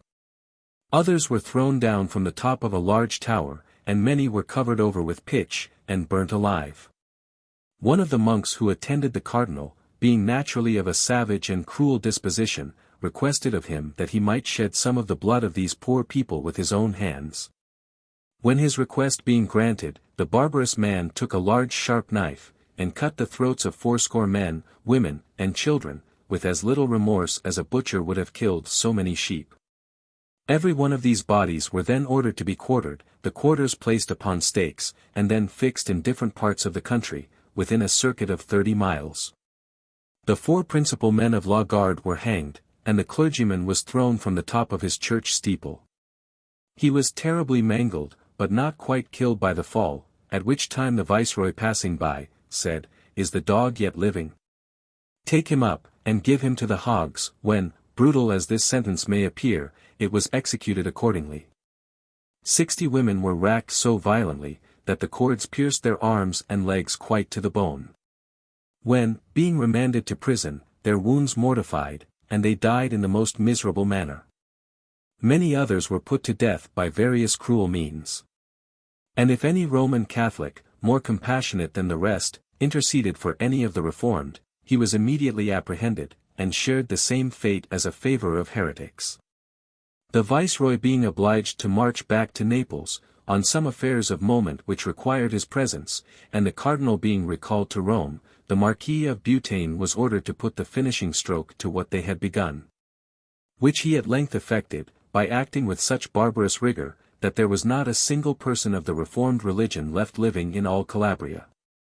Thus were a great number of inoffensive and harmless people deprived of their possessions, robbed of their property, driven from their homes, and, at length, murdered by various means. Only because they would not sacrifice their consciences to the superstitions of others, embrace idolatrous doctrines which they abhorred, and accept of teachers whom they could not believe. Tyranny is of 3 kinds, viz., that which enslaves the person, that which seizes the property, and that which prescribes and dictates to the mind. The 2 first sorts may be termed civil tyranny, and have been practiced by arbitrary sovereigns in all ages, who have delighted in tormenting the persons, and stealing the properties of their unhappy subjects. But the 3rd sort, viz., prescribing and dictating to the mind, may be called ecclesiastical tyranny, and this is the worst kind of tyranny, as it includes the other 2 sorts. For the Romish clergy not only do torture the bodies and seize the effects of those they persecute, but take the lives, torment the minds, and, if possible, would tyrannize over the souls of the unhappy victims. Account of the persecutions in the valleys of Piedmont. Many of the Waldenses, to avoid the persecutions to which they were continually subjected in France, went and settled in the valleys of Piedmont, where they increased exceedingly, and flourished very much for a considerable time. Though they were harmless in their behavior, inoffensive in their conversation, and paid tithes to the Roman clergy, yet the latter could not be contented, but wished to give them some disturbance. They, accordingly, complained to the Archbishop of Turin, that the Waldenses of the valleys of Piedmont were heretics, for these reasons. 1. That they did not believe in the doctrines of the Church of Rome. 2. That they made no offerings or prayers for the dead. 3. That they did not go to Mass. 4. That they did not confess, and receive absolution. 5. That they did not believe in purgatory, or pay money to get the souls of their friends out of it. Upon these charges the Archbishop ordered a persecution to be commenced, and many fell martyrs to the superstitious rage of the priests and monks. At Turin, one of the Reformed had his bowels torn out, and put in a basin before his face, where they remained in his view till he expired. At Revel, Caitlin Gerard being at the stake, desired the executioner to give him a stone, which he refused, thinking that he meant to throw it at somebody, but Gerard assuring him that he had no such design, the executioner complied. When Gerard, looking earnestly at the stone, said, "When it is in the power of a man to eat and digest this solid stone, the religion for which I am about to suffer shall have an end, and not before." He then threw the stone on the ground, and submitted cheerfully to the flames. A great many more of the Reformed were oppressed, or put to death, by various means, till the patience of the Waldenses being tired out, they flew to arms in their own defense, and formed themselves into regular bodies. Exasperated at this, the Bishop of Turin procured a number of troops and sent against them. But in most of the skirmishes and engagements the Waldenses were successful, which partly arose from their being better acquainted with the passes of the valleys of Piedmont than their adversaries, and partly from the desperation with which they fought. For they well knew, if they were taken, they should not be considered as prisoners of war, but tortured to death as heretics. At length, Philip VII, Duke of Savoy, and Supreme Lord of Piedmont, determined to interpose his authority, and stop these bloody wars, which so greatly disturbed his dominions. He was not willing to disoblige the Pope, or affront the Archbishop of Turin. Nevertheless, he sent them both messages, importing, that he could not any longer tamely see his dominions overrun with troops, who were directed by priests instead of officers, and commanded by prelates instead of generals. Nor would he suffer his country to be depopulated, while he himself had not been even consulted upon the occasion. The priests, finding the resolution of the Duke, did all they could to prejudice his mind against the Waldenses. But the Duke told them, that though he was unacquainted with the religious tenets of these people, yet he had always found them quiet, faithful, and obedient, and therefore he determined they should be no longer persecuted. The priests now had recourse to the most palpable and absurd falsehoods. They assured the Duke that he was mistaken in the Waldenses, for they were a wicked set of people, and highly addicted to intemperance, uncleanness, blasphemy, adultery, incest, and many other abominable crimes. And that they were even monsters in nature, for their children were born with black throats, with 4 rows of teeth, and bodies all over hairy. The Duke was not so devoid of common sense as to give credit to what the priests said, though they affirmed in the most solemn manner the truth of their assertions. He, however, sent 12 very learned and sensible gentlemen into the Piedmontese valleys, to examine into the real characters of the inhabitants. These gentlemen, after travelling through all their towns and villages, and conversing with people of every rank among the Waldenses, returned to the Duke, and gave him the most favourable account of those people, affirming, before the faces of the priests who vilified them, that they were harmless, inoffensive, loyal, friendly, industrious, and pious, that they abhorred the crimes of which they were accused, and that, should an individual, through his depravity, fall into any of those crimes, he would, by their laws, be punished in the most exemplary manner. With respect to the children, the gentleman said, the priests had told the most gross and ridiculous falsities, for they were neither born with black throats, teeth in their mouths, nor hair on their bodies, but were as fine children as could be seen. And to convince your highness of what we have said, continued one of the gentlemen, we have brought 12 of the principal male inhabitants, who are come to ask pardon in the name of the rest, for having taken up arms without your leave, though even in their own defense, and to preserve their lives from their merciless enemies. And we have likewise brought several women, with children of various ages, that your highness may have an opportunity of personally examining them as much as you please. The Duke, after accepting the apology of the 12 delegates, conversing with the women, and examining the children, graciously dismissed them. He then commanded the priests, who had attempted to mislead him, immediately to leave the court, and gave strict orders, that the persecution should cease throughout his dominions. The Waldenses had enjoyed peace many years, when Philip, the 7th Duke of Savoy, died, and his successor happened to be a very bigoted papist. About the same time, some of the principal Waldenses proposed, that their clergy should preach in public, that every one might know the purity of their doctrines, for hitherto they had preached only in private, and to such congregations as they well knew to consist of none but persons of the Reformed religion. On hearing these proceedings, the new Duke was greatly exasperated, and sent a considerable body of troops into the valleys, swearing that if the people would not change their religion, he would have them flayed alive. The commander of the troops soon found the impracticability of conquering them with the number of men he had with him. He, therefore, sent word to the Duke, that the idea of subjugating the Waldenses, with so small a force, was ridiculous. That those people were better acquainted with the country than any that were with him, that they had secured all the passes, were well armed, and resolutely determined to defend themselves. And, with respect to flaying them alive, he said, that every skin belonging to those people would cost him the lives of a dozen of his subjects. Terrified at this information, the Duke withdrew the troops, determining to act not by force, but by stratagem.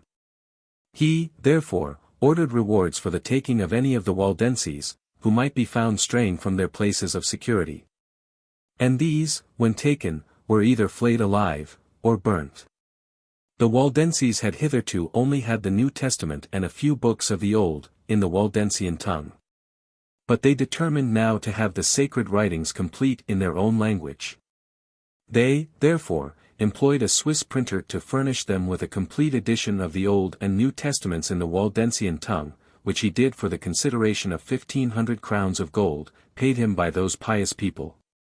Pope Paul III, a bigoted papist, ascending the pontifical chair, immediately solicited the Parliament of Turin to persecute the Waldenses, as the most pernicious of all heretics.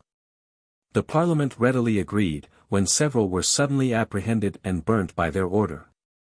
Among these was Bartholomew Hector, a bookseller and stationer of Turin, who was brought up a Roman Catholic, but having read some treatises written by the Reformed clergy, he was fully convinced of the errors of the Church of Rome. Yet his mind was, for some time, wavering, and he hardly knew what persuasion to embrace. At length, however, he fully embraced the Reformed religion, and was apprehended, as we have already mentioned, and burnt by order of the Parliament of Turin. A consultation was now held by the Parliament of Turin, in which it was agreed to send deputies to the valleys of Piedmont, with the following propositions. 1. That if the Waldenses would come to the bosom of the Church of Rome, and embrace the Roman Catholic religion, they should enjoy their houses, properties and lands, and live with their families, without the least molestation. 2. That to prove their obedience, they should send 12 of their principal persons, with all their ministers and schoolmasters, to Turin, to be dealt with at discretion. 3. That the Pope, the King of France, and the Duke of Savoy, approved of, and authorized the proceedings of the Parliament of Turin, upon this occasion. 4. That if the Waldenses of the valleys of Piedmont, refused to comply with these propositions, persecution should ensue, and certain death be their portion. To each of these propositions the Waldenses nobly replied in the following manner, answering them respectively. 1. That no considerations whatever should make them renounce their religion. 2. That they would never consent to commit their best and most respectable friends, to the custody and discretion of their worst and most inveterate enemies. 3. That they valued the approbation of the King of Kings, who reigns in heaven, more than any temporal authority. 4. That their souls were more precious than their bodies. These pointed and spirited replies greatly exasperated the Parliament of Turin. They continued, with more avidity than ever, to kidnap such Waldenses as did not act with proper precaution, who were sure to suffer the most cruel deaths. Among these, it unfortunately happened, that they got hold of Geoffrey Varnagel, minister of Angron, whom they committed to the flames as a heretic. They then solicited a considerable body of troops of the King of France, in order to exterminate the Reformed entirely from the valleys of Piedmont. But just as the troops were going to march, the Protestant princes of Germany interposed, and threatened to send troops to assist the Waldenses, if they should be attacked.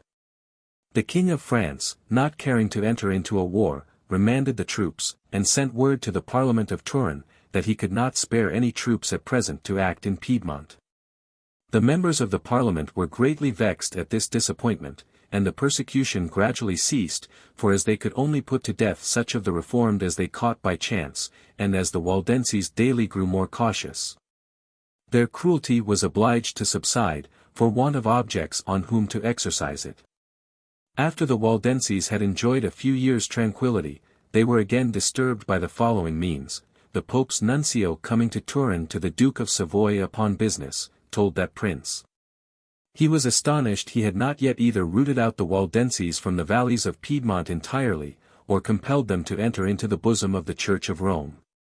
That he could not help looking upon such conduct with a suspicious eye, and that he really thought him a favorer of those heretics, and should report the affair accordingly to His Holiness the Pope. Stung by this reflection, and unwilling to be misrepresented to the Pope, the Duke determined to act with the greatest severity, in order to show his zeal, and to make amends for former neglect by future cruelty. He, accordingly, issued express orders for all the Waldenses to attend Mass regularly on pain of death.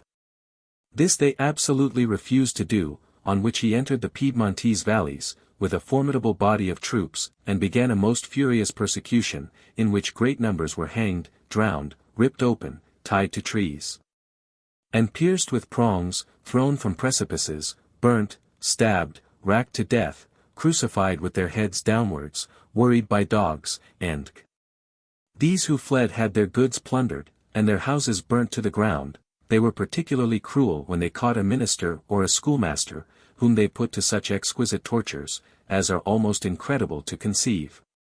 If any whom they took seemed wavering in their faith, they did not put them to death, but sent them to the galleys, to be made converts by dint of hardships. The most cruel persecutors, upon this occasion, that attended the Duke, were 3 in number, viz. 1.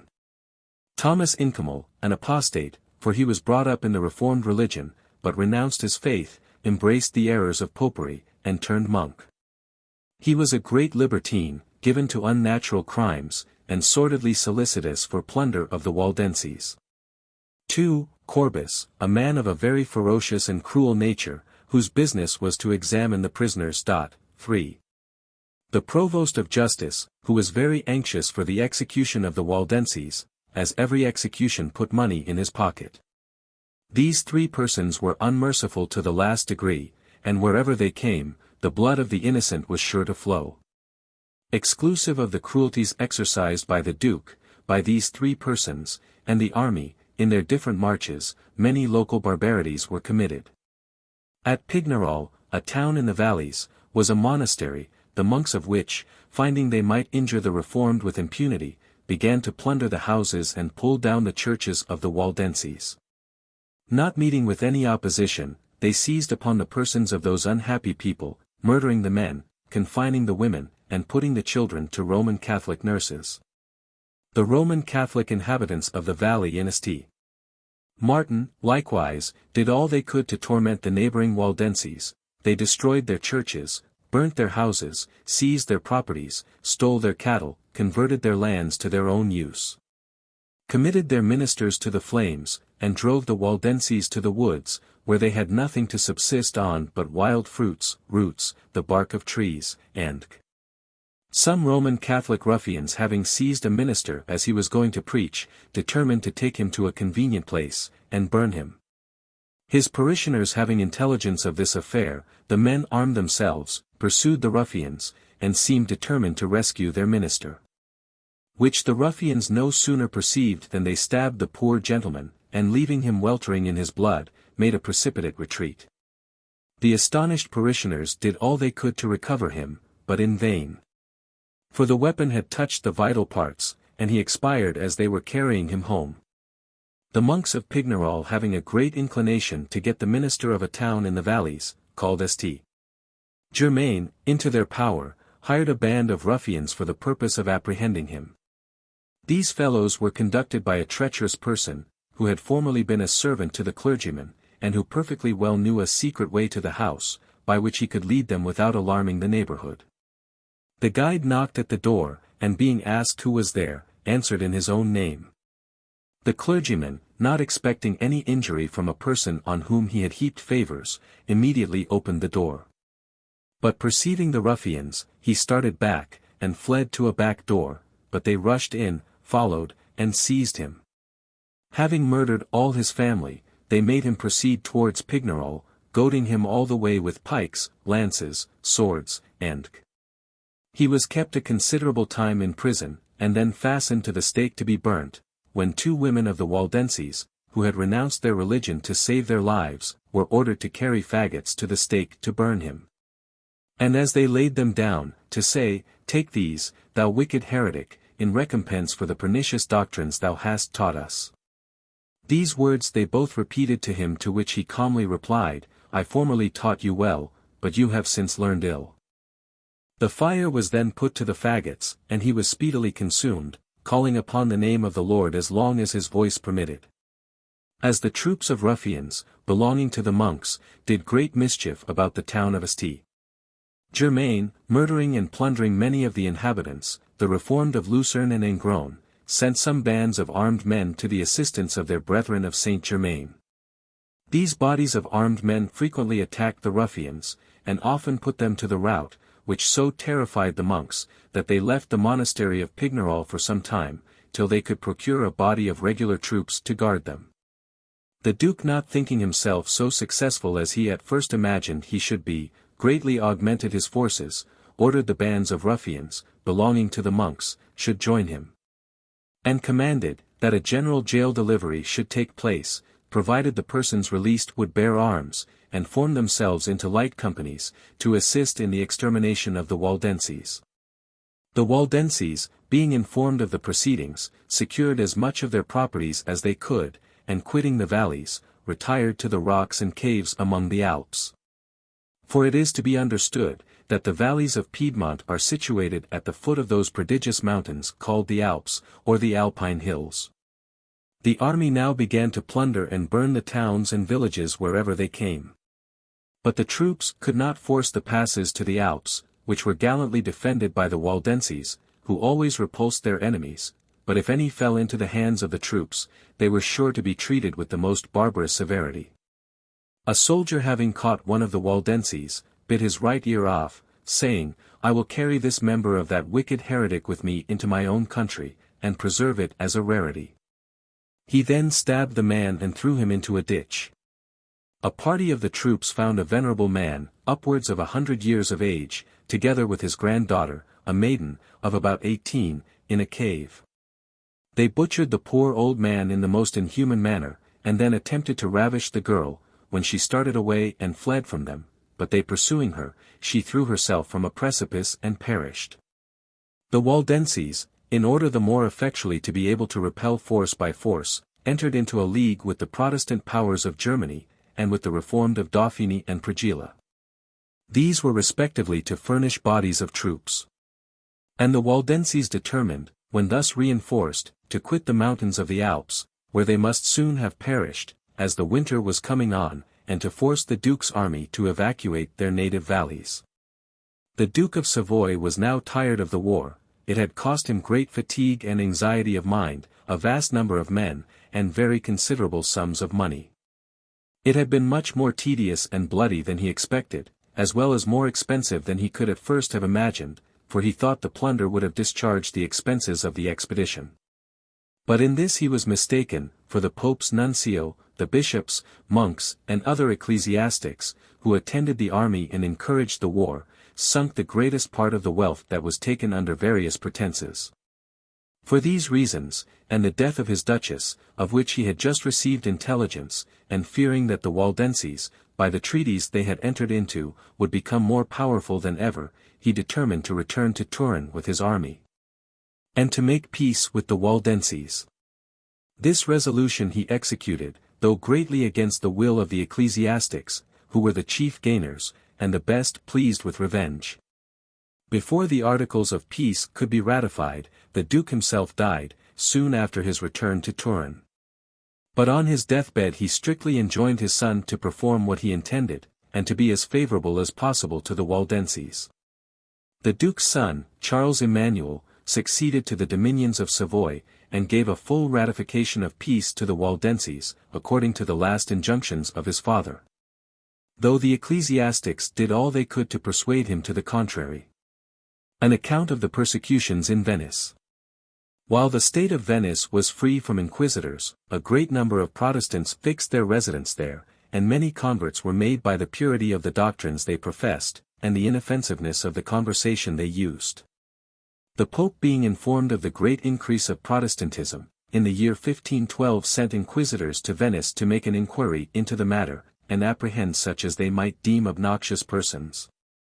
Hence a severe persecution began, and many worthy persons were martyred for serving God with purity, and scorning the trappings of idolatry. Various were the modes by which the Protestants were deprived of life. But one particular method, which was first invented upon this occasion, we shall describe. As soon as sentence was passed, the prisoner had an iron chain which ran through a great stone fastened to his body. He was then laid flat upon a plank, with his face upwards, and rowed between two boats to a certain distance at sea, when the two boats separated, and he was sunk to the bottom by the weight of the stone. If any denied the jurisdiction of the inquisitors at Venice, they were sent to Rome, where, being committed purposely to damp prisons, and never called to a hearing, their flesh mortified, and they died miserably in jail. A citizen of Venice, Anthony Rossetti, being apprehended as a Protestant, was sentenced to be drowned in the manner we have already described. A few days previous to the time appointed for his execution, his son went to see him, and begged him to recant, that his wife might be saved, and himself not left fatherless. To which the father replied, "A good Christian is bound to relinquish not only goods and children, but life itself, for the glory of his Redeemer, therefore I am resolved to sacrifice everything in this transitory world, for the sake of salvation in a world that will last to eternity." The lords of Venice likewise sent him word, that if he would embrace the Roman Catholic religion, they would not only give him his life, but redeem a considerable estate which he had mortgaged, and freely present him with it. This, however, he absolutely refused to comply with, sending word to the nobles that he valued his soul beyond all other considerations. And being told that a fellow prisoner, named Francis Sega, had recanted, he answered, "If he has forsaken God, I pity him, but I shall continue steadfast in my duty." Finding all endeavors to persuade him to renounce his faith ineffectual, he was executed according to his sentence, dying cheerfully, and recommending his soul fervently to the Almighty. What Rossetti had been told concerning the apostasy of Francis Sega, was absolutely false, for he had never offered to recant, but steadfastly persisted in his faith, and was executed, a few days after Rossetti, in the very same manner. Francis Spinola, a Protestant gentleman of very great learning, being apprehended by order of the inquisitors, was carried before their tribunal. A treatise on the Lord's Supper was then put into his hands and he was asked if he knew the author of it. To which he replied, "I confess myself to be the author of it, and at the same time solemnly affirm, that there is not a line in it but what is authorized by, and consonant to, the Holy Scriptures." On this confession he was committed close prisoner to a dungeon for several days. Being brought to a second examination, he charged the Pope's legate, and the inquisitors, with being merciless barbarians, and then represented the superstitions and idolatries practiced by the Church of Rome in so glaring a light, that not being able to refute his arguments, they sent him back to his dungeon, to make him repent of what he had said. On his third examination, they asked him if he would recant his errors. To which he answered, that the doctrines he maintained were not erroneous, being purely the same as those which Christ and his apostles had taught, and which were handed down to us in the sacred writings. The inquisitors then sentenced him to be drowned, which was executed in the manner already described. He went to meet death with the utmost serenity, seemed to wish for dissolution, and declaring, that the prolongation of his life did but tend to retard that real happiness which could only be expected in the world to come.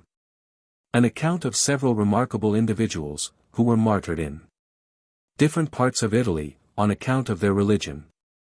John Mallius was born at Rome, of reputable parents.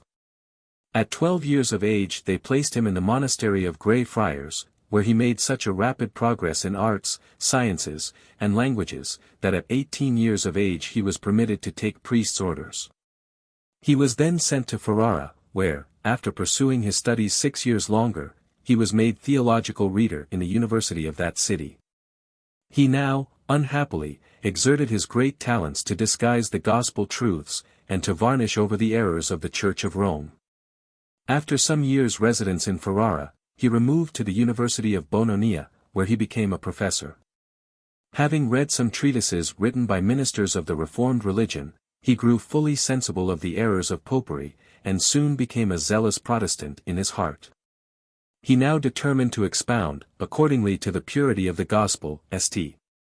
Paul's epistle to the Romans, in a regular course of sermons.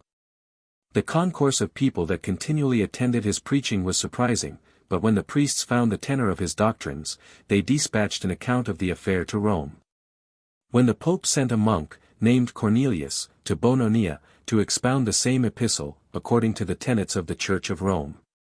The people, however, found such a disparity between the two preachers, that the audience of Mallius increased, and Cornelius was forced to preach to empty benches.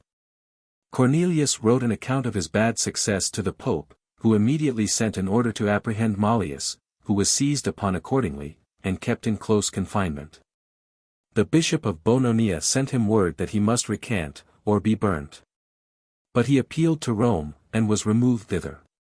At Rome he begged to have a public trial, but that the Pope absolutely denied him, and commanded him to give an account of his opinions in writing, which he did under the following heads: Original Sin, Free Will, the Infallibility of the Church of Rome, the Infallibility of the Pope, Justification by Faith, Purgatory, Transubstantiation, Massachusetts Auricular Confession, Prayers for the Dead, the Host, Prayers for Saints, Going on Pilgrimages, Extreme Unction, Performing Service in an Unknown Tongue, and all these he confirmed from Scripture authority. The Pope, upon this occasion, for political reasons, spared him for the present, but soon after had him apprehended, and put to death. He being first hanged, and his body burnt to ashes, d. 1553.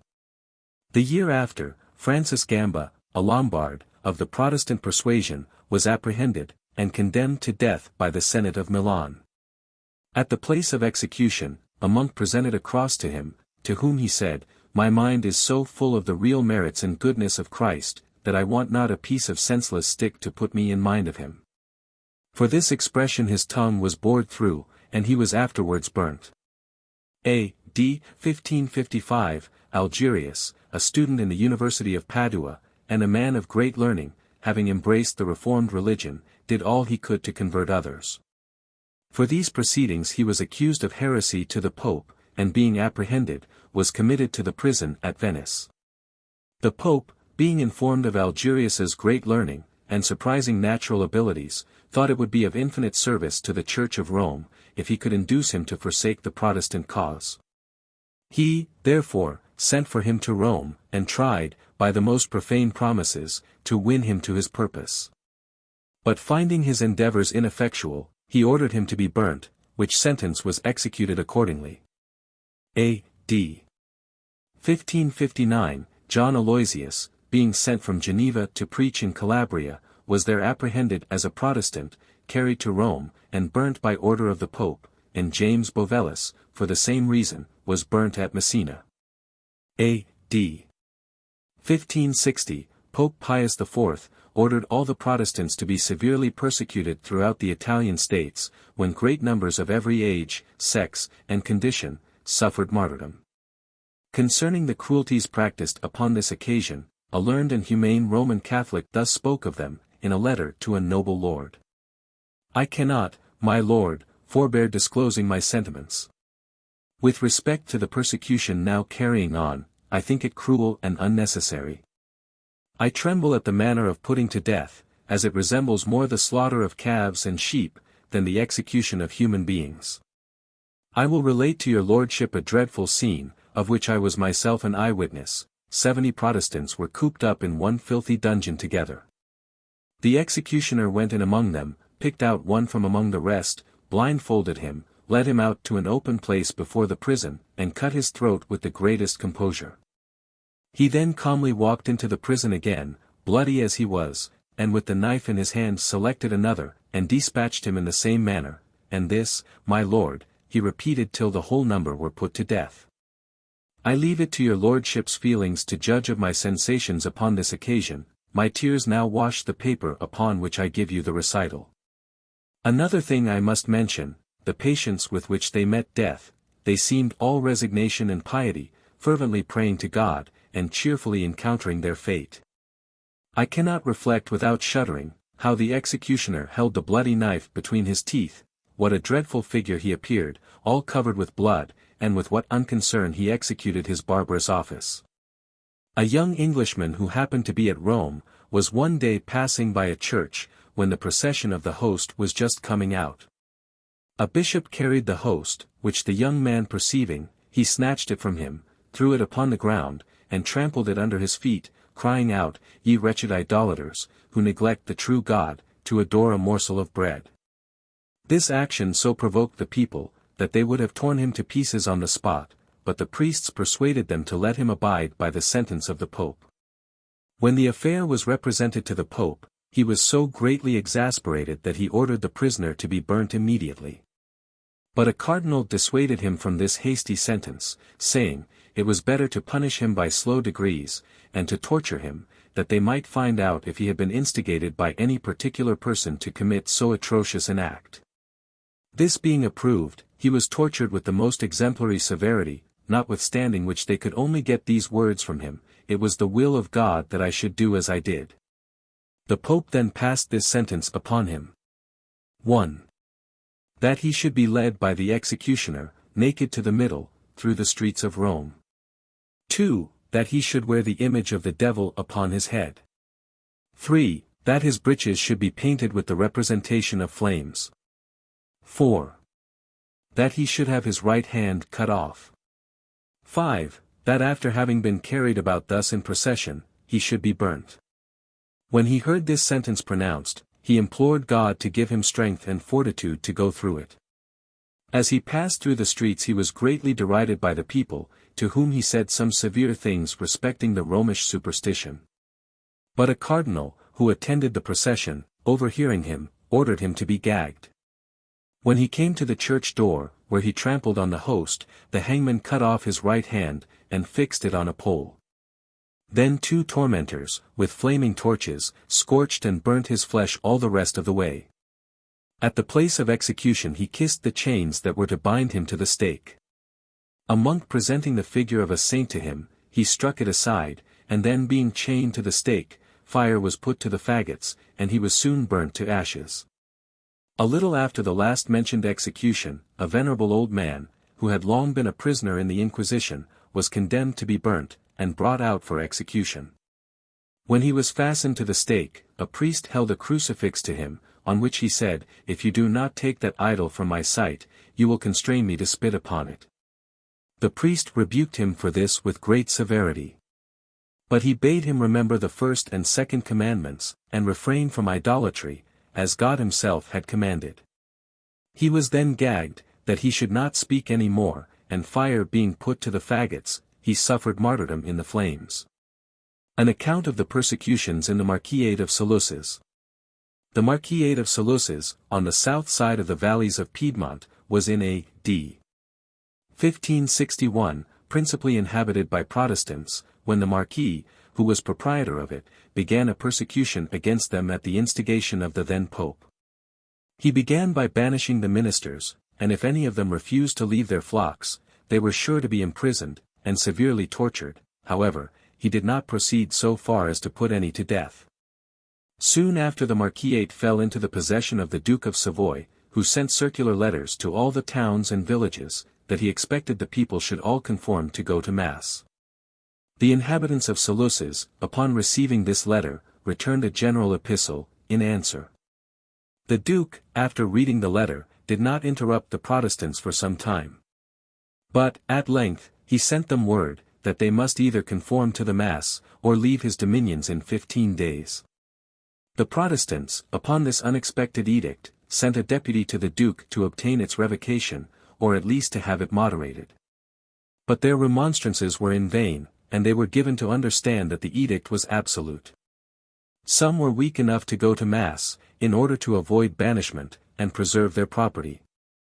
Others removed, with all their effects, to different countries, and many neglected the time so long, that they were obliged to abandon all they were worth, and leave the Marquisate in haste. Those, who unhappily stayed behind, were seized, plundered, and put to death.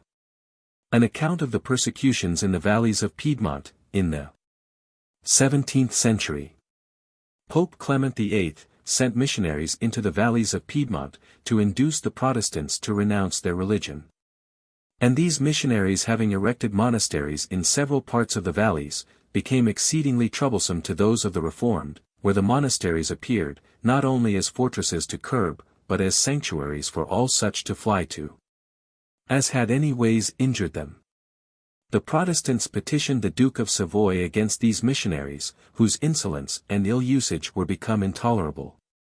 But instead of getting any redress, the interest of the missionaries so far prevailed, that the Duke published a decree, in which he declared, that one witness should be sufficient in a court of law against a Protestant, and that any witness who convicted a Protestant of any crime whatever, should be entitled to 100 crowns.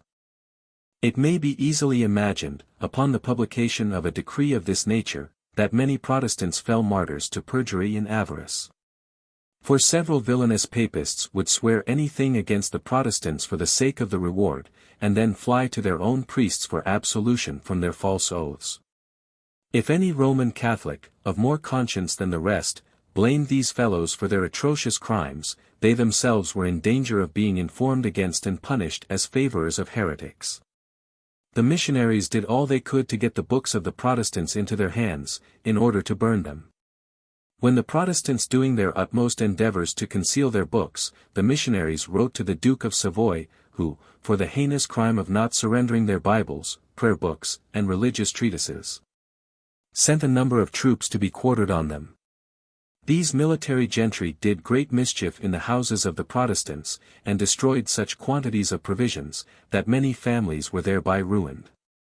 To encourage, as much as possible, the apostasy of the Protestants, the Duke of Savoy published a proclamation wherein he said, to encourage the heretics to turn Catholics, it is our will and pleasure, and we do hereby expressly command, that all such as shall embrace the Holy Roman Catholic faith, shall enjoy an exemption, from all and every tax for the space of 5 years, commencing from the day of their conversion.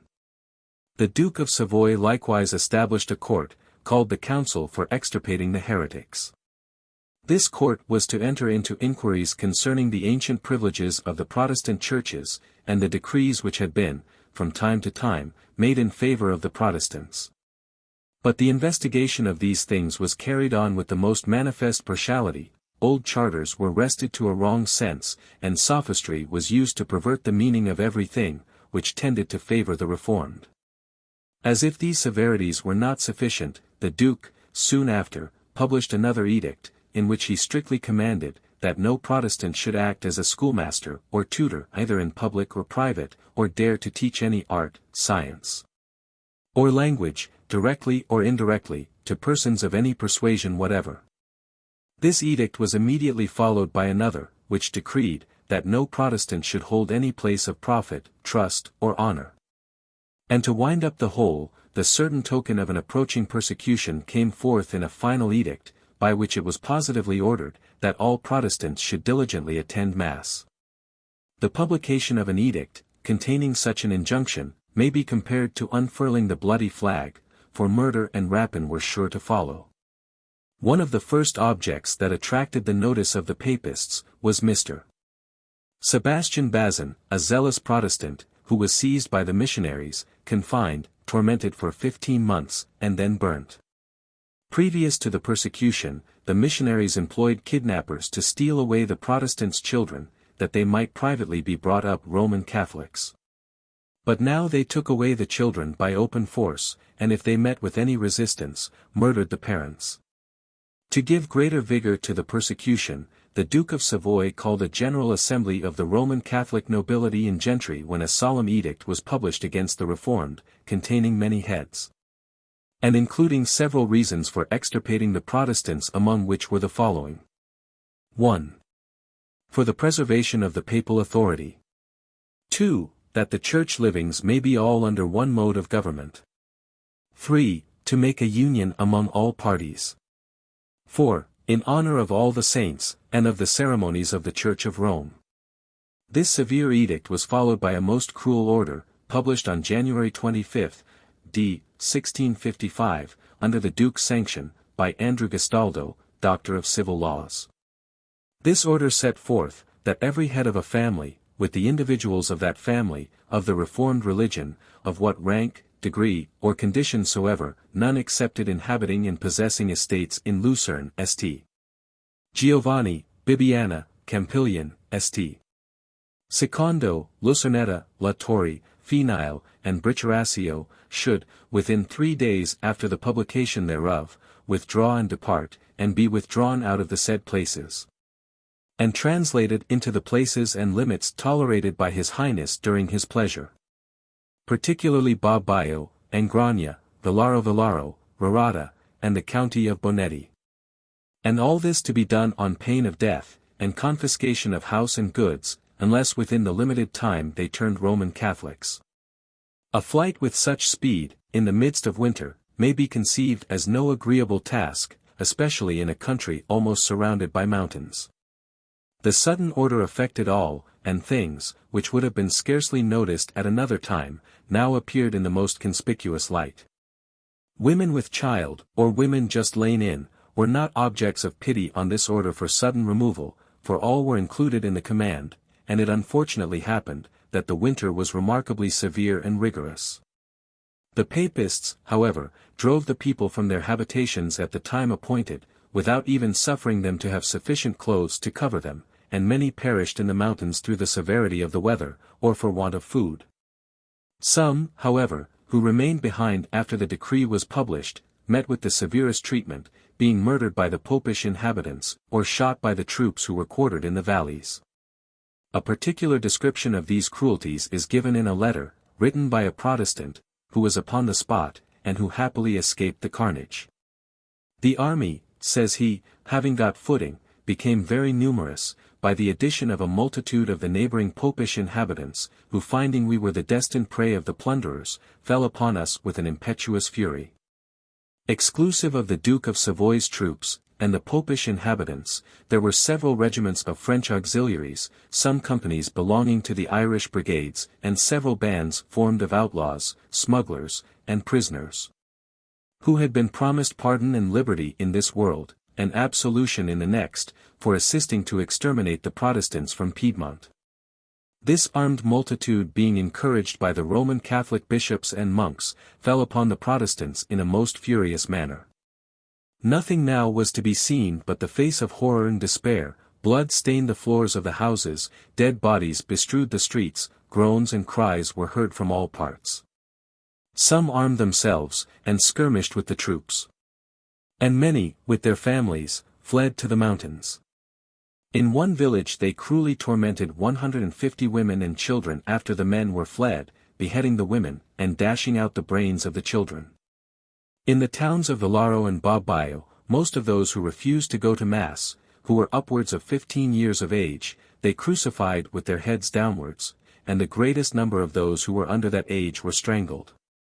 Sarah Rastignol de Vigne, a woman of 60 years of age, being seized by some soldiers, they ordered her to say a prayer to some saints, which she refusing, they thrust a sickle into her belly, ripped her up, and then cut off her head. Martha Constantine, a handsome young woman, was treated with great indecency and cruelty by several of the troops, who first ravished, and then killed her, by cutting off her breasts. These they fried, and set before some of their comrades, who ate them without knowing what they were. When they had done eating, the others told them what they had made a meal of, in consequence of which a quarrel ensued, swords were drawn, and a battle took place. Several were killed in the fray, the greater part of whom were those concerned in the horrid massacre of the woman, and who had practiced such an inhuman deception on their companions. Some of the soldiers seized a man of Thrasinière, and ran the points of their swords through his ears, and through his feet. They then tore off the nails of his fingers and toes with red-hot pincers, tied him to the tail of an ass, and dragged him about the streets. And, finally fastened a cord round his head, which they twisted with a stick in so violent a manner as to wring it from his body. Peter Simons, a Protestant, of about 80 years of age, was tied neck and heels, and then thrown down a precipice. In the fall the branch of a tree caught hold of the ropes that fastened him, and suspended him in the midway, so that he languished for several days, and at length miserably perished of hunger. Issei Garcino, refusing to renounce his religion, was cut into small pieces, the soldiers, in ridicule, saying, they had minced him. A woman, named Armande, had every limb separated from each other, and then the respective parts were hung upon a hedge. 2 old women were ripped open, and then left in the fields upon the snow where they perished. And a very old woman, who was deformed, had her nose and hands cut off, and was left, to bleed to death in that manner.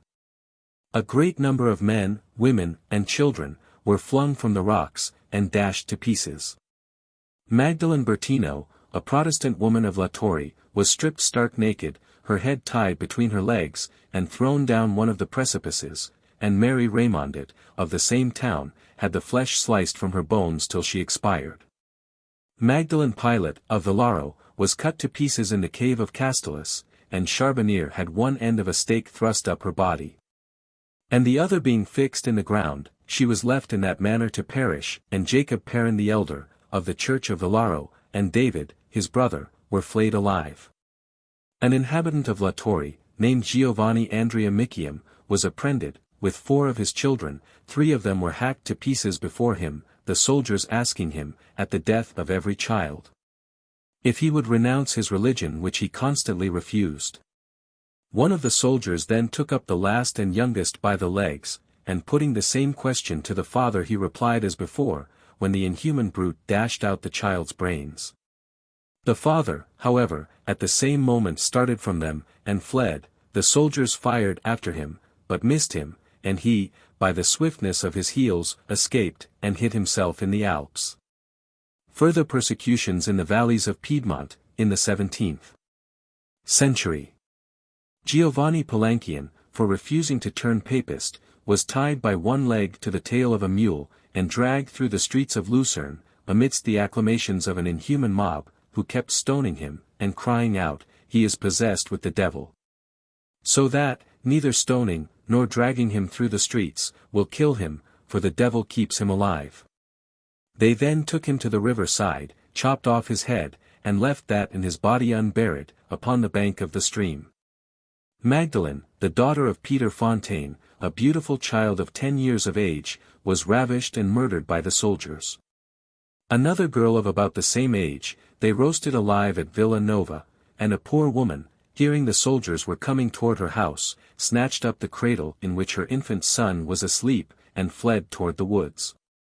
The soldiers, however, saw and pursued her, when she lightened herself by putting down the cradle and child, which the soldiers no sooner came to, than they murdered the infant, and continuing the pursuit, found the mother in a cave, where they first ravished, and then cut her to pieces. Jacob Michelino, chief elder of the church of Bobbio, and several other Protestants, were hung up by means of hooks fixed in their bellies and left to expire in the most excruciating tortures.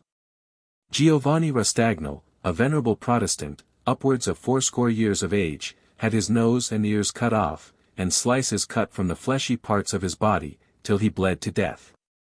7 persons, viz. Daniel Ciliego and his wife, Giovanni Durant, Lodwich Durant, Bartholomew Durant, Daniel Revel, and Paul Reynaud, had their mouths stuffed with gunpowder, which being set fire to, their heads were blown to pieces. Jacob Berwan, a schoolmaster of Harada, for refusing to change his religion, was stripped quite naked. And after having been very indecently exposed, had the nails of his toes and fingers torn off with red-hot pincers, and holes bored through his hands with the point of a dagger. He then had a cord tied round his middle, and was led through the streets with a soldier on each side of him. At every turning the soldier on his right-hand side cut a gash in his flesh, and the soldier on his left-hand side struck him with a bludgeon, both saying, at the same instant, "Will you go to Mass? Will you go to Mass?" He still replied in the negative to these interrogatories, and being at length taken to the bridge, they cut off his head on the balustrades, and threw both that and his body into the river. Paul Garnier, a very pious Protestant, had his eyes put out, was then flayed alive, and being divided into 4 parts, his quarters were placed on 4 of the principal houses of Lucerne. He bore all his sufferings with the most exemplary patience, praised God as long as he could speak, and plainly evinced, what confidence and resignation a good conscience can inspire. Daniel Cardon, of Rocapieta, being apprehended by some soldiers, they cut his head off, and having fried his brains, ate them. 2 poor old blind women, of St. Giovanni, were burnt alive. And the widow of La Torre, with her daughter, were driven into the river, and there stoned to death. Paul Giles, on attempting to run away from some soldiers, was shot in the neck. They then slit his nose, sliced his chin, stabbed him, and gave his carcass to the dogs. Some of the Irish troops having taken 11 men of Garsigliana prisoners, they made a furnace red hot, and forced them to push each other until they came to the last man, whom they pushed in themselves. Michael Gonet, a man of 90, was burnt to death. Baptista Udry, another old man, was stabbed. And Bartholomew Frash had holes made in his heels, through which ropes being put, he was dragged by them to the jail, where his wounds mortified and killed him. Magdalene de la Pierre being pursued by some of the soldiers, and taken, was thrown down a precipice, and dashed to pieces. Margaret Ravella, and Mary Previllerin, 2 very old women, were burnt alive. And Michael Bellino, with and Bochardno, were beheaded. The son and daughter of a councillor of Giovanni were rolled down a steep hill together, and suffered to perish in a deep pit at the bottom. A tradesman's family, viz., himself, his wife, and an infant in her arms, were cast from a rock, and dashed to pieces, and Joseph Chiret, and Paul Carniero, were flayed alive. Cipriania Bustia, being asked if he would renounce his religion and turn Roman Catholic, replied, "I would rather renounce life, or turn dog," to which a priest answered, "For that expression you shall both renounce life, and be given to the dogs." They, accordingly, dragged him to prison, where he continued a considerable time without food, till he was famished, after which they threw his corpse into the street before the prison, and it was devoured by dogs in the most shocking manner.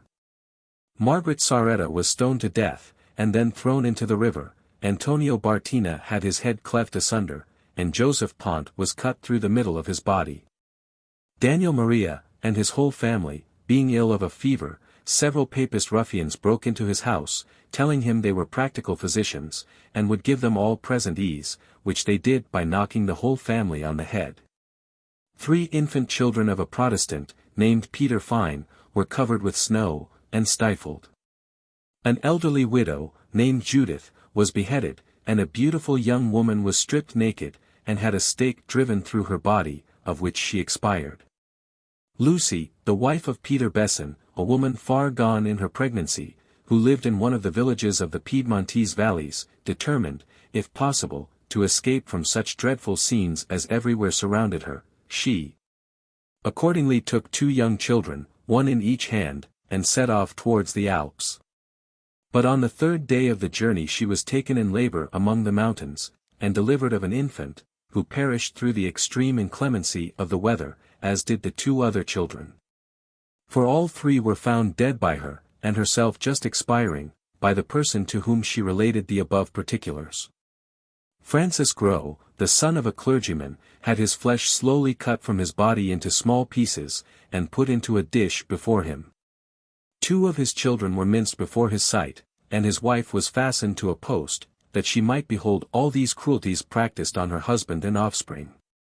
The tormentors, at length, being tired of exercising their cruelties, cut off the heads of both husband and wife, and then gave the flesh of the whole family to the dogs. The Sieur Thomas Martyr fled to a cave, when the soldiers shut up the mouth, and he perished with famine. Judith Revelin, with 7 children, were barbarously murdered in their beds. And a widow of near 80 years of age, was hewn to pieces by soldiers. Jacob Rosino was ordered to pray to the saints, which he absolutely refused to do. Some of the soldiers beat him violently with bludgeons to make him comply, but he still refusing. Several of them fired at him and lodged a great many balls in his body. As he was almost expiring, they cried to him, "Will you call upon the saints? Will you pray to the saints?" To which he answered, "No. No. No." When one of the soldiers, with a broad sword, clove his head asunder, and put an end to his sufferings in this world, for which undoubtedly, he is gloriously rewarded in the next. A soldier, attempting to ravish a young woman, named Susanna Gakin, she made a stout resistance, and in the struggle pushed him over a precipice, when he was dashed to pieces by the fall. His comrades, instead of admiring the virtue of the young woman, and applauding her for so nobly defending her chastity, fell upon her with their swords, and cut her to pieces. Giovanni Pulhas, a poor peasant of La Torre, being apprehended as a Protestant by the soldiers, was ordered, by the Marquis of Pianesta, to be executed in a place near the convent. When he came to the gallows, several monks attended, and did all they could to persuade him to renounce his religion. But he told them he never would embrace idolatry, and that he was happy at being thought worthy to suffer for the name of Christ. They then put him in mind of what his wife and children, who depended upon his labor, would suffer after his decease. To which he replied, "I would have my wife and children, as well as myself, to consider their souls more than their bodies, and the next world before this. And with respect to the distress I may leave them in, God is merciful, and will provide for them while they are worthy of his protection." Finding the inflexibility of this poor man, the monks cried, turn him off," which the executioner did almost immediately, and the body being afterward cut down, was flung into the river. Paul Clement, an elder of the Church of Rossana, being apprehended by the monks of a neighboring monastery, was carried to the marketplace of that town, where some Protestants having just been executed by the soldiers. He was shown the dead bodies, in order that the sight might intimidate him. On beholding the shocking subjects, he said, calmly, "You may kill the body, but you cannot prejudice the soul of a true believer. But with respect to the dreadful spectacles which you have here shown me, you may rest assured, that God's vengeance will overtake the murderers of those poor people, and punish them for the innocent blood they have spilt." The monks were so exasperated at this reply, that they ordered him to be hung up directly, and while he was hanging, the soldiers amused themselves in standing at a distance, and shooting at the body as at a mark. Daniel Rambot, of Villaro, the father of a numerous family, was apprehended, and, with several others, committed to prison, in the jail of Paysanau. Here he was visited by several priests, who with continual importunities did all they could to persuade him to renounce the Protestant religion, and turn papist. But this he peremptorily refused, and the priests finding his resolution, pretended to pity his numerous family, and told him that he might yet have his life, if he would subscribe to the belief of the following articles. 1. The real presence in the host. 2. Transubstantiation. 3. Purgatory. 4. The Pope's infallibility. 5. That Masses said for the dead will release souls from purgatory. 6. That praying to saints will procure the remission of sins. M. Rambot told the priests, that neither his religion, his understanding, nor his conscience, would suffer him to subscribe to any of the articles, for the following reasons. 1. That to believe the real presence in the host, is a shocking union of both blasphemy and idolatry. 2. That to fancy the words of consecration perform what the papists call transubstantiation, by converting the wafer and wine into the real and identical body and blood of Christ, which was crucified, and which afterward ascended into heaven, is too gross an absurdity for even a child to believe, who was come to the least glimmering of reason. And that nothing but the most blind superstition could make the Roman Catholics put a confidence in anything so completely ridiculous. 3. That the doctrine of purgatory was more inconsistent and absurd than a fairy tale. 4. That the popes being infallible was an impossibility, and the pope arrogantly laid claim to what could belong to God only, as a perfect being. 5. That saying masses for the dead was ridiculous, and only meant to keep up a belief in the fable of purgatory, as the fate of all is finally decided, on the departure of the soul from the body. 6. That praying to saints for the remission of sins, is misplacing adoration, as the saints themselves have occasion for an intercessor in Christ. Therefore, as God only can pardon our errors, we ought to sue to him alone for pardon. The priests were so highly offended at M. Rambot's answers to the articles to which they would have had him subscribe, that they determined to shake his resolution by the most cruel method imaginable. They ordered one joint of his finger to be cut off every day, till all his fingers were gone. They then proceeded in the same manner with his toes. Afterward they alternately cut off, daily, a hand and a foot. But finding that he bore his sufferings with the most admirable patience, increased both in fortitude and resignation, and maintained his faith with steadfast resolution, and unshaken constancy, they stabbed him to the heart, and then gave his body to be devoured by the dogs. Peter Gabriola, a Protestant gentleman of considerable eminence, being seized by a troop of soldiers, and refusing to renounce his religion, they hung a great number of little bags of gunpowder about his body, and then setting fire to them, blew him up. Anthony, the son of Samuel Gutierrez, a poor dumb lad who was extremely inoffensive, was cut to pieces by a party of the troops. And soon after the same ruffians entered the house of Peter Moneriot, and cut off the legs of the whole family, leaving them to bleed to death, as they were unable to assist themselves, or to help each other. Daniel Benek being apprehended, had his nose slit, his ears cut off, and was then divided into quarters, each quarter being hung upon a tree, and Mary Menino, had her jaw bones broke and was then left to languish till she was famished. Mary Palanquian, a handsome widow, belonging to the town of Villaro, was seized by a party of the Irish brigades, who having beat her cruelly, and ravished her, dragged her to a high bridge which crossed the river, and stripped her naked in a most indecent manner, hung her by the legs to the bridge, with her head downwards towards the water, and then going into boats, they fired at her till she expired. Mary Negrino, and her daughter who was an idiot, were cut to pieces in the woods, and their bodies left to be devoured by wild beasts. Susanna Bales, a widow of Villaro, was immured till she perished through hunger. And Susanna Calvio running away from some soldiers and hiding herself in a barn, they set fire to the straw and burnt her. Paul Armand was hacked to pieces, a child named Daniel Bertino was burnt. Daniel Michialino had his tongue plucked out, and was left to perish in that condition. And Andrea Bertino, a very old man, who was lame, was mangled in a most shocking manner, and at length had his belly ripped open, and his bowels carried about on the point of a halberd. Constantia Belli I, a Protestant lady, being apprehended on account of her faith, was asked by a priest if she would renounce the devil and go to Mass. To which she replied, I was brought up in a religion, by which I was always taught to renounce the devil, but should I comply with your desire, and go to Mass, I should be sure to meet him there in a variety of shapes. The priest was highly incensed at what she said, and told her to recant, or she should suffer cruelly.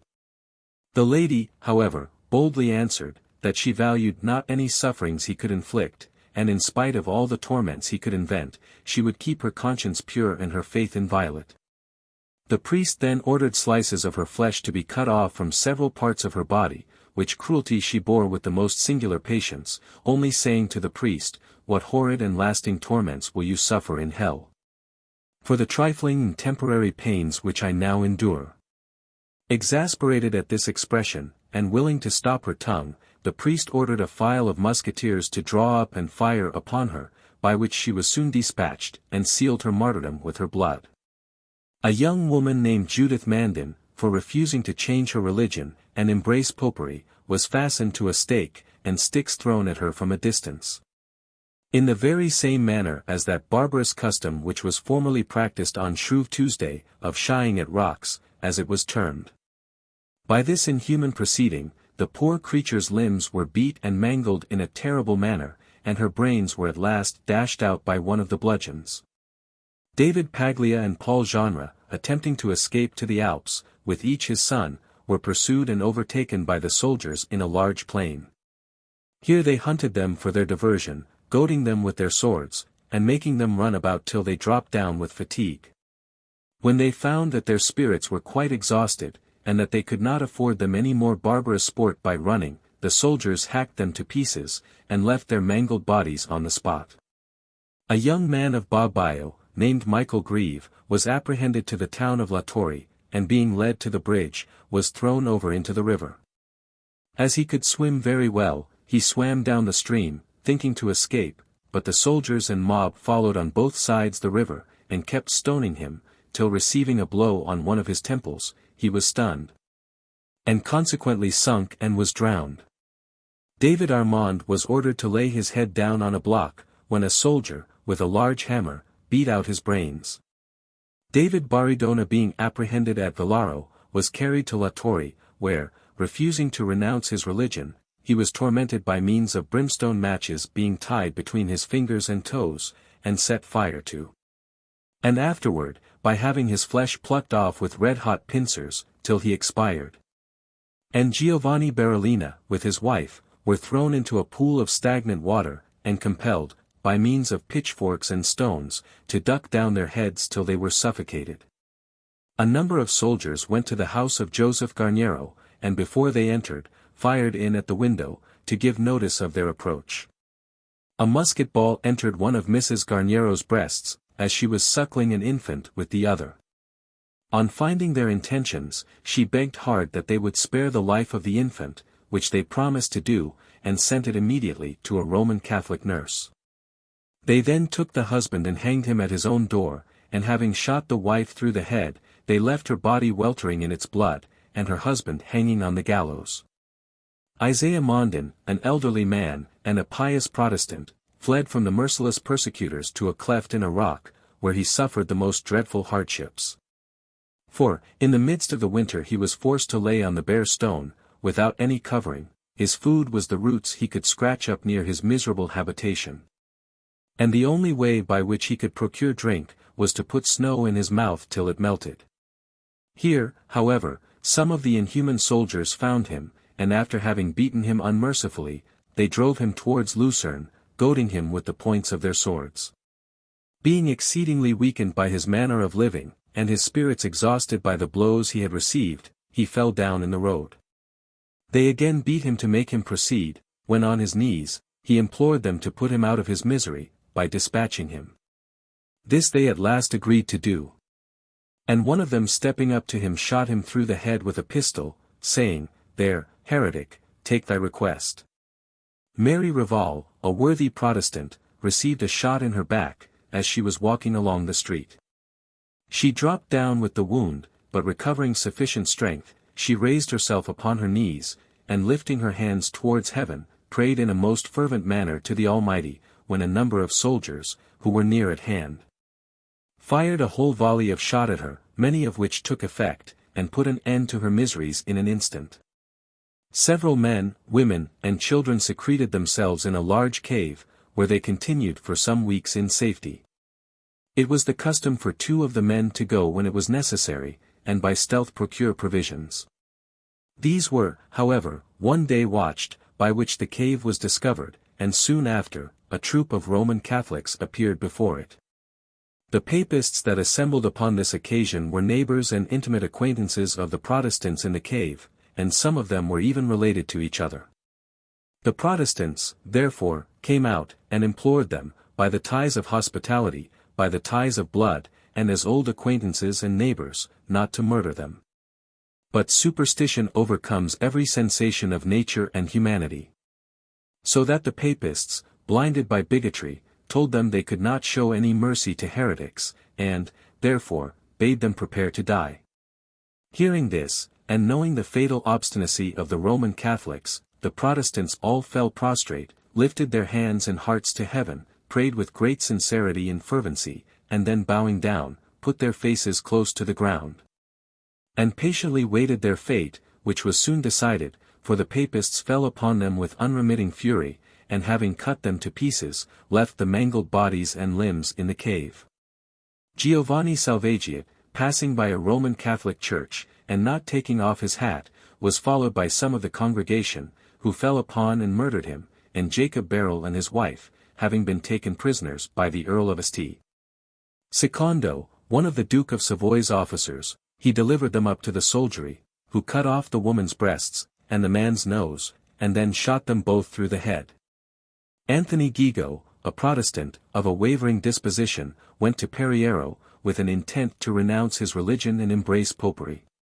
This design he communicated to some priests, who highly commended it, and a day was fixed upon for his public recantation.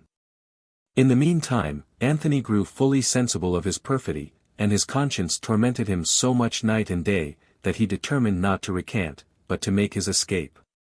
This he effected, but being soon missed and pursued, he was taken. The troops on the way did all they could to bring him back to his design of recantation. But finding their endeavors ineffectual, they beat him violently on the road. When coming near a precipice, he took an opportunity of leaping down it, and was dashed to pieces. A Protestant gentleman, of considerable fortune, at Bobbio, being nightly provoked by the insolence of a priest, retorted with great severity. And among other things, said, that the Pope was Antichrist, mass idolatry, purgatory a farce, and absolution a cheat. To be revenged, the priest hired 5 desperate ruffians, who, the same evening, broke into the gentleman's house, and seized upon him in a violent manner. The gentleman was terribly frightened, fell on his knees, and implored mercy. But the desperate ruffians dispatched him without the least hesitation. A narrative of the Piedmontese War. The massacres and murders already mentioned to have been committed in the valleys of Piedmont, nearly depopulated most of the towns and villages. One place only had not been assaulted, and that was owing to the difficulty of approaching it. This was the little commonalty of Roras, which was situated upon a rock. As the work of blood grew slack in other places, the Earl of Cristobal, one of the Duke of Savoy's officers, determined, if possible, to make himself master of it. And, with that view, detached 300 men to surprise it secretly. The inhabitants of Roras, however, had intelligence of the approach of these troops, when Captain Joshua Giannaval, a brave Protestant officer, put himself at the head of a small body of the citizens, and waited in ambush to attack the enemy in a small defile. When the troops appeared, and had entered the defile, which was the only place by which the town could be approached, the Protestants kept up a smart and well-directed fire against them, and still kept themselves concealed behind bushes from the sight of the enemy. A great number of the soldiers were killed, and the remainder receiving a continued fire, and not seeing any to whom they might return it, thought proper to retreat. The members of this little community then sent a memorial to the Marquis of Pianesa, one of the Duke's general officers, setting forth, that they were sorry, upon any occasion, to be under the necessity of taking up arms, but that the secret approach of a body of troops, without any reason assigned, or any previous notice sent of the purpose of their coming, had greatly alarmed them. That as it was their custom never to suffer any of the military to enter their little community, they had repelled force by force, and should do so again. But in all other respects, they professed themselves dutiful, obedient, and loyal subjects to their sovereign, the Duke of Savoy. The Marquis of Pianesa, that he might have the better opportunity of deluding and surprising the Protestants of Roras, sent them word in answer, that he was perfectly satisfied with their behavior, for they had done right. and even rendered a service to their country, as the men who had attempted to pass the defile were not his troops, or sent by him, but a band of desperate robbers, who had, for some time, infested those parts, and been a terror to the neighboring country. To give a greater color to his treachery, he then published an ambiguous proclamation seemingly favorable to the inhabitants. Yet, the very day after this plausible proclamation, and specious conduct, the Marquis sent 500 men to possess themselves of Roras, while the people, as he thought, were lulled into perfect security by his specious behavior. Captain Giannaval, however, was not to be deceived so easily. He, therefore, laid an ambuscade for this body of troops, as he had for the former, and compelled him to retire with very considerable loss. Though foiled in these 2 attempts, the Marquis Pianessa determined on a third, which should be still more formidable, but first he imprudently published another proclamation, disowning any knowledge of the second attempt. Soon after, 700 chosen men were sent upon the expedition, who, in spite of the fire from the Protestants, forced the defile, entered Roras, and began to murder every person they met with, without distinction of age or sex. The Protestant Captain Giannaval, at the head of a small body, though he had lost the defile, determined to dispute their passage through a fortified pass that led to the richest and best part of the town. Here he was successful, by keeping up a continual fire, and by means of his men being all complete marksmen. The Roman Catholic commander was greatly staggered at this opposition, as he imagined that he had surmounted all difficulties. He, however, did his endeavors to force the pass, but being able to bring up only 12 men in front at a time, and the Protestants being secured by a breastwork, he found he should be baffled by the handful of men who opposed him. Enraged at the loss of so many of his troops, and fearful of disgrace if he persisted in attempting what appeared so impracticable, he thought it the wisest thing to retreat. Unwilling, however, to withdraw his men by the defile at which he had entered, on account of the difficulty and danger of the enterprise, he determined to retreat towards Vellaro, by another pass called Piampra, which, though hard of access, was easy of descent. But in this he met with a disappointment, for Captain Giannaval, having posted his little band here, greatly annoyed the troops as they passed, and even pursued their rear till they entered the open country. The Marquis of Pianessa, finding that all his attempts were frustrated, and that every artifice he used was only an alarm signal to the inhabitants of Roras, determined to act openly, and therefore proclaimed that ample rewards should be given to any one who would bear arms against the obstinate heretics of Roras, as he called them, and that any officer who would exterminate them should be rewarded in a princely manner.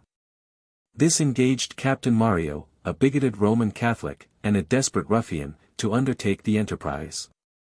He, therefore, obtained leave to raise a regiment in the following 6 towns: Lucerne, Borges, Famolas, Bobbio, Begno, and Cavos. Having completed his regiment, which consisted of 1,000 men, he laid his plan not to go by the defile or the passes, but to attempt gaining the summit of a rock, from whence he imagined he could pour his troops into the town without much difficulty or opposition. The Protestants suffered the Roman Catholic troops to gain almost the summit of the rock, without giving them any opposition, or ever appearing in their sight, but when they had almost reached the top they made a most furious attack upon them. One party keeping up a well-directed and constant fire, and another party rolling down huge stones. This stopped the career of the Papist troops. Many were killed by the musketry, and more by the stones, which beat them down the precipices. Several fell sacrifices to their hurry, for by attempting a precipitate retreat, they fell down, and were dashed to pieces. And Captain Mario himself narrowly escaped with his life, for he fell from a craggy place into a river which washed the foot of the rock. He was taken up senseless, but afterwards recovered, though he was ill of the bruises for a long time. And, at length, he fell into a decline at Lucerne, where he died. Another body of troops was ordered from the camp at Vellaro, to make an attempt upon Roras. But these were likewise defeated, by means of the Protestants' ambush fighting, and compelled to retreat again to the camp at Vellaro. After each of these signal victories, Captain Giannaval made a suitable discourse to his men, causing them to kneel down, and return thanks to the Almighty for his providential protection. and usually concluded with the 11th Psalm, where the subject is placing confidence in God. The Marquis of Pianessa was greatly enraged at being so much baffled by the few inhabitants of Roras. He, therefore, determined to attempt their expulsion in such a manner as could hardly fail of success. With this view he ordered all the Roman Catholic militia of Piedmont to be raised and disciplined. When these orders were completed, he joined to the militia 8,000 regular troops, and dividing the whole into 3 distinct bodies, he designed that 3 formidable attacks should be made at the same time, unless the people of Roras, to whom he sent an account of his great preparations, would comply with the following conditions. 1. To ask pardon for taking up arms. 2. To pay the expenses of all the expeditions sent against them. 3. To acknowledge the infallibility of the Pope. 4. To go to Mass. 5. To pray to the saints. 6. To wear beards. 7. To deliver up their ministers. 8. To deliver up their schoolmasters. 9. To go to confession. 10. To pay loans for the delivery of souls from purgatory. 11. To give up Captain Giannaval at discretion. 12. To give up the elders of their church at discretion. The inhabitants of Roras, on being acquainted with these conditions, were filled with an honest indignation, and, in answer, sent word to the Marquis, that sooner than comply with them they would suffer 3 things, which, of all others, were the most obnoxious to mankind, viz. 1. Their estates to be seized. 2. Their houses to be burnt. 3. Themselves to be murdered. Exasperated at this message, the Marquis sent them this laconic epistle. To the obstinate heretics inhabiting Roras. You shall have your request, for the troops sent against you have strict injunctions to plunder, burn, and kill. Pianessa. The 3 armies were then put in motion, and the attacks ordered to be made thus: the first by the rocks of Villaro, the second by the pass of Bagnal, and the third by the defile of Lucerne. The troops forced their way by the superiority of numbers, and having gained the rocks, pass, and defile, began to make the most horrid depredations, and exercise the greatest cruelties. Men they hanged, burnt, racked to death, or cut to pieces. Women they ripped open, crucified, drowned, or threw from the precipices, and children they tossed upon spears, minced, cut their throats, or dashed out their brains. 126 suffered in this manner, on the first day of their gaining the town. Agreeable to the Marquis of Pianessa's orders, they likewise plundered the estates, and burnt the houses of the people. Several Protestants, however, made their escape, under the conduct of Captain Giannaval, whose wife and children were unfortunately made prisoners, and sent under a strong guard to Turin. The Marquis of Pianessa wrote a letter to Captain Giannaval, and released a Protestant prisoner that he might carry at him. The contents were, that if the captain would embrace the Roman Catholic religion, he should be indemnified for all his losses since the commencement of the war. His wife and children should be immediately released, and himself honorably promoted in the Duke of Savoy's army, but if he refused to accede to the proposals made him, his wife and children should be put to death. And so large a reward should be given to take him, dead or alive, that even some of his own confidential friends should be tempted to betray him, from the greatness of the sum. To this epistle, the brave Giannaval sent the following answer.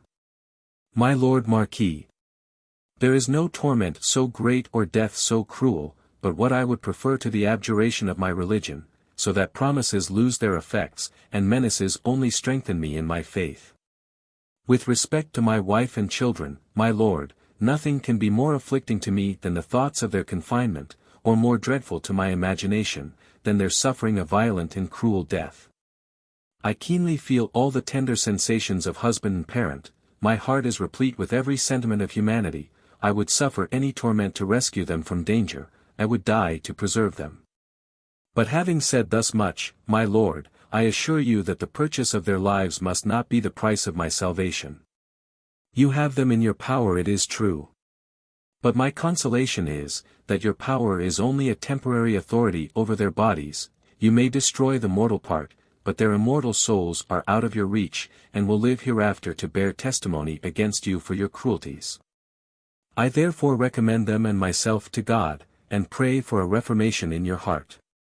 Joshua G. Naval. This brave Protestant officer, after writing the above letter, retired to the Alps, with his followers. And being joined by a great number of other fugitive Protestants, he harassed the enemy by continual skirmishes. Meeting one day with a body of Papist troops near Bibiana, he, though inferior in numbers, attacked them with great fury, and put them to the rout without the loss of a man, though himself was shot through the leg in the engagement. By a soldier who had hid himself behind a tree. But Naval, perceiving from whence the shot came, pointed his gun to the place, and dispatched the person who had wounded him. Captain Naval, hearing that a Captain Jahir had collected together a considerable body of Protestants, wrote him a letter, proposing a junction of their forces. Captain Jahir immediately agreed to the proposal, and marched directly to meet Naval. The junction being formed, it was proposed to attack a town, inhabited by Roman Catholics, called Garcigliana.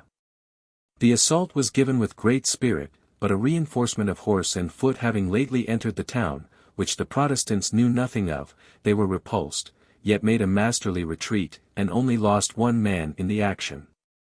The next attempt of the Protestant forces was upon St.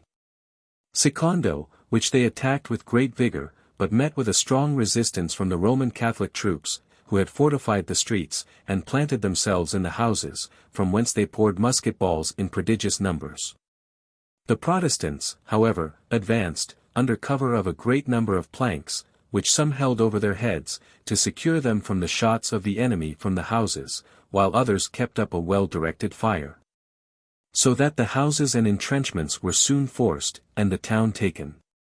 In the town they found a prodigious quantity of plunder, which had been taken from Protestants at various times, and different places, and which were stored up in the warehouses, churches, dwelling houses, and this they removed to a place of safety, to be distributed, with as much justice as possible, among the sufferers.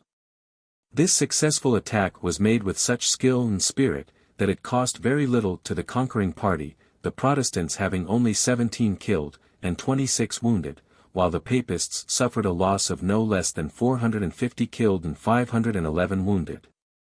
5 Protestant officers, viz. Naval, Jahir, Lorenzo, Genolet, and Benet, laid a plan to surprise Bicaras. To this end they marched in 5 respective bodies, and by agreement were to make the attack at the same time. The captains Jahir and Lorenzo passed through 2 defile in the woods, and came to the place in safety, under covert, but the other 3 bodies made their approaches through an open country, and, consequently, were more exposed to an attack. The Roman Catholics taking the alarm, a great number of troops were sent to relieve Bicaras from Cavers, Bibiana, Fenile, Campillion, and some other neighboring places. When these were united, they determined to attack the 3 Protestant parties, that were marching through the open country. The Protestant officers, perceiving the intent of the enemy, and not being at a great distance from each other, joined their forces with the utmost expedition, and formed themselves in order of battle. In the meantime, the captains Jahir and Lorenzo had assaulted the town of Bicaras, and burnt all the outhouses, to make their approaches with the greater ease. But not being supported as they expected by the other 3 Protestant captains, they sent a messenger, on a swift horse, towards the open country, to inquire the reason.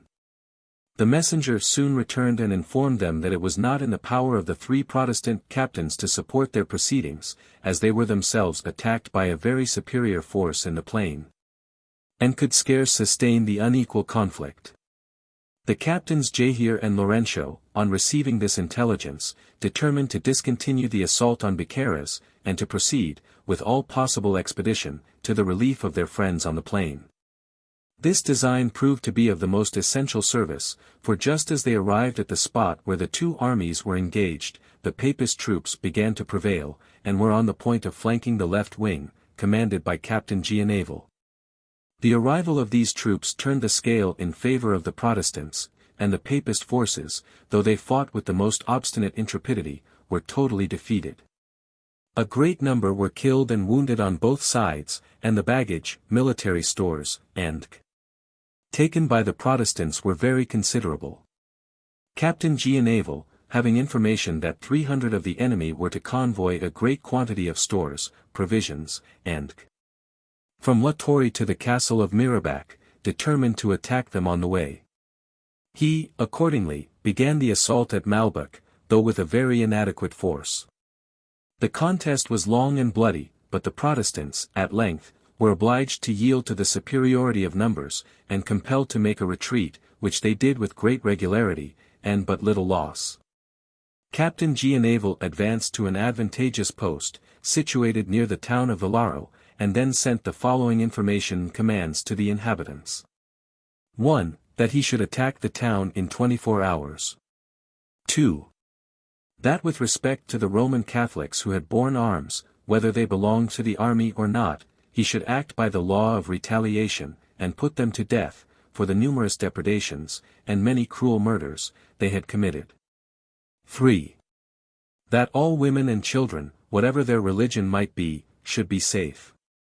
4. That he commanded all male Protestants to leave the town and join him. 5. That all apostates, who had, through weakness, abjured their religion, should be deemed enemies, unless they renounced their abjuration. 6. That all who returned to their duty to God, and themselves, should be received as friends. The Protestants, in general, immediately left the town, and joined Captain Giannaval with great satisfaction, and the few, who through weakness or fear, had abjured their faith, recanted their abjuration, and were received into the bosom of the Church. As the Marquis of Pianesa had removed the army, and encamped in quite a different part of the country, the Roman Catholics of Villaro thought it would be folly to attempt to defend the place with the small force they had. They, therefore, fled with the utmost precipitation, leaving the town and most of their property, to the discretion of the Protestants. The Protestant commanders having called a council of war, resolved to make an attempt upon the town of La Torre.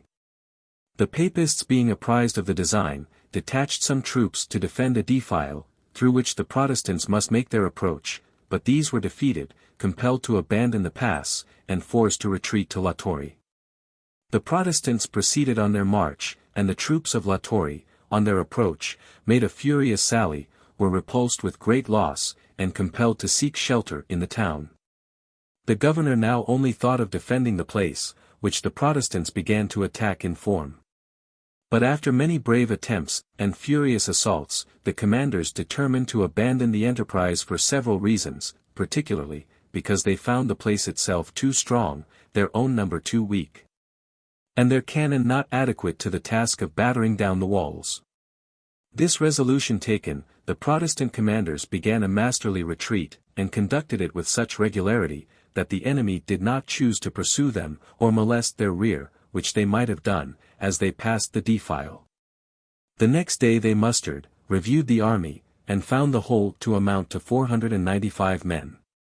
They then held a council of war, and planned an easier enterprise. This was to make an attack on the commonalty of Crussol, a place, inhabited by a number of the most bigoted Roman Catholics, and who had exercised, during the persecutions, the most unheard of cruelties on the Protestants. The people of Crussol, hearing of the design against them, fled to a neighboring fortress, situated on a rock, where the Protestants could not come to them, for a very few men could render it inaccessible to a numerous army. Thus they secured their persons, but were in too much hurry to secure their property, the principal part of which, indeed, had been plundered from the Protestants, and now luckily fell again to the possession of the right owners. It consisted of many rich and valuable articles, and what, at that time, was of much more consequence, viz. a great quantity of military stores. The day after the Protestants were gone with their booty, 800 troops arrived to the assistance of the people of Crussol, having been dispatched from Lucerne, Bicaras, Cavers, and but finding themselves too late, and that pursuit would be vain, not to return empty-handed, they began to plunder the neighboring villages, though what they took was from their friends. After collecting a tolerable booty, they began to divide it, but disagreeing about the different shares, they fell from words to blows, did a great deal of mischief, and then plundered each other. On the very same day in which the Protestants were so successful at Cruseau, some Papists marched with a design to plunder and burn the little Protestant village of Rocapiata. But by the way they met with the Protestant forces belonging to the captains Jahir and Laurencio, who were posted on the hill of Angrognia. A trivial engagement ensued, for the Roman Catholics, on the very first attack, retreated in great confusion, and were pursued with much slaughter. After the pursuit was over, some straggling Papist troops meeting with a poor peasant, who was a Protestant, tied a cord round his head, and strained it till his skull was quite crushed. Captain Giannaval and Captain Jahir concerted a design together to make an attack upon Lucerne, but Captain Jahir not bringing up his forces at the time appointed, Captain Giannaval determined to attempt the enterprise himself. He, therefore, by a forced march, proceeded towards that place during the whole night, and was close to it by break of day.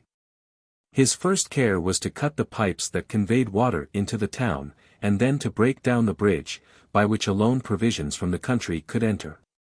He then assaulted the places and speedily possessed himself of 2 of the outposts.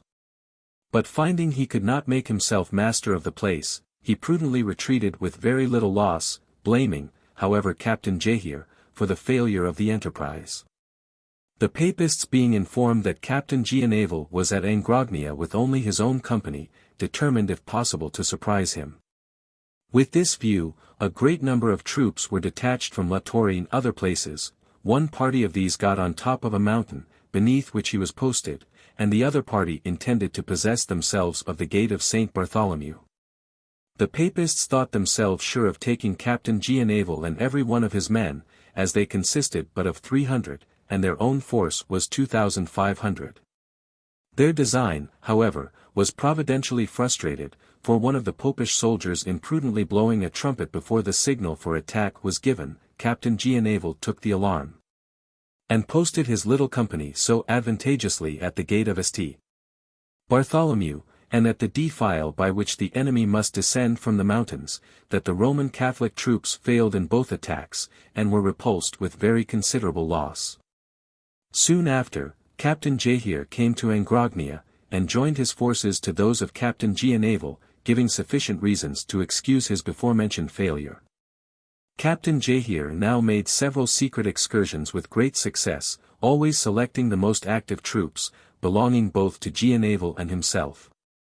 One day he had put himself at the head of 44 men, to proceed upon an expedition, when entering a plain near Ossac, he was suddenly surrounded by a large body of horse. Captain Jahir and his men fought desperately, though oppressed by odds, and killed the commander-in-chief, 3 captains, and 57 private men, of the enemy. But Captain Jahir himself being killed, with 35 of his men, the rest surrendered. One of the soldiers cut off Captain Jahir's head, and carrying it to Turin, presented it to the Duke of Savoy, who rewarded him with 600 ducatoons. The death of this gentleman was a signal loss to the Protestants, as he was a real friend to, and companion of, the Reformed Church. He possessed a most undaunted spirit, so that no difficulties could deter him from undertaking an enterprise, or dangers terrify him in its execution. He was pious without affectation, and humane without weakness. Bold in a field, meek in a domestic life, of a penetrating genius, active in spirit, and resolute in all his undertakings. To add to the affliction of the Protestants, Captain Giannaval was, soon after, wounded in such a manner that he was obliged to keep his bed. They, however, took new courage from misfortunes, and determining not to let their spirits droop, attacked a body of Popish troops with great intrepidity. The Protestants were much inferior in numbers, but fought with more resolution than the Papists, and at length routed them with considerable slaughter. During the action, a sergeant named Michael Bertino was killed.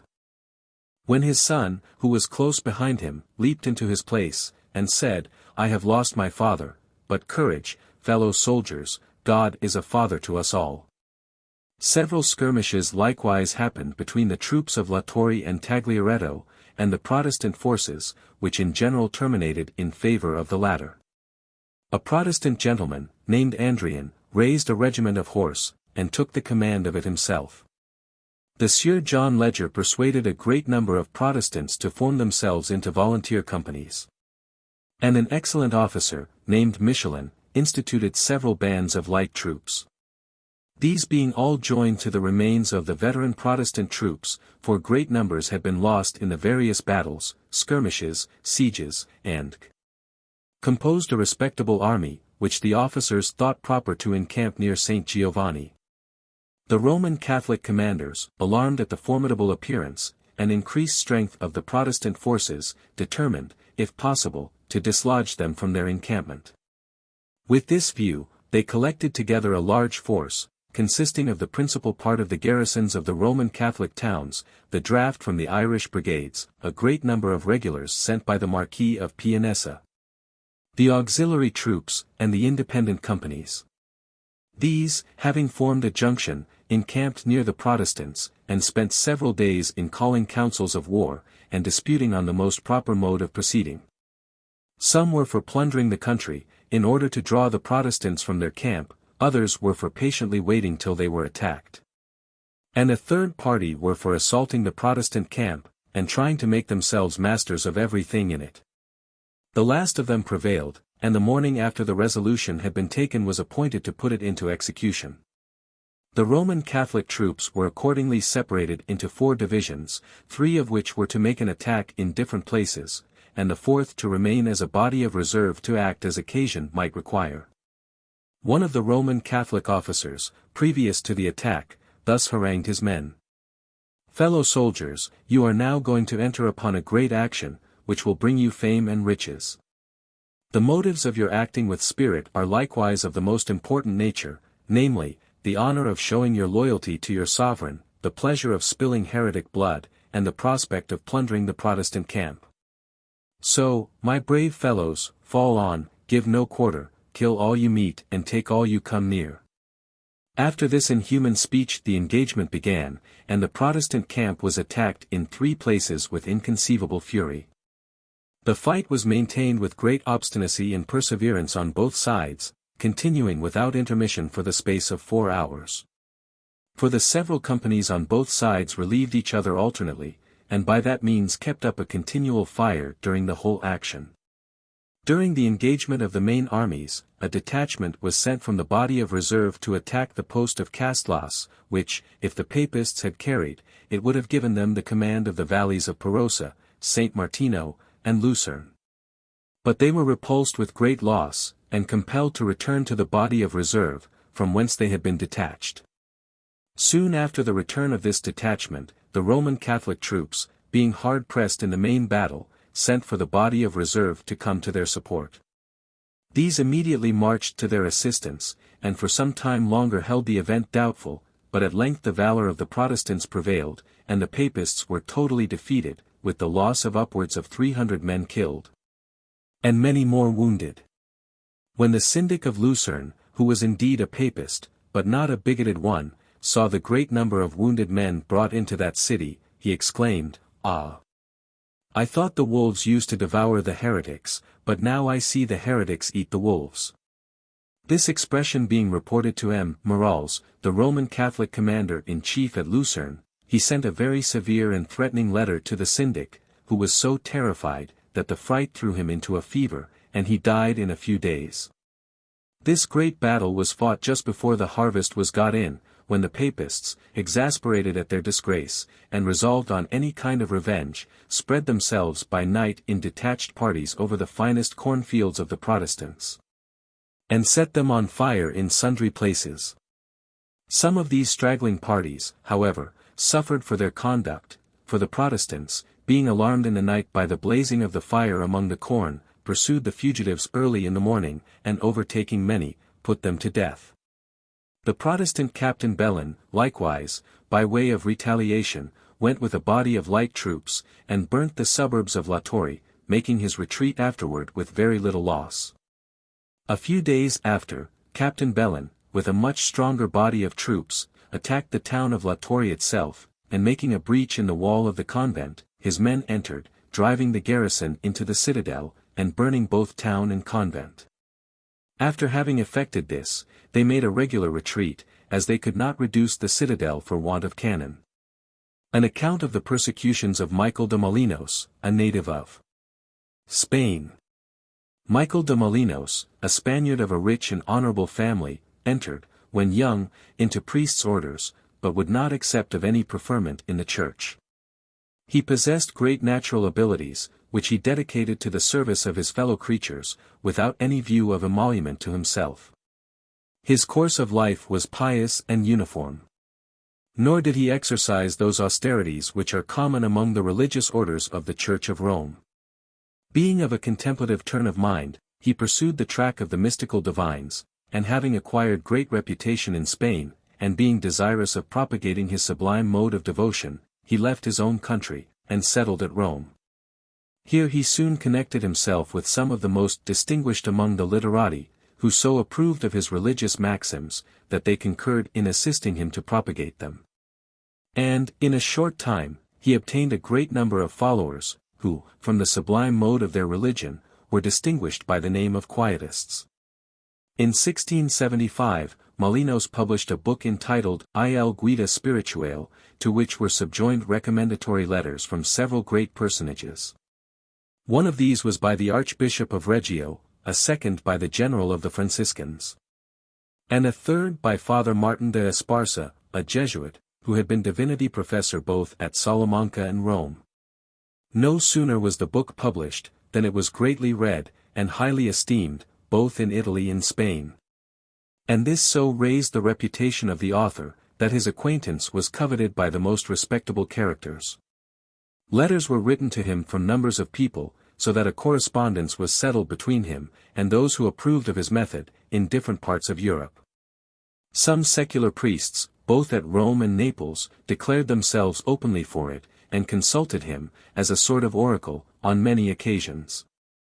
But those who attached themselves to him with the greatest sincerity, were some of the fathers of the oratory, in particular three of the most eminent, namely, Calariti, Ciceri, and Petrucci. Many of the cardinals also courted his acquaintance, and thought themselves happy in being reckoned among the number of his friends. The most distinguished of them was the Cardinal d'Estrees, a man of very great learning, who so highly approved of Molinos' maxims, that he entered into a close connection with him. They conversed together daily, and notwithstanding the distrust a Spaniard has naturally of a Frenchman, yet Molinos, who was sincere in his principles, opened his mind without reserve to the cardinal. And by this means a correspondence was settled between Molinos and some distinguished characters in France. Whilst Molinos was thus laboring to propagate his religious mode, Father Petrucci wrote several treatises relative to a contemplative life. But he mixed in them so many rules for the devotions of the Romish Church, as mitigated that censure he might have otherwise incurred. They were written chiefly for the use of the nuns, and therefore the sense was expressed in the most easy and familiar style. Molinos had now acquired such reputation, that the Jesuits and Dominicans began to be greatly alarmed, and determined to put a stop to the progress of this method. To do this, it was necessary to decry the author of it. And as heresy is an imputation that makes the strongest impression at Rome, Molinos and his followers were given out to be heretics. Books were also written by some of the Jesuits against Molinos and his method. But they were all answered with spirit by Molinos. These disputes occasioned such disturbance in Rome, that the whole affair was taken notice of by the Inquisition. Molinos and his book, and Father Petrucci, with his treatises and letters, were brought under a severe examination, and the Jesuits were considered as the accusers. One of the society had, indeed, approved of Molinos' book, but the rest took care he should not be again seen at Rome. In the course of the examination both Molinos and Petrucci acquitted themselves so well, that their books were again approved, and the answers which the Jesuits had written were censured as scandalous. Petrucci's conduct on this occasion was so highly approved, that it not only raised the credit of the cause, but his own emolument, for he was soon after made Bishop of Jesus, which was a new declaration made by the Pope in their favor. Their books were now esteemed more than ever, their method was more followed, and the novelty of it, with the new approbation given after so vigorous an accusation by the Jesuits, all contributed to raise the credit and increase the number of the party. The behavior of Father Petrucci in his new dignity greatly contributed to increase his reputation, so that his enemies were unwilling to give him any further disturbance. And, indeed, there was less occasion given for censure by his writings than those of Molinos. Some passages in the latter were not so cautiously expressed, but there was room to make exceptions to them. While, on the other hand, Petrucci so fully explained himself, as easily to remove the objections made to some parts of his letter. The great reputation acquired by Molinos and Petrucci occasioned a daily increase of the Quietists.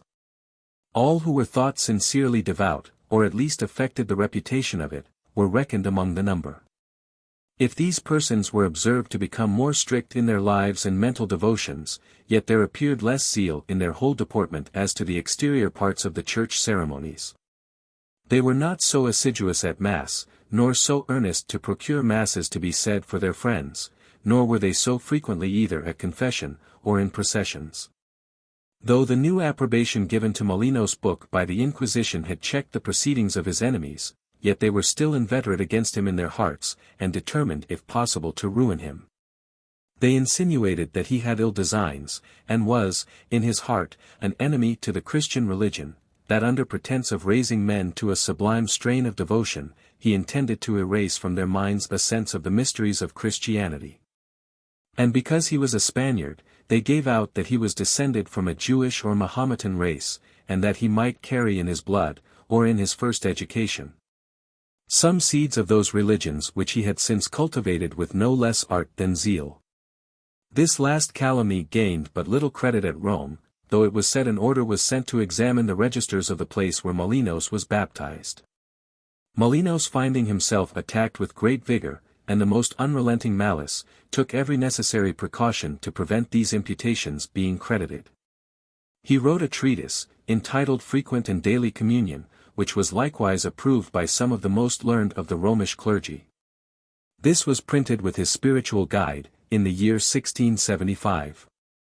And in the preface to it he declared, that he had not written it with any design to engage himself in matters of controversy, but that it was drawn from him by the earnest solicitations of many pious people.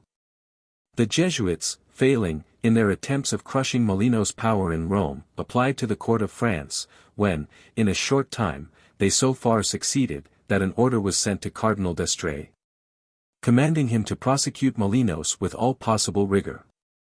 The cardinal, though so strongly attached to Molinos, resolved to sacrifice all that is sacred in friendship to the will of his master. Finding, however, there was not sufficient matter for an accusation against him, he determined to supply that defect himself. He, therefore, went to the inquisitors, and informed them of several particulars, not only relative to Molinos, but also Petrucci, both of whom, together with several of their friends, were put into the Inquisition. When they were brought before the inquisitors, which was the beginning of the year 1684, Petrucci answered the respective questions put to him with so much judgment and temper, that he was soon dismissed. And though Molinos' examination was much longer, it was generally expected he would have been likewise discharged, but this was not the case. Though the inquisitors had not any just accusation against him, yet they strained every nerve to find him guilty of heresy. They first objected to his holding a correspondence in different parts of Europe. But of this he was acquitted, as the matter of that correspondence could not be made criminal. They then directed their attention to some suspicious papers found in his chamber. But Molinos so clearly explained their meaning, that nothing could be made of them to his prejudice. At length, Cardinal d'Estrees, after producing the order sent him by the King of France for prosecuting Molinos, said, he could prove against him more than was necessary to convince them he was guilty of heresy. To do this he perverted the meaning of some passages in Molinos' books and papers, and related many false and aggravating circumstances relative to the prisoner. He acknowledged he had lived with him under the appearance of friendship, but that it was only to discover his principles and intentions, that he had found them to be of a bad nature, and that dangerous consequences were likely to ensue. But in order to make a full discovery, he had assented to several things, which, in his heart, he detested. And that, by these means, he saw into the secrets of Molinos, but determined not to take any notice, till a proper opportunity should offer of crushing him and his followers. In consequence of destrait evidence, Molinos was closely confined by the Inquisition, where he continued for some time, during which period all was quiet, and his followers prosecuted their mode without interruption. But on a sudden the Jesuits determined to extirpate them, and the storm broke out with the most inveterate vehemence. The Count Vespiniani and his lady, Don Paolo Rocchi, confessor to the Prince Borghese, and some of his family, with several others, in all 70 persons, were put into the Inquisition. Among whom many were highly esteemed both for their learning and piety. The accusation laid against the clergy was, their neglecting to say the breviary, and the rest were accused of going to the communion without first attending confession. In a word, it was said, they neglected all the exterior parts of religion, and gave themselves up wholly to solitude and inward prayer. The Countess Vespiniani exerted herself in a very particular manner on her examination before the inquisitors. She said, she had never revealed her method of devotion to any mortal but her confessor, and that it was impossible they should know it without his discovering the secret. That, therefore it was time to give over going to confession, if priests made this use of it, to discover the most secret thoughts entrusted to them, and that, for the future, she would only make her confession to God. From this spirited speech, and the great noise made in consequence of the Countess's situation, the inquisitors thought it most prudent to dismiss both her and her husband, lest the people might be incensed. And what she said might lessen the credit of confession. They were, therefore, both discharged, but bound to appear whenever they should be called upon.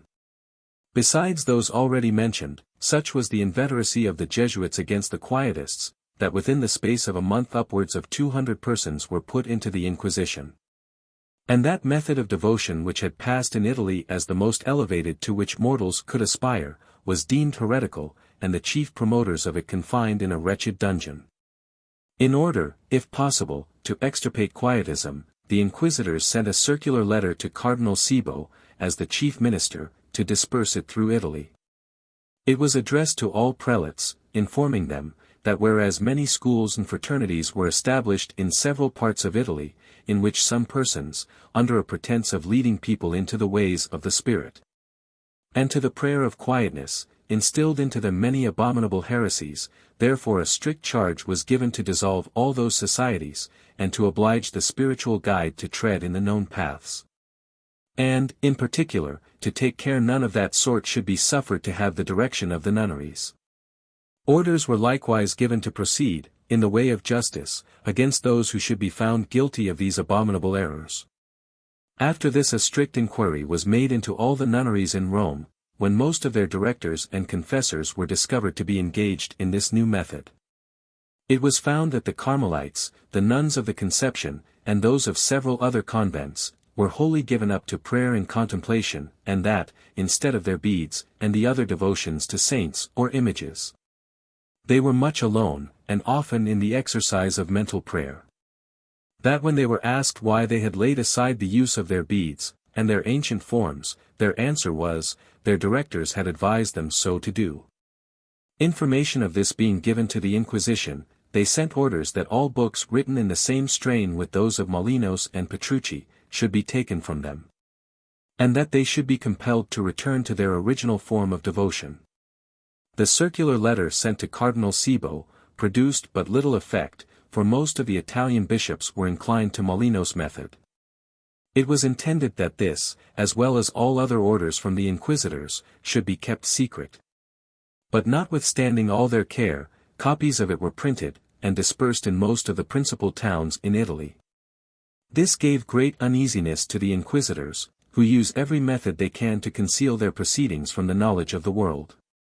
They blamed the cardinal, and accused him of being the cause of it. But he retorted on them, and his secretary laid the fault on both.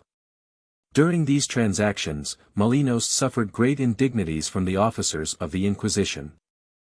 And the only comfort he received was, from being sometimes visited by Father Petrucci. Though he had lived in the highest reputation in Rome for some years, he was now as much despised, as he had been admired, being generally considered as one of the worst of heretics. The greater part of Molinos' followers, who had been placed in the Inquisition, having abjured his mode, were dismissed, but a harder fate awaited Molinos, their leader. After lying a considerable time in prison, he was at length brought again before the inquisitors to answer to a number of articles exhibited against him from his writings.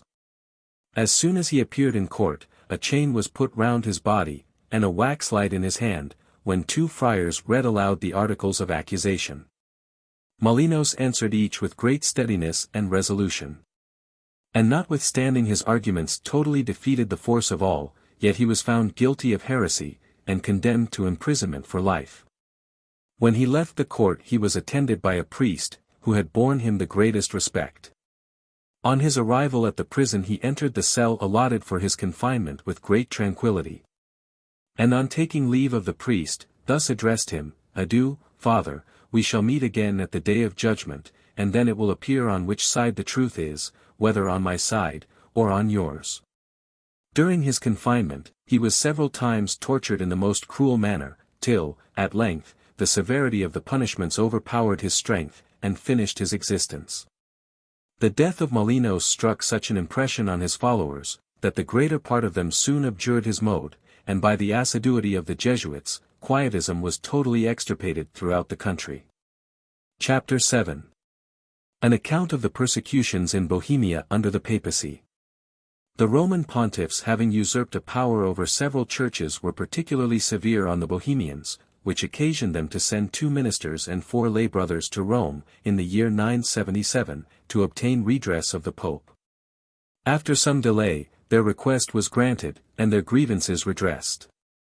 2 things in particular they were permitted to do, viz. to have divine service performed in their own language, and to give the cup to the laity in the sacrament. The disputes, however, soon broke out again, the succeeding popes exerting their whole power to impose on the minds of the Bohemians, and the latter, with great spirit, aiming to preserve their religious liberties. A.D. 1375, some zealous friends of the gospel applied to Charles, King of Bohemia, to call an economical council, for an inquiry into the abuses that had crept into the church, and to make a full and thorough reformation. The king, not knowing how to proceed, sent to the Pope for directions how to act, but the pontiff was so incensed at this affair, that his only reply was, severely punish those rash and profane heretics. The monarch accordingly banished every one who had been concerned in the application, and, to oblige the Pope, laid a great number of additional restraints upon the religious liberties of the people. The victims of persecution, however, were not so numerous in Bohemia, until after the burning of John Huss and Jerome of Prague. These 2 eminent reformers were condemned and executed at the instigation of the Pope and his emissaries, as the reader will perceive by the following short sketch of their lives. John Huss. John Huss was born at Hussenitz, a village in Bohemia, about the year 1380. His parents gave him the best education their circumstances would admit. And having acquired a tolerable knowledge of the classics at a private school, he was removed to the University of Prague, where he soon gave strong proofs of his mental powers, and was remarkable for his diligence and application to study. In 1398, Huss commenced Bachelor of Divinity, and was after successively chosen pastor of the Church of Bethlehem, in Prague, and dean and rector of the university. In these stations he discharged his duties with great fidelity, and became, at length, so conspicuous for his preaching, which was in conformity with the doctrines of Wycliffe, that it was not likely he could long escape the notice of the Pope and his adherents, against whom he inveighed with no small degree of asperity. The English reformist Wycliffe had so kindled the light of Reformation, that it began to illumine the darkest corners of popery and ignorance. His doctrines spread into Bohemia, and were well received by great numbers of people, but by none so particularly as John Huss, and his zealous friend and fellow martyr, Jerome of Prague. The Archbishop of Prague, finding the reformists daily increasing, issued a decree to suppress the farther spreading of Wycliffe's writings, but this had an effect quite different to what he expected. For it stimulated the friends of those doctrines to greater zeal, and almost the whole university united to propagate them. Being strongly attached to the doctrines of Wycliffe, Huss opposed the decree of the Archbishop, who, however, at length, obtained a bull from the Pope, giving him commission to prevent the publishing of Wycliffe's doctrines in his province. By virtue of this bull, the Archbishop condemned the writings of Wycliffe, He also proceeded against 4 doctors, who had not delivered up the copies of that divine, and prohibited them, notwithstanding their privileges, to preach to any congregation. Dr. Huss, with some other members of the university, protested against these proceedings, and entered an appeal from the sentence of the archbishop. The affair being made known to the Pope, he granted a commission to Cardinal Colonna, to cite John Huss to appear personally at the court of Rome, to answer the accusations laid against him, of preaching both errors and heresies. Dr. Huss desired to be excused from a personal appearance, and was so greatly favored in Bohemia, that King Wenceslaus, the Queen, the nobility, and the university, desired the Pope to dispense with such an appearance. As also that he would not suffer the kingdom of Bohemia to lie under the accusation of heresy, but permit them to preach the gospel with freedom in their places of worship. 3 proctors appeared for Dr. Huss before Cardinal Colonna. They endeavored to excuse his absence, and said, they were ready to answer in his behalf. But, the cardinal declared Huss contumacious, and excommunicated him accordingly. The proctors appealed to the Pope, and appointed 4 cardinals to examine the process. These commissioners confirmed the former sentence, and extended the excommunication not only to Huss but to all his friends and followers. From this unjust sentence Huss appealed to a future council, but without success. And, notwithstanding so severe a decree, and an expulsion in consequence from his church in Prague, he retired to Husinec, his native place, where he continued to promulgate his new doctrine, both from the pulpit and with the pen. The letters which he wrote at this time were very numerous, and he compiled a treatise in which he maintained, that reading the book of Protestants could not be absolutely forbidden. He wrote in defense of Wycliffe's book on the Trinity, and boldly declared against the vices of the Pope, the cardinals, and clergy, of those corrupt times. He wrote also many other books, all of which were penned with a strength of argument that greatly facilitated the spreading of his doctrines. In the month of November, 1414, a general council was assembled at Constance, in Germany, in order, as was pretended, for the sole purpose of determining a dispute then pending between 3 persons who contended for the papacy. But the real motive was, to crush the progress of the Reformation. John Huss was summoned to appear at this council. And, to encourage him, the emperor sent him a safe conduct. The civilities, and even reverence, which Huss met with on his journey, were beyond imagination. The streets, and, sometimes the very roads, were lined with people, whom respect, rather than curiosity, had brought together. He was ushered into the town with great acclamations, and it may be said, that he passed through Germany in a kind of triumph. He could not help expressing his surprise at the treatment he received. I thought, said he, I had been an outcast. I now see my worst friends are in Bohemia. As soon as Huss arrived at Constance, he immediately took lodgings in a remote part of the city. A short time after his arrival, came one Stephen Palitz, who was employed by the clergy at Prague to manage the intended prosecution against him. Palitz was afterward joined by Michael de Cassis, on the part of the court of Rome. These 2 declared themselves his accusers, and drew up a set of articles against him, which they presented to the Pope and the prelates of the council. When it was known that he was in the city, he was immediately arrested, and committed prisoner to a chamber in the palace. This violation of common law and justice, was particularly noticed by one of Huss' friends, who urged the imperial safe conduct, but the Pope replied, he never granted any safe conduct, nor was he bound by that of the emperor. While Huss was in confinement, the council acted the part of inquisitors. They condemned the doctrines of Wycliffe, and even ordered his remains to be dug up and burnt to ashes, which orders were strictly complied with. In the meantime, the nobility of Bohemia and Poland strongly interceded for Huss, and so far prevailed as to prevent his being condemned unheard, which had been resolved on by the commissioners appointed to try him. When he was brought before the council, the articles exhibited against him were read. They were upwards of 40 in number, and chiefly extracted from his writings. After his examination, he was taken from the court, and a resolution was formed by the council to burn him as a heretic if he would not retract. He was then committed to a filthy prison, where, in the daytime, he was so laden with fetters on his legs, that he could hardly move, and every night he was fastened by his hand to a ring against the walls of the prison. After continuing some days in this situation, many noblemen of Bohemia interceded in his behalf. They drew up a petition for his release, which was presented to the council by several of the most distinguished nobles of Bohemia. A few days after the petition was presented, 4 bishops and 2 lords were sent by the emperor to the prison, in order to prevail on Huss to make a recantation. But he called God to witness, with tears in his eyes, that he was not conscious of having preached or written against the truth of God, or the faith of his Orthodox Church. On the 4th of July, Dr. Huss was brought for the last time before the council. After a long examination he was desired to abjure, which he refused without the least hesitation. The Bishop of Lodi then preached a sanguinary sermon, concerning the destruction of heretics, the prologue to his intended punishment. After the close of the sermon, his fate was determined, his vindication was disregarded, and judgment pronounced. Huss heard this sentence without the least emotion. At the close of it he knelt down, with his eyes lifted towards heaven, and with all the magnanimity of a primitive martyr, thus exclaimed, "May thy infinite mercy, O my God, pardon this injustice of mine enemies.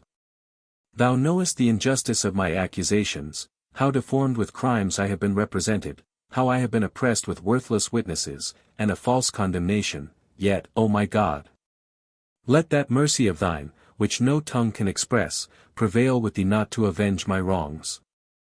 These excellent sentences were esteemed as so many expressions of treason, and tended to inflame his adversaries. Accordingly, the bishops appointed by the council stripped him of his priestly garments, degraded him, put a paper mitre on his head, on which was painted devils, with this inscription, "A ringleader of heretics." Our heroic martyr received this mock mitre with an air of unconcern, which seemed to give him dignity rather than disgrace. A serenity, nay, even a joy appeared in his looks, which indicated that his soul had cut off many stages of a tedious journey in her way to the realms of everlasting peace. After the ceremony of degradation was over, the bishops delivered Dr. Huss to the emperor, who put him into the hands of the Duke of Bavaria. His books were burnt at the gates of the church, and on the 6th of July, he was led to the suburbs of Constance, to be burnt alive. On his arrival at the place of execution, he fell on his knees, sung several portions of the Psalms, looked steadfastly towards heaven, and repeated these words, "Into thy hands, O Lord, do I commit my spirit, thou hast redeemed me, O most good and merciful God." When the chain was put about him at the stake, he said, with a smiling countenance, "My Lord Jesus Christ was bound with a harder chain than this for my sake, and why then should I be ashamed of this rusty one?" When the faggots were piled up to his very neck, the Duke of Bavaria was so officious as to desire him to abjure. "No," said Huss Winky-Face, "I never preached any doctrine of an evil tendency, and what I taught with my lips I now seal with my blood." He then said to the executioner, "You are now going to burn a goose," Huss signifying goose in the Bohemian language Winky-Face, but in a century you will have a swan whom you can neither roast nor boil. If he were prophetic, he must have meant Martin Luther, who shone about 100 years after, and who had a swan for his arms. The flames were now applied to the faggots, when our martyr sung a hymn with so loud and cheerful a voice, that he was heard through all the cracklings of the combustibles, and the noise of the multitude. At length his voice was interrupted by the severity of the flames, which soon closed his existence. Jerome of Prague. This reformer, who was the companion of Dr. Huss, and may be said to be a co-martyr with him, was born at Prague, and educated in that university, where he particularly distinguished himself for his great abilities and learning. He likewise visited several other learned seminaries in Europe, particularly the universities of Paris, Heidelberg, Cologne, and Oxford. At the latter place he became acquainted with the works of Wycliffe, and being a person of uncommon application, he translated many of them into his native language, having with great pains, made himself master of the English tongue. On his return to Prague, he professed himself in open favor of Wycliffe, and finding that his doctrines had made considerable progress in Bohemia, and that Huss was the principal promoter of them, he became an assistant to him in the great work of Reformation. On the 4th of April, 1415, Jerem arrived at Constance, about 3 months before the death of Huss. He entered the town privately, and consulting with some of the leaders of his party, whom he found there, was easily convinced he could not be of any service to his friends. Finding that his arrival in Constance was publicly known, and that the council intended to seize him, he thought it most prudent to retire. Accordingly, the next day he went to Eberling, an imperial town, about a mile from Constance. From this place he wrote to the emperor, and proposed his readiness to appear before the council, if he would give him a safe conduct, but this was refused. He then applied to the council, but met with an answer no less unfavorable than that from the emperor. After this, he set out on his return to Bohemia. He had the precaution to take with him a certificate, signed by several of the Bohemian nobility, then at Constance, testifying that he had used all prudent means in his power to procure a hearing. Jerem, however, did not thus escape. He was seized at Hirsau, by an officer belonging to the Duke of Sulzbach, who, though unauthorized so to act, made little doubt of obtaining thanks from the council for so acceptable a service. The Duke of Sulzbach, having Jerem now in his power, wrote to the council for directions how to proceed. The council, after expressing their obligations to the Duke, desired him to send the prisoner immediately to Constance. The Elector Palatine met him on the way, and conducted him into the city, himself riding on horseback, with a numerous retinue, who led Jerem in fetters by a long chain, and immediately on his arrival he was committed to a loathsome dungeon. Jerem was treated nearly in the same manner as Huss had been, only that he was much longer confined, and shifted from one prison to another. At length, being brought before the council, he desired that he might plead his own cause, and exculpate himself, which being refused him, he broke out into the following elegant exclamation. "What barbarity is this? For 340 days have I been confined in a variety of prisons. There is not a misery, there is not a want, that I have not experienced. To my enemies you have allowed the fullest scope of accusation, to me, you deny, the least opportunity of defense. Not an hour will you now indulge me in preparing for my trial. You have swallowed the blackest calumnies against me. You have represented me as a heretic, without knowing my doctrine, as an enemy to the faith, before you knew what faith I professed, as a persecutor of priests before you could have an opportunity of understanding my sentiments on that head. You are a general council, in you center all this world can communicate of gravity, wisdom, and sanctity, but still you are men, and men are seducible by appearances. The higher your character is for wisdom, the greater ought your care to be not to deviate into folly. The cause I now plead is not my own cause, it is the cause of men, it is the cause of Christians. It is a cause which is to affect the rights of posterity, however the experiment is to be made in my person." This speech had not the least effect. Jerem was obliged to hear the charge read, which was reduced under the following heads: 1. That he was a derider of the papal dignity, 2. An opposer of the Pope, 3. An enemy to the cardinals, 4. A persecutor of the prelates, and 5. A hater of the Christian religion. The trial of Jerem was brought on the third day after his accusation, and witnesses were examined in support of the charge. The prisoner was prepared for his defense, which appears almost incredible, when we consider he had been 340 days shut up in loathsome prisons, deprived of daylight, and almost starved for want of common necessaries.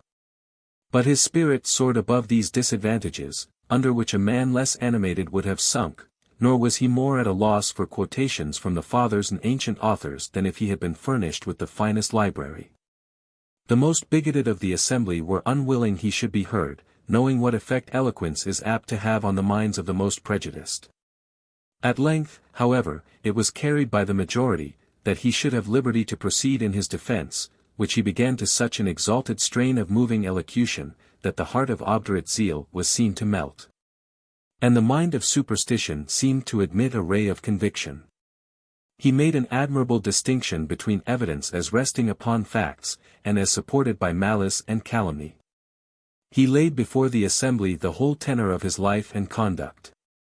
He observed that the greatest and most holy men had been known to differ in points of speculation, with a view to distinguish truth, not to keep it concealed. He expressed a noble contempt of all his enemies, who would have induced him to retract the cause of virtue and truth.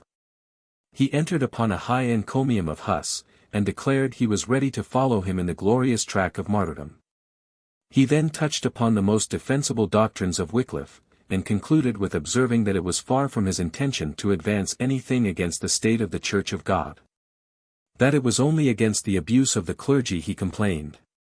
And that he could not help saying, it was certainly impious that the patrimony of the Church, which was originally intended for the purpose of charity and universal benevolence, should be prostituted to the pride of the eye, in feasts, foppish vestments, and other reproaches to the name and profession of Christianity. The trial being over, Jerome received the same sentence that had been passed upon his martyred countrymen. In consequence of this he was, in the usual style of popish affectation, delivered over to the civil power, but as he was a layman, he had not to undergo the ceremony of degradation. They had prepared a cap of paper painted with red devils, which being put upon his head, he said, Our Lord Jesus Christ, when he suffered death for me a most miserable sinner, did wear a crown of thorns upon his head. And for his sake will I wear this cap. 2 days were allowed him in hopes that he would recant, in which time the Cardinal of Florence used his utmost endeavors to bring him over. But they all proved ineffectual. Jerome was resolved to seal the doctrine with his blood. And he suffered death with the most distinguished magnanimity. In going to the place of execution he sung several hymns, and when he came to the spot, which was the same where Huss had been burnt, he knelt down, and prayed fervently. He embraced the stake with great cheerfulness, and when they went behind him to set fire to the faggots, he said, Come here, and kindle it before my eyes, for if I had been afraid of it, I had not come to this place. The fire being kindled, he sung a hymn, but was soon interrupted by the flames, and the last words he was heard to say these, This soul in flames I offer. The elegant Pog, a learned gentleman of Florence, secretary to 2 popes, and a zealous but liberal Catholic, in a letter to Leonard Aretin, bore ample testimony of the extraordinary powers and virtues of Jerome, whom he emphatically styles a prodigious man. Ziska. The real name of this zealous servant of Christ was John de Troxno. That of Ziska is a Bohemian word, signifying one-eyed, as he had lost an eye. He was a native of Bohemia, of a good family, and left the court of Winslaus, to enter into the service of the King of Poland against the Teutonic Knights. Having obtained a badge of honor and a purse of ducats for his gallantry, at the close of the war he returned to the court of Winslaus, to whom he boldly avowed the deep interest he took in the bloody affront offered to his Majesty's subjects at Constance in the affair of Huss. Winslaus lamented it was not in his power to revenge it, and from this moment Ziska is said to have formed the idea of asserting the religious liberties of his country. In the year 1418, the council was dissolved, having done more mischief than good, and in the summer of that year a general meeting was held of the Friends of Religious Reformation, at the castle of Wilgrade, who, conducted by Ziska, repaired to the emperor with arms in their hands, and offered to defend him against his enemies. The king bid them use their arms properly, and this stroke of policy first ensured to Ziska the confidence of his party. Winslaus was succeeded by Sigismund, his brother, who rendered himself odious to the reformers, and removed all such as were obnoxious to his government. Ziska and his friends, upon this, immediately flew to arms, declared war against the emperor and the pope, and laid siege to Pilsen with 40,000 men. They soon became masters of the fortress, and in a short time all the southwest part of Bohemia submitted, which greatly increased the army of the reformers. The latter having taken the pass of Moldau, after a severe conflict of 5 days and nights, the emperor became alarmed, and withdrew his troops from the confines of Turkey, to march them into Bohemia. At Bern in Moravia, he halted, and sent dispatches to treat of peace, as a preliminary to which, Ziska gave up Pilsen and all the fortresses he had taken. Sigismund proceeding in a manner that clearly manifested he acted on the Roman doctrine, that no faith was to be kept with heretics, and treating some of the authors of the late disturbances with severity. The alarm bell of revolt was sounded from one end of Bohemia to the other. Ziska took the castle of Prague by the power of money, and on the 19th of August, 1420, defeated the small army the emperor had hastily got together to oppose him. He next took Asia by assault, and destroyed the town with a barbarity that disgraced the cause in which he fought. Winter approaching, Ziska fortified his camp on a strong hill about 40 miles from Prague, which he called Mount Tabor, from whence he surprised a body of horse at midnight, and made 1,000 men prisoners. Shortly after, the emperor obtained possession of the strong fortress of Prague, by the same means that Ziska had before done. It was soon blockaded by the latter, and want began to threaten the emperor, who saw the necessity of a retreat. Determined to make a desperate effort, Sigismund attacked the fortified camp of Ziska on Mount Tabor, and carried it with great slaughter. Many other fortresses also fell, and Ziska withdrew to a craggy hill, which he strongly fortified, and whence he so annoyed the emperor in his approaches against the town of Prague, that he found he must either abandon the siege or defeat his enemy. The Marquis of Misnia was deputed to effect this with a large body of troops, but the event was fatal to the imperialists. They were defeated, and the emperor, having lost nearly 1/3 of his army, retreated from the siege of Prague, harassed in his rear by the enemy. In the spring of 1421, Ziska commenced the campaign, as before, by destroying all the monasteries in his way. He laid siege to the castle of Wisgrade, and the emperor, coming to relieve it, fell into a snare, was defeated with dreadful slaughter, and this important fortress was taken. Our general had now leisure to attend to the work of reformation, but he was much disgusted with the gross ignorance and superstition of the Bohemian clergy, who rendered themselves contemptible in the eyes of the whole army. When he saw any symptoms of uneasiness in his camp, he would spread alarm in order to divert them, and draw his men into action. In one of these expeditions, he encamped before the town of Ruby, and while pointing out the place for an assault, an arrow shot from the wall struck him in the eye. At Prague it was extracted, but, being barbed, it tore the eye out with it.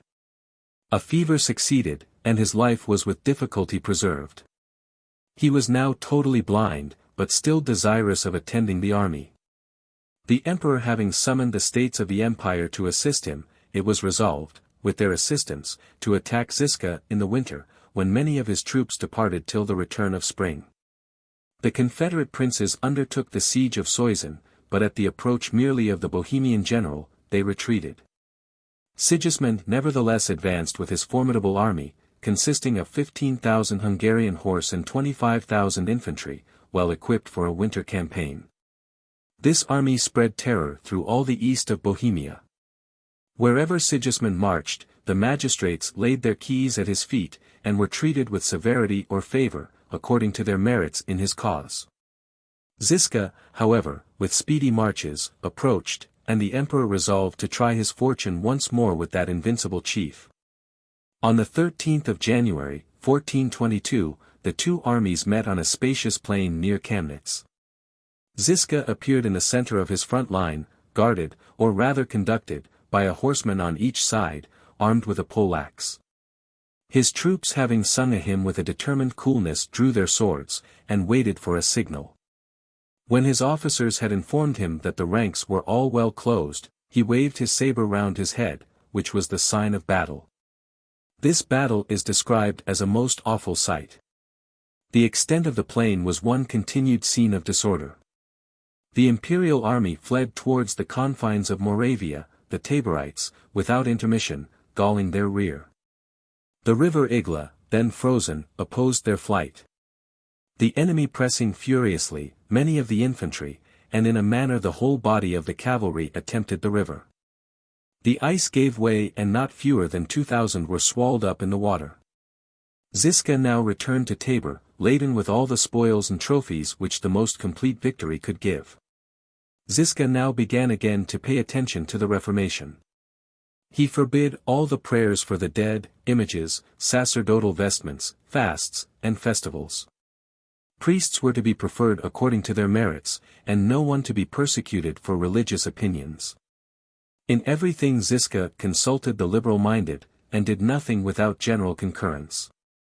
An alarming disagreement now arose at Prague between the magistrates who were Calixtans, or receivers of the sacraments in both kinds, and the Taborites, 9 of the chiefs of whom were privately arraigned, and put to death.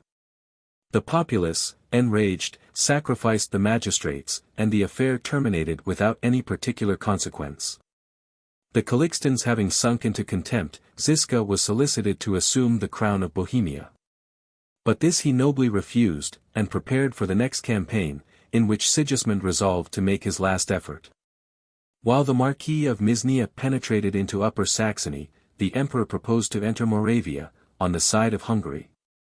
Before the Marquis had taken the field, Ziska sat down before the strong town of Aussig, situate on the Elbe. The Marquis flew to its relief with a superior army, and, after an obstinate engagement, was totally defeated and Aussig capitulated. Ziska then went to the assistance of Prokop, a young general whom he had appointed to keep Sigismund in check, and whom he compelled to abandon the siege of Pernitz, after laying 8 weeks before it. Ziska, willing to give his troops some respite from fatigue, now entered Prague, hoping his presence would quell any uneasiness that might remain after the late disturbance, but he was suddenly attacked by the people. And he and his troop having beaten off the citizens effected a retreat to his army, whom he acquainted with the treacherous conduct of the Calixtans. Every effort of address was necessary to appease their vengeful animosity, and at night, in a private interview between Roque-San, an ecclesiastic of great eminence in Prague, and Ziska, the latter became reconciled. And the intended hostilities were done away. Mutually tired of the war, Sigismund sent to Ziska, requesting him to sheath his sword, and name his conditions. A place of congress being appointed, Ziska, with his chief officers, set out to meet the emperor. Compelled to pass through a part of the country where the plague raged, he was seized with it at the castle of Brisca and departed this life, October 6, 1424. Like Moses, he died in view of the completion of his labors, and was buried in the great church of Zaslow, in Bohemia, where a monument is erected to his memory, with this inscription on it: "Here lies John Ziska, who, having defended his country against the encroachments of papal tyranny, rests in this hallowed place in despite of the Pope." After the death of Ziska, Prokop was defeated, and fell with the liberties of his country. After the death of Huss and Jerome, the Pope, in conjunction with the Council of Constance, ordered the Roman clergy everywhere to excommunicate such as adopted their opinions, or commiserated their fate. These orders occasioned great contentions between the Papists and Reformed Bohemians, which was the cause of a violent persecution against the latter. At Prague, the persecution was extremely severe, till, at length, the Reformed being driven to desperation, armed themselves, attacked the Senate House, and threw 12 senators, with the Speaker, out of the Senate House windows, whose bodies fell upon spears, which were held up by others of the Reformed in the street, to receive them. Being informed of these proceedings, the Pope came to Florence, and publicly excommunicated the Reformed Bohemians, exciting the Emperor of Germany, and all kings, princes, dukes, and to take up arms, in order to extirpate the whole race. And promising, by way of encouragement, full remission of all sins whatever, to the most wicked person, if he did but kill one Bohemian Protestant. This occasioned a bloody war.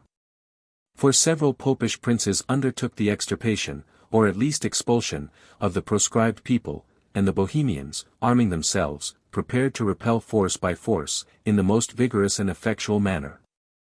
The popish army prevailing against the Protestant forces at the Battle of Kuttenberg, the prisoners of the Reformed were taken to 3 deep mines near that town, and several hundreds were cruelly thrown into each, where they miserably perished. A merchant of Prague, going to Breslau, in Silesia, happened to lodge in the same inn with several priests.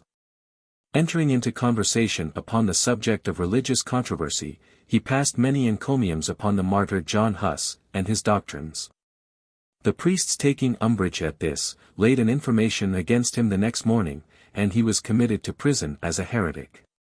Many endeavors were used to persuade him to embrace the Roman Catholic faith, but he remained steadfast to the pure doctrines of the Reformed Church. Soon after his imprisonment, a student of the university was committed to the same jail. When, being permitted to converse with the merchant, they mutually comforted each other. On the day appointed for execution, when the jailer began to fasten ropes to their feet, by which they were to be dragged through the streets, the student appeared quite terrified, and offered to abjure his faith, and turn Roman Catholic if he might be saved. The offer was accepted, his abjuration was taken by a priest, and he was set at liberty. A priest applying to the merchant to follow the example of the student, he nobly said, "Lose no time in hopes of my recantation, your expectations will be vain. I sincerely pity that poor wretch, who has miserably sacrificed his soul for a few more uncertain years of a troublesome life. And, so far from having the least idea of following his example, I glory in the very thoughts of dying for the sake of Christ." On hearing these words, the priest ordered the executioner to proceed, and the merchant being drawn through the city was brought to the place of execution, and there burnt. Pickel, a bigoted popish magistrate, apprehended 24 Protestants, among whom was his daughter's husband. As they all owned they were of the Reformed religion, he indiscriminately condemned them to be drowned in the river Abbeys. On the day appointed for the execution, a great concourse of people attended, among whom was Pichel's daughter. This worthy wife threw herself at her father's feet, bedewed them with tears, and in the most pathetic manner, implored him to commiserate her sorrow, and pardon her husband. The obdurate magistrate sternly replied, "Intercede not for him, child, he is a heretic, a vile heretic." To which she nobly answered, "Whatever his faults may be, or however his opinions may differ from yours, he is still my husband, a name which, at a time like this, should alone employ my whole consideration." Pickel flew into a violent passion and said, "You are mad. Cannot you, after the death of this, have a much worthier husband?" "No, sir," replied she, "my affections are fixed upon this, and death itself shall not dissolve my marriage vow." Pickel, however, continued inflexible, and ordered the prisoners to be tied with their hands and feet behind them, and in that manner be thrown into the river. As soon as this was put into execution, the young lady watched her opportunity, leaped into the waves, and embracing the body of her husband, both sunk together into one watery grave. An uncommon instance of conjugal love in a wife, and of an inviolable attachment to, and personal affection for, her husband. The Emperor Ferdinand, whose hatred to the Bohemian Protestants was without bounds, not thinking he had sufficiently oppressed them, instituted a high court of reformers, upon the plan of the Inquisition, with this difference: that the reformers were to remove from place to place, and always to be attended by a body of troops. These reformers consisted chiefly of Jesuits, and from their decision, there was no appeal, by which it may be easily conjectured, that it was a dreadful tribunal indeed. This bloody court, attended by a body of troops, made the tour of Bohemia, to which they seldom examined or saw a prisoner, suffering the soldiers to murder the Protestants as they pleased, and then to make a report of the matter to them afterward. The first victim of their cruelty was an aged minister whom they killed as he lay sick in his bed. The next day they robbed, and murdered another, and soon after shot a third, as he was preaching in his pulpit. A nobleman and clergyman, who resided in a Protestant village, hearing of the approach of the High Court of Reformers and the troops, fled from the place, and secreted themselves. The soldiers, however, on their arrival, seized upon a schoolmaster, asked him where the lord of that place and the minister were concealed, and where they had hid their treasures. The schoolmaster replied, he could not answer either of the questions. They then stripped him naked, bound him with cords, and beat him most unmercifully with cudgels. This cruelty not extorting any confession from him, they scorched him in various parts of his body, when, to gain a respite from his torments, he promised to show them where the treasures were hid. The soldiers gave ear to this with pleasure, and the schoolmaster led them to a ditch full of stones, saying, "Beneath these stones are the treasures ye seek for." Eager after money, they went to work, and soon removed those stones, but not finding what they sought after, beat the schoolmaster to death, buried him in the ditch, and covered him with the very stones he had made them remove. Some of the soldiers ravished the daughters of a worthy Protestant before his face, and then tortured him to death. A minister and his wife they tied back to back and burnt. Another minister they hung upon a cross beam, and making a fire under him, broiled him to death. A gentleman they hacked into small pieces, and they filled a young man's mouth with gunpowder, and setting fire to it, blew his head to pieces. As their principal rage was directed against the clergy, they took a pious Protestant minister, and tormented him daily for a month together, in the following manner, making their cruelty regular, systematic, and progressive. They placed him amidst them, and made him the subject of their derision and mockery, during a whole day's entertainment, trying to exhaust his patience, but in vain, for he bore the whole with true Christian fortitude. They spit in his face, pulled his nose, and pinched him in most parts of his body. He was hunted like a wild beast, till ready to expire with fatigue. They made him run the gauntlet between two ranks of them, each striking him with a twig. He was beat with their fists. He was beat with ropes. They scourged him with wires. He was beat with cudgels. They tied him up by the heels with his head downwards, till the blood started out of his nose, mouth, and they hung him by the right arm till it was dislocated, and then had it set again. The same was repeated with his left arm. Burning papers dipped in oil were placed between his fingers and toes. His flesh was torn with red-hot pincers. He was put to the rack. They pulled off the nails of his right hand. The same repeated with his left hand. He was bastinadoed on his feet. A slit was made in his right ear. The same repeated on his left ear. His nose was slit. They whipped him through the town upon an ass.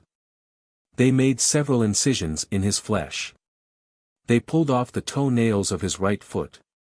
The same repeated with his left foot.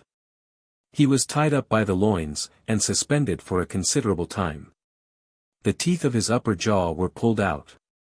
The same was repeated with his lower jaw. Boiling lead was poured upon his fingers. The same repeated with his toes. A knotted cord was twisted about his forehead in such a manner as to force out his eyes. During the whole of these horrid cruelties, particular care was taken that his wounds should not mortify, and not to injure him mortally till the last day, when the forcing out of his eyes proved his death. Innumerable were the other murders and depredations committed by those unfeeling brutes, and shocking to humanity were the cruelties which they inflicted on the poor Bohemian Protestants. The winter being far advanced, however, the High Court of Reformers, with their infernal band of military ruffians, thought proper to return to Prague. But on their way, meeting with a Protestant pastor, they could not resist the temptation of feasting their barbarous eyes with a new kind of cruelty, which had just suggested itself to the diabolical imagination of one of the soldiers. This was to strip the minister naked, and alternately to cover him with ice and burning coals. This novel mode of tormenting a fellow creature was immediately put into practice, and the unhappy victim expired beneath the torments, which seemed to delight his inhuman persecutors. A secret order was soon after issued by the emperor, for apprehending all noblemen and gentlemen, who had been principally concerned in supporting the Protestant cause, and in nominating Frederick Elector Palatine of the Rhine, to be King of Bohemia. These, to the number of 50, were apprehended in one night, and at 1 hour, and brought from the places where they were taken, to the castle of Prague, and the estates of those who were absent from the kingdom were confiscated. Themselves were made outlaws, and their names fixed upon a gallows, as marks of public ignominy. The High Court of Reformers then proceeded to try the 50, who had been apprehended, and 2 apostate Protestants were appointed to examine them.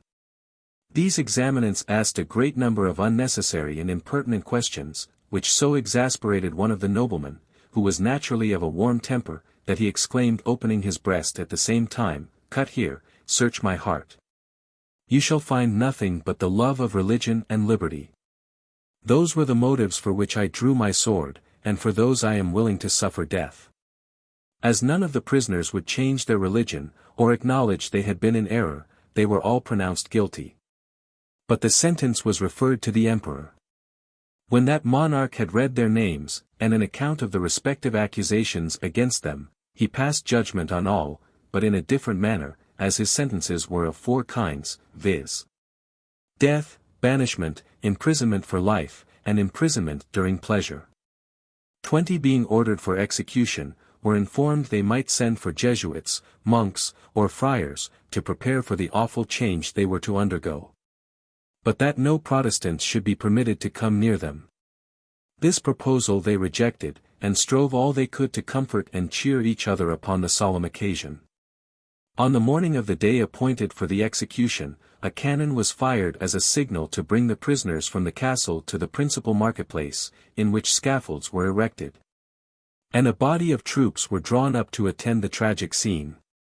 The prisoners left the castle with as much cheerfulness as if they had been going to an agreeable entertainment, instead of a violent death. Exclusive of soldiers, Jesuits, priests, executioners, attendants, and a prodigious concourse of people attended, to see the exit of these devoted martyrs, who were executed in the following order. Lord Shilluk was about 50 years of age, and was possessed of great natural and acquired abilities. When he was told he was to be quartered, and his parts scattered in different places, he smiled with great serenity, saying, "The loss of a sepulchre is but a trifling consideration." A gentleman who stood by, crying, "Courage, my lord." He replied, "I have God's favor, which is sufficient to inspire any one with courage. The fear of death does not trouble me. Formerly I have faced him in fields of battle to oppose Antichrist, and now dare face him on a scaffold, for the sake of Christ." Having said a short prayer, he told the executioner he was ready, who cut off his right hand and his head, and then quartered him. His hand and head were placed upon the high tower of Prague, and his quarters distributed in different parts of the city. Lord Viscount Winslaus, who had attained the age of 70 years, was equally respectable for learning, piety, and hospitality. His temper was so remarkably patient, that when his house was broke open, his property seized, and his estates confiscated, he only said, with great composure, "The Lord hath given, and the Lord hath taken away." Being asked why he could engage in so dangerous a cause as that of attempting to support the Elector Palatine Frederick against the power of the Emperor, he replied, "I acted strictly according to the dictates of my conscience, and, to this day, deem him my king. I am now full of years, and wish to lay down life, that I may not be a witness of the farther evils which are to attend my country. You have long thirsted for my blood, take it, for God will be my avenger."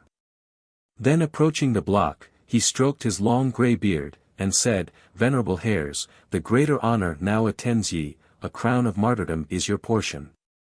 Then laying down his head, it was severed from his body at one stroke, and placed upon a pole in a conspicuous part of the city. Lord Harrant was a man of good sense, great piety, and much experience gained by travel, as he had visited the principal places in Europe, Asia, and Africa. Hence he was free from national prejudices and had collected much knowledge.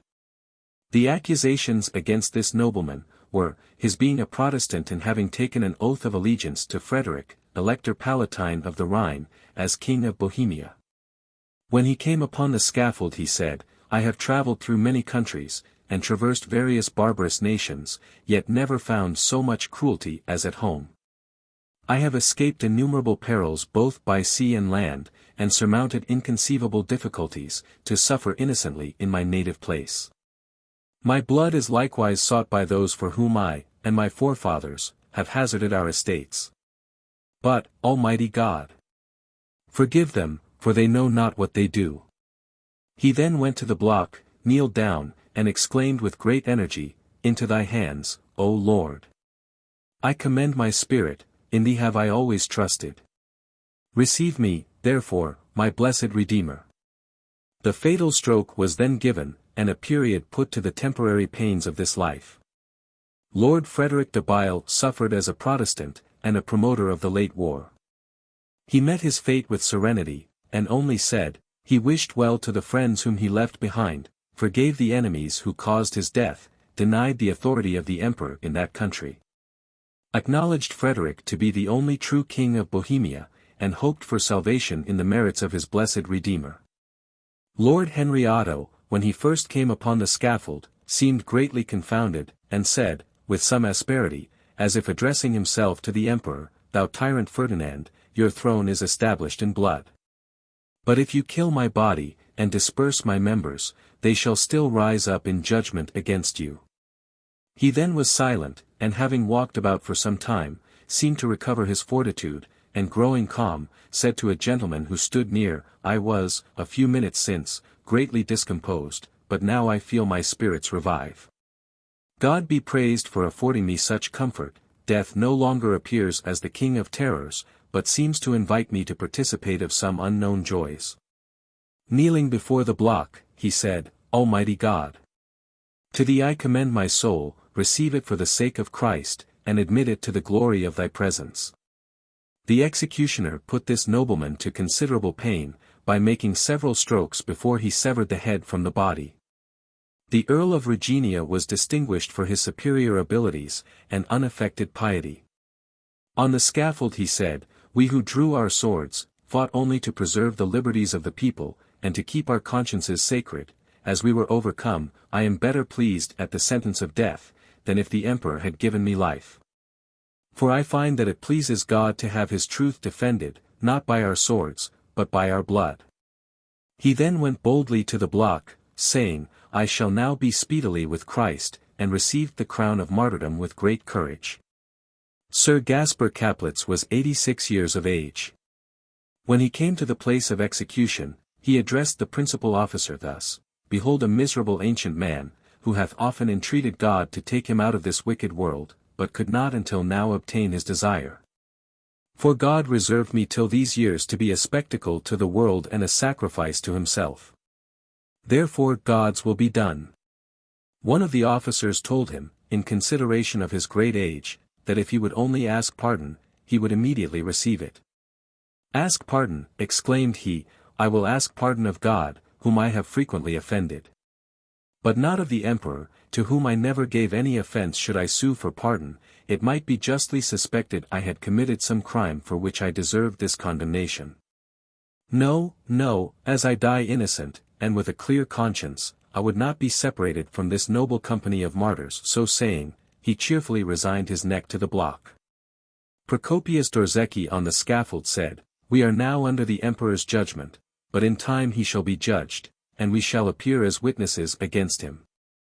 Then taking a gold medal from his neck, which was struck when the Elector Frederick was crowned King of Bohemia, he presented it to one of the officers, at the same time uttering these words, As a dying man, I request, if ever King Frederick is restored to the throne of Bohemia, that you will give him this medal. Tell him, for his sake, I wore it till death, and that now I willingly lay down my life for God and my king. He then cheerfully laid down his head and submitted to the fatal blow. Dionysius Servius was brought up a Roman Catholic, but had embraced the Reformed religion for some years. When upon the scaffold the Jesuits used their utmost endeavors to make him recant, and return to his former faith, but he paid not the least attention to their exhortations. Kneeling down he said, They may destroy my body, but cannot injure my soul, that I commend to my Redeemer, and then patiently submitted to martyrdom, being at that time 56 years of age. Valentine Cocken was a person of considerable fortune and eminence, perfectly pious and honest, but of trifling abilities.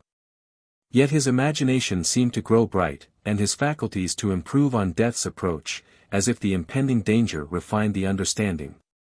Just before he was beheaded, he expressed himself with such eloquence, energy, and precision, as greatly amazed those who knew his former deficiency in point of capacity. Tobias Stefik was remarkable for his affability and serenity of temper. He was perfectly resigned to his fate, and a few minutes before his death spoke in this singular manner, I have received, during the whole course of my life, many favors from God.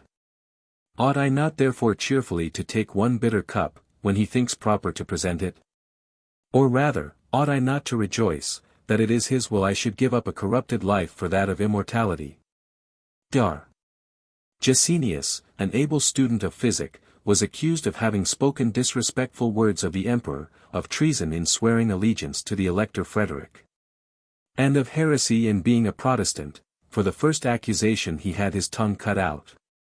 For the second he was beheaded, and for the third, and last, he was quartered, and the respective parts exposed on poles. Christopher Chober, as soon as he stepped upon the scaffold said, I come in the name of God, to die for his glory. I have fought the good fight, and finished my course, so, executioner, do your office. The executioner obeyed, and he instantly received the crown of martyrdom. No person ever lived more respected, or died more lamented, than John Schultes. The only words he spoke, before receiving the fatal stroke, were, "The righteous seem to die in the eyes of fools, but they only go to rest." Lord Jesus, Thou hast promised that those who come to Thee shall not be cast off. Behold, I am come. Look on me, pity me, pardon my sins, and receive my soul. Maximilian Hostialic was famed for his learning, piety, and humanity. When he first came on the scaffold, he seemed exceedingly terrified at the approach of death. The officer taking notice of his agitation, he said, "Ah, sir, now the sins of my youth crowd upon my mind, but I hope God will enlighten me, lest I sleep the sleep of death, and lest mine enemies say, we have prevailed." Soon after he said, "I hope my repentance is sincere, and will be accepted, in which case the blood of Christ will wash me from my crimes." He then told the officer he should repeat the Song of Simeon, at the conclusion of which the executioner might do his duty. He, accordingly, said, "Lord, now lettest thou thy servant depart in peace, according to thy word, for mine eyes have seen thy salvation." At which words his head was struck off at one blow. When John Coutnor came to the place of execution, a Jesuit said to him, "Embrace the Roman Catholic faith, which alone can save and arm you against the terrors of death." To which he replied, "Your superstitious faith I abhor, it leads to perdition, and I wish for no other arms against the terrors of death, than a good conscience." The Jesuit turned away, saying, sarcastically, "The Protestants are impenetrable rocks." "You are mistaken," said Coutnor, "it is Christ that is the rock, and we are firmly fixed upon him." This person not being born independent, but having acquired a fortune by a mechanical employment, was ordered to be hanged. Just before he was turned off, he said, "I die, not for having committed any crime, but for following the dictates of my own conscience, and defending my country and religion." Simeon Suseki was father-in-law to Coutnor, and like him, was ordered to be executed on a gallows. He went cheerfully to death and appeared impatient to be executed, saying, "Every moment delays me from entering into the kingdom of Christ." Nathaniel Wadniansky was hanged for having supported the Protestant cause, and the election of Frederick to the crown of Bohemia. At the gallows, the Jesuits did all in their power to induce him to renounce his faith. Finding their endeavors ineffectual, one of them said, "If you will not abjure your heresy, at least repent of your rebellion." To which Wadniansky replied, "You take away our lives under a pretended charge of rebellion. And, not content with that, seek to destroy our souls, glut yourselves with blood, and be satisfied, but tamper not with our consciences." Wadniansky's own son then approached the gallows, and said to his father, "Sir, if life should be offered to you on condition of apostasy, I entreat you to remember Christ, and reject such pernicious overtures." To this the father replied, "It is very acceptable, my son, to be exhorted to constancy by you, but suspect me not. Rather endeavor to confirm in their faith your brothers, sisters, and children, and teach them to imitate that constancy of which I shall leave them an example." He had no sooner concluded these words than he was turned off, receiving the crown of martyrdom with great fortitude. Winslaus Jaspitsky, during his whole confinement, had great hopes of life given him, which made his friends fear for the safety of his soul. He, however, continued steadfast in his faith, prayed fervently at the gallows, and met his fate with singular resignation. Martin Foster was an ancient cripple. The accusations against whom were, being charitable to heretics, and lending money to the Elector Frederick. His great wealth, however, seems to have been his principal crime. And that he might be plundered of his treasures, was the occasion of his being ranked in this illustrious list of martyrs. Chapter 8. General persecutions in Germany. The general persecutions in Germany were principally occasioned by the doctrines and ministry of Martin Luther. Indeed, the Pope was so terrified at the success of that courageous reformer, that he determined to engage the Emperor, Charles V, at any rate, in the scheme to attempt their extirpation. To this end, 1. He gave the Emperor 200,000 crowns in ready money. 2. He promised to maintain 12,000 foot, and 5,000 horse, for the space of 6 months, or during a campaign. 3. He allowed the emperor to receive 1/2 the revenues of the clergy of the empire during the war. 4. He permitted the emperor to pledge the abbey lands for 500,000 crowns, to assist in carrying on hostilities against the Protestants. Thus prompted and supported, the emperor undertook the extirpation of the Protestants, against whom, indeed, he was particularly enraged himself, and, for this purpose, a formidable army was raised in Germany, Spain and Italy. The Protestant princes, in the meantime, formed a powerful confederacy, in order to repel the impending blow. A great army was raised, and the command given to the Elector of Saxony, and the Landgrave of Hesse. The imperial forces were commanded by the Emperor of Germany in person, and the eyes of all Europe were turned on the event of the war. At length the armies met, and a desperate engagement ensued, in which the Protestants were defeated, and the Elector of Saxony, and Landgrave of Hesse, both taken prisoners. This fatal blow was succeeded by a horrid persecution, the severities of which were such, that exile might be deemed a mild fate, and concealment in a dismal wood pass for happiness. In such times a cave is a palace, a rock a bed of down, and wild roots delicacies. Those who were taken experienced the most cruel tortures the infernal imaginations could invent. And, by their constancy evinced that a real Christian can surmount every difficulty, and despise every danger to acquire a crown of martyrdom. Henry Vose and John Esch, being apprehended as Protestants, were brought to examination. When Vose, answering for himself and the other, gave the following answers to some questions asked by a priest, who examined them by order of the magistracy. Priest. Were you not both, some years ago, Augustine friars? Vose. Yes. Priest. How came you to quit the bosom of the Church of Rome? Vose. On account of her abominations. Priest. In what do you believe? Vose. In the Old and New Testaments. Priest. Do you believe in the writings of the Fathers, and the decrees of the councils? Vose. Yes, if they agree with Scripture. Priest. Did not Martin Luther seduce you both? Vose. He seduced us even in the very same manner as Christ seduced the apostles. That is, he made us sensible of the frailty of our bodies, and the value of our souls. This examination was sufficient. They were both condemned to the flames, and soon after, suffered with that manly fortitude which becomes Christians, when they receive a crown of martyrdom.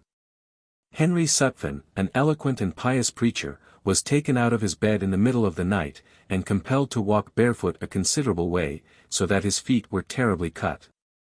He desired a horse, but his conductor said, in derision, a horse for a heretic. No, no, heretics may go barefoot. When he arrived at the place of his destination, he was condemned to be burnt. But, during the execution, many indignities were offered him, as those who attended not content with what he suffered in the flames, cut and slashed him in a most terrible manner. Many were murdered at Halle.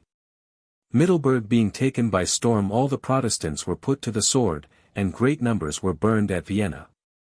An officer being sent to put a minister to death, pretended, when he came to the clergyman's house, that his intentions were only to pay him a visit.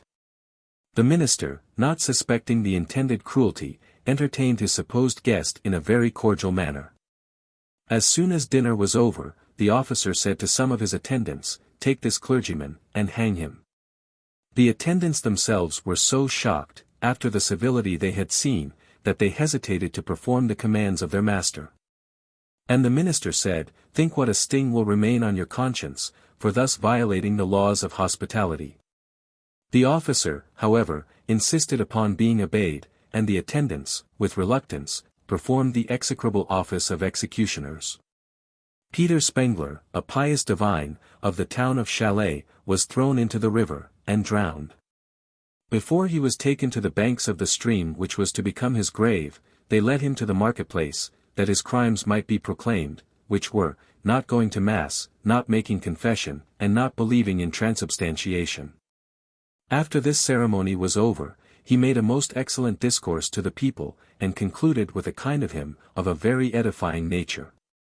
A Protestant gentleman being ordered to lose his head for not renouncing his religion, went cheerfully to the place of execution.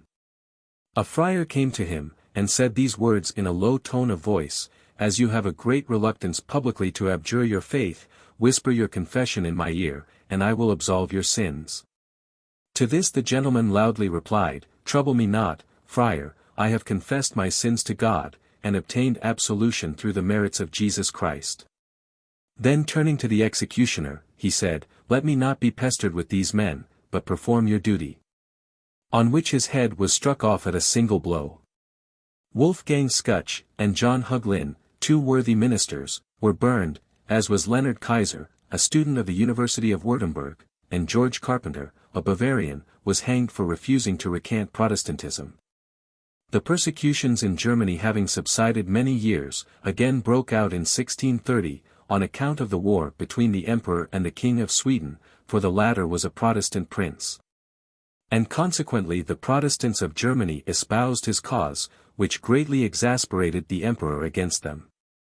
The Imperialists having laid siege to the town of Pasewalk, which was defended by the Swedes, took it by storm, and committed the most horrid cruelties on the occasion.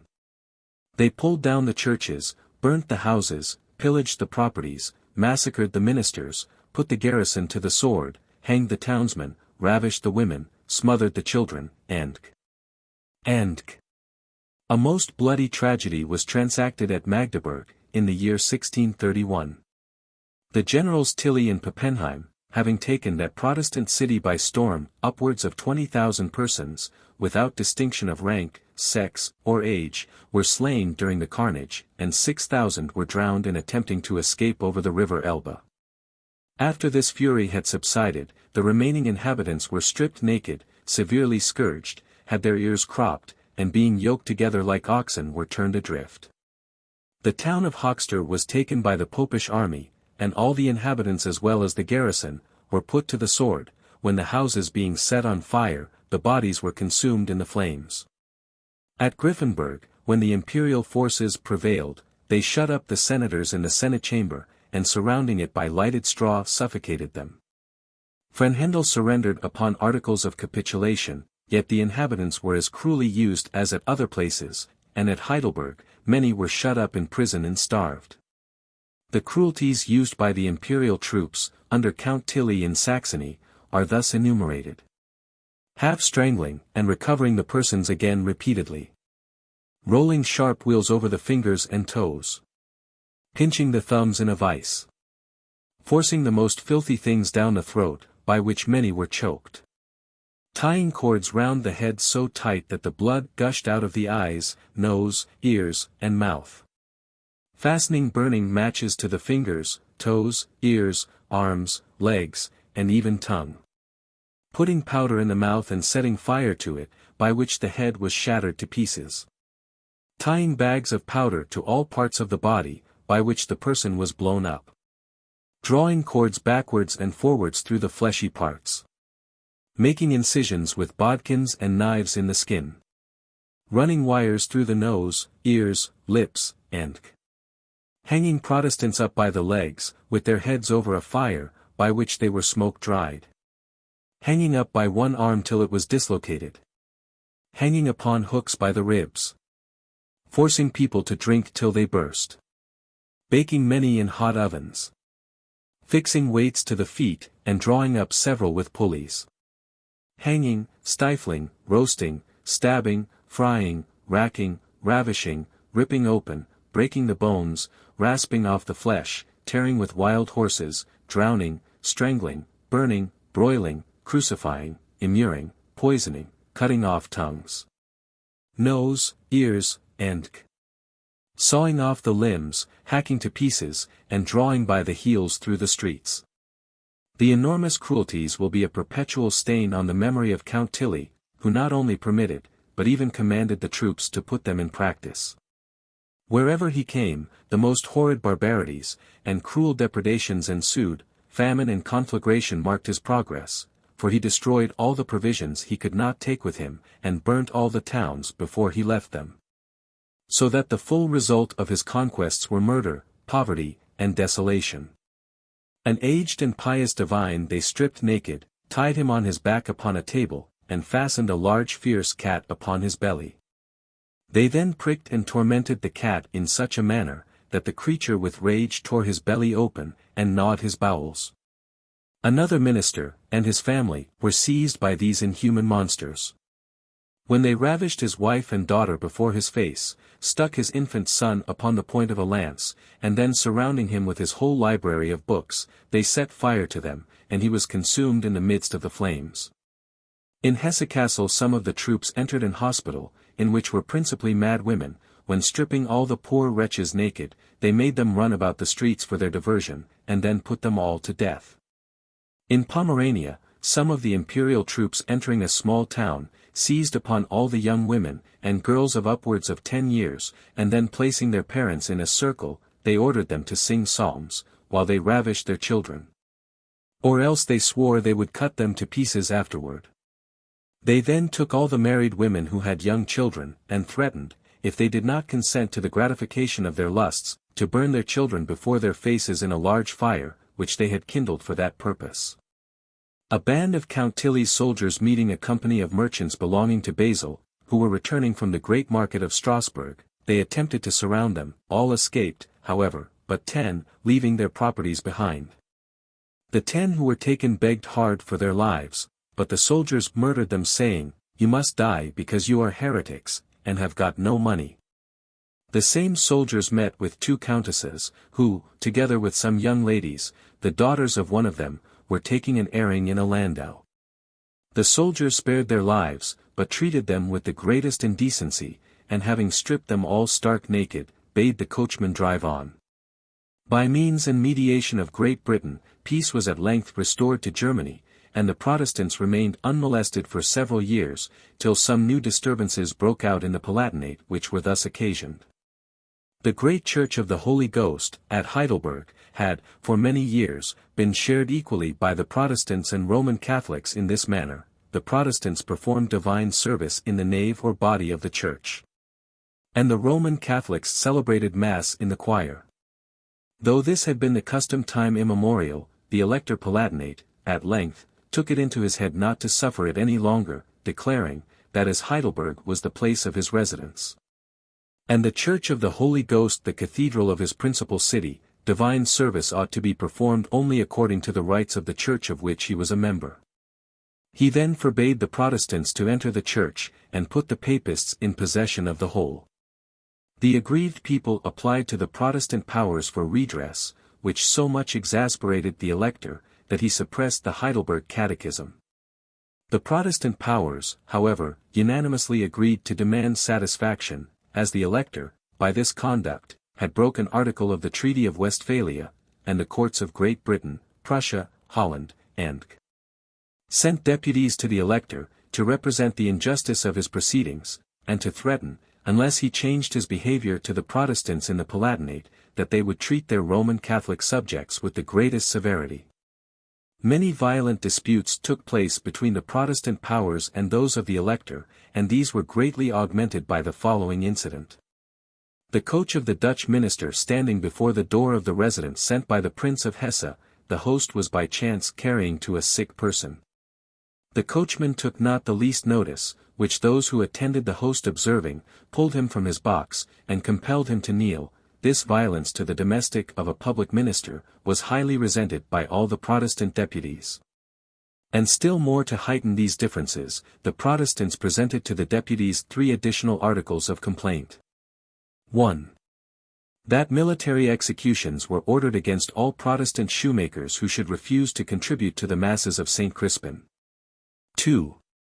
That the Protestants were forbid to work on Popish holydays even in harvest time, under very heavy penalties, which occasioned great inconveniences, and considerably prejudiced public business.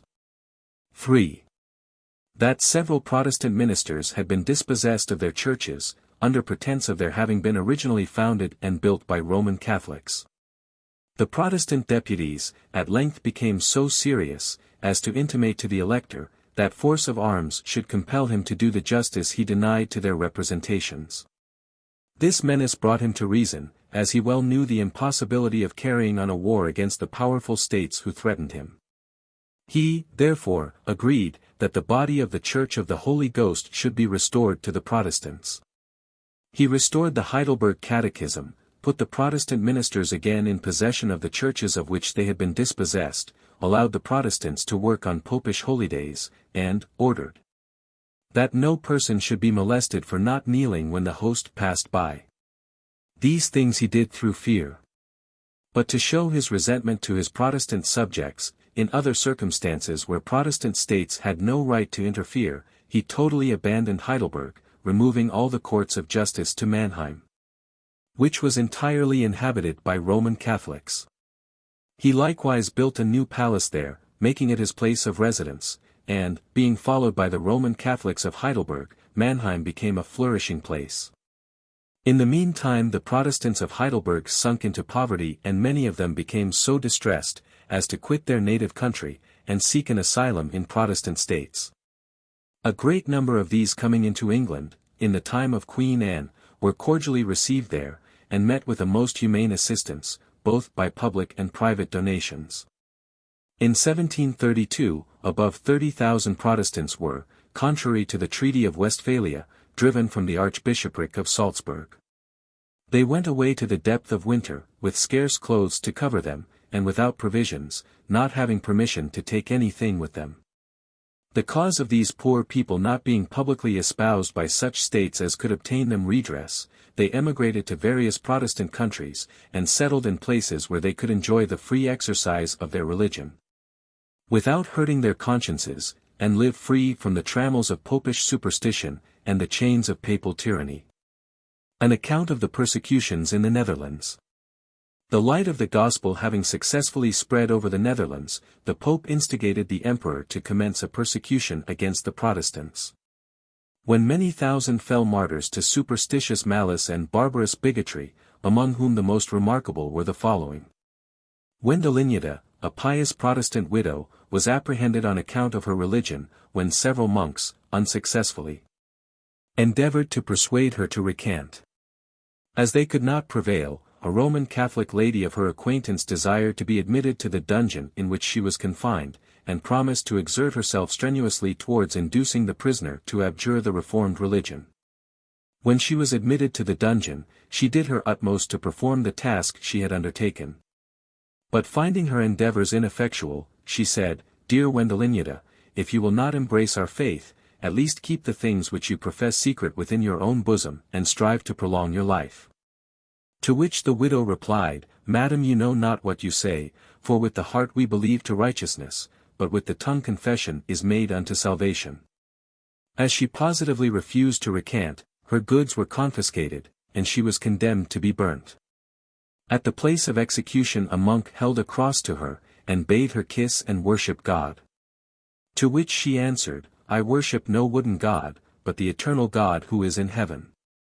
She was then executed, but through the before-mentioned Roman Catholic lady, the favor was granted, that she should be strangled before fire was put to the faggots. 2 Protestant clergymen were burnt at Cologne. A tradesman of Antwerp, named Nicholas, was tied up in a sack, thrown into the river, and drowned, and Pistorius, a learned student, was carried to the market of a Dutch village in a fool's coat and committed to the flames. 16 Protestants having received sentence to be beheaded, a Protestant minister was ordered to attend the execution. This gentleman performed the function of his office with great propriety, exhorted them to repentance, and gave them comfort in the mercies of their Redeemer. As soon as the 16 were beheaded, the magistrate cried out to the executioner, "There is another stroke remaining yet, you must behead the minister.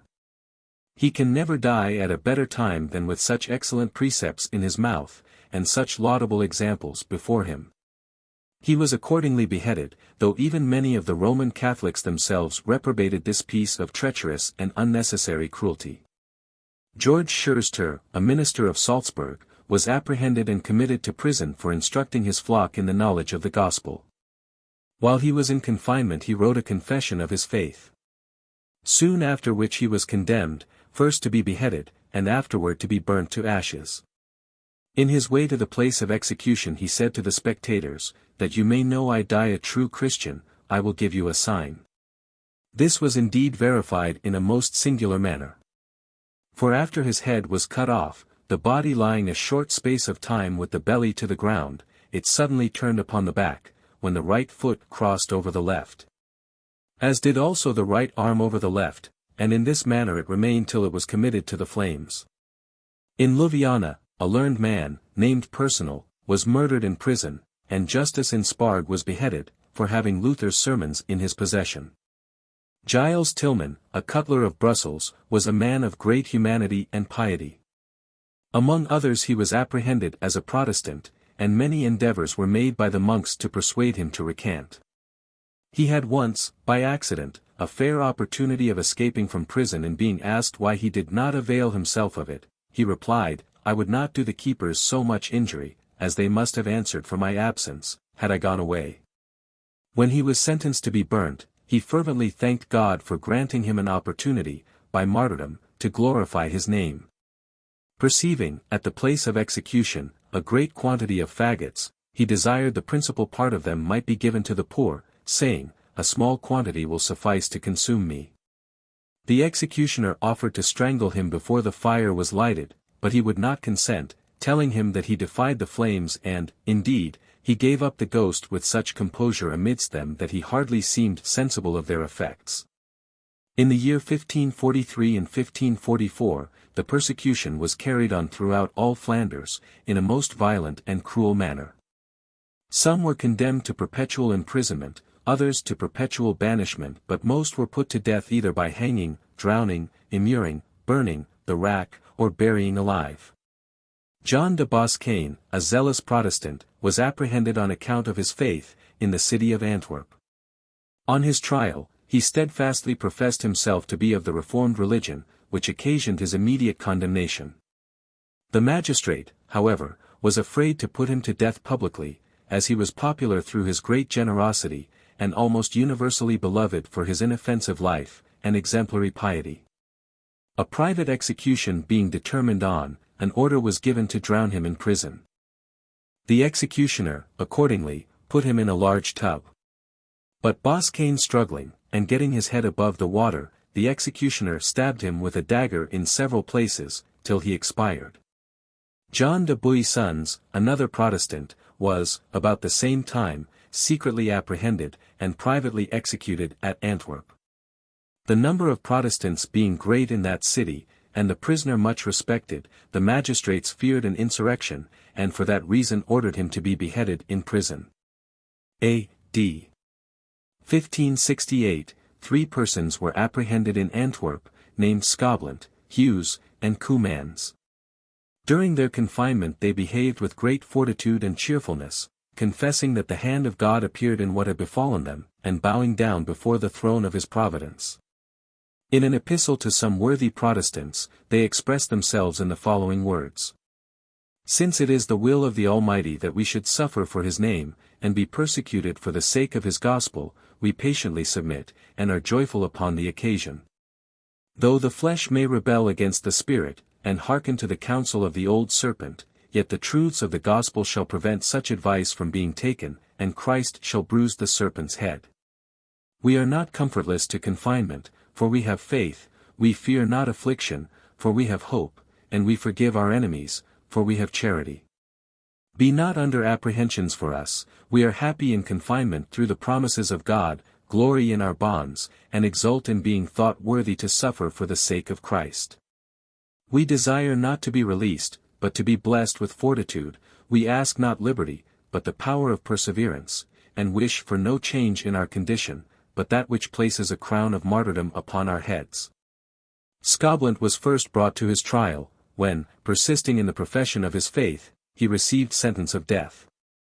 On his return to prison, he earnestly requested the jailer not to permit any friar to come near him, saying, "They can do me no good, but may greatly disturb me. I hope my salvation is already sealed in heaven, and that the blood of Christ, in which I firmly put my trust, hath washed me from my iniquities.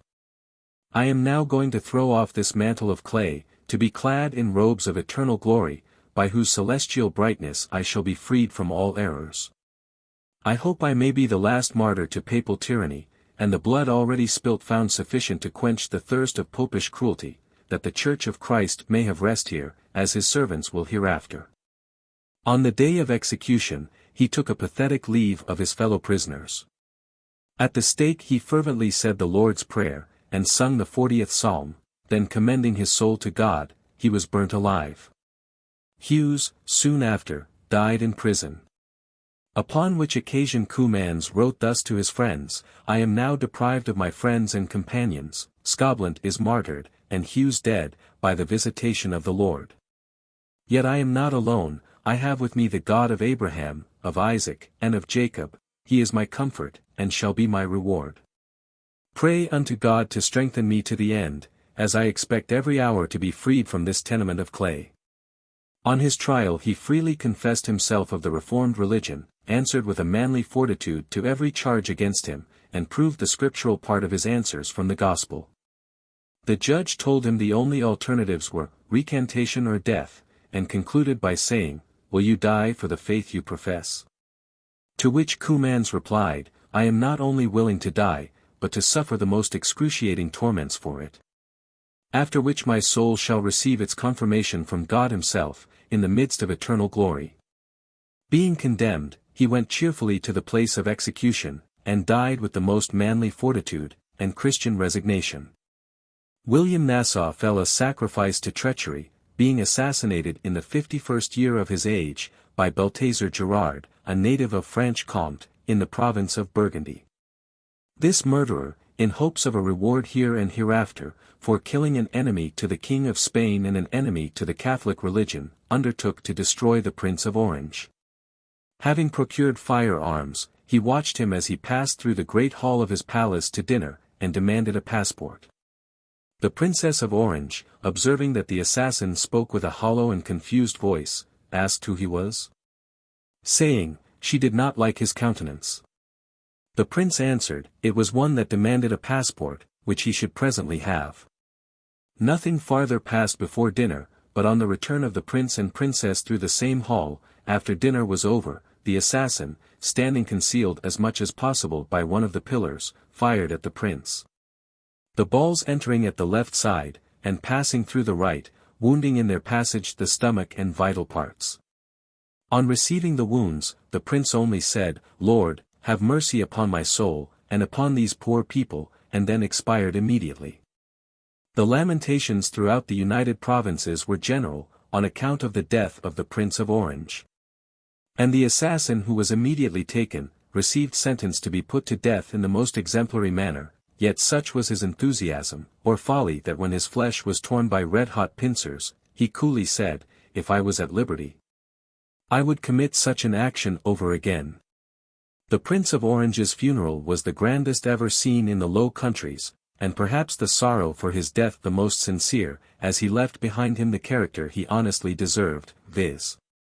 that of father of his people. To conclude, multitudes were murdered in different parts of Flanders. In the city of Valence, in particular, 57 of the principal inhabitants were butchered in one day, for refusing to embrace the Romish superstition. And great numbers were suffered to languish in confinement, till they perished through the inclemency of their dungeons. Chapter 9. An account of the persecutions in Lithuania and Poland. The persecutions in Lithuania began in 1648, and were carried on with great severity by the Cossacks and Tartars. The cruelty of the Cossacks was much, that even the Tartars, at last, grew ashamed of it, and rescued some of the intended victims from their hands. The barbarities exercised were these: skinning alive, cutting off hands, taking out the bowels, cutting the flesh open, putting out the eyes, beheading, scalping, cutting off feet, boring the shin bones, pouring melted lead into the flesh, hanging, stabbing, and sending to perpetual banishment. The Russians, taking advantage of the devastations which had been made in the country, and of its incapability of defense, entered it with a considerable army, and, like a flood, bore down all before them. Everything they met with was an object of destruction. They razed cities, demolished castles, ruined fortresses, sacked towns, burnt villages, and murdered people. The ministers of the gospel were peculiarly marked out as the objects of their displeasure, though every worthy Christian was liable to the effects of their cruelty. As Lithuania recovered itself after one persecution, succeeding enemies again destroyed it. The Swedes, the Prussians, and the Kurlanders, carried fire and sword through it, and continual calamities, for some years, attended that unhappy district. It was then attacked by the Prince of Transylvania, who had in his army, exclusive of his own Transylvanians, Hungarians, Moldavians, Servians, Wallachians, and these, as far as they penetrated, wasted the country, destroyed the churches, rifled the nobility, burnt the houses, enslaved the healthy, and murdered the sick.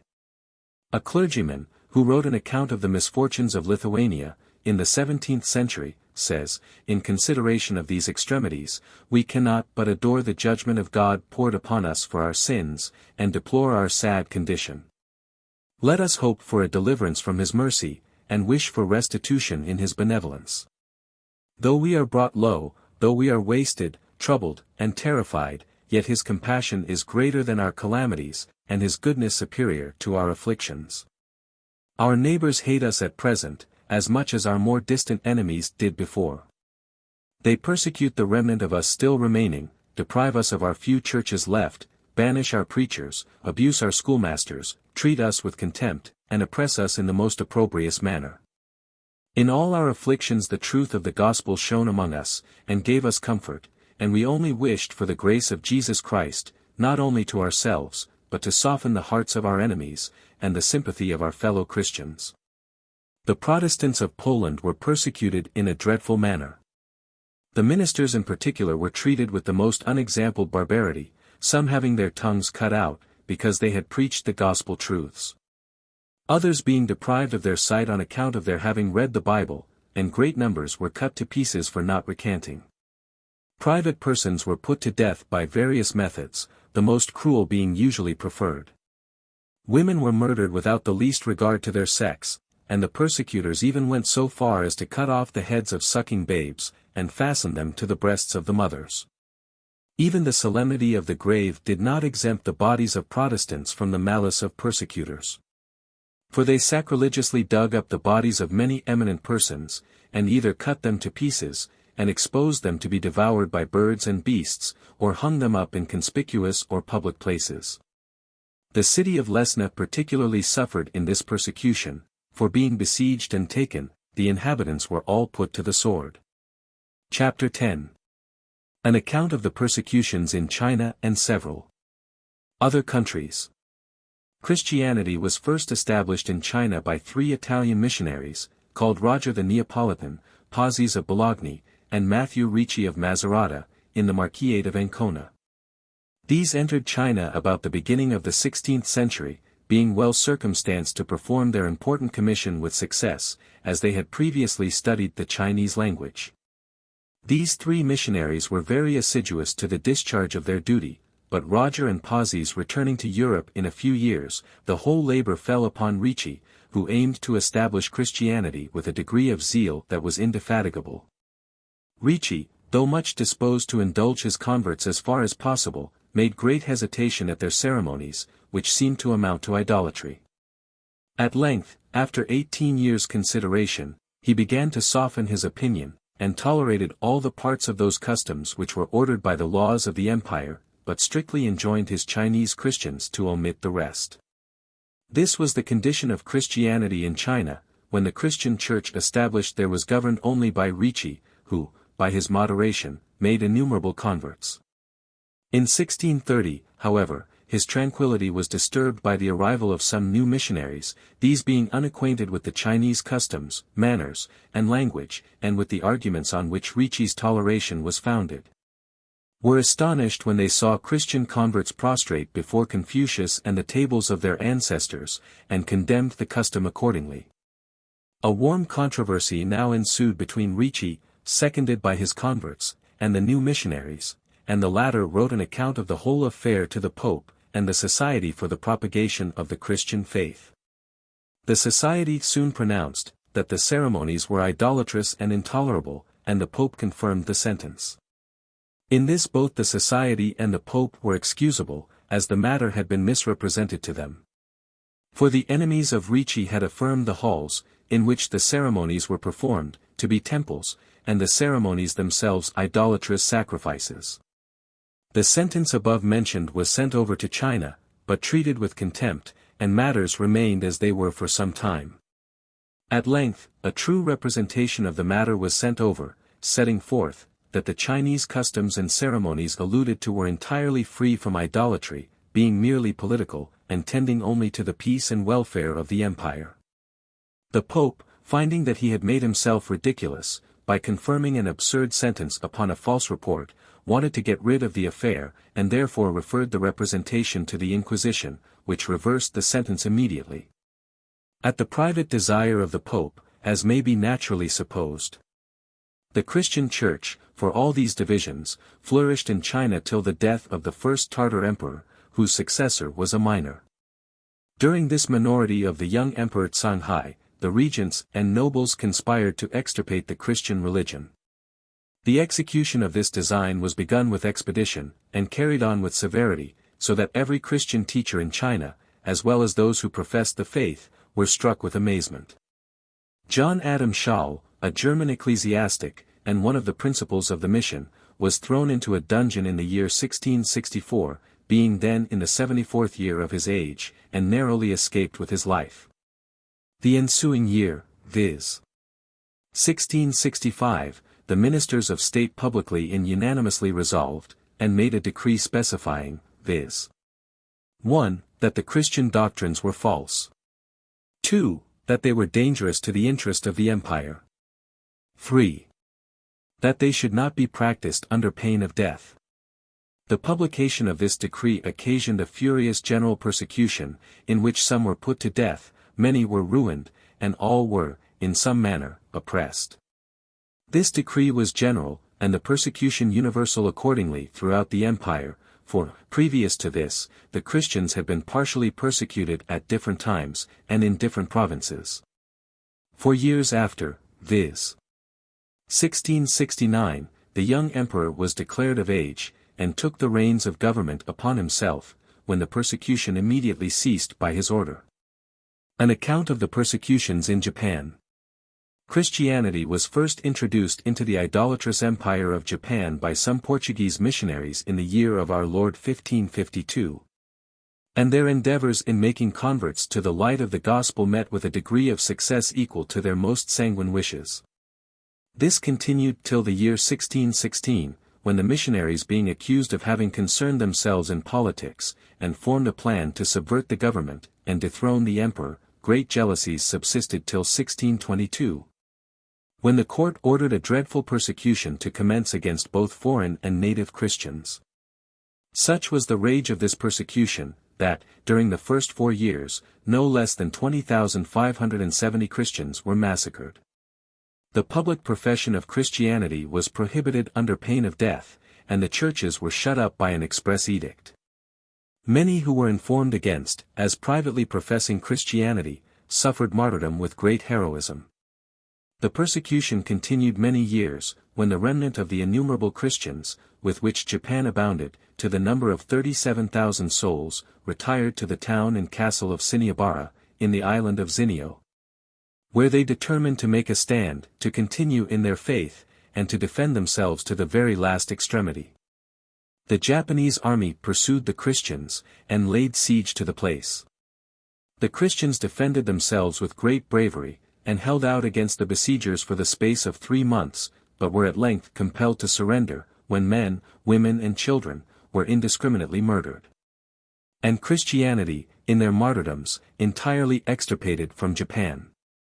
This event took place on the 12th of April, 1638, since which period no Christians but the Dutch are allowed to land in the empire, and even they are obliged to conduct themselves with the greatest precaution, and to carry on their commerce with the utmost circumspection.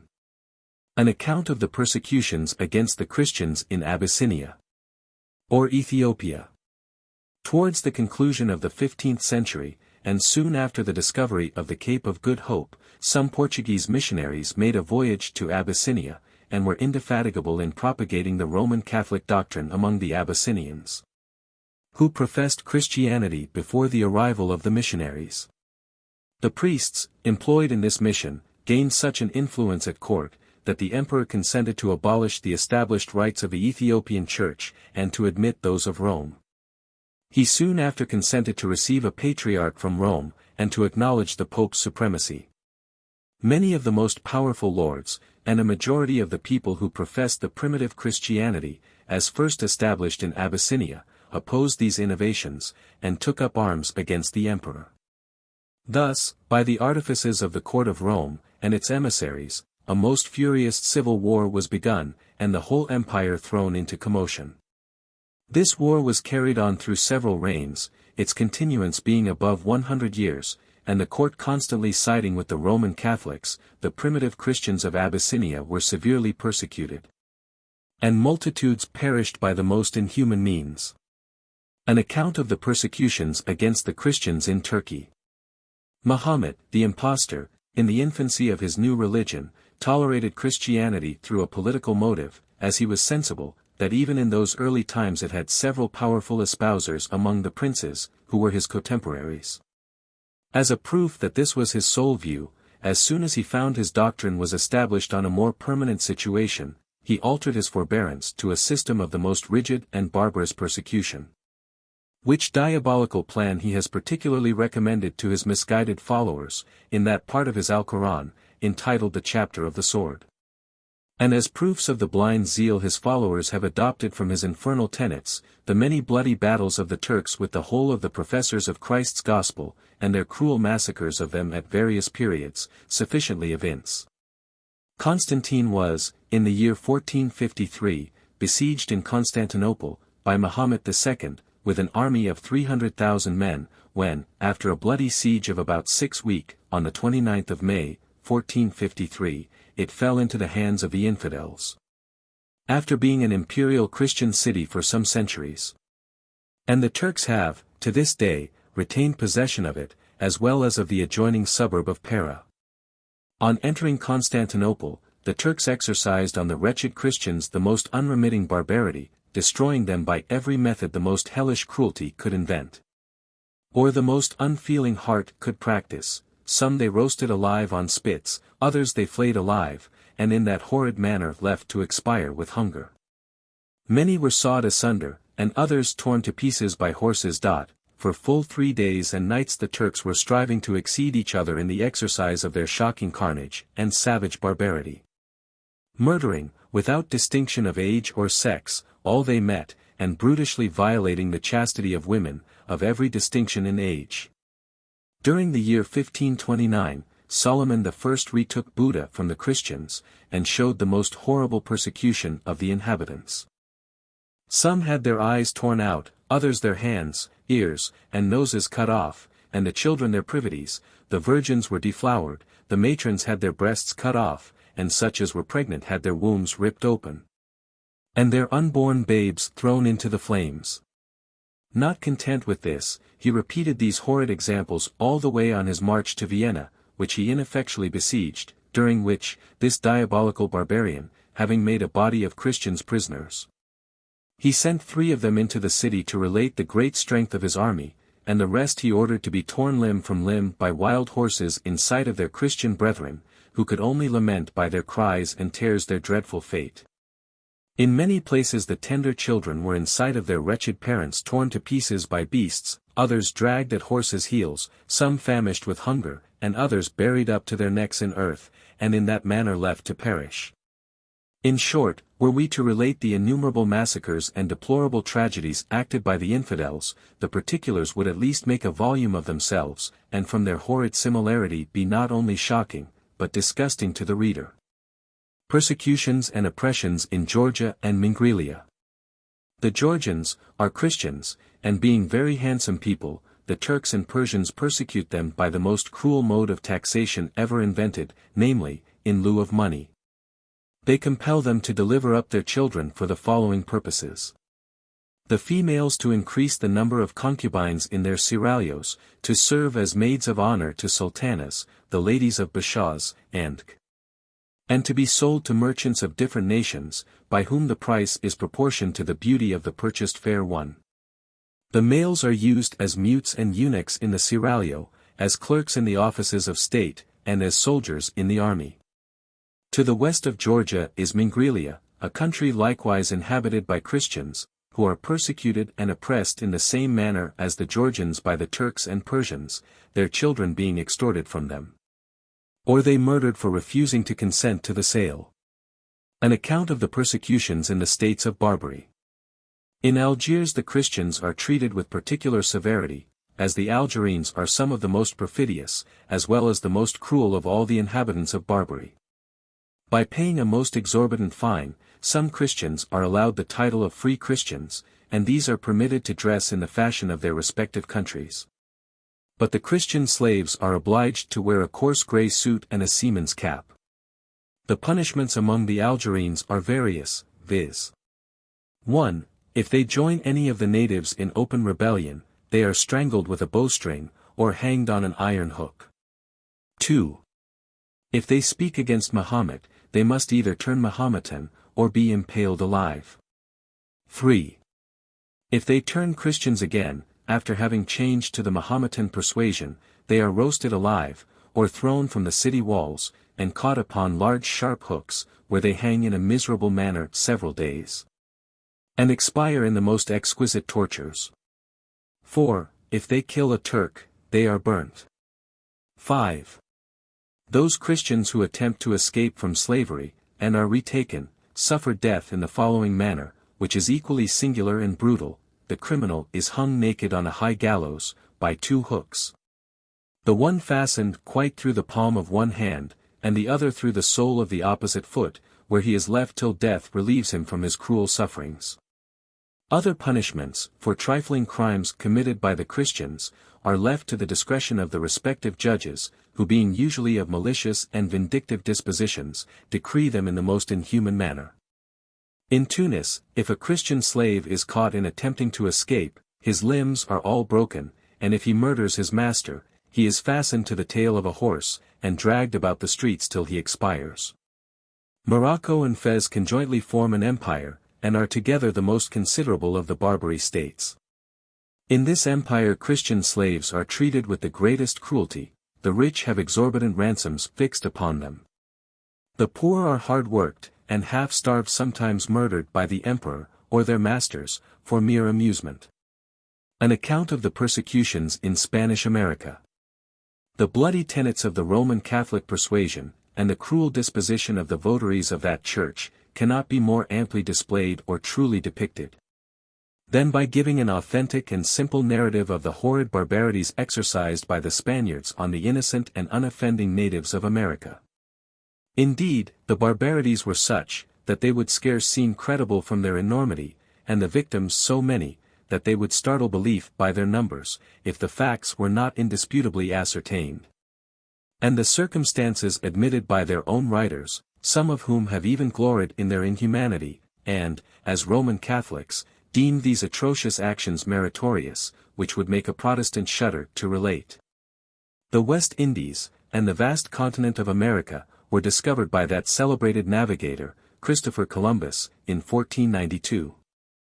This distinguished commander landed first in the large island of St.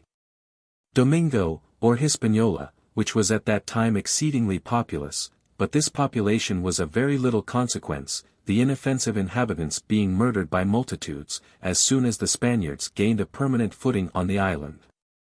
Blind superstition, bloody bigotry, and craving avarice, rendered that, in the course of years, a dismal desert, which, at the arrival of the Spaniards, seemed to appear as an earthly paradise. So that at present there is scarce a remnant of the ancient natives remaining. The natives of Guatemala, a country of America, were used with great barbarity. They were formerly active and valiant, but from ill usage and oppression, grew slothful, and so dispirited, that they not only trembled at the sight of firearms, but even at the very looks of a Spaniard. Some were so plunged into despair, that after returning home from laboring hard for their cruel taskmasters, and receiving only contemptuous language and stripes for their pains, they have sunk down in their cabins, with a full resolution to prefer death to such slavery. And, in the bitterness of their anguish, have refused all sustenance till they perished.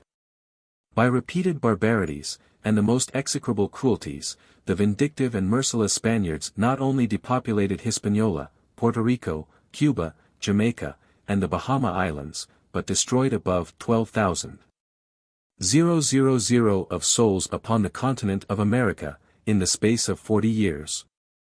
The cruel methods by which they massacred and butchered the poor natives, were innumerable, and of the most diabolical nature. The Spaniards stripped a large and very populous town of all its inhabitants, whom they drove to the mines, leaving all the children behind them, without the least idea of providing for their subsistence. By which inhuman proceeding 6,000 helpless infants perished. Whenever the people of any town had the reputation of being rich, an order was immediately sent that every person in it should turn Roman Catholics. If this was not directly complied with, the town was instantly plundered, and the inhabitants murdered. And if it was complied with, a pretense was soon after made to strip the inhabitants of their wealth. One of the Spanish governors seized upon a very worthy and amiable Indian prince, and in order to extort from him where his treasures were concealed, caused his feet to be burnt till the marrow dropped from his bones.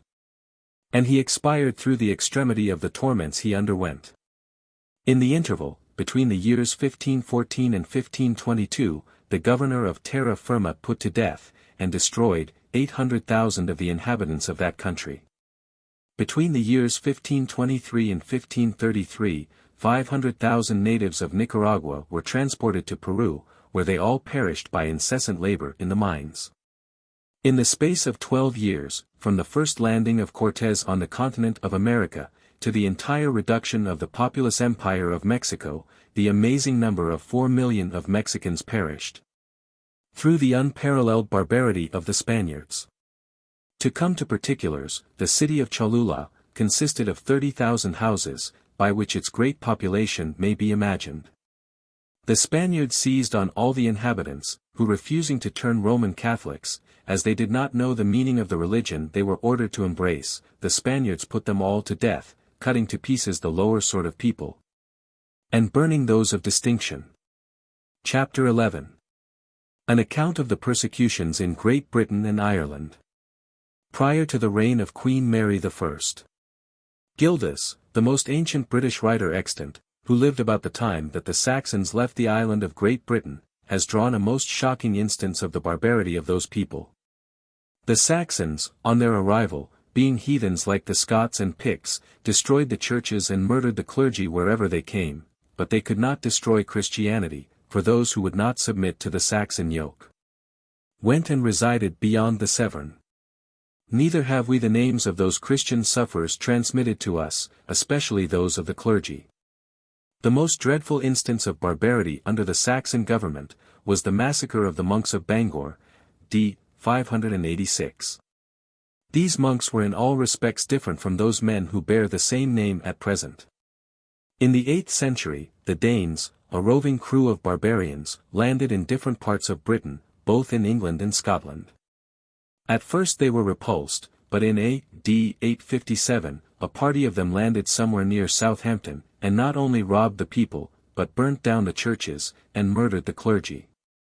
In A.D. 868, these barbarians penetrated into the centre of England, and took up their quarters at Nottingham, but the English, under their King Ethelfrid, drove them from their posts, and obliged them to retire to Northumberland. In 870, another body of these barbarians landed at Norfolk, and engaged in battle with the English at Hertford. Victory declared in favour of the pagans, who took Edmund, king of the East Angles, prisoner, and after treating him with 1,000 indignities, transfixed his body with arrows, and then beheaded him. In Fifeshire, in Scotland, they burnt many of the churches, and among the rest that belonging to the Culdees, at St. Andrews. The piety of these men made them objects of abhorrence to the Danes, who, wherever they went, singled out the Christian priests for destruction, of whom no less than 200 were massacred in Scotland. It was much the same in that part of Ireland now called Leinster. There the Danes murdered and burnt the priests alive in their own churches. They carried destruction along with them wherever they went, sparing neither age nor sex, but the clergy were the most obnoxious to them, because they ridiculed their idolatry, and persuaded their people to have nothing to do with them.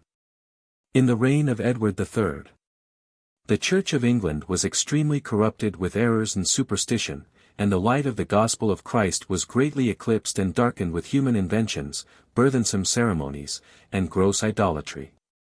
The followers of Wycliffe, then called Lollards, were become extremely numerous, and the clergy were so vexed to see them increase whatever power or influence they might have to molest them in an underhand manner. They had no authority by law to put them to death. However, the clergy embraced the favourable opportunity, and prevailed upon the king to suffer a bill to be brought into Parliament, by which all Lollards who remained obstinate, should be delivered over to the secular power, and burnt as heretics. This act was the first in Britain for the burning of people for their religious sentiments. It passed in the year 1401, and was soon after put into execution. The first person who suffered in consequence of this cruel act was William Santry, or Sawtrey, a priest, who was burnt to death in Smithfield. Soon after this, Lord Cobham, in consequence of his attachment to the doctrines of Wycliffe, was accused of heresy, and being condemned to be hanged and burnt, was accordingly executed in Lincoln's Inn Fields, d. 1419. The next man who suffered under this bloody statute was Thomas Bradley, a tailor, and a layman, and a letter having been tendered him, which he refused, he was declared an obstinate heretic, and tied to the stake in Smithfield, where he was burnt alive, rejoicing in the Lord his God. The next person we read of who was tried upon this abominable statute, was William Thorpe, a man of some knowledge, who adhered to all the doctrines taught by Wycliffe. He was brought many times before Archbishop Arundel, and at last committed a close prisoner, where he died, but in what manner cannot now be ascertained. About this time 36 persons, denominated Lollards, suffered death in St. Giles, for no other reason than professing their attachment to the doctrines of Wycliffe. They were hung on gibbets, and faggots being placed under them, as soon as they were suspended, fire was set to them, so that they were burnt while hanging. Only one of their names has been transmitted to us, which is that of Sir Roger Archer, whom they distinguished from the rest by stripping him stark naked, and executing him in that indecent manner. Much about the same time one Richard Turning was burnt alive in Smithfield, and suffered with all that constancy, fortitude, and resignation, which have so much distinguished the primitive Christians. In 1428, Abraham, a monk of Colchester, Milburn White, a priest, and John Wade, a priest, were all three apprehended on a charge of heresy. Soon after, Father Abraham suffered at Colchester, and with him John Wotton, both of whom died in a constant adherence to the truth of the gospel. Milburn White and John Wade suffered also about the same time in London.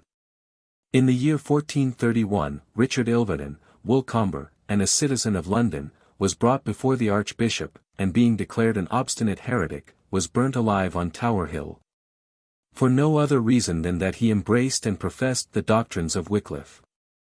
In the year 1431, Thomas Bagley, a priest, who had a living near Malden, in Essex, was brought before the Bishop of London, and being declared an obstinate heretic, was condemned and burnt alive in Smithfield.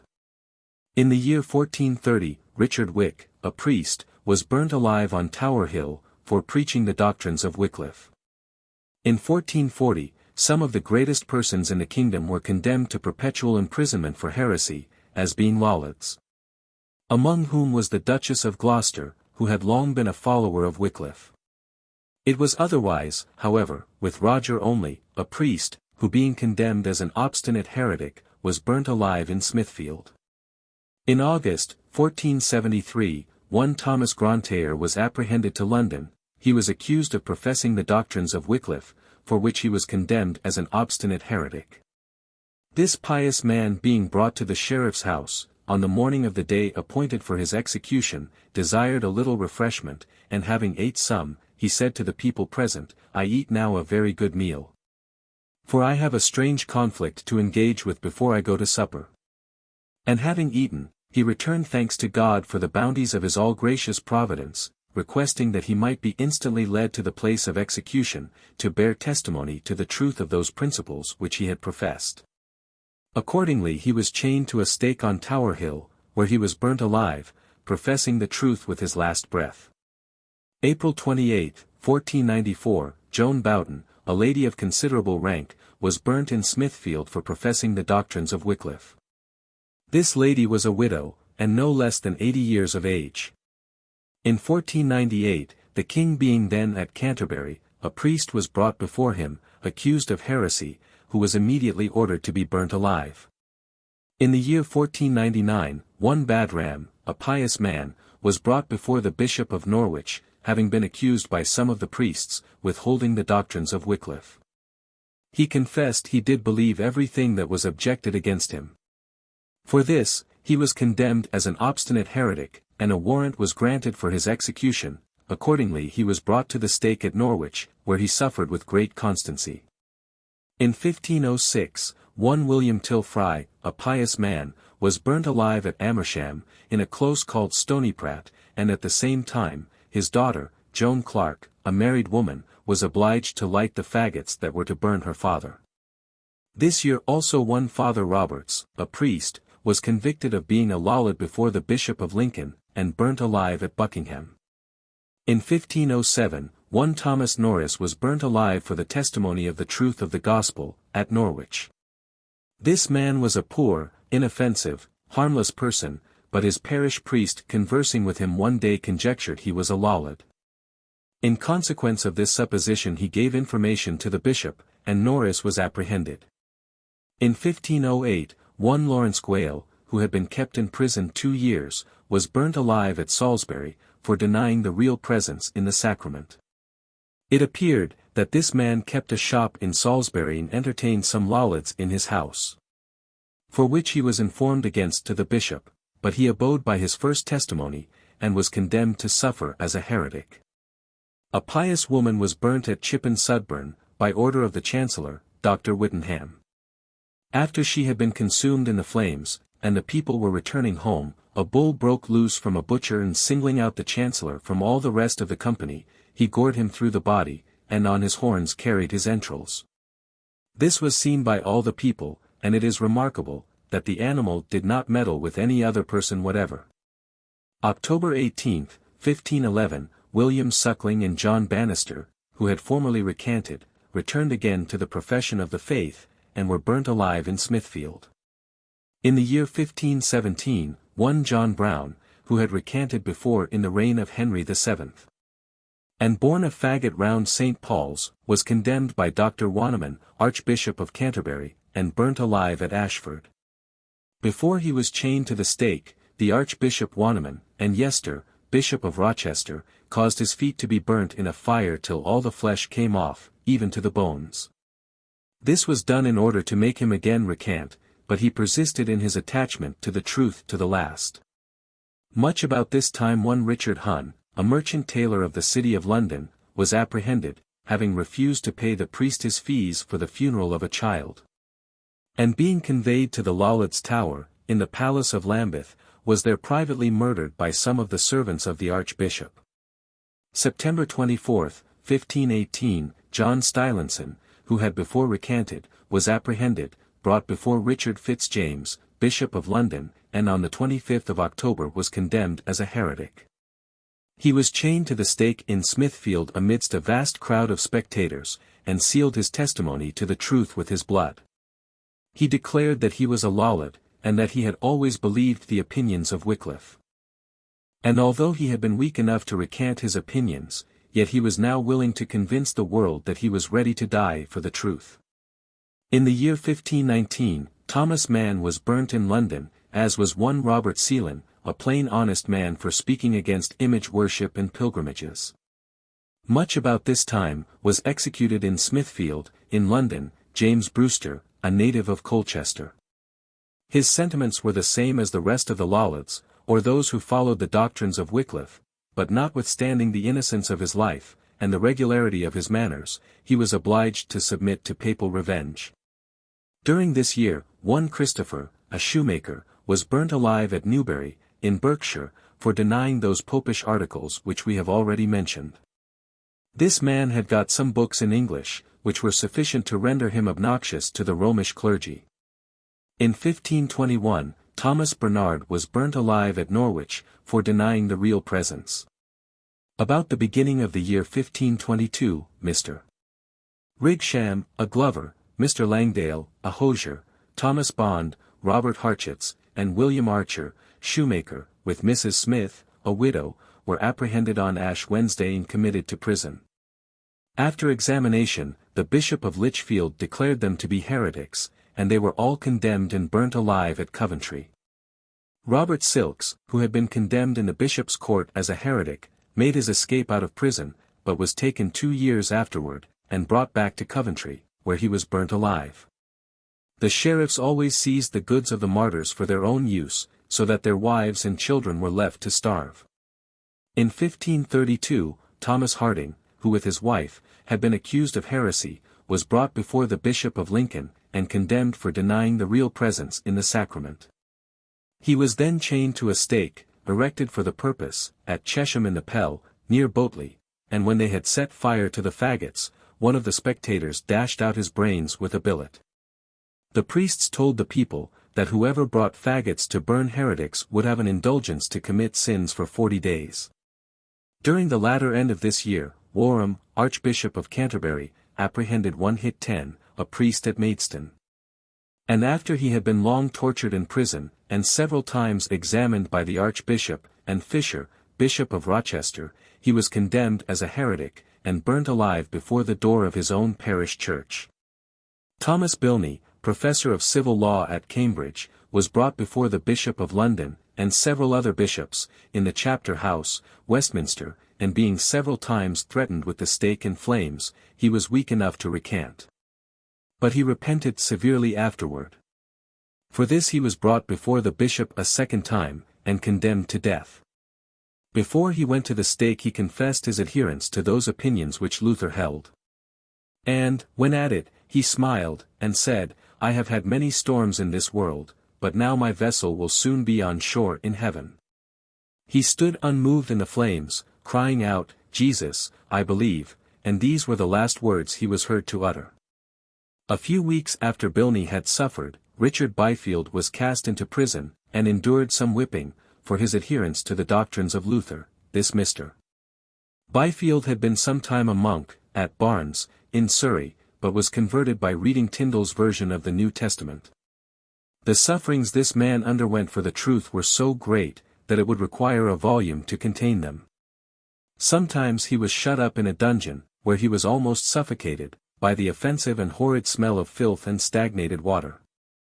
At other times he was tied up by the arms, till almost all his joints were dislocated. He was whipped at the post several times, till scarce any flesh was left on his back, and all this was done to make him recant. He was then taken to the Lollards Tower in Lambeth Palace, where he was chained by the neck to the wall, and once every day beaten in the most cruel manner by the Archbishop's servants. At last he was condemned, degraded, and burnt in Smithfield. The next person that suffered was John Tewkesbury. This was a plain simple man, who had been guilty of no other offence against what was called the Holy Mother Church, than that of reading Tyndale's translation of the New Testament. At first he was weak enough to abjure, but afterwards repented, and acknowledged the truth. For this he was brought before the Bishop of London, who condemned him as an obstinate heretic. He suffered greatly during the time of his imprisonment, so that when they brought him out to execution he was almost dead. He was conducted to the stake in Smithfield, where he was burned, declaring his utter abhorrence of popery, and professing a firm belief that his cause was just in the sight of God. Much about this time Valentine Trayest, and his wife, were apprehended in Yorkshire, and having been examined by the Archbishop, were deemed as obstinate heretics, and burnt. The next person that suffered in this reign, was James Bainham, a reputable citizen in London, who had married the widow of a gentleman in the Temple. When chained to the stake he embraced the faggots, and said, "O, ye papists, behold! Ye look for miracles, here now may you see a miracle, for in this fire I feel no more pain than if I were in bed, for it is as sweet to me as a bed of roses." Thus he resigned his soul into the hands of his Redeemer. Soon after the death of this martyr, one Traxnell, an inoffensive countryman, was burned alive at Bradford in Wiltshire, because he would not acknowledge the real presence in the sacrament, nor own the papal supremacy over the consciences of men. In the year 1533, John Frith, a noted martyr, died for the truth. When brought to the stake in Smithfield, he embraced the faggots, and exhorted a young man named Andrew Hewitt, who suffered with him, to trust his soul to that God who had redeemed it. Both these sufferers endured much torment, for the wind blew the flames away from them, so that they were above 2 hours in agony before they expired.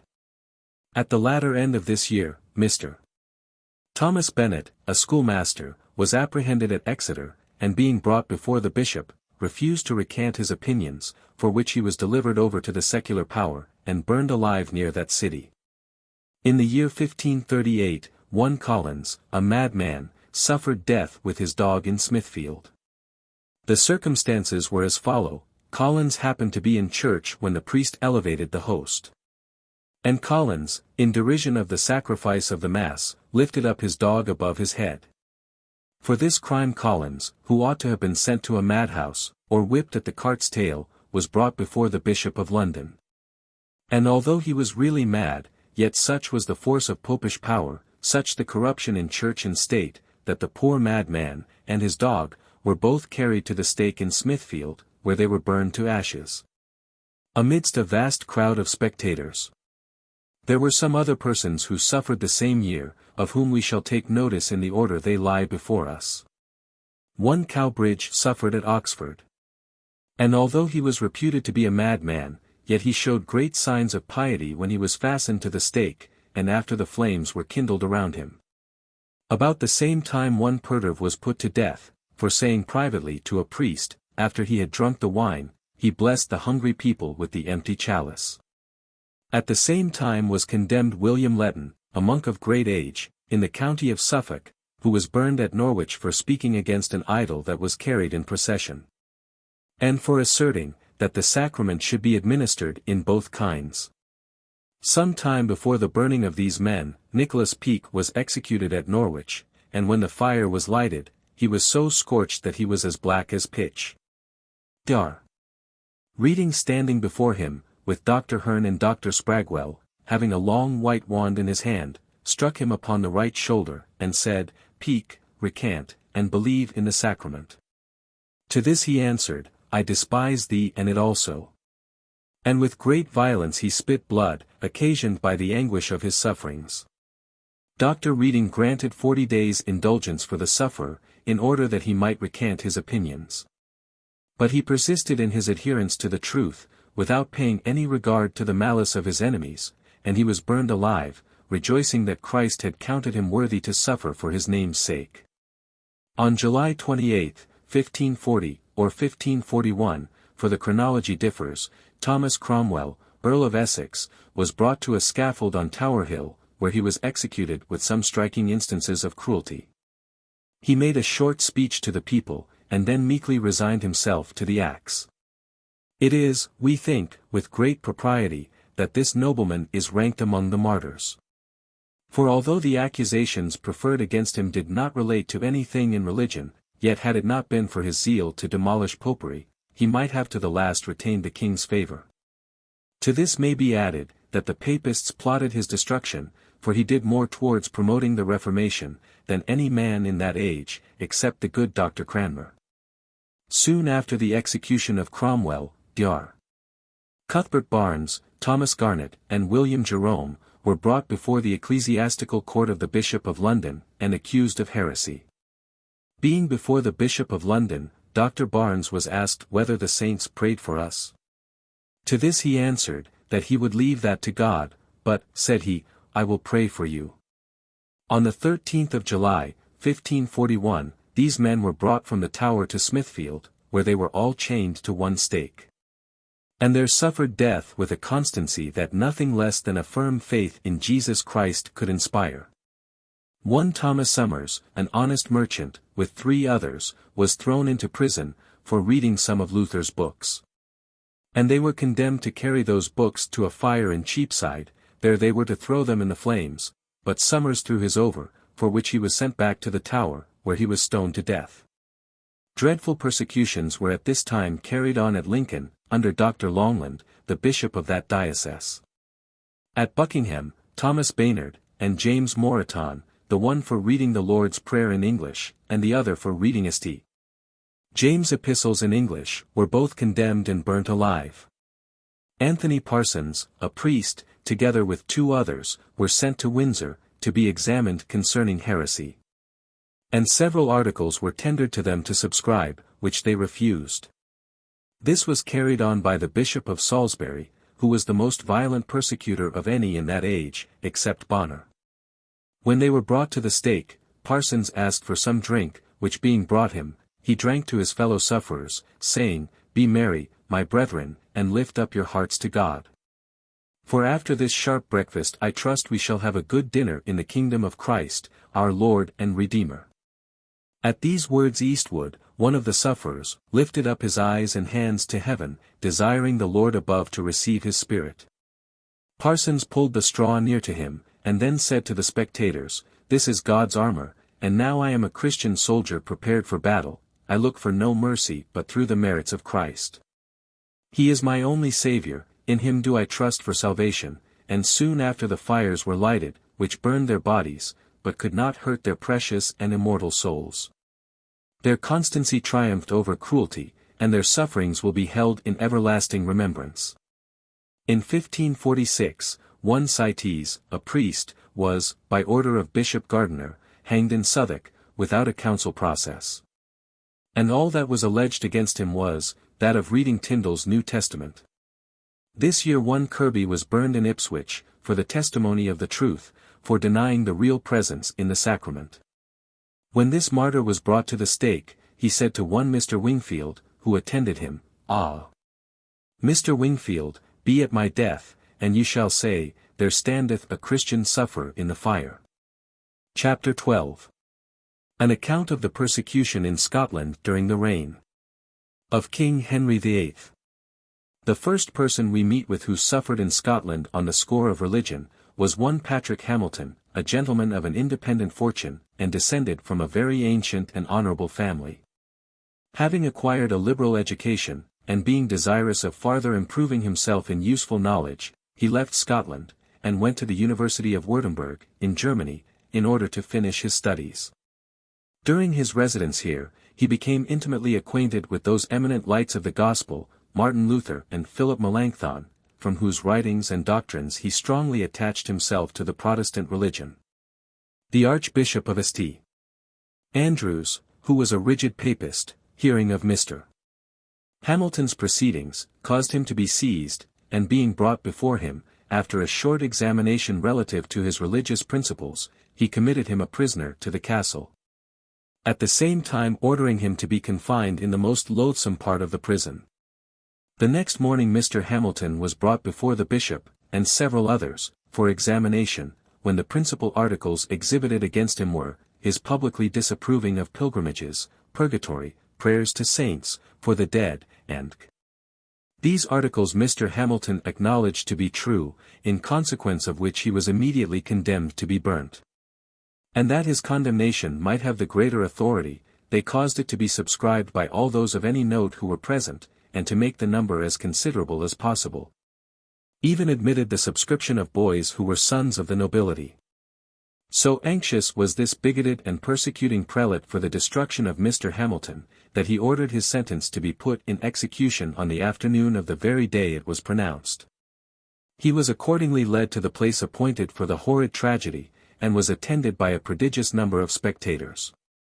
The greatest part of the multitude would not believe it was intended he should be put to death, but that it was only done to frighten him, and thereby bring him over to embrace the principles of the Romish religion.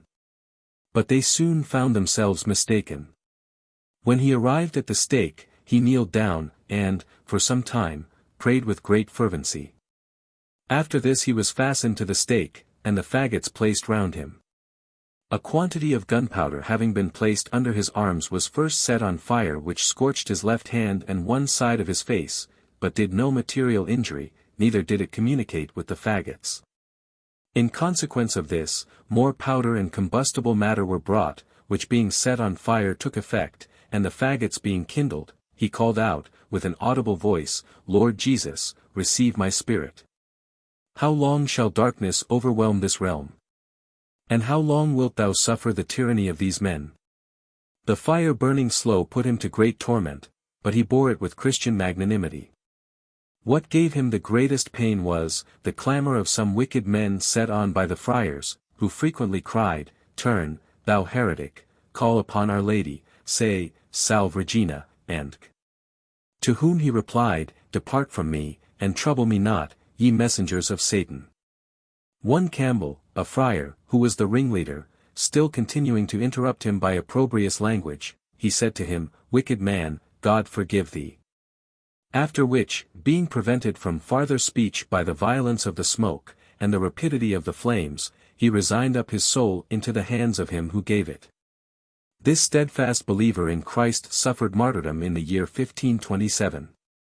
One Henry Forrest, a young inoffensive Benedictine, being charged with speaking respectfully of the above Patrick Hamilton, was thrown into prison, and, in confessing himself to a friar, owned that he thought Hamilton a good man, and that the articles for which he was sentenced to die, might be defended. This being revealed by the friar, it was received as evidence, and the poor Benedictine was sentenced to be burnt. Whilst consultation was held, with regard to the manner of his execution, John Lindsay, one of the Archbishop's gentlemen, offered his advice, to burn Friar Forrest in some cellar. "For," said B., "the smoke of Patrick Hamilton hath infected all those on whom it blew." This advice was taken, and the poor victim was rather suffocated than burnt. The next who fell victims for professing the truth of the gospel, were David Stratton and Norman Gourlay. When they arrived at the fatal spot, they both kneeled down, and prayed for some time with great fervency. They then arose, when Stratton, addressing himself to the spectators, exhorted them to lay aside their superstitious and idolatrous notions, and employ their time in seeking the true light of the gospel. He would have said more, but was prevented by the officers who attended. Their sentence was then put into execution, and they cheerfully resigned up their souls to that God who gave them, hoping, through the merits of the great Redeemer, for a glorious resurrection to life immortal. They suffered in the year 1534. The martyrdoms of the two before-mentioned persons, were soon followed by that of Mr. Thomas Foret, who, for a considerable time, had been Dean of the Romish Church, Killer and Beveridge, two blacksmiths, Duncan Simpson, a priest, and Robert Forrester, a gentleman. They were all burnt together, on the Castle Hill at Edinburgh, the last day of February, 1538. The year following the martyrdoms of the before-mentioned persons, viz. 1539, two others were apprehended on a suspicion of heresy, namely, Jerram Russell, and Alexander Kennedy, a youth about 18 years of age. These two persons, after being some time confined in prison, were brought before the Archbishop for examination. In the course of which, Russell, being a very sensible man, reasoned learnedly against his accusers, while they in return made use of very opprobrious language. The examination being over, and both of them deemed heretics, the Archbishop pronounced the dreadful sentence of death, and they were immediately delivered over to the secular power in order for execution. The next day they were led to the place appointed for them to suffer, in their way to which, Russell, seeing his fellow sufferer have the appearance of timidity in his countenance, thus addressed him, "Brother, fear not. Greater is he that is in us, than he that is in the world. The pain that we are to suffer is short, and shall be light, but our joy and consolation shall never have an end. Let us, therefore, strive to enter into our Master and Saviour's joy, by the same straight way which he hath taken before us. Death cannot hurt us, for it is already destroyed by him, for whose sake we are now going to suffer." When they arrived at the fatal spot, they both kneeled down and prayed for some time. After which, being fastened to the stake, and the faggots lighted, they cheerfully resigned their souls into the hands of him who gave them, in full hopes of an everlasting reward in the heavenly mansions. In 1543, the Archbishop of St. Andrews made a visitation into various parts of his diocese, where several persons were informed against at Perth for heresy. Among these the following were condemned to die, viz. William Anderson, Robert Lamb, James Finlayson, James Hunter, James Ravelson, and Helen Stark. The accusations laid against these respective persons were as follow. The four first were accused of having hung up the image of St. Francis, nailing ram's horns on his head, and fastening a cow's tail to his rump, but the principal matter on which they were condemned was, having regaled themselves with a goose on fast day. James Ravelsson was accused of having ornamented his house with the 3-crowned diadem of Peter, carved in wood, which the Archbishop conceived to be done in mockery to his cardinal's cap. Helen Stark was accused of not having accustomed herself to pray to the Virgin Mary, more especially during the time she was in childbed. On these respective accusations they were all found guilty, and immediately received sentence of death. The 4 men for eating the goose to be hanged, James Ravelsson to be burnt, and the woman, with her sucking infant, to be put into a sack and drowned. The 4 men, with the woman and child, suffered at the same time, but James Ravelsson was not executed till some days after. Besides the above-mentioned persons, many others were cruelly persecuted, some being banished and others confined in loathsome dungeons. Among whom were Mr. John Knox, the celebrated Scottish reformist, and John Rogers, a pious and learned man, who was murdered in prison, and his body thrown over the walls into the street, after which a report was spread, that he had met with his death in attempting to make his escape. An account of the life, sufferings, and death of Mr. George Wishart, who was strangled and afterward burned, in Scotland, for professing the truth of the gospel. Mr. George Wishart was born in Scotland, and after receiving a grammatical education at a private school, he left that place, and finished his studies at the University of Cambridge. In order to improve himself as much as possible in the knowledge of literature, he travelled into various parts abroad, where he distinguished himself for his great learning and abilities, both in philosophy and divinity. After being some time abroad he returned to England, and took up his residence at Cambridge, where he was admitted a member of Benet College. Having taken up his degrees, he entered into holy orders, and expounded the gospel in so clear and intelligible a manner, as highly to delight his numerous auditors. Being desirous of propagating the true gospel in his own country he left Cambridge in 1544, and on his arrival in Scotland he first preached at Montrose, and afterwards at Dundee. In this last place he made a public exposition of the Epistle to the Romans, which he went through with such grace and freedom, as greatly alarmed the Papists. In consequence of this, at the instigation of Cardinal Beaton, the Archbishop of St. Andrews, one Robert Milne, a principal man at Dundee, went to the church where Wishart preached, and in the middle of his discourse publicly told him not to trouble the town any more, for he was determined not to suffer it. This sudden rebuff greatly surprised Wishart, who, after a short pause, looking sorrowfully on the speaker and the audience, said, "God is my witness, that I never minded your trouble but your comfort. Yea, your trouble is more grievous to me than it is to yourselves, but I am assured, to refuse God's word, and to chase from you his messenger, shall not preserve you from trouble, but shall bring you into it, for God shall send you ministers that shall fear neither burning nor banishment. I have offered you the word of salvation. With the hazard of my life, I have remained among you, now you yourselves refuse me, and I must leave my innocence to be declared by my God.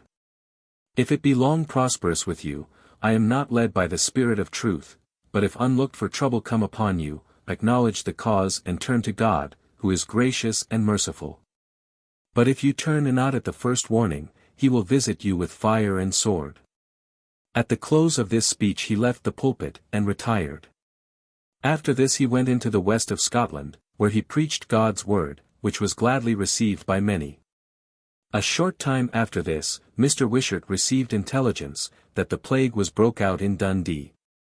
It began 4 days after he was prohibited from preaching there, and raged so extremely, that it was almost beyond credit how many died in the space of 24 hours. This being related to him, he, notwithstanding the importunity of his friends to detain him, determined to go there, saying, "They are now in troubles, and need comfort. Perhaps this hand of God will make them now to magnify and reverence the word of God, which before they lightly esteemed." Here he was with joy received by the godly. He chose the east gate for the place of his preaching, so that the healthy were within, and the sick without the gate.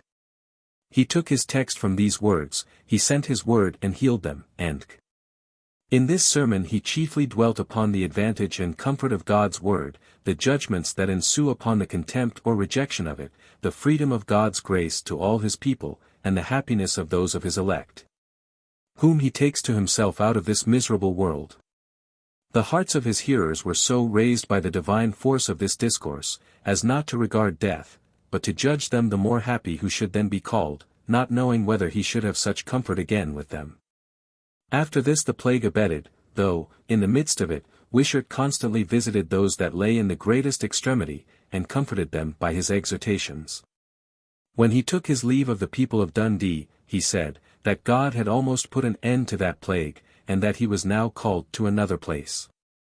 He went from thence to Montrose, where he sometimes preached, but spent most of his time in private meditation and prayer.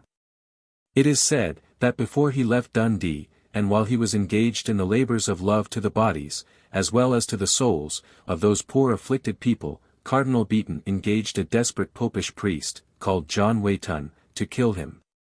The attempt to execute which was as follows: one day, after Wishart had finished his sermon, and the people departed, a priest stood waiting at the bottom of the stairs, with a naked dagger in his hand under his gown. But Mr. Wishart, having a sharp, piercing eye, and seeing the priest as he came from the pulpit, said to him, "My friend, what would you have?" and immediately clapping his hand upon the dagger, took it from him. The priest, being terrified, fell on his knees, confessed his intention, and craved pardon. A noise being hereupon raised, and it coming to the ears of those who were sick, they cried, "Deliver the traitor to us, we will take him by force." And they burst in at the gate. But Wishart, taking the priest in his arms, said, "Whatsoever hurts him shall hurt me, for he hath done me no mischief, but much good, by teaching more heedfulness for the time to come." By this conduct he appeased the people and saved the life of the wicked priest. Soon after his return to Montrose, the cardinal again conspired his death, causing a letter to be sent to him as if it had been from his familiar friend, the Laird of Kenmure, in which he was desired with all possible speed to come to him, as he was taken with a sudden sickness. In the meantime the cardinal had provided 60 men armed to lie in wait within 1.5 miles of Montrose, in order to murder him as he passed that way. The letter coming to Wishart's hand by a boy, who also brought him a horse for the journey. Wishart, accompanied by some honest men, his friends, set forward, but something particular striking his mind by the way, he returned back, which they wondering at, asked him the cause, to whom he said, "I will not go, I am forbidden of God. I am assured there is treason. Let some of you go to yonder place, and tell me what you find." Which doing, they made the discovery, and hastily returning, they told Mr. Wishart. Whereupon he said, "I know I shall end my life by that bloodthirsty man's hands, but it will not be in this manner." A short time after this he left Montrose, and proceeded to Edinburgh in order to propagate the gospel in that city. By the way he lodged with a faithful brother, called James Watson of Innergory. In the middle of the night he got up, and went into the yard, which 2 men hearing they privately followed him. While in the yard, he fell on his knees, and prayed for some time with the greatest fervency, after which he arose, and returned to his bed. Those who attended him, appearing as though they were ignorant of all, came and asked him where he had been. But he would not answer them. The next day they importuned him to tell them, saying, "Be plain with us, for we heard your mourning, and saw your gestures." On this he, with a dejected countenance, said, "I had rather you had been in your beds." But they still pressing upon him to know something, he said, "I will tell you, I am assured that my warfare is near at an end, and therefore pray to God with me, that I shrink not when the battle waxeth most hot." Soon after, Cardinal Beaton, Archbishop of St. Andrews, being informed that Mr. Wishart was at the house of Mr. Cockburn, of Ormiston, in East Lothian, he applied to the regent to cause him to be apprehended. With which, after great persuasion, and much against his will, he complied. In consequence of this the cardinal immediately proceeded to the trial of Wishart, against whom no less than 18 articles were exhibited. Mr. Wishart answered the respective articles with great composure of mind, and in so learned and clear a manner, as greatly surprised most of those who were present. After the examination was finished, the Archbishop endeavored to prevail on Mr. Wishart to recant, but he was too firmly fixed in his religious principles, and too much enlightened with the truth of the gospel, to be in the least moved.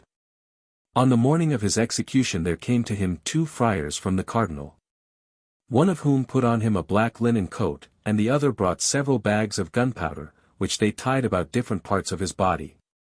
As soon as he arrived at the stake, the executioner put a rope round his neck, and a chain about his middle, upon which he fell on his knees and thus exclaimed, "O thou Saviour of the world, have mercy upon me. Father of heaven, I commend my spirit into thy holy hands." After this he prayed for his accusers, saying, "I beseech thee, Father of heaven, forgive them that have, from ignorance or an evil mind, forged lies of me, I forgive them with all my heart. I beseech Christ to forgive them, that have ignorantly condemned me." He was then fastened to the stake, and the faggots being lighted, immediately set fire to the powder that was tied about him, and which blew into a flame and smoke. The governor of the castle, who stood so near that he was singed with the flame, exhorted our martyr, in a few words, to be of good cheer, and to ask the pardon of God for his offences. To which he replied, "This flame occasions trouble to my body, indeed, but it hath in no wise broken my spirit. But he who now so proudly looks down upon me from yonder lofty place," pointing to the cardinal, "shall, ere long, be as ignominiously thrown down, as now he proudly lolls at his ease." Which prediction was soon after fulfilled. The executioner then pulled the rope which was tied about his neck with great violence, so that he was soon strangled, and the fire getting strength, burnt with such rapidity that in less than an hour his body was totally consumed. The next person who fell a martyr to popish bigotry, was one Adam Wallace, of Winton, in East Lothian, who having obtained a true knowledge of the gospel of Christ, spent the greater part of his time in endeavoring to propagate it among his fellow creatures. His conduct being noticed by some bigoted papists, an information was laid against him for heresy, on which he was apprehended, and committed to prison. After examination, sentence of death was passed upon him as heretic. And he was immediately delivered over to the secular power, in order for execution. In the evening of the same day, Wallace was visited by several Romish priests, who endeavored to prevail on him to recant. But he stood so steadfast in the faith he professed, and used such forcible arguments in vindication of the gospel, that they left him with some wrath, saying, he was too abandoned to receive any impression. The next morning he was conducted to the Castle Hill at Edinburgh, when, being chained to the stake, and the faggots lighted, he cheerfully resigned up his soul into the hands of him who gave it, in full assurance of receiving a crown of glory in the heavenly mansions. The last who suffered martyrdom in Scotland, for the cause of Christ, was one Walter Mill, who was burnt at Edinburgh in the year 1558. This person, in his younger years, had travelled into Germany, and on his return was installed a priest of the Church of Lunnon in Angus, but, on an information of heresy, in the time of Cardinal Beaton, he was forced to abandon his charge and abscond. But he was soon apprehended, and committed to prison. Being interrogated by Sir Andrew Oliphant, whether he would recant his opinions, he answered in the negative, saying, he would sooner forfeit 10,000 lives than relinquish a particle of those heavenly principles he had received from the suffrages of his blessed Redeemer. In consequence of this, sentence of condemnation was immediately passed on him, and he was conducted to prison in order for execution the following day. This steadfast believer in Christ was 82 years of age, and exceedingly infirm, from whence it was supposed, that he could scarcely be heard. However, when he was taken to the place of execution, he expressed his religious sentiments with such courage, and at the same time composure of mind, as astonished even his enemies. As soon as he was fastened to the stake, and the faggots lighted, he addressed the spectators as follows. The cause why I suffer this day is not for any crime. Though I acknowledge myself a miserable sinner, but only for the defense of the truth as it is in Jesus Christ. And I praise God who hath called me, by his mercy, to seal the truth with my life, which, as I received it from him, so I willingly and joyfully offer it up to his glory. Therefore, as you would escape eternal death, be no longer seduced by the lies of the seed of Antichrist, but depend solely on Jesus Christ, and his mercy, that you may be delivered from condemnation. And then added, that he trusted he should be the last who would suffer death in Scotland upon a religious account. Thus did this pious Christian cheerfully give up his life, in defense of the truth of Christ's gospel, not doubting but he should be made a partaker of his heavenly kingdom.